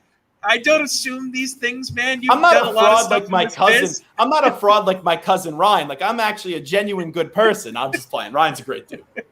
No, he's great. So actually, I got Greg here, but let's put a pin in this. I want to touch base again in the future here because it's been fun to watch you come up in this industry, man. And I appreciate the time. I love talking Pats and love talking 24-hour diner experiences. It's been fun. We'll connect again soon here, Zach. Thanks.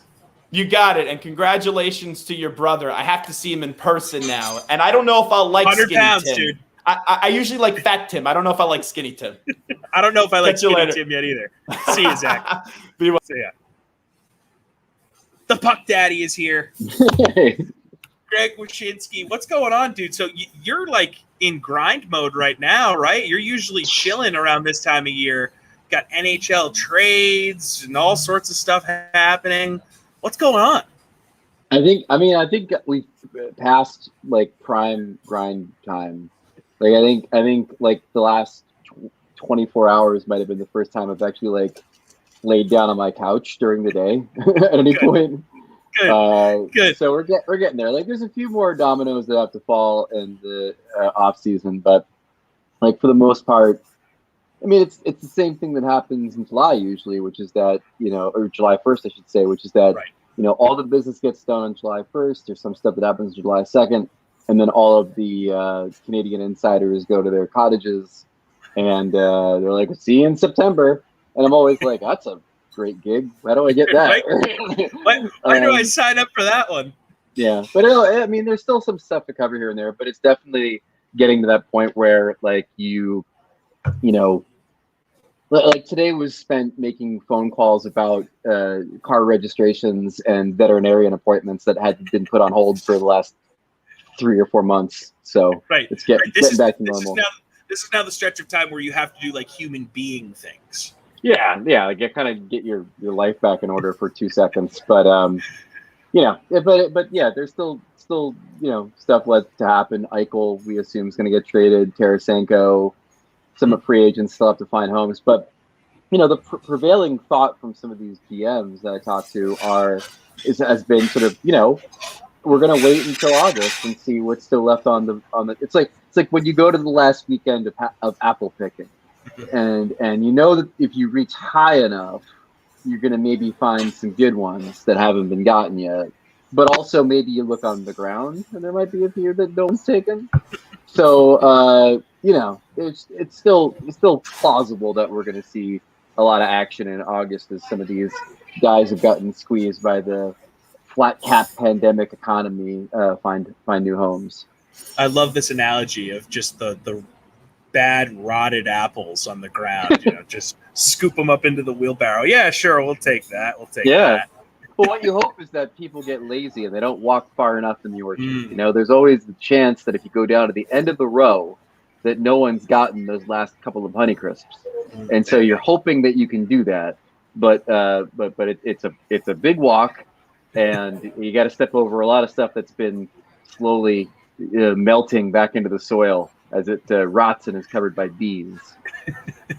Hey, we all hate bees. Let's be honest. Well, I mean, we love the existence of bees, and we love the continued existence of bees. Bees are important. They are important to society, but we can't we can't be praising bees for like stinging us and sometimes killing people. Right. Cousins of bees are murder hornets. Remember that was a scary thing for a while. So bees in general, I try to avoid, but I respect their existence and I understand their importance. Yeah, one might say that they're vital to the existence of the planet. So, I mean, I look past the things bees do when they're angered and focus on the whole place in the ecosystem kind of part of bees. Yeah, the world is important. Before I actually introduce Greg on an official capacity, since we're talking about bees, I have one really semi-traumatic bee story. So, those like huge balls that they're not like workout balls, but they look like workout balls. ESPN, nice. And so you get these big balls, and little kids like jump on them. So it was called a Biggins ball. It was like a thing for a while. So we're in our backyard. We're throwing around this Biggins ball. We're jumping on it. We're throwing it at each other. It's this big, huge ball. And there was this tree stump in my parents' backyard. They had cut down this big tree. And for whatever reason, I put the big ball on top of this tree stump that was like cut all the way so it was like flat to the ground. Yeah. And I jumped on top of the ball that was on top of the stump. And within the stump was a massive beehive that went insane. And like hundreds of bees flew out of this massive beehive. And I was wearing, I'll never forget what I was wearing. And it's a hilarious outfit in hindsight. I'm just a kid at the time. I'm wearing a mesh Atlanta Braves jersey with mesh matching Atlanta Braves shorts. Not sure why, but I specifically remember this outfit. And so all of the bees hooked into the mesh of this shirt and these shorts. So I'm running around the backyard, getting stung all over my back and on my ass because I have these shorts on. And I think one of my parents, I don't remember which one, was like, "Take off your clothes."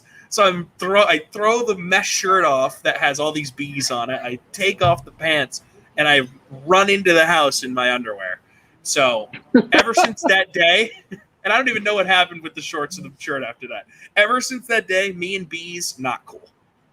I think the most intriguing thing of the story is the fact that MLB was apparently making clothes out of pollen.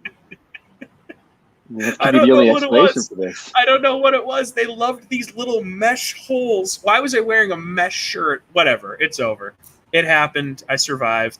Greg Wyshynski is here, the Puck Daddy, ESPN, the hockey authority for me at the Four Letter Network, and just in general. I mean, come on, it's Greg Wyshynski. You guys know Greg Wyshynski. When Greg was coming to St. Louis for the Blues playoff run, I would set him up in studio here. I'd bug him to come in studio and hang out with Bernie. So any guy that's willing to put up with me and come hang out with Bernie for as much as he did, he's A-okay in my book. I love you and I love Bernie, man. Bernie's a man. We had a good time. I've known Bernie, like we've been like aware of each other, I should say, for years, and it's always cool when you find a kind of a like-minded fellow traveler who doesn't take all this stuff all that seriously. And you also got to see me do the Johnny journalist camera setup for my hits on Outside the Lines, where it would be like a tripod and a cell phone and then a microphone and then trying to find the like TVU thing. Yep. Yeah, trying to find like the one wall in the studio that I could like not have any obstruction.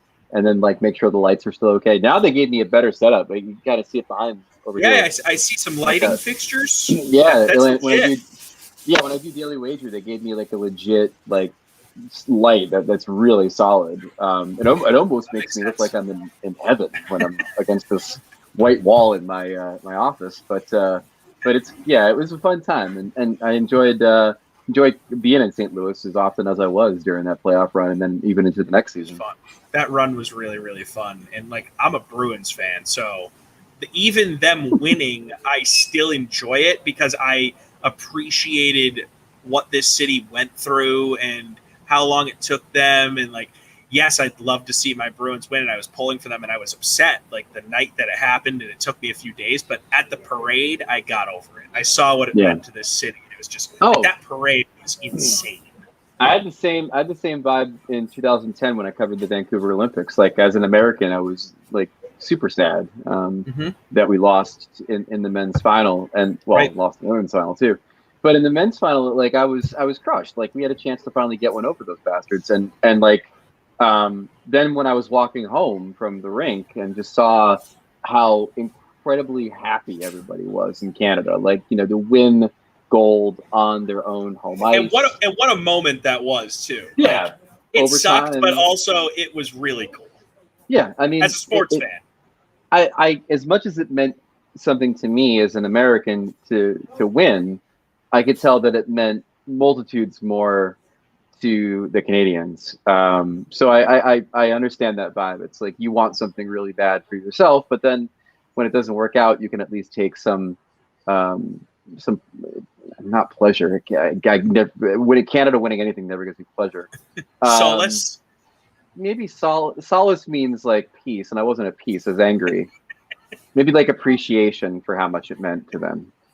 Okay, but appreciation feels like too nice of a word. Well, I mean, you know, like it's like when a child draws something and it's not very good, but you can appreciate how much it meant to them to make it, and then appreciate that it's that you understanding how much it meant to them is making them happy by virtue of your recognition. Comparing the golden goal to a shitty like 6-year-old drawing of a horse is hilarious. You know, I've been to museums in Canada.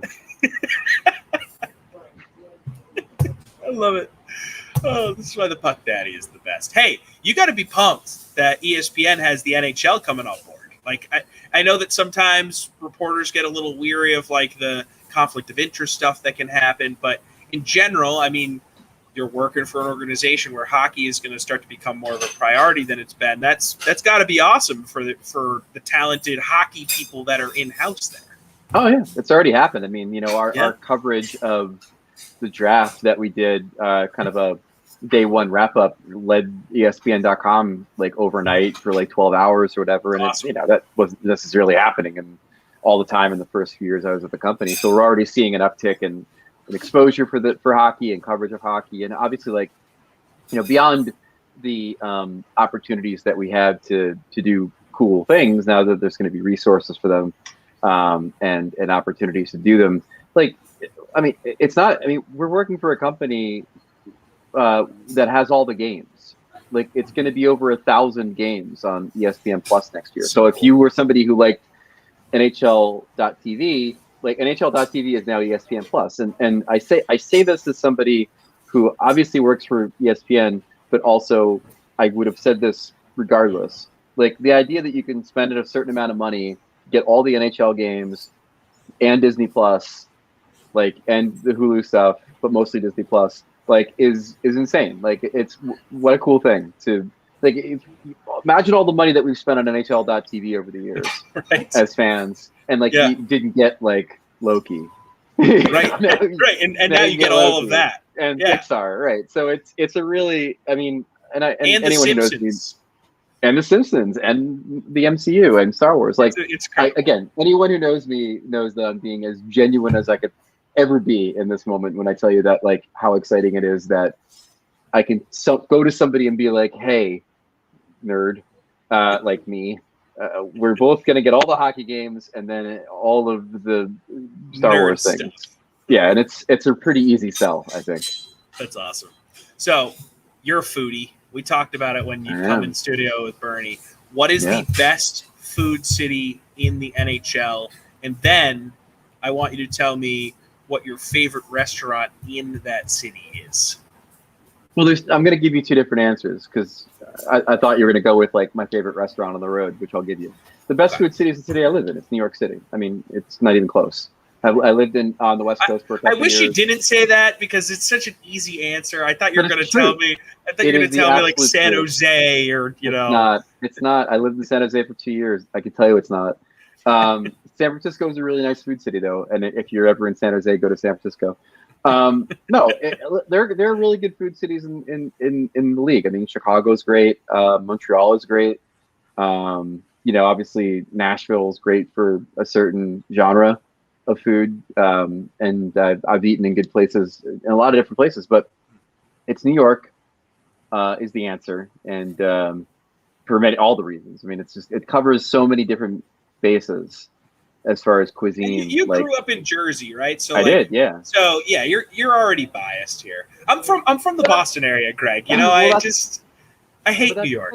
No, but the food is amazing there. The food you can hate New York all you want, but you got to respect it. Great. Yeah, the food. I mean, whether you're going for Michelin star restaurants, or you're going for like this morning I went to the Bodega on the corner and got a bacon, egg, and cheese sandwich that is going to rival any breakfast food you can get on the planet. And it's at a place that sells, gardening gloves and also condoms and also, like Japanese candy, like smoking apparatuses.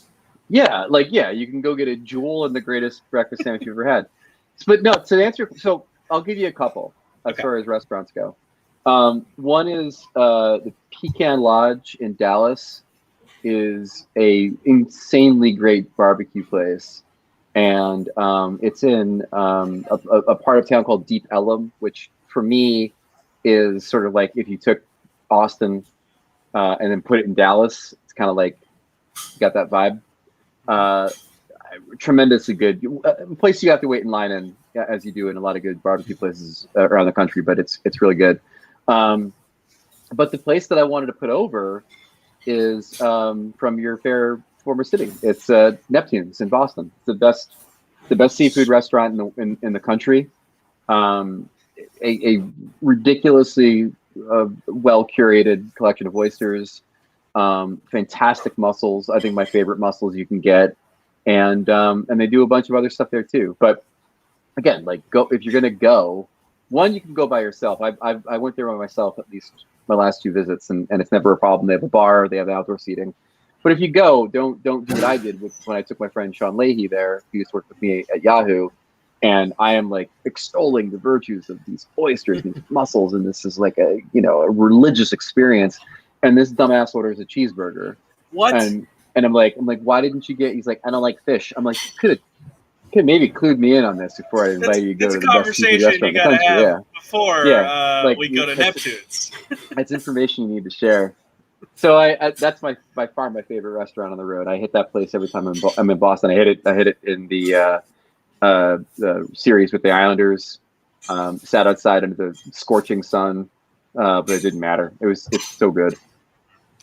You mentioned that series with the Islanders, and obviously didn't love the outcome. But for you, as a person covering the sport, it had to be cool to see the Islanders make that last push, being in that stadium for a final time.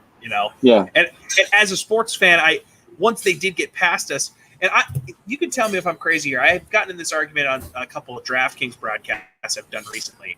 When I lose to a team in the postseason, I then kind of want them to win the championship. So then I can be the guy that's like, well, we did lose to the best team, so we're not that bad. I like to have that argument in my back pocket. You sure I don't you're know. not a Leafs fan? Well, no, this is the thing. We've won, and this is going to make me sound like a douche, but we've won so much in Boston. I'm kind of spoiled in that way. So, we have enough rings to go around that when we do lose in the postseason, I can find these little niche things to kind of hang on to. It's not as painful for me. Yeah, I'm totally spoiled. So, the Islanders story was cool. I kind of wanted it to come to fruition.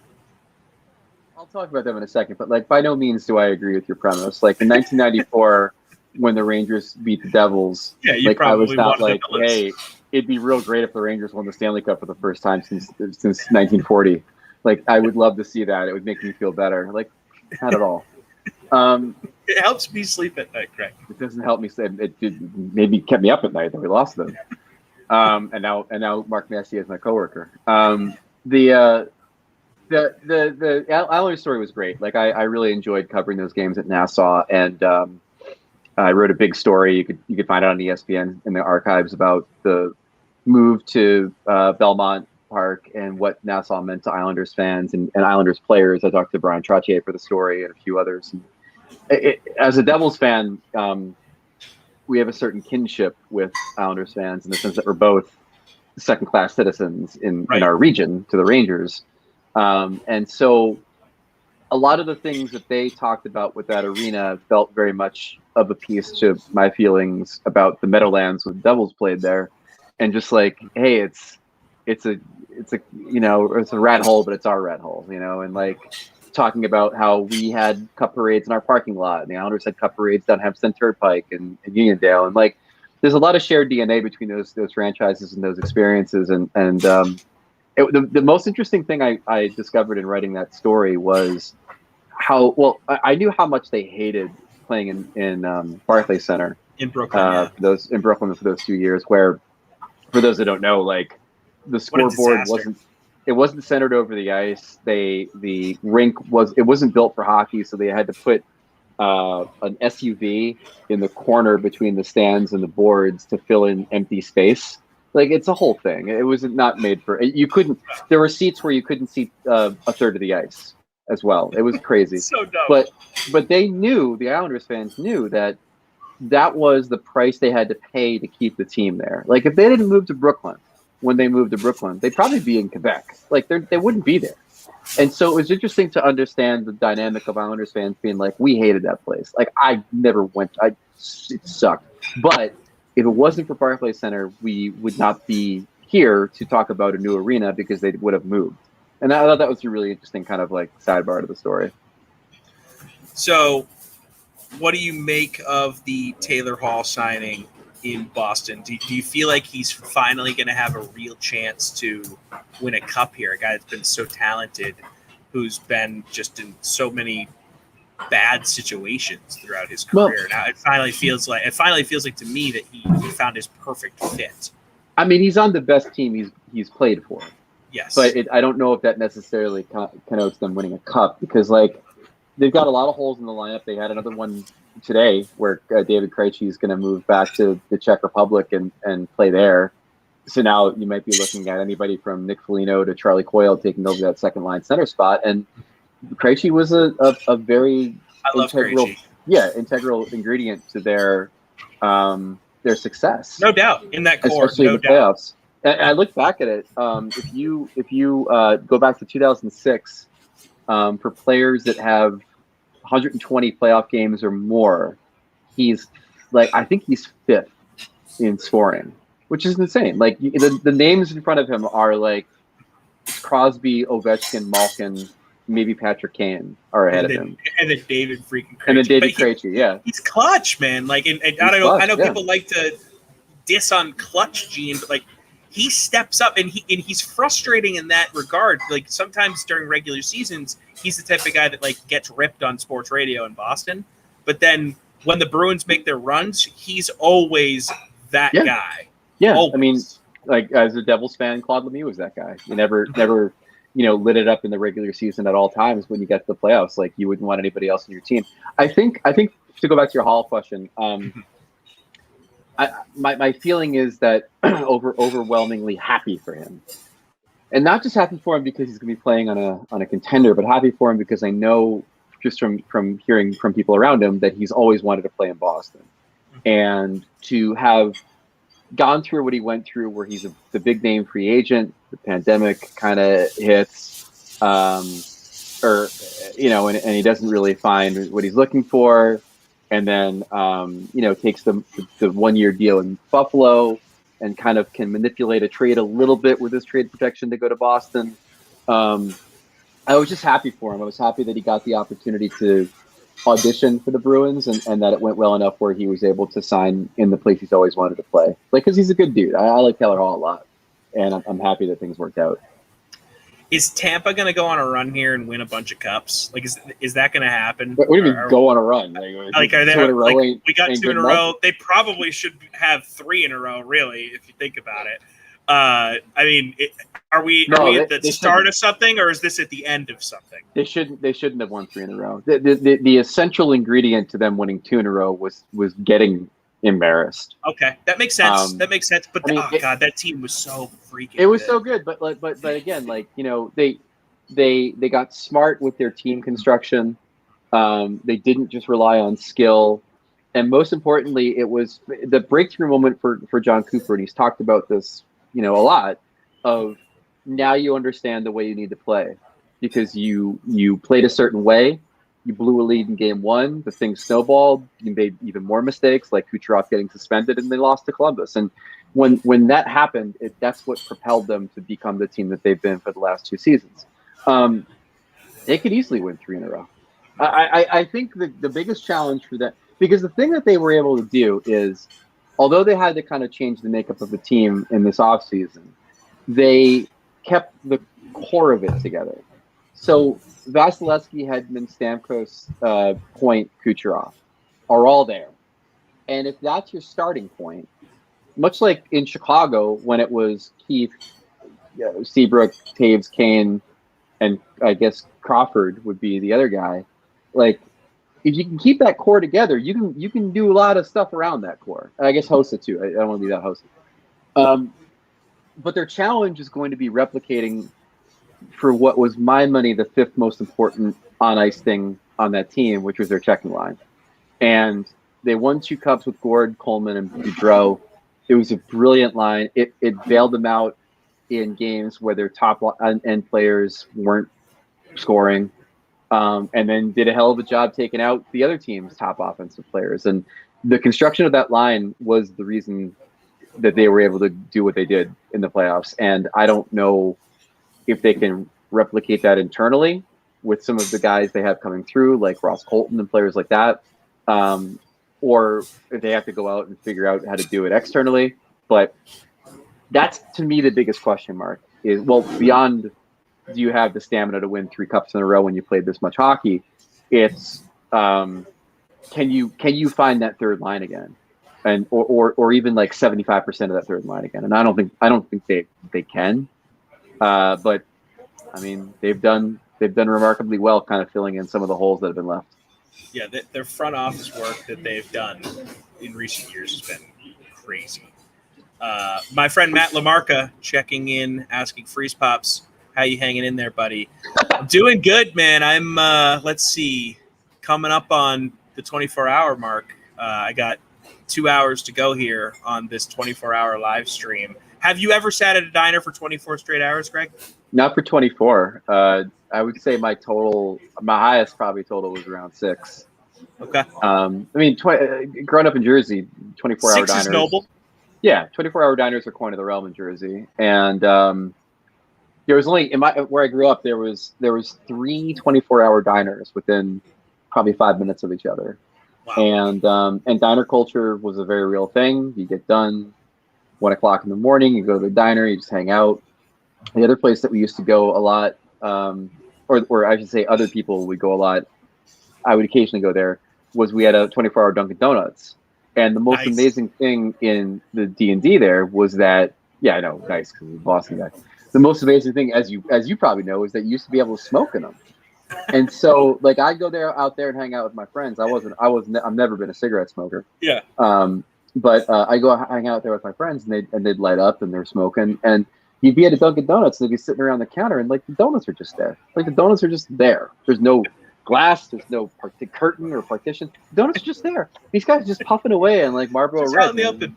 The Boston cream over there. Like it was insane. That probably gave the donuts a little bit of like a nicotine flavor that people didn't realize, and it just got people continuing to come back. So exactly, that was the beauty that we didn't even realize we were getting into with this smoking at Dunkin'.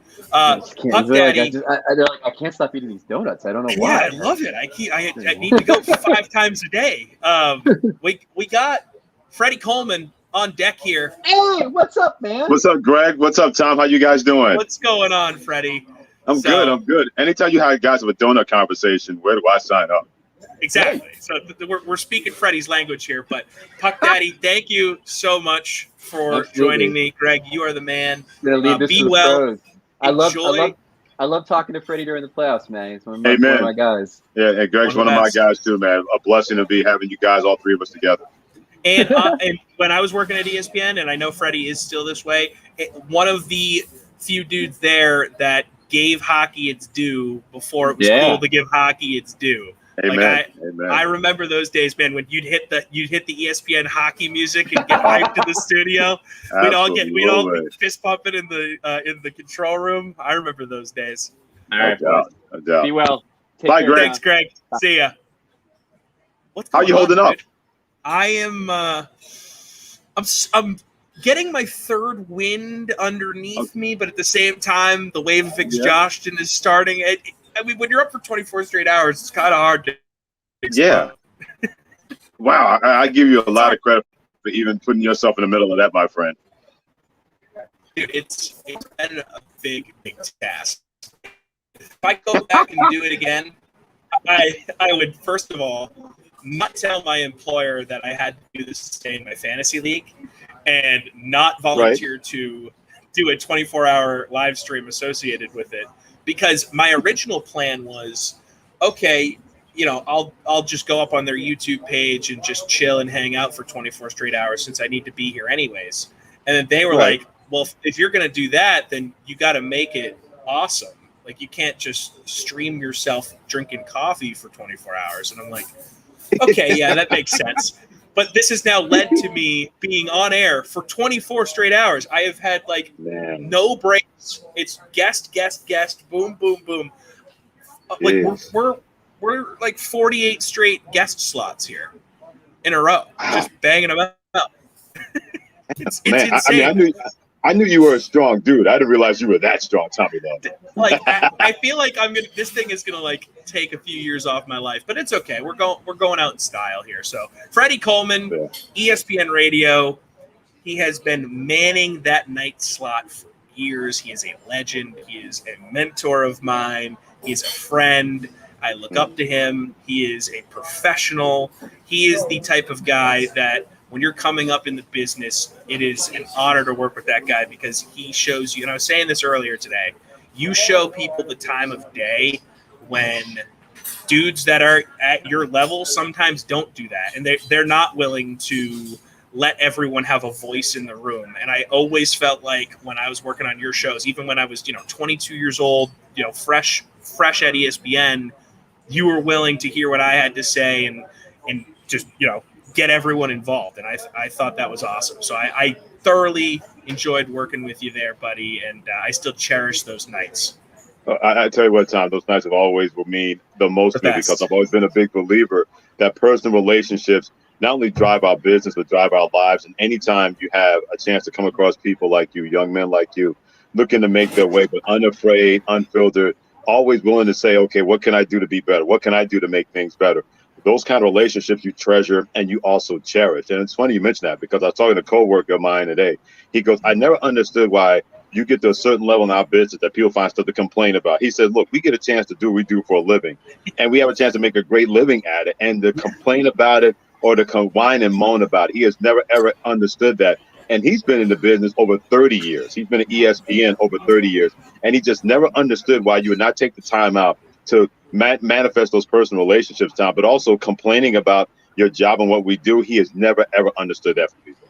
I never understand when people aren't willing to, quote, put the effort in. Like I put effort in quotes because, dude, we're talking sports. We're having a good time. Like, just come in and know what's going on and just, be a part of the process and be okay with throwing out some topic ideas and, figuring out guests. Like, it's so easy to put the effort in when you're doing what you love. And I 100% hear you on that, because you get a sourpuss every now and then, because radio will sour you. I mean, it is a business that it's cutthroat, man. So like we worked with dudes, and I know some guys you probably still work with that they're like jaded. When you get to that jaded point in radio, it's like, oh, you suck to work with, But it is but it is that business, man. It's humbling at times, but we love it, right? This is why we keep coming back. I tell people all the time, Tom, a bad day in radio is still better than most people's good days outside of radio. And believe me, there are more than a couple of times where you're exactly right, where it can weigh on you, it can wear you down, but it's not going to wear me out, and maybe we're just different from the standpoint of, we not only love what we do, we're getting a chance to do what we love. So we got to take everything that comes with it. Warts and all, that's going to be part of the process. That's going to be part and parcel of what we want to do and how we want to continue to do it. But at the same time, I think of the jobs I worked at outside of radio, and I don't want to go back to that. I don't want to go delivering cargo around an airport. I don't want to go back to having women, try on shoes, and I'm a shoe salesman. I don't want to go back to that, because those jobs were okay, but they weren't anywhere near the kind of enjoyment I got out of radio, even one bad day in radio. I can picture you working at a woman's shoe store, and it's an image that makes me laugh, and I am glad that was not your forever job, Freddie, because oh my goodness, Tom, miserable existence. You're talking about something like what you're doing, taking years off your life. Try selling shoes to women and men for one day or even 1 hour, and that will take a lot of years off your life, my friend. Oh God, unbelievable. So I'm about to hit the end here of the day, but I should at least ask you about this, because you've worked nights for years. I mean, over a decade. Probably coming up on 2 decades, really. I mean, you are legendary in the night slot. You're like the voice of sports at night for people in their cars. And how do you just live like an opposite schedule? But I know that you don't, because I used to see you around during the day all the time. Like, you'd be out there hooping. Like, we used to play pickup. Like, absolutely. So, like, do you sleep ever? Like, how does the engine keep going for Freddie Coleman? That's a great question, Tom. I think you learn how to manage your body and manage your mind. And I guess because I love doing nighttime radio, I enjoy everything about it, where you're always in the middle of things. And you don't have to worry about fooling your body, because I'm able to have a full day, because I'm usually up by 9, 10 o'clock. That's a little bit later than most people, but people usually are working by that time. But I'm able to have a chance to get up, get some things done, and then get locked in, get ready for my show, and I start really prepping.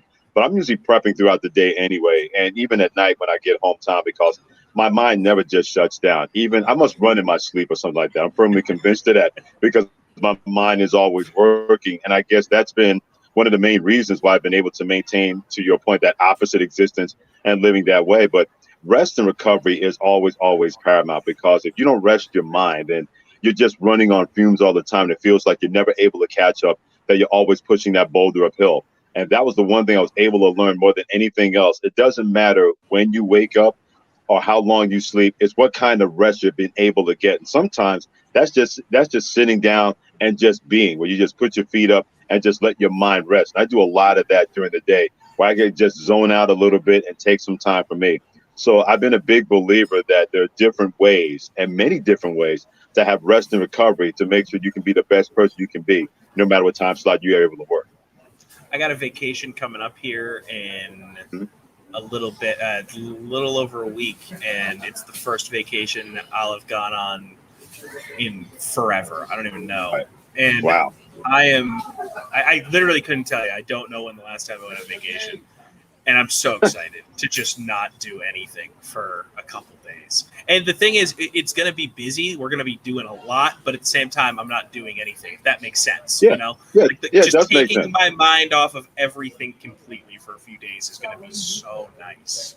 Yeah, it's like the old line from the 60s. It's okay to tune in and drop out. And if you want to tune in to what other people are doing, but that doesn't mean you have to overwork your mind thinking about this and thinking about that. Sometimes it's good to just hear what other people are saying if you want to do that. But if you choose time to go on your vacation and not have anything to do with your profession, believe me, I advocate that all the time, because it's a great recharger for your batteries. It's a great recharger for your spirit, where you get a chance to not just see how the other half lives, because people are living their lives no matter what. You get a chance to just go away and say to yourself, I'm going to concentrate on me. I'm going to concentrate on family. I'm going to concentrate on who I want to be around, and not have to worry about, okay, I got to do this. I got to do that. I got to run here. I got to run there. I tell people all the time, anytime you take a vacation, vacate. That's exactly what that means. That word is long for vacate. And it's okay to vacate and really find something else that can occupy your time and occupy your mind, your body, and your spirit. I really like that. Vacate on vacation. I got a question here from my buddy Roger Clapp Jr. His wedding's coming up. I'm a groomsman in his wedding. What's up, Roger? He wants to know what the food highlight has been so far. So, Freddie, I don't know if you saw this, but I put up some over-unders on this experience. I saw, and I said to myself, that is a brave soul putting all that out there. But I mean, bacon strips, anything with bacon is always going to win. That's just how that goes with me. So crazy enough here, Freddie, I'm under on the bacon strips. In fact, I'm way under on bacon at 6.5. I'm kind of surprised by that. I'm at 2.5 bacon strips right now, with the over-under being set at 6.5. I'm not even close to the number. And I'm sorry. See, I'm tired. 9.5. I'm still not even. I'm further away from 9.5. I've had 0 coffees, which will surprise a lot of people. Me too. Why? Okay. Wow. I thought for sure that the coffee over-under would be like 50. And I thought you'd be over that. I thought for sure that'd be the case. Dude, I don't know what it was. I just didn't start drinking coffee early because I thought it would upset my stomach. And now we're getting towards the end here. And while a coffee would be great, it would then keep me up for this is a funny ESPN radio story. When I was doing SportsCenter all night way back when I first started, it was, and this actually might have been about a year into me being there, but it was the night that Muhammad Ali passed away.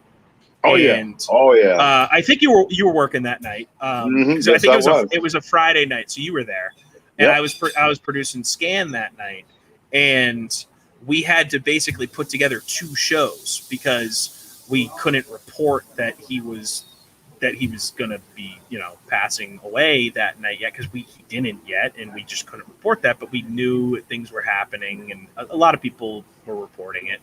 So we produced this whole show, put it in the can, and then as soon as we're about to start, news comes down, he passes away. So we have to scrap everything, and we go live overnight for, I think we were live for 7 straight hours of overnight radio.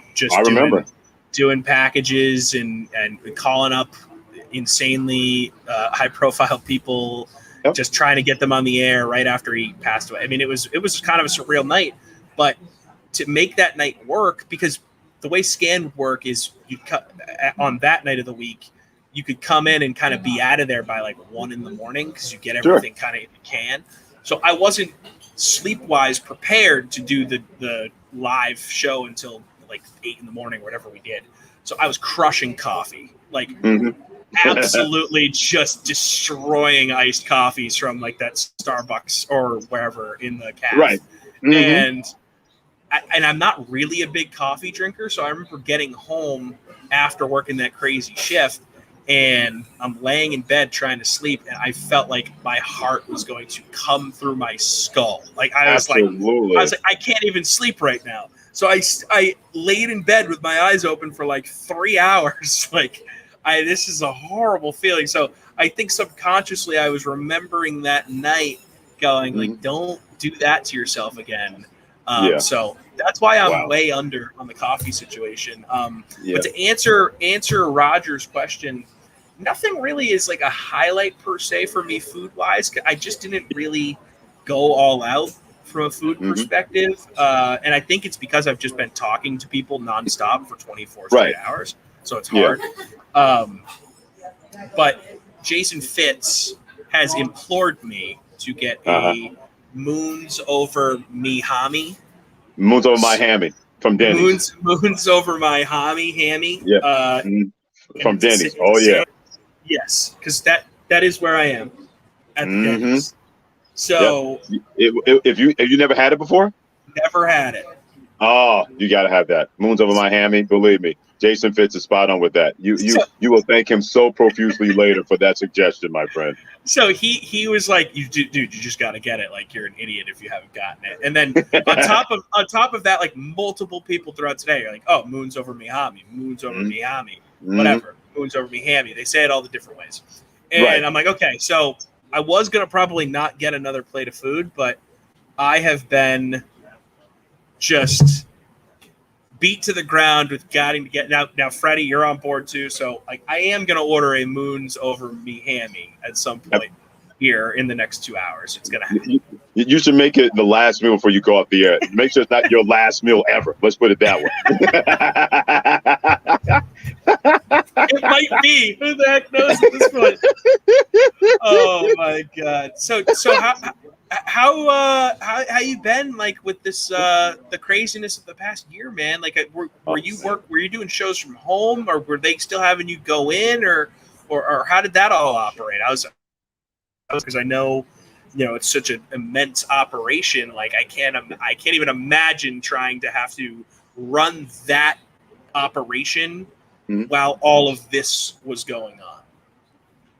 Well, I'll tell you what, Tom, after the pandemic first happened, they gave me equipment to work from home. So I was pretty much doing shows from home from March till about August. And then they were able to say, all right, come back into the studio. And definitely we were masked up and everything until lately when they removed the mask mandate. Now they brought it back with the Delta variant, continuing to wreak havoc on this country, whether it's a high transmission area or low transmission areas. But I don't know how we were able to put that sausage together, because you had me at home, you had Ian at his home studio.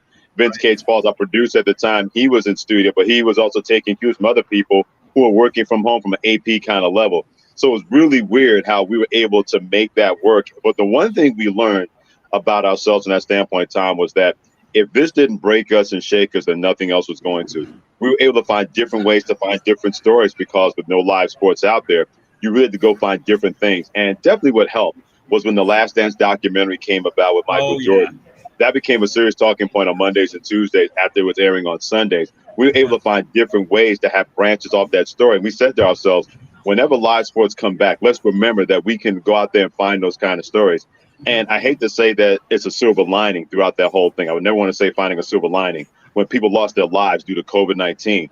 But because we had to really pivot and do something different and have that awareness and that wherewithal to commit to that, we were able to expand our shows, that when live sports came back, we didn't just concentrate on live sports anymore. We concentrated on other things that could add to our shows and really augment our shows. So we were able to make that work. We put together a game plan, and I give a lot of credit to Justin Craig and Pete Saccone and Dave Roberts. They did a great job putting those things together.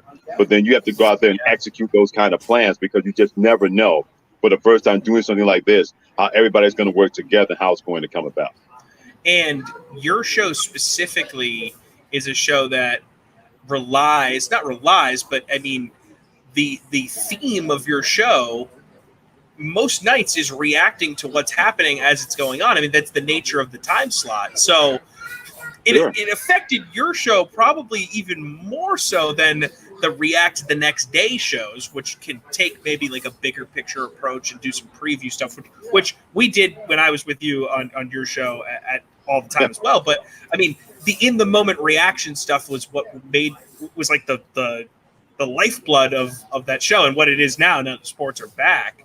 So to make that adjustment had to be huge for you, because you've been reacting to live sports for 10 plus years, and now it's not that for an indefinite period of time. I mean, that's scary, but it's just it's got to be eye-opening for you. Like, oh, okay, like we got to figure this out. Survival mode time.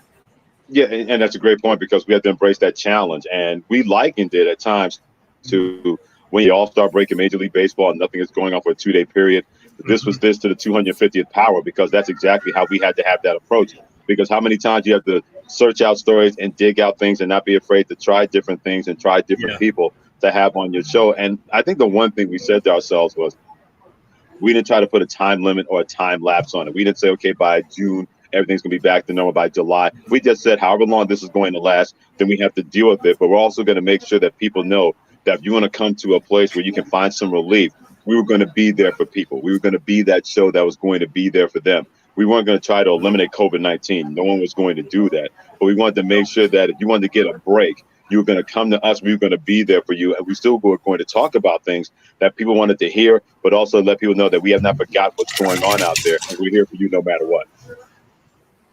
That was the exact right approach, dude. And we're all hopefully going to come out of this on the other side at some point here. I know you mentioned the Delta variant. It's just like, it's so disheartening at times, man. But I'm trying to stay positive. We're trying to stay positive here. It's and staying positive and staying as safe as you possibly can. And it can be a very easy time to listen to different opinions or different mindsets out there. But the most important thing is, like you said, finding a way to come out on the other side and learning from this and being better people because of this. And a lot of that has to do with mental health, of course, as well as your physical health.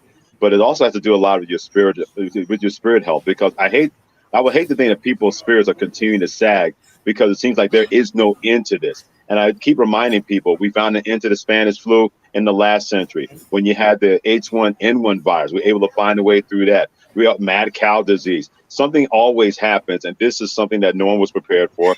And it definitely sapped and ebbed the strength of a lot of people. But I tell people to just hang in there. Don't give up on yourself, and don't give up on other people. It can be very easy to do that. And then that's when this variant or whatever other variant's going to be out there are really going to take hold on everybody else, whether you're in sports and out of sports. So I tell people all the time, it's okay to say yourself, I'm going to hang in there, and I'm going to make sure I do my best to make sure everybody hangs in there with me, no matter how tough things are going to get, and things are going to continue to be tough. And with this variant that we still don't have an answer to, whether it comes to vaccinations or people making personal choices. So, not to make a hard pivot here, but I know you love the NBA as much as I do. Mm-hmm. And the Giannis story was so fun this summer. How happy were you for that guy to really have that moment we've been waiting for? I mean, he won the back-to-back MVPs, but it never really felt like the basketball world or the sports world took him seriously as like a greatest in the world right now guy, like that, having that title belt, as people like to say. And it feels like he's holding it now. I feel like if you're having conversations with people that know basketball, if you're not putting Giannis in that discussion, then you're just holding on to something that just isn't true anymore. The guy has proven he can carry a team to a freaking title. Yeah, I'm a big believer, Tom. I love when good things happen to good people. Yes. And I love when great things happen to great people, because anybody you have talked to about Giannis, you don't hear anybody saying a bad word about him. Opposing teams and opposing players talk about what a quality guy that young man is. And just to see his transformation, where many people said, hey, if you're going to win a championship, you got to get out of Milwaukee. You got to go form a super team. And he said, I don't believe I have to do that, because I trust in the organization that put a lot of trust and faith in me, that I was going to be this kind of player. I put a lot of trust and faith in the organization that they're going to surround me with guys that are going to be perfect with my skill set. And what happened? Chris Middleton was able to raise his game, and they get him from the Detroit Pistons. They swing over trade for Drew Holiday. They get Brook Lopez, and look what he was able to do. A lot of guys were able to elevate their game along with Giannis. And then when he was injured in that Game 5 and Game 6 that he missed in the Eastern Conference playoffs, his team said, don't worry, brother. We got your 6 until you get back. And he was not going to let them down. I can't imagine what he would have looked like playing at 100%, because Tom, I firmly believe he's at 70% in the NBA Finals. And he was dominant from second one until the 50-point burger that he put on the Phoenix Suns in a Game 6. It was tremendous to see him happening for him, but also happening in that city. And he showed people you don't have to go somewhere and form a super team. And I'm not against super teams, but sometimes it's better when a guy can stay there and guys want to come play with him, instead of him trying to form a super friends kind of Justice League to see if you can win an NBA championship. And I think the point you made about him being at 70% is one that has almost gotten lost because he was so good. We're forgetting that there was talk about him like not coming back. Like it was just like he put the Superman cape on, and it was like, no, I'm winning this thing. I'm not missing out on my opportunity to win a title here. And it's crazy. Like, I feel like we haven't seen a guy put a team on his back the way Giannis did for a title in man, I want to say LeBron, but yeah, I guess I'll give it to LeBron when he beat the nine loss Warriors team. Sorry, it's our 23 and 24 here. I was trying to remember the year for the Warriors, and I was like, I know they lost 9 games, but I can't remember the year. Right. But that LeBron team. Yeah. And then like Dirk maybe in 11, I was gonna say Dirk in 2011 because at least LeBron had Kevin Love and also Kyrie Irving and Richard Jefferson. Dirk Nowitzki was really a one-man gang against the Holy Trinity. Absolutely, yeah. All those guys that he had to deal with LeBron James and Dwayne Wade and also Chris Bosh on the other side. And people have made the comment, my co-host Ian Fitzsimmons says that all the time. That was the one time that Dirk Nowitzki was the best player in the world. And he had to go out there and be the best player in the world. But his performance and lifting everybody else's level, that's what Giannis reminded me of when I saw that he was able to have those guys and say, I got your back like you had mine. Let's do this together. And you're down 2 games to nothing, and you come all the way back, and the Phoenix Suns don't scratch another game. It says a lot about the personality and the mentality of Giannis Antetokounmpo that was able to lead his team and make that work like Dirk Nowitzki did back in 2011. I miss watching Dirk play basketball. Me too. That guy was so fun. Just so different, too. We're never going to see another Dirk. It's kind of sad, honestly. I wish a guy like that could play forever. You know? Luka's pretty fun though. Luka's a lot of fun to watch. Yeah, but he's not Dirk. And Tom, you're a Boston guy. You know this. There's a guy that tortured my team that I still wish was playing basketball now, and that guy's Larry Bird. There are 3 people that I still miss playing basketball. That if I had a chance to have them do it all over again from start to finish, I would do that. Dr. J is one. Magic Johnson's the other. But I fell in love with Larry Bird the first time I saw him play on TV at Indiana State. And even when he was torturing my New York Knicks teams all that time, I didn't give a bleep, to be honest with you, because he was so much fun watching him play and breaking guys' hearts. And he just played with such toughness and ferocity. That was just a joy to watch him play. And when he was the best player in the world, nobody was even questioning that. It wasn't a media creation, anything like that. He was going out there and he was just killing guys, putting up 60 points here, putting up 40 points there, triple-double over here. If I could go back into a hot tub time machine, Tom, and watch that guy from start to finish from Indiana State until the Olympic team, the end of his career, Larry Bird along with Dr. J and Magic Johnson, those are the 3 guys I would love to watch basketball and see them play in their prime ever again. Shout out to Hot Tub Time Machine, one of the more underrated comedies of the mid-2000s. Love that flick. No, I'm actually with you. I would do the same thing with Larry Bird because I love the Celtics, and I think he played 1 season of basketball while I was alive. So, you know, I have everyone I'm related to and everyone in my life who's, you know, older than me is, you know, Larry Bird is religion. Larry Bird is a god. I would love to go and witness that live because obviously I've gone back and watched the YouTube highlights. Who hasn't? I mean, some of the most fun 10-minute videos you can find on YouTube are just Larry Bird doing things on the court because he's bored and like trying different things out. Like, oh, I shot lefty that game and dropped 140 or whatever it was.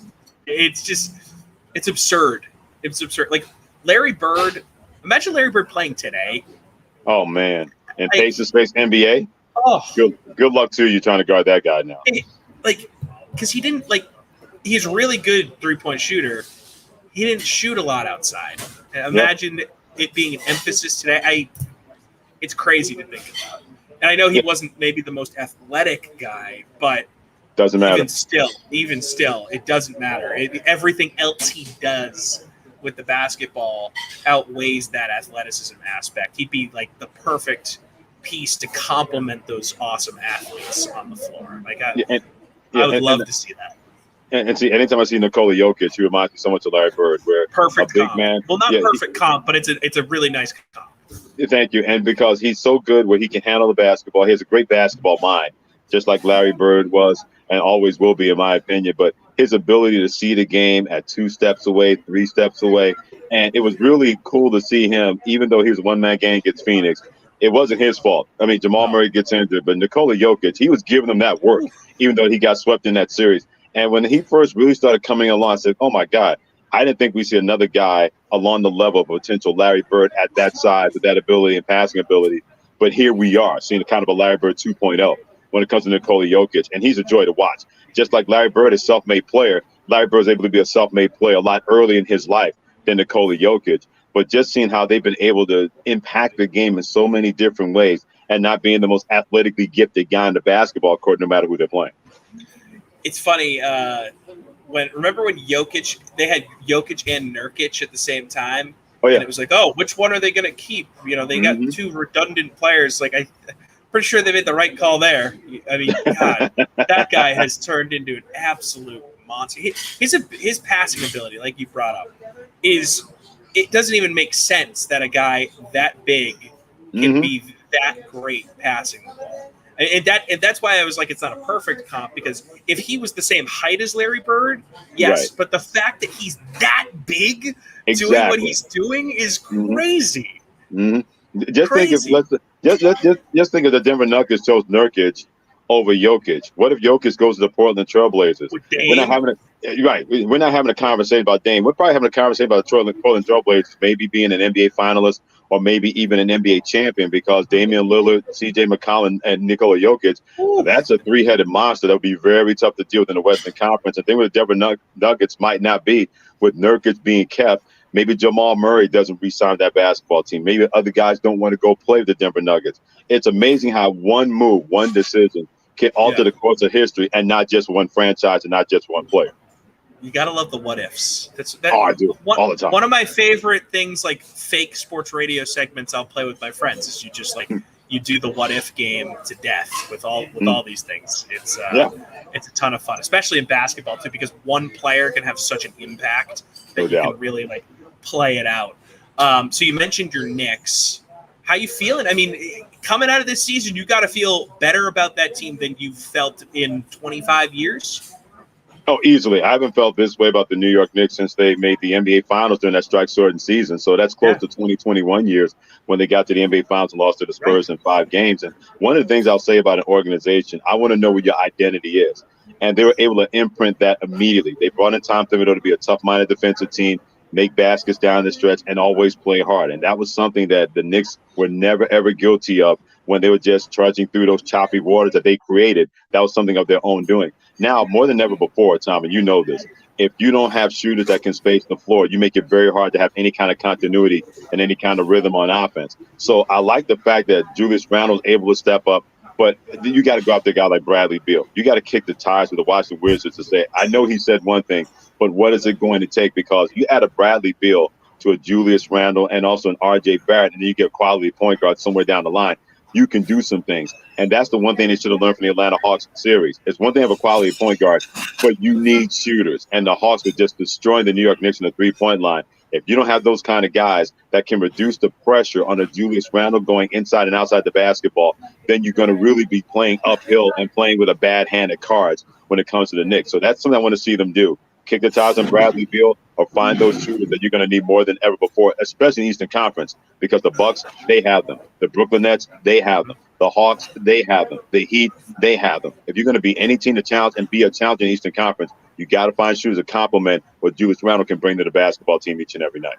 And I do think that the Beal thing is a great call by you. If they can somehow pull that off, he's immediately their best player. And that also, for my money, is the best team he's had around him in a long time, and definitely the best team he's had around him since he's become like a truly elite scorer in the league. I mean, those early Wizards teams were good. Obviously, they made some runs, but like good in the context of the bad Eastern Conference at the time. Sure. Eastern Conference is a lot better now, and so is Bradley Beal. Bradley Beal is a legit scorer. I mean, he gets lost in the fold sometimes, and he gets left off of all-star teams and all this stuff. But like, the guy gets buckets, man. So I live in this not semi-Boston bubble, but I follow a ton of Celtics people, and I have friends that follow the Celtics and work. I work for the Celtics radio network, so like I hear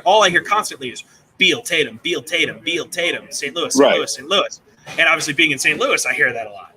But, the Knicks thing is a great call by you. Like they should 100% be, like you said, kicking the tires and trying to make that work. Yeah, because Bradley Beal may have said that he wants to stay in Washington, but is he really going to refuse an opportunity? Right. Yeah. He just said that, and it's a good public service that he did to let Washington Wizards fans know that, hey, Russell Westbrook wanted to stay, but he wanted to go back home. I want to be committed to being here. But Bradley Beal, to me, he's not really a destination kind of player. Guys aren't lining up to play with Bradley Beal, and that's not an insult to him. Just certain guys don't have that magnetism where guys want to say, yeah, I'll go to Washington and play with Bradley Beal. He's going to have to go somewhere else and be the man somewhere else because he goes to the New York Knicks. There are going to be guys who are going to say, oh, you went there? Yeah, I'll sign up to play with you. For example, guys, they would love to go play with Steph Curry, the Golden State Warriors. Financially, can't happen. But I guarantee a guy like Damian Lillard, if he had his way, would love to go play with Steph Curry and Klay Thompson and Draymond Green with Golden State because Steph Curry and Klay Thompson are destination guys. And that is something that Bradley Beal has not been able to become. And that's not a slight. Not everybody can be that.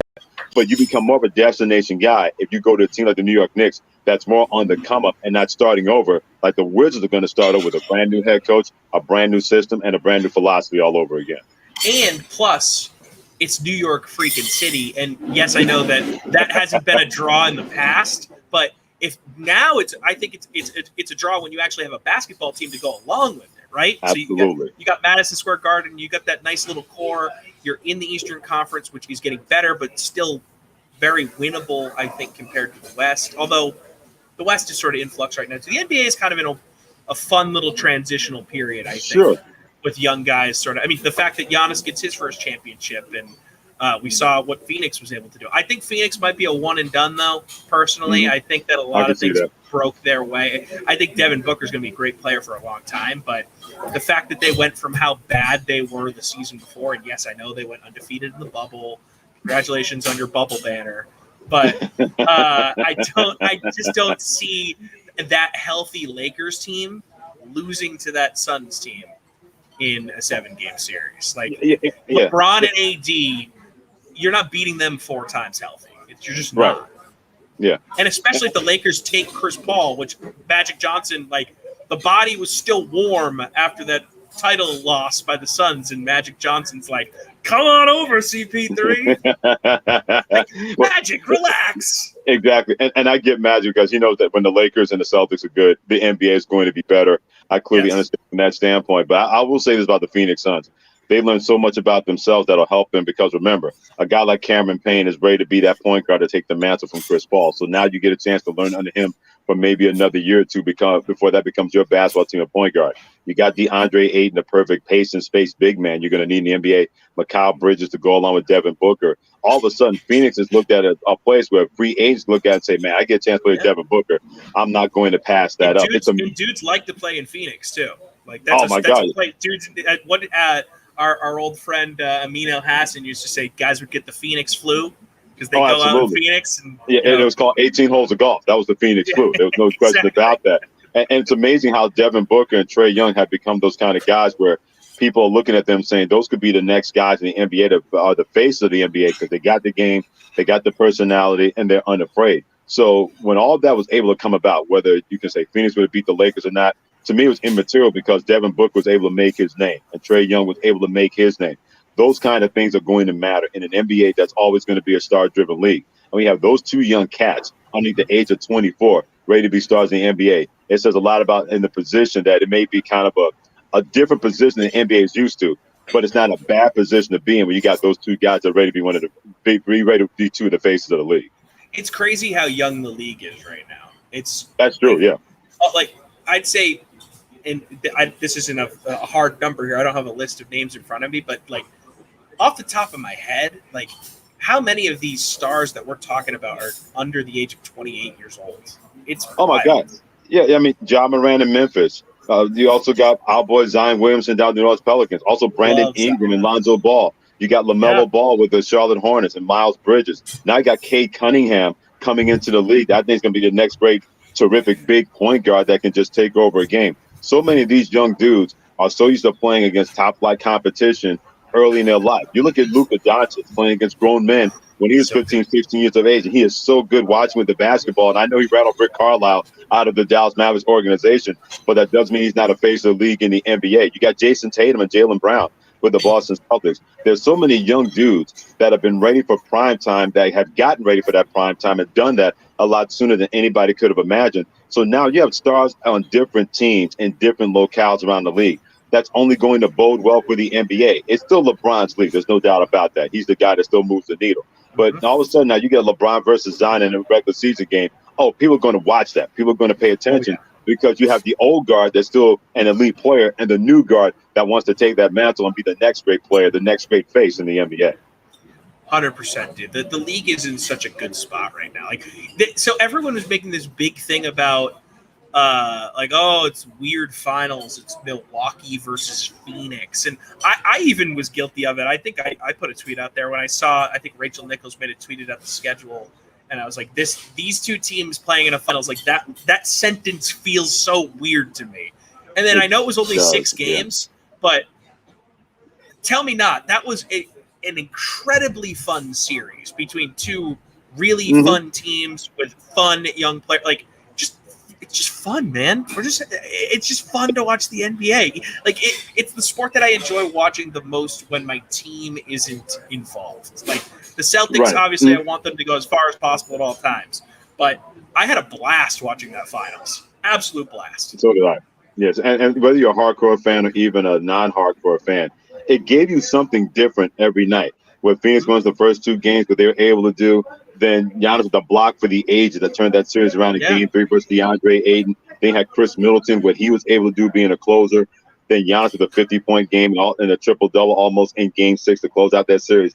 You got something different each and every night from a different player. It could be Devin Booker here one night, Chris Paul another night. You had Drew Holiday having that 27-point, 13-assist performance that gave the series lead to Milwaukee in a Game 5. You had the fans in the Deer District where they were just completely medieval when they had games 3 and 4 and they said Bucks in 6 and having that fun. And then seeing the Phoenix fans having their reemergence with their basketball team that they love and care about so much. No matter what game on and off the floor, it always gave you something different. And if you're the NBA, that was one of those things that somebody who may not be a hardcore fan may say, man, the next time Milwaukee's on TV, I'm going to watch. I want to see what the Deer District looks like again.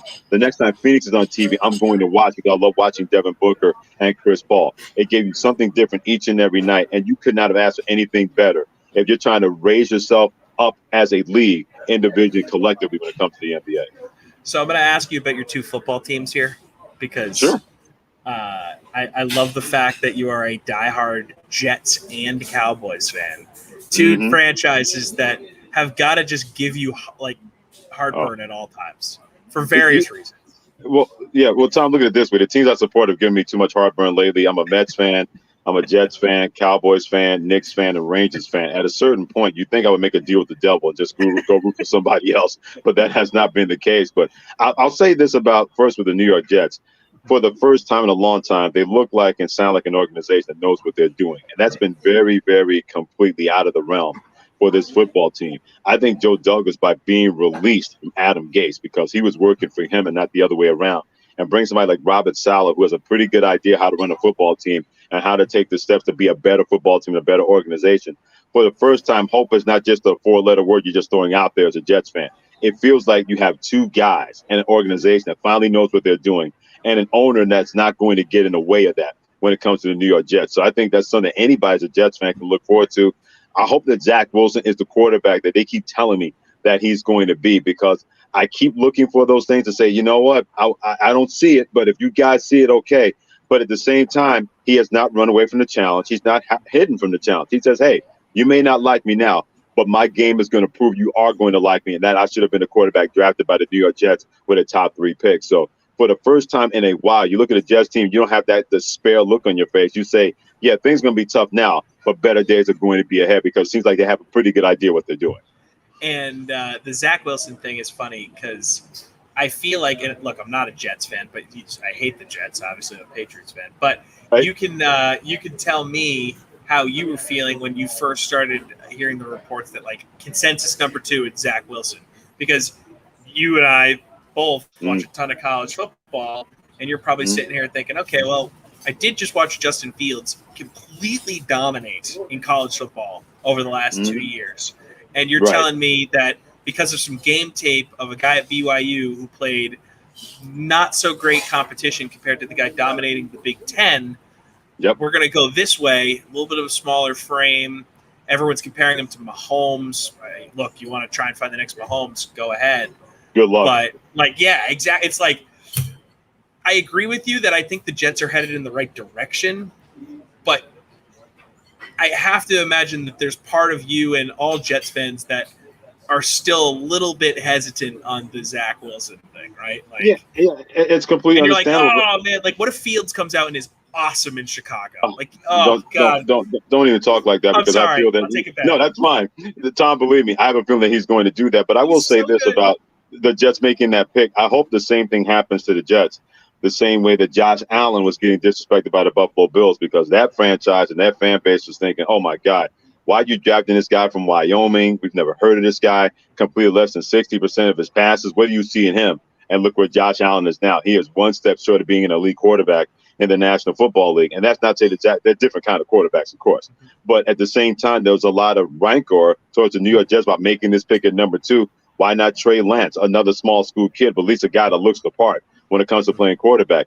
But sometimes it's not about the draft choice. It's about the draft fit, because you're going to run the kind of offense that the New York Jets are going to run. They're going to be a power running team. They're going to make sure they manage the clock. And you need a quarterback that's going to be good in play action. Well, Zach Wilson checks those boxes, and they're hoping that he's a healthier version of Jimmy Garoppolo, because to bring some memory to your memory, when Jimmy Garoppolo was healthy, he was a missed pass short of making sure Patrick Mahomes was going to stay ringless when it comes to Super Bowls in the National Football League. So if the Jets are able to have their version of Josh Allen or their version of Jimmy Garoppolo, if that's the guy that you believe is a fit for your offense and he can make that work, then you got something, because now you got a guy that's going to have a high percentage rate when it comes to completing passes. He's not going to throw a lot of interceptions. He's not going to put your defense on the short field, and you can trust and believe that if you need him to make that one throw, you believe he's going to do that. If he can do that for the Jets, the way that we've seen Josh Allen do that for the Buffalo Bills, then maybe, like Buffalo Bills fans wrong about Josh Allen then, maybe Jets fans are going to be wrong about Zach Wilson in 2021 and beyond. How you feeling about Dak? You think he's coming back strong? I honestly feel like I am most confident in them to win the NFC East at this point, because before that injury, man, legitimate MVP candidate. And people forget that. Like, he was balling last season. No doubt. Balling. Here's my take on that, and you're exactly right. I don't worry about Dak Prescott, Tom, to be honest with you. I worry about that defense that you have to play a lot of rookies. I know they drafted Micah Parsons, and I love that pick out of Penn State. You add him with Jalen Smith. A lot of defense, and they needed help. And they needed to. Yeah, exactly. They didn't want to go to free agent. A lot of new starters. Yeah, they didn't want to go to free agent route to pick up retreads. And I think that's the right approach by the Dallas Cowboys. But you're asking a lot of rookies that, even though it's a very simple defensive system that Dan Quinn has, being the defensive coordinator now, and he wants to run the same thing in Seattle that he ran in Seattle, he wants to run in Dallas. But it's still going to take a while for the rookies to get used to the speed of the game mentally and physically in the National Football League. That's why I think Washington's going to win the division, because their defense, they got a bunch of filthy nasties on that side of the ball with Chase Young and Bostic at linebacker and an underrated secondary. And they have playmakers on the offensive side of the ball. Now you got Ryan Fitzpatrick. Is he going to be more Fitzmagic than Fitztragic? Well, we've seen how that has gone with him. If Ron Rivera can rein him in a little bit in a winnable division, that could be potentially a 9 to 10 win team. And in the NFC least, that could run away with the division based on last year. And you look at the New York Giants defense, it's going to be really, really good. The question is, can Daniel Jones be that guy that the Giants and Dave Gettleman, general manager, believe that he can be? Because if he can't, then you got an interesting decision to make in the offseason when it comes to the New York Giants. So you're right. I think the Cowboys offense will be the best offense in that division. I don't have any doubt about that with Dak Prescott. And Ezekiel Elliott's going to be terrific. If that offensive line can stay reasonably healthy, they can do things. But can they play a lick of defense? And if they're able to do that, because they could not be any worse than last year, then if they're able to do that, they're going to win the division. If they can't, they'll be an 8-9, potentially 9-8, maybe 7-10 team. And Washington's going to wind up winning the NFC East when it's all said and done. I do love Washington's defense, man. And Fitzmagic, one of my favorite non-Patriots of all time, even though he has beaten the Patriots a few times in frustrating fashion. Like, you got to love Fitzmagic, man. It's truly tragic or magic with Fitzmagic.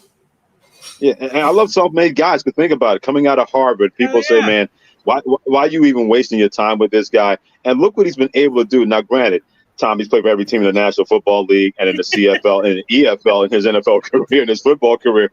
But he's always had that trust factor that guys say, if you bring this guy to our football team, we know we do not have to question where his heart is going to be. We don't have to question where his tenacity is going to be. And that's why I saw in Miami. Miami drafted Tua Tagovailoa, but they said Ryan Fitzpatrick was immense in getting him ready and getting him prepared that they hope will pay off dividends when it comes to Tua Tagovailoa's second year. Now, if you're watching, you got a coach of Ron Rivera who say, hey, guys, we got a Ryan Fitzpatrick. You don't have to question this guy's going to have your back. He's always going to have his back. You have his, and we can do some things without defense, without running game, without coaching staff. And that guy can get us in the playoff, and then in a one-and-done situation, you just never know what's going to happen. Okay, one last question on the way out here, and I'm putting you on the spot. Who do you think is going to be the worst team in the NFL next season? Boy, that's a good question. I want to say Jacksonville because I still want about Urban Meyer, but when you got a Trevor Lawrence, and their defense is not bad, by the way, so I'm not going to pick them as the worst team in the NFL. I think potentially, if I think about it, if things don't work out in Chicago, that could potentially be the worst team in the NFL because I think they got to start Justin Fields sooner than later because I know they brought in Andy Dalton to be QB one time, but you got a guy in Justin Fields that if he's ready by week one, you got to put him out there. If you're Matt Nagy, the head coach, and if you're Ryan Pace, the general manager, I think if things break that opposite way, even though that Bears defense is pretty good, they can wind up being 4-13, maybe 5-12, and also the bottom of your division. I think potentially that could be the worst team in the National Football League because we got a lot of teams that could be 8-9, could be 9-8. It could be a lot of fair to Midland teams that could be in a playoff hunt, especially with one extra game and one extra playoff spot this year in the NFL. I love it. Freddie, you're the best. Love you, brother. And Much whenever love, I move back east, I'm going to come visit the ESPN crew whenever it's safe You enough better. for us to do it, and we're going to all get together, and it's going to be awesome. So thank no you for doubt joining about me, it. buddy. You've stayed way too long. You should have told me to F off at a certain point here, but I'm like, Nope. I could talk with you for 3 hours. Yeah, We could just do this forever. and that feeling is mutual. So I'm never going to tell you to F off, my brother. You know, much love from me to you, just like you've been giving it to me, my friend. So when you get back east, you got an open invitation. Can't wait to get together with you. No doubt. Let's go. We're going to do it. All right, Freddie, be well, man. You too, Tom. See ya. See ya. Freddie Coleman, everybody, a legend in sports radio. Love that guy. Absolutely love that guy. All right, we're going to hit a break here. About 3 minutes of Morton Anderson talking to Dan Patrick about the Jacksonville Jaguars. I believe we only heard part of that clip earlier when we were trying to get Jason Fitz on the horn. So I'm going to play the whole clip now. I don't think I played it at any point after we had to stop it for Jason. But if I did, you guys are going to hear it again. Because I'm pretty confident I didn't play it. So here you go. Dan Patrick, Morton Anderson, talking about the Jags. If you're the owner of an NFL franchise, which young quarterback not named Patrick Mahomes would you want to start a franchise with tomorrow? You cannot pick Mahomes. I would do Trevor Lawrence. Why? Well, I've got him on his first year of his contract, and I love that I don't have to give him by that, in 5 years, he's going to get, I mean, what kind of contract's he going to get if he continues the ascension that we think he's going to have? But have 5 years with that salary, with that talent, and I can build around him. Okay. I would say Trevor. And it's really based off of that, Morton. Now with these quarterbacks, I got to get somebody who doesn't cost me a lot. The more money you're spending, the less chance you have of winning a Super Bowl. I mean, Brady was never exorbitant. He was always team friendly. Yes. But once you start to make that 35, 38, 40, $42 million, it's got to come out of somebody's pocket, and you're going to be losing some of these players. And I think that's part of the genius of what Brady did is he knew it's the same thing Michael Jordan did. There was a time when I think Jordan was the 5th or 6th highest paid player on the Bulls. Yeah. But the money was spread around so he could bring in Tony Kukoc. He could have Dennis Rodman. He could keep Scottie Pippen. The reason why we talk about Jordan is he won titles. If he made all this money, didn't win any titles, but was a scoring champ, he would not be the greatest player of all time. Brady's the greatest player because he's won all these Super Bowls. Understanding the team, the team portion of this yes, is should not be lost on players, when it comes to greatness. What kind of success will Urban Meyers have down there in Jacksonville, in your opinion?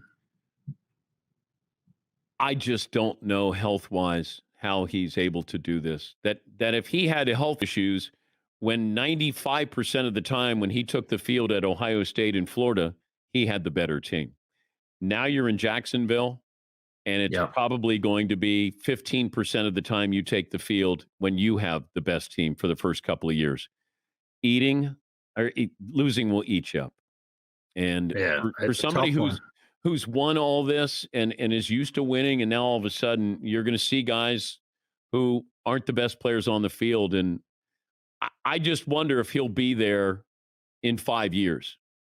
Hopefully, health-wise, he'll be able to be there.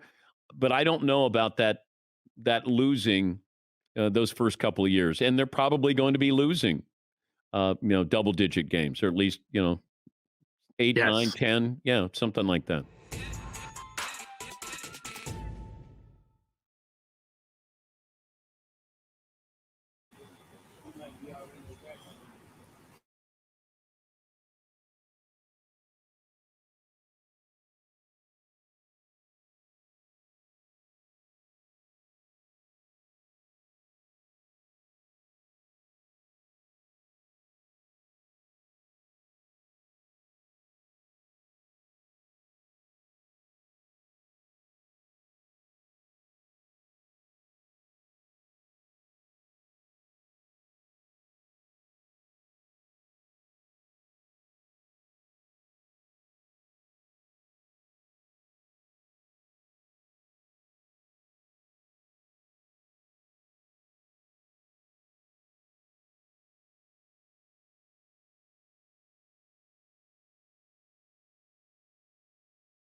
I am back. I took a prolonged bathroom break. Sorry. People need to know about it. We're all about honesty here on this chat. The Great Dane is back as well. I hope he wasn't in the bathroom that whole time. You are not as chipper as you were 24 hours ago. Man, when I saw you. I got an hour to go here. So I don't know how you did this, man. I'm very proud of you. I have to say this is Thank you, dude. I really am. I think this deserves. I think new rules need to be in place for this for the loser of the fantasy league. I got a couple of suggestions if you want to hear them. Go ahead, please, because I hope they're listening and watching. So I think, and I've seen this from other leagues, that if you eat a certain amount of pancakes, you can take time off, or certain foods like spicy food, you get to deduct time from your penance, if you will. Mm-hmm. So let's say you eat, 10 pancakes. That equals like 10 minutes of pancake or something. Okay. That's 100 minutes that you don't have to. So you can deduct 100 minutes from 24 hours. Right now would be nice, wouldn't it? Be very nice. I would take any lessening of this sentence. Cup of hot sauce. Ghost peppers. I mean, you guys could come up with a bunch of different rules for, as far as deduct time off, because 24 hours, I mean, for a normal human being, the sleep cycle, as we all, I've studied sleep cycles a lot because I have sleep apnea. So, which is when you stop breathing when you sleep. So I have this thing, Right. Sleep cycles are very important to a health of a human being and regular sleep cycles. And if that's interrupted, which it has clearly been for you the last 24 hours, you will have repercussions for this. You think, I know you're laughing and think it's cute, true, though. but there's going to be a penalty that you're going to have to pay the next 3 to 5 days.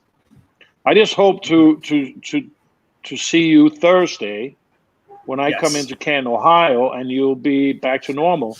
But this will not be just a one-off 24-hour, 48-hour. You're going to be paying for this one for a little bit. Congratulations. How many days is it going to take me? Thanks. What do you got? So you think by Thursday I'll be good though? Like if I go to bed early? I will say this: if you hydrate, if you get Pedialyte, if you get some exercise.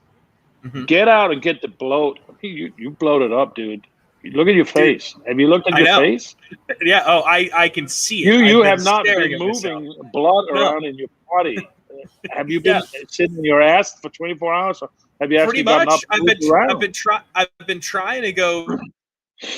The most I've been able to walk here is to go to the bathroom and pee, and then get back in here. So I've been watching myself on camera too. I'm like, oh my god, I look like absolute ass right now. It looks like you can't wait to take a shower. Looks like you ate 2 pounds of yeast. And I didn't. That's the thing. I'm sitting at the under here at four plates of food over the 24 hours.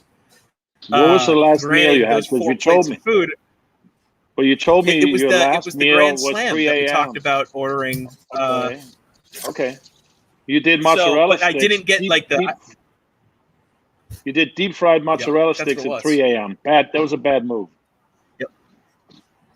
Hey, but you know what? We're putting on a show, right? And someone chimes in. They say, "Hey, I want a review on the mozzarella sticks." I have to do that. We're performers. We're not. You're not man versus food. That dude had to stop the show because he had a heart attack. So I don't want that happening to you. Well, I don't plan on doing this ever again in my life. So I think this is a great motivator for you, dude. I want this to be an uplifting last call for me because you're in the home stretch. All right, my wife wants to look at you. Just prepare for a bloated human being. My face is bloated. Yeah, but that's because. What do you think? Because you've been sitting too long. It doesn't look as good as 24 hours ago. I got news. Well, I know there's no filter. You know, Tom knows this. Freeze knows that we have no filter, and we call it like it is. And number one, the first thing I said to you, and number one, what I said to you right off the bat was, I'm proud of you. Number two, I have your health in mind, so it's fantasy effing football. So at the end of the day, if you lose another bet and have to sit in the diner for 24 hours, we have to change the rules. No, I will quit the league. I will. I'm not doing no, this. There's no quitting at Great Dane Nation, by the way. Oh, that's count that plug. Oh. Count that. It's on the over. Okay. Oh, there we go. Yeah, Great Dane Nation. Listen to it on Apple, Spotify, and wherever you get your podcasts. So let's pull up our sheet here. I did 5, 10, 15, 20, 25, 26, 27 plugs over the course of the day. That's probably less than I actually did. I'm going to guess that number's technically over 30, but like traditional plugs, I did 27. Awesome. So we're cashing that in right there. All right, so that's done. Everything else. Everything else is an under. So, wow. No shows. So we went over on no shows. Let's take it from the top. Take it through your audience. Yeah. I was going to the top. I was going through the reverse order because I'm delirious at this point. That's a good idea, Morton. Let's go to the top. Plates of food. As we discussed, 4, it's the under. I had told Jason Fitz in the middle of the day that I was going to get a whatever it's called, hams over mihami or eggs over mihami sandwich, but as we've gotten further into the day here, I'm not doing that. We're sticking at 4. I apologize to all those people that really wanted me to eat that egg sandwich. I've had enough egg sandwiches in my life. I don't need to have that. Sorry, not doing it. I'm proud of you for that. 0 cups of coffee. 0 cups of coffee. 0. What? What? How? How's that possible? 0. Zilch. None. How did you stay awake? How did you stay awake? Adrenaline? I think I'm just built differently. I'm built differently, dude. Clearly you are. Red Bull? You didn't get 2.5. Any energy drinks? None. Monster? I had Wow. A Sprite when we first started at the very beginning of the broadcast, and then I drank. That has no caffeine. And then I drank I drank a Coke at I want to say that has caffeine. I don't even remember what time it was. Yeah. All right. 10 a.m. maybe. Bacon strips. Next. 2.5. I gotta keep 2. Yeah. I know, but the gears in my head are working slower. Bacon strips. I only had 2.5 strips of bacon. Wow. So, what about pieces of bread? You got the sandwich. Hammering the under. Just hammering the under on all this stuff. Also on drinks, hammering the under on the drinks. Yep. That's under that's on why drinks. You're dehydrated. You're dehydrated, bro. I had 9 drinks in 24 hours. That's not good. That's not enough. I'm just going to tell you, and I said it to you on the last time we talked. Half your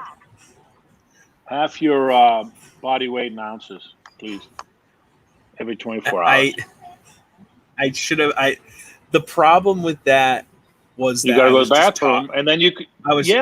But then you go to the bathroom and you get the over on the bathroom trips. So you could have accomplished 2 things. You could have gone over on the drinks and over on the bathroom.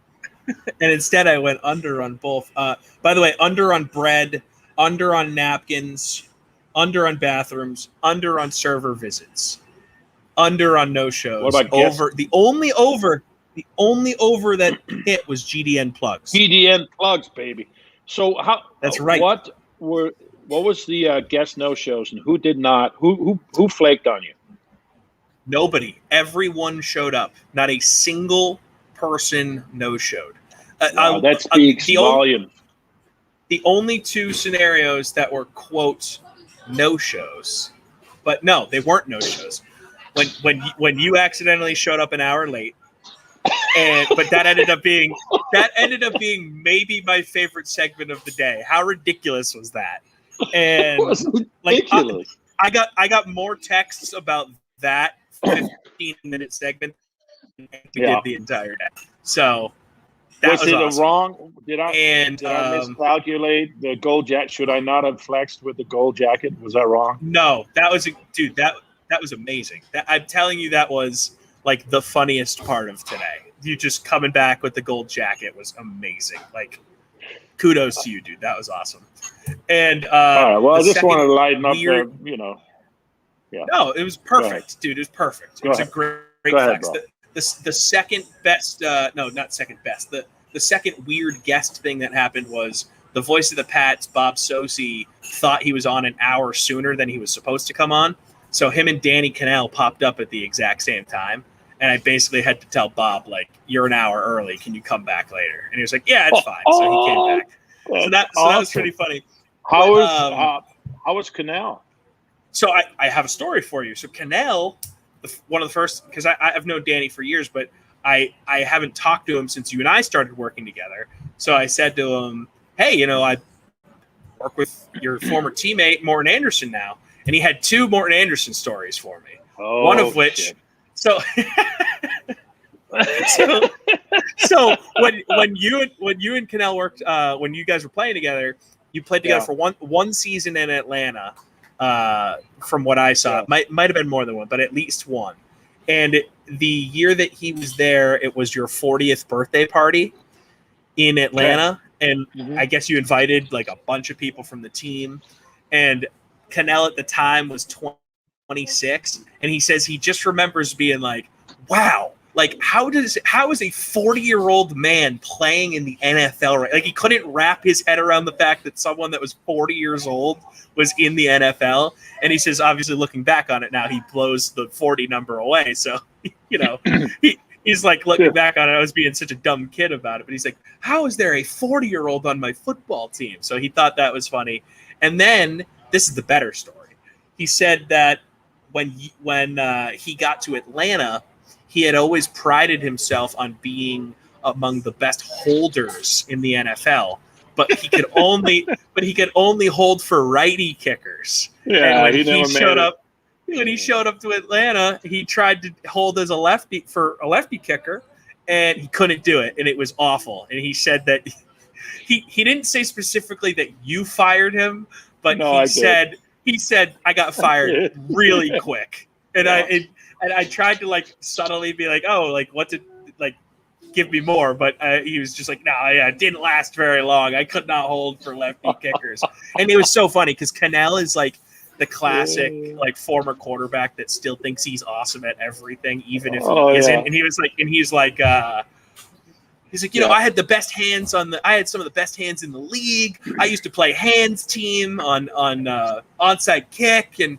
I always prided myself on having great hands and being a great holder. And then of course he's like, yeah, but then I couldn't hold for lefties. So he's like, I think it kind of shortened my career in a way because I didn't learn how to hold for lefties. And I'm like, I did remember him trying to, because we were trying to work out who was going to do it, and it ended up being the punter. Thank God. That's what he said. That's what he said. I think I gave him punter. like 3 shots at it, and I said, it's not going to happen. Not going to happen. And I didn't tell that to Danny's face like you're fired, but I told the special teams coach, no chance. No chance this guy's holding. So I'm sure the black hat, white hat thing worked out for him.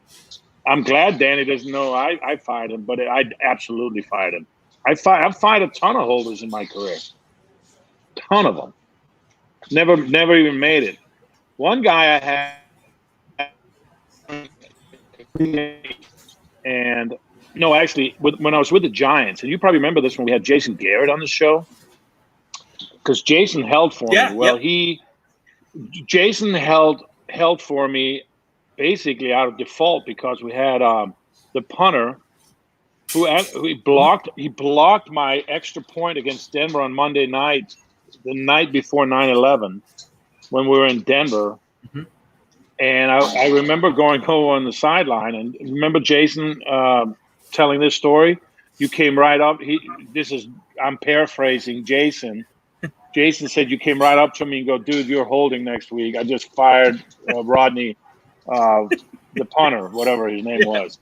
Because I'm not going to go through somebody putting his hand in front of the ball. So it was the same situation with Danny Cannell. It's the same thing. Classic. Hey, I got a couple questions. Hey, I got a couple questions for you because you're winding it down, man. 45 minutes. And close.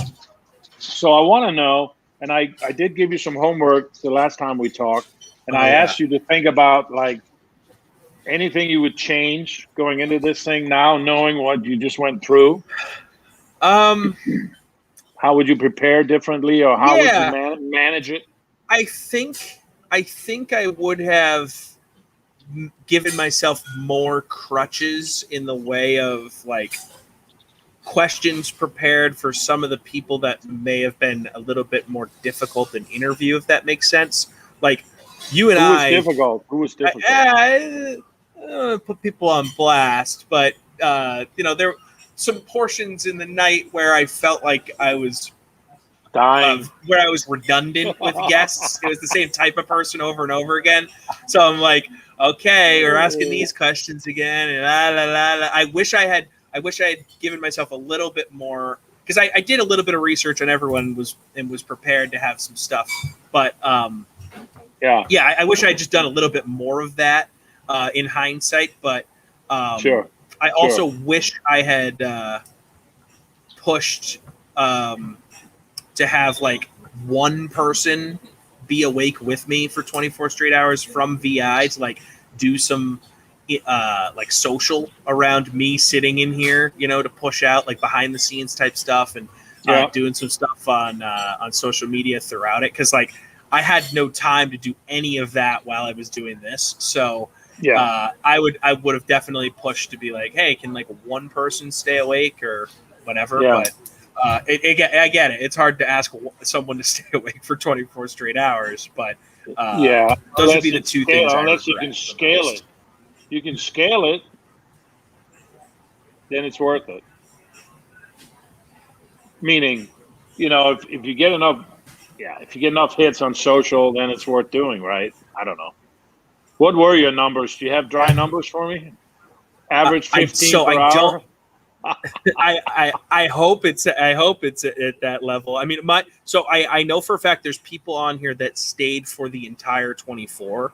So yes, there's a guy on here. How? There's a guy on here on the chat. His name's Mike Bizzle. He's been here for literally the entire 24 straight hours. Mike Bizzle. Wow. Bizzle. So kudos to Bizzle. Shall we? I don't have Bizzle. Seriously. I don't have raw numbers for you in that way because I'm in the broadcast studio you're in the world of suck right now. I got news for you. Big time. You are in the world of suck, and you have 42 minutes to go. I feel like this is New Year's Eve, and we're about to see the big Denny's pancake drop. Ball. Yeah, pancakes. Like what is the Denny's, like the logo for Denny's? I don't even know, but whatever. Can you see that, or is there glare? It's red. Okay, it's just so the big like retro car sign kind of thingy. Yeah, something like that. Yeah. It tries to get like that diner drive-in type feel. Yeah. All right. So that was my 3 questions. You answered what you would have done differently. What would you, in retrospect, now that you're almost done, and let that soak in for a second into your subconscious. You're almost done, bro. Think about that. Exhale. In with the bad. Feels good. Yes, my friend. What would you have? Would you have eaten anything differently? Would you have done anything different with the diet? Knowing the menu is full and well now. I'm just saying there's certain things you can eat to energize you at certain times of the day, and knowing your biorhythms, which I'm sure you are totally in tune to. Yeah. Well, the thing is, I wouldn't. If I was being smart about it, I would have actually probably eaten more, but like been smarter about the things I ate, because I ate like that one thing at the beginning, the sandwich. Yeah. Then I had Yeah. that stupid appetizer sampler because I wanted to do that review of the mozzarella stick. That because 3 a.m. get any That was a engagement. Yeah. So that doing was a a review. mistake. Doing a review of the mozzarella stick at 3 a.m. probably was a mistake. I'd cut that it out. was a I'd mix in. complete mistake. I'd mix. Oh, when I'd you mix told like me a fruit that cup today, in. oh. Yeah, I could see your Fruit eyes cup just roll in the part- back of your head. Fruit cup was brilliant, but I would have done that if I was thinking, and then I would have like actually crushed maybe 2 more smaller like protein packed things, because I'm sure they have it on here. And honestly, Denny's has lunch on here, so maybe they got some salads in the mix. But again, to be completely You never honest got with you, around to the lunch menu. I didn't talk. I didn't get to talk, I didn't get to eat that much because I was talking for 24 straight hours. You know, that's why we only got to 4. The over under was 5.5 or 6.5 or whatever it So was. I would say moving forward, the next, and this is not going to happen again anyway. I But hope let's pretend, what if this happened again? You bring a bunch of like protein bars. Yeah, you bring I'd some bring protein snacks. powder. Yes. And you let them. They have blenders here. They can mix you a protein shake. Mm-hmm. You know, and you get it sponsored. You get it every segment, every hour gets underwritten by corporate sponsors, and you turn this into a huge non-profit charitable Write the whole thing off. fundraising.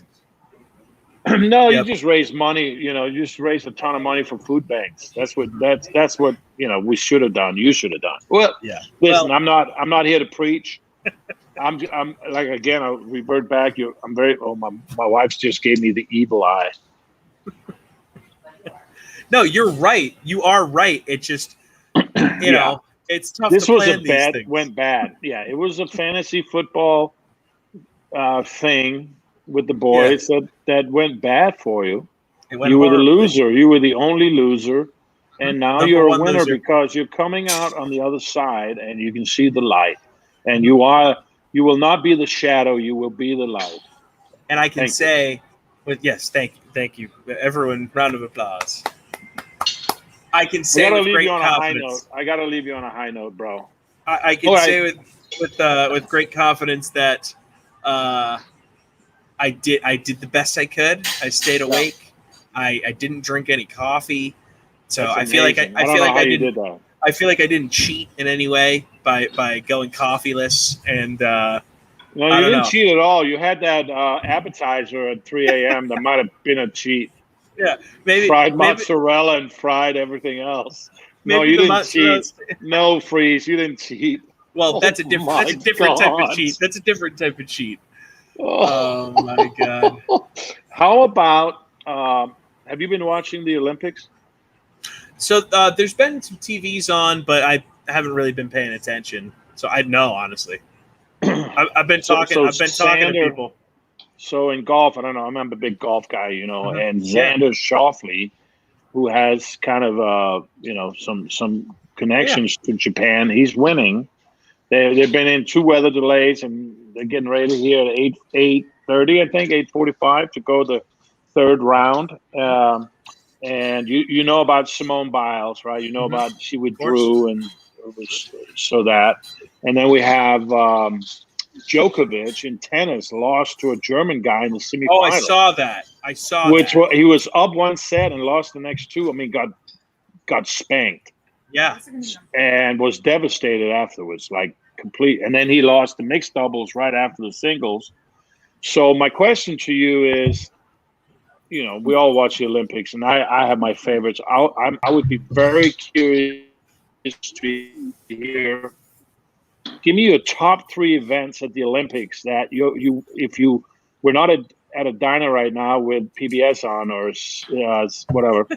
What would you be? You know, let's say if you're at the Olympics and you got carte blanche, what 3 events are you going to? Women's handball, for sure. I was watching that the other day. Dude, I'm only That's half joking. hilarious. I was watching some women's handball the other day, It was so lit, dude. Handball is awesome. I don't know why handball isn't. I'm a team handball guy. You know that. Yeah, no, I'm with you, dude. The Danes are doing it right. I was watching the Danish women actually play team handball, and it was incredible. They were just. Here's my biggest takeaway of handball. I think the goalies stink. They should have a much higher save percentage. I would be an amazing. That's my hot take. I would be an amazing. They're taking handball balls. goalie. They're taking balls to the face. I'd get right in the way. Right. That doesn't sound right.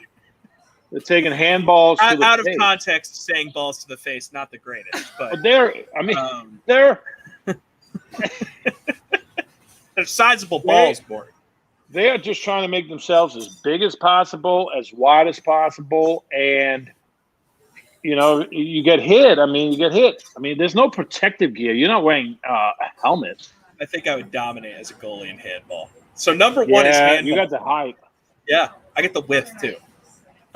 Number two, I just love Olympic basketball. It doesn't matter the team. I love watching Team USA dominate, but like any Olympic basketball I watch just because I love hoops. And then this might not be a popular one, but I love Olympic ping pong.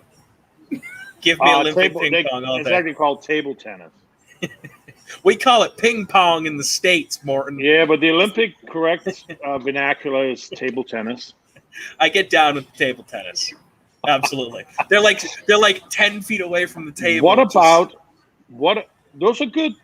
Those are very unexpected answers. I got to be honest with you. I did not see team handball coming. Handball's awesome. Basketball, yeah, it's kind of a Yeah, and I then just love basketball. And then table tennis. What about dressage? Oh, I hate dressage. I saw this thing where I hate it. One of the golfers from Ireland, Rory McIlroy, was asked what favorite sport, like what favorite Olympic discipline he was going to watch after he got off the golf course. And I'm thinking he's going to say soccer or, track and field. He said dressage.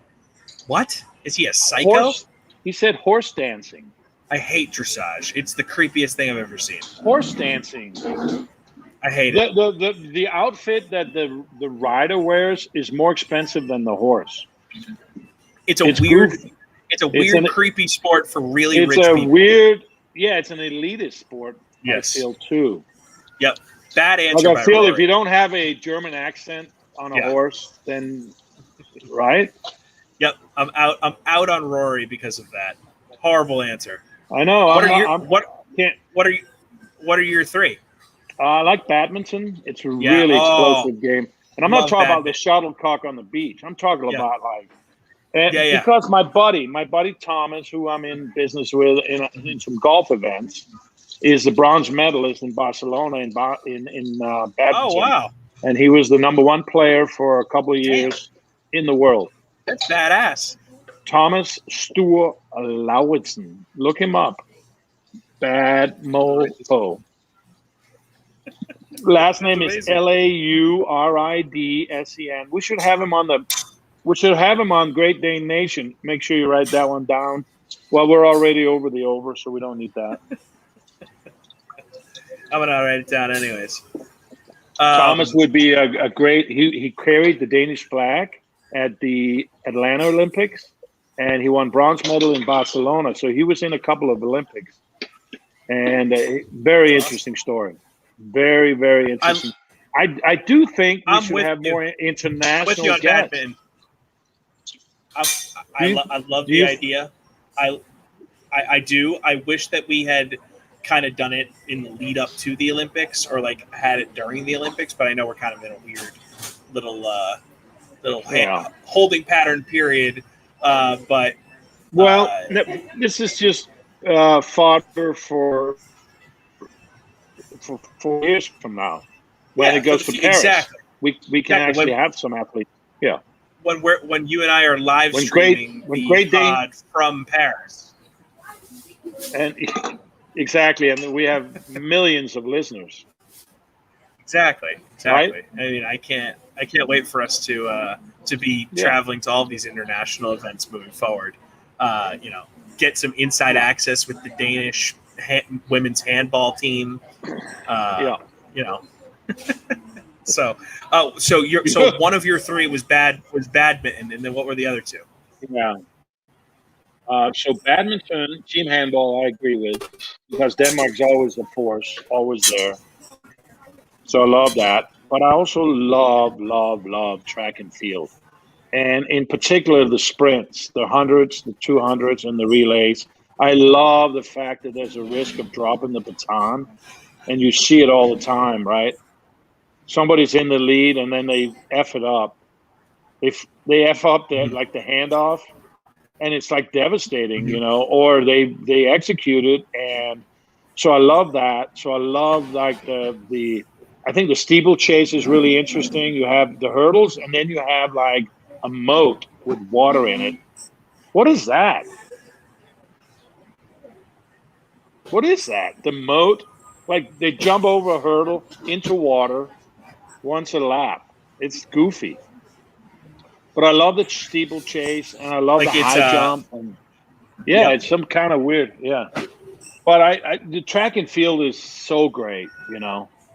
And even like swimming, because it's like 2/100th of a second separates 1 and 3. You know, it's like, what? Yeah, I absolutely love track and field events too. Like the 100-meter dash. If I could do one event, it'd be that. Like if I could be Usain Bolt, who doesn't want to be the fastest guy on planet Earth? Well, I miss Usain Bolt. I totally miss him, you know. And it's going to be different dudes this year. It's just going to be, I don't know who it is this year, but I love it. How about the triple jump? The triple jump is wild. You're freezing up on me, buddy. Oh, I am? You're back. You're back. Sorry. You were freezing up on me. So Yep, I got you. I got you. So what about the triple jump? That's an interesting combination of like landing on one leg and then exploding off that leg and then disappearing into an abyss of sand. That's a wild one. Being able to jump that far, it's like unfathomable to me. It's crazy.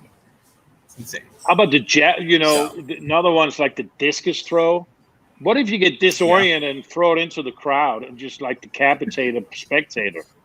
I bet that happens on the high school level a lot, actually. People throwing. They're actually, the hammer throwing in the Olympics.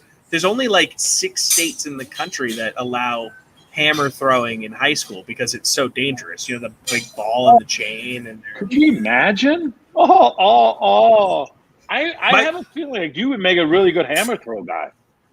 So I tried it. Was really, really bad. But you need to be. Actually, I think you would be really good at it because you have to have like all of these very precise, consistent foot motions. It's all about like the steps and the the swing of the hips. I mean, you know more about kicking than me, obviously. But for me, hearing you talk about kicking and kind of what it takes to be good at it on a consistent level, I see those disciplines kind of being similar. We've got to get you out on the hammer throwing circle, Warren. Got to get you just tossing. I was a long jumper, man. That's what I love, the long jump. And I see you as a shot putter. Like, you put it right here and just and then you got to make the noise. I love the noise that these athletes make. Like the exhale, I guess it is, but it's like the release of energy through the ball. You know what I'm talking about? So I tried. Yeah, like when you tried walk shot out putting. Yeah, you walk out of this diner, I tried it. You're gonna be like, oh. I'm gonna shot put this laptop out of my face after 24 straight hours. It's ridiculous. Do me a favor, though. Do me a favor. Yeah. Mm-hmm. Get some rest. Actually, go home, take a shower. Shower first. Have your beautiful wife give you a little loving. That would be great. And then wake up tomorrow. Yep. And do some like get your heart rate up. It doesn't have to be an explosive thing, but like a steady state for 30 minutes. Get your blood flowing again. Get a little jog. Maybe even go for a walk. Maybe a swim would be good. Yeah. Fantastic. Help with inflation. Yeah, definitely. I might not go for a inflation. dip tomorrow. Not inflation. Inflammation. That's what I meant, dude. Come on, I'm tired. I know you are. It's the same thing. It kind of is. All right, buddy. Well, I love you, and Love you back. we will talk Love you back. probably tomorrow. I'll let you know how I'm hanging in there once I wake up. All right, I'll just turn you on and watch the exit strategy. Make it good. All right, buddy. We'll talk later. See you later, buddy. Bye. See ya. All right. We have, what is this? 25 minutes to go. 25 minutes. There you go. That's how math works. Morgan's back. Do you want to come on camera? Yeah. And 2 of my bridesmaids are here. Maddie and Connor are off screen. Off screen. Morton's back. Oh, get me off screen. I'm just going to watch for the last 20 minutes. I want to see how you finish this thing. I'll get you out of here. Morton's going to just watch in the offing here. Okay, so how much were you able to watch? Well, And just be honest. If you didn't watch it all, it's okay. I slept. Okay. I also have a job. You do have a job. That's true. Yes. So I was in totality, más o menos, 2 whole hours. You watched 2 of the 24? Uh-huh. You were a part of one of the 1 full hour of those. Do you count that one? No, didn't count. Okay, gotcha. So, Yes. No, I was there for that. okay. All right. You know what? I appreciate the honesty. You're welcome. I saw you in the watched you while I chat was occasionally. working. So Yeah. you're saying 2, a minute here, a minute there type. It was more like Okay. 20 minutes in the background, 20 minutes here. Gotcha. Yeah. Gotcha. Okay. Yeah. So let's take a quick look at the chat real quick. Ivan, Yep. my man out in Serbia, saying Morton is freaking awesome. Yes. One of the Yes, he is. best teammates I've ever had, Ivan, out there in Serbia. Love you, bro. Thanks for tuning in. I appreciate that. Officer Ramsey, who is the commissioner of our fantasy league, saying, Tom, the league voted, and we're changing this to a 48-hour punishment. Get lost. Yeah. You know what? I If you did that, veto. I'm not streaming the next 24. Correct. Okay? I'll Veto. sleep at a diner for Uh-huh. another 24 if you need me to. Yep. So my mom's checking in on my dad's YouTube login. It's been a great running bit all day. This is mom. Shower, then drink a lot of water and go to bed. Thank you, Mom. Appreciate that. Yes, I brought him fresh water. There you go. Fresh water. It's a little bit. This is the Gatorade bottle I was talking about Yeah. earlier today. If anyone was actually listening to the entire thing, Yep. I doubt you were. 24 hours is a lot of time. Good old Soulard water from the brewery. My buddy Roger asking if we're staying at Denny's after for dinner. No, He's I have done. spent too much time at Denny's. He is scarred. My brother saying finish strong. Tim, Thanks, Tim. appreciate the sentiment. Wanted to let you know, had Zach Gelb on earlier, Tim, Ryan Jerome's cousin, CBS Sports Radio, and he did not know you had lost 100 pounds. So he said he might be reaching out to you for some hot picks. So get ready to fire off some thirst traps. Jordan Warren saying congrats, Tommy. Appreciate you. Appreciate you. I'm still not done yet, so who knows if I'm going to actually finish. I think I'm pretty confident. I think it'll be fine. Executive Sessions saying congratulations, TC Fresh, aka the Bouncer. He's saying that because I typically dress like a bouncer on the DraftKings streams. All black.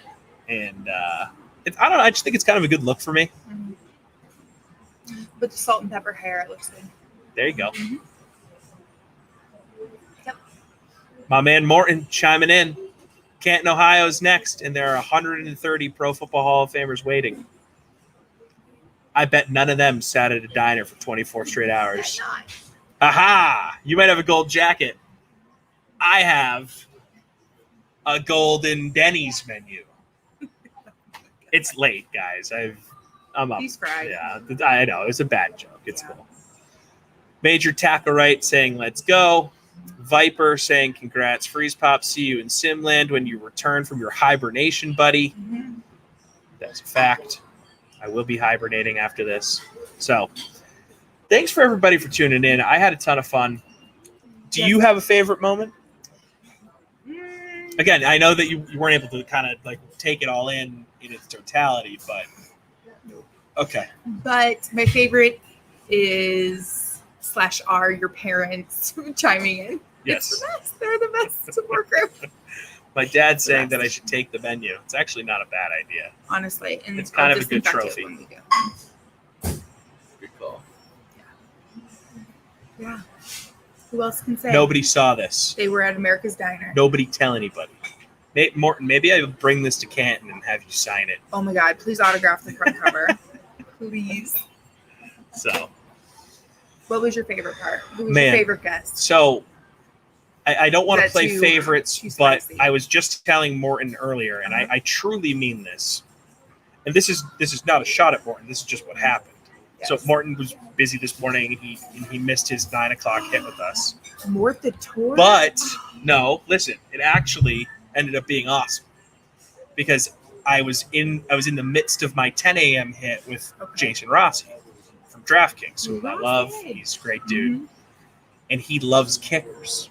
Oh, Like loves them. He's obsessed with kickers. that's his Kickers are great. favorite. Why not? Okay. It's his favorite position in sports. Got it. So Morton joins the StreamYard session like an hour and 15-ish minutes after he was originally supposed to. So I'm in the middle of the Rossi interview. I see Morton join. I'm like, okay, I'm getting the kicker on here Yeah.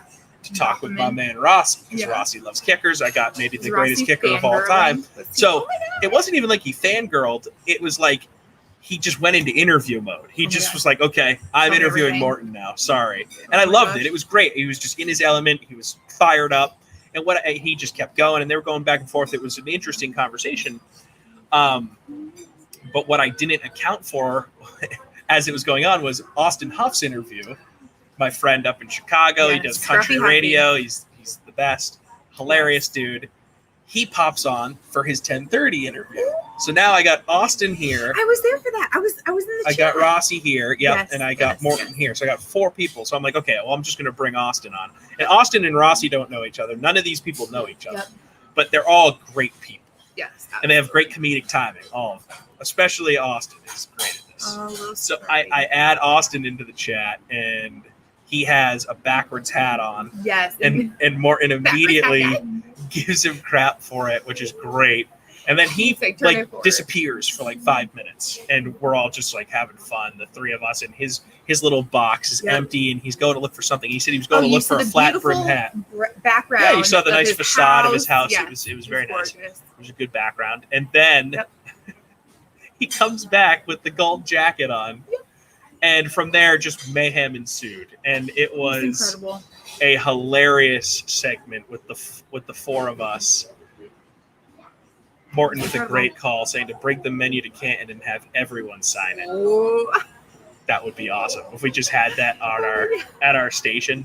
Guys would be so confused. I mean, just don't ask questions. Just sign it. Just sign it. So I think that was my favorite part of the day, which is probably not the answer people were expecting, but Yeah. that was truly a hilarious, like 15 to 20 minute segment. Like I was dying laughing, and we just went in a Morton million different He had directions. his jacket. Well, wait. His jacket out like this, and he kept shoving it Yeah, in the camera. showing was his great. name in the inside of the jacket. So that was hilarious. I loved that. Mike Golick Jr. last night. I don't know if you got to listen to any of that. No. A+ interview. Like that dude just brings the heat. Absolutely love Gojo. He's awesome. He's a star. Clinton Yates. I don't know if you heard that last night either. So Clinton. Yeah, that's very plausible. He lives out in LA, and he lives near a Denny's. So he did his hit from a Denny's in LA. Yes. He was walking by it on his way to a car. So there was a Denny's near where he works. He works for the ESPN. He works for ESPN out in LA, like the LA headquarters. So there's a Denny's near downtown LA, and he just was like, if I'm gonna be on with effing freeze pops at a Denny's, I might as well just go to this Denny's while I wait for my phone to die. So his hit wasn't as long as I would have. Like I wish I could have gone longer with Clinton, but he's like, hey, I only got 5% left on my phone, and I got to Uber home, so I got to go. Understood. But it was a nice commitment to the bit. So I'd say those were my top 3 favorite moments. My mom chiming in on YouTube under my dad's YouTube accounts again, saying, "This is Mom. I watched 4 hours yesterday and 12 hours today. Oh my gosh! So total of 16 hours. I feel like I was there. Yes, I believe my mom had the day off. So Mama Bear. she was in. Oh yeah. She did have the day off today. Yes, that's right. So she was just listening and streaming along. Liam Weir saying Jelly was the MVP last night.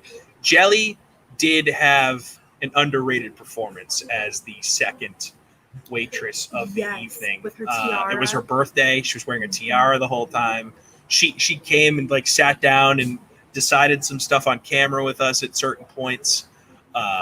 It was an incredibly interesting conversation. Yeah, when I had LaMarca on, another one of my DraftKings brethren, she helped us decide how we were going to attack our appetizer sampler. So like she sat down and we kind of all talked it out. And she was great. Wonderful. It was fun. And I'm definitely forgetting some stuff because it was so long. Yeah. Tommy Mac, yes, the Bad Boys of Pop, member of the No 90s, Authority. the 90s boy band No Authority. He that was an interview I'll never forget as long as I live. He crushed 2 beers in the course of the interview. Well done. He stayed for an hour, which was a huge help. He took his shirt off at one point.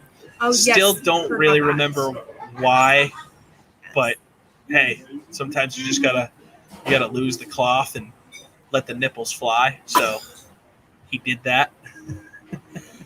What? Yep. So that was good. Somebody made Thomas a t-shirt.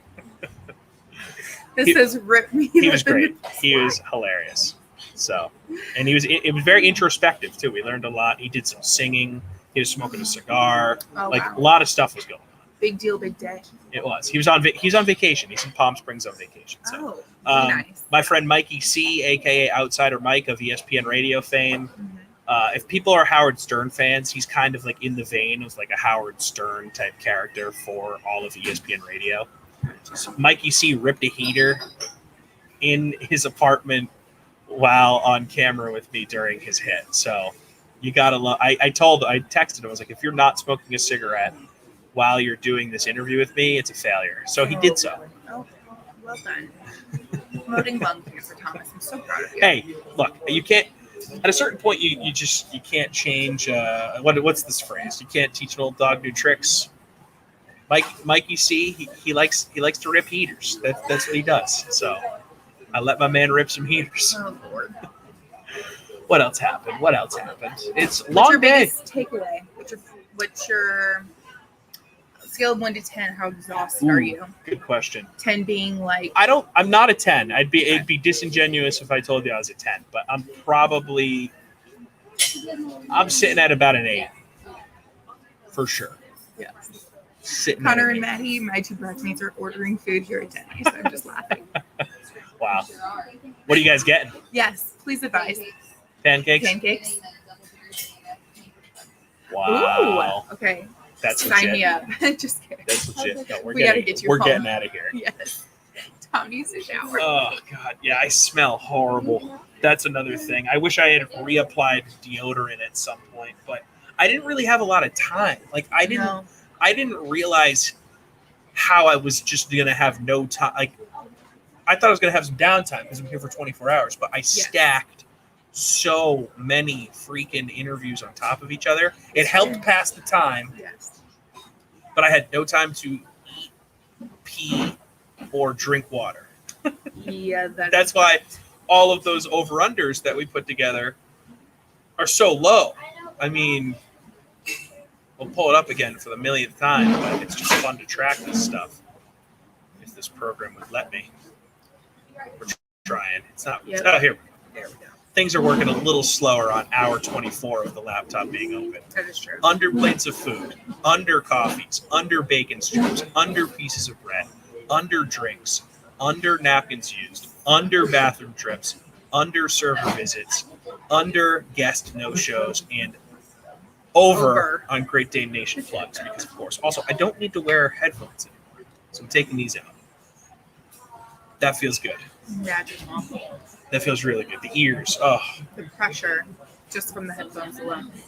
I know, but I don't actually need to wear headphones because that's only I need to hear my guests. I'm on a broadcast here, guys. Thanks. So Thank you. I don't know. I definitely don't want to do this ever again. Yeah, you need to change it up in the league.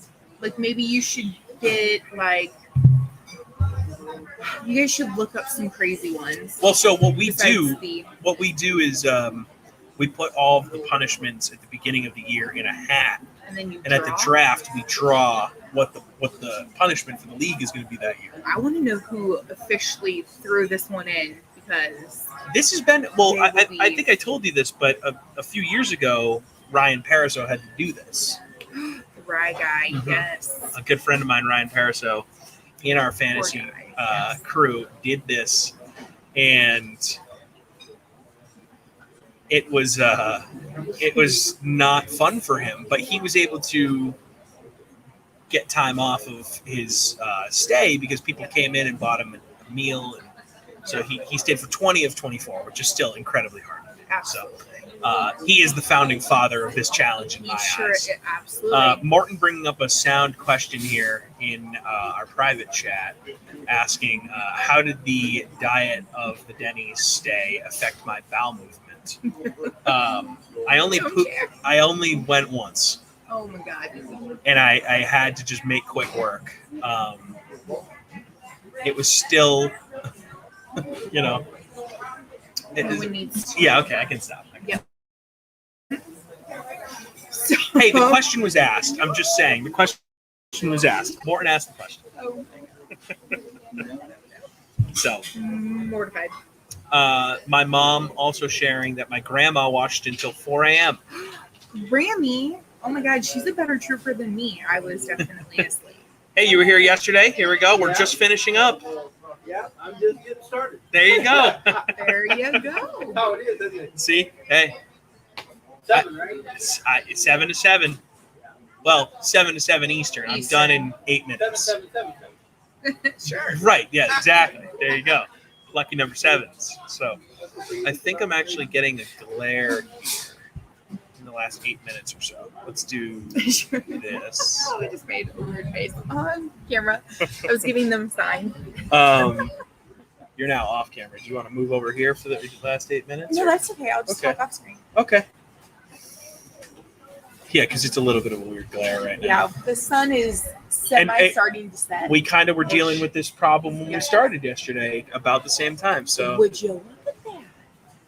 We're coming full circle here because this is for those that don't know, this is the booth I've been in. What were your infomercials? Did you pay attention to infomercials? No, I didn't have time to watch infomercials. No. I'm so sad. I didn't have time to do anything other than talk to the people that I booked. Talk to your people. And I am proud of myself for sure for booking it out and interviewing all those people and having a good time and making it work.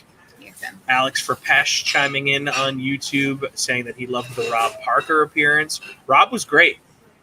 Rob came in, talked about his baseball fandom and touring the country this summer, and he's just a good dude, talking about moving to LA after never living in LA and how, it's just a great conversation. Rob Parker's a guy that's been in this industry forever.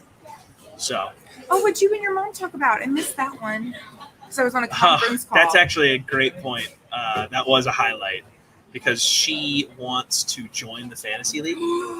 What? And she was trying to explain to me why she should be in it. And then she's like, okay, explain to me how to draft players. So she started drafting her own team. She's picking Patrick Mahomes, #1 overall. Wow. Which Patrick Mahomes, great player. If you play fantasy, you probably shouldn't take Patrick Mahomes #1 overall. She tried to take Julian Edelman, number 2 overall. Julian Edelman retired like a month ago, 2 months ago. Number 3 overall, she tried to take J.J. Watt, who plays defense. So you don't draft, typically, in normal fantasy leagues, you don't draft defensive players. So then I tried to explain to her that you have to draft a whole defense for traditional fantasy. She didn't like that. She can just make up her own rules in her fantasy. Well, she did then pitch this, and it's something you pitched before. She was pitching like a DraftKings Dream Stream with old teams. Yes, that's my idea. TM trademark. She pitched it. I was like, Morgan has pitched me the same idea a million times. Yes, it's a great idea. It is. I would love for you guys to do like the old 2001 Rams simulated football with Madden with old school teams. Absolutely, classic games. I think it's a great idea. Sickening. I think people would love to make lineups. Yeah, it'd be fun to broadcast. Would love it too. Morton, if you're listening, I think that'd be really cool. You can see yourself and your old people and all your former people. Yeah. It's true. Yeah. So she was hilarious. She was she brings the heat as always. As always. But I just had a great time. That's wonderful. What is your biggest takeaway? The biggest takeaway is that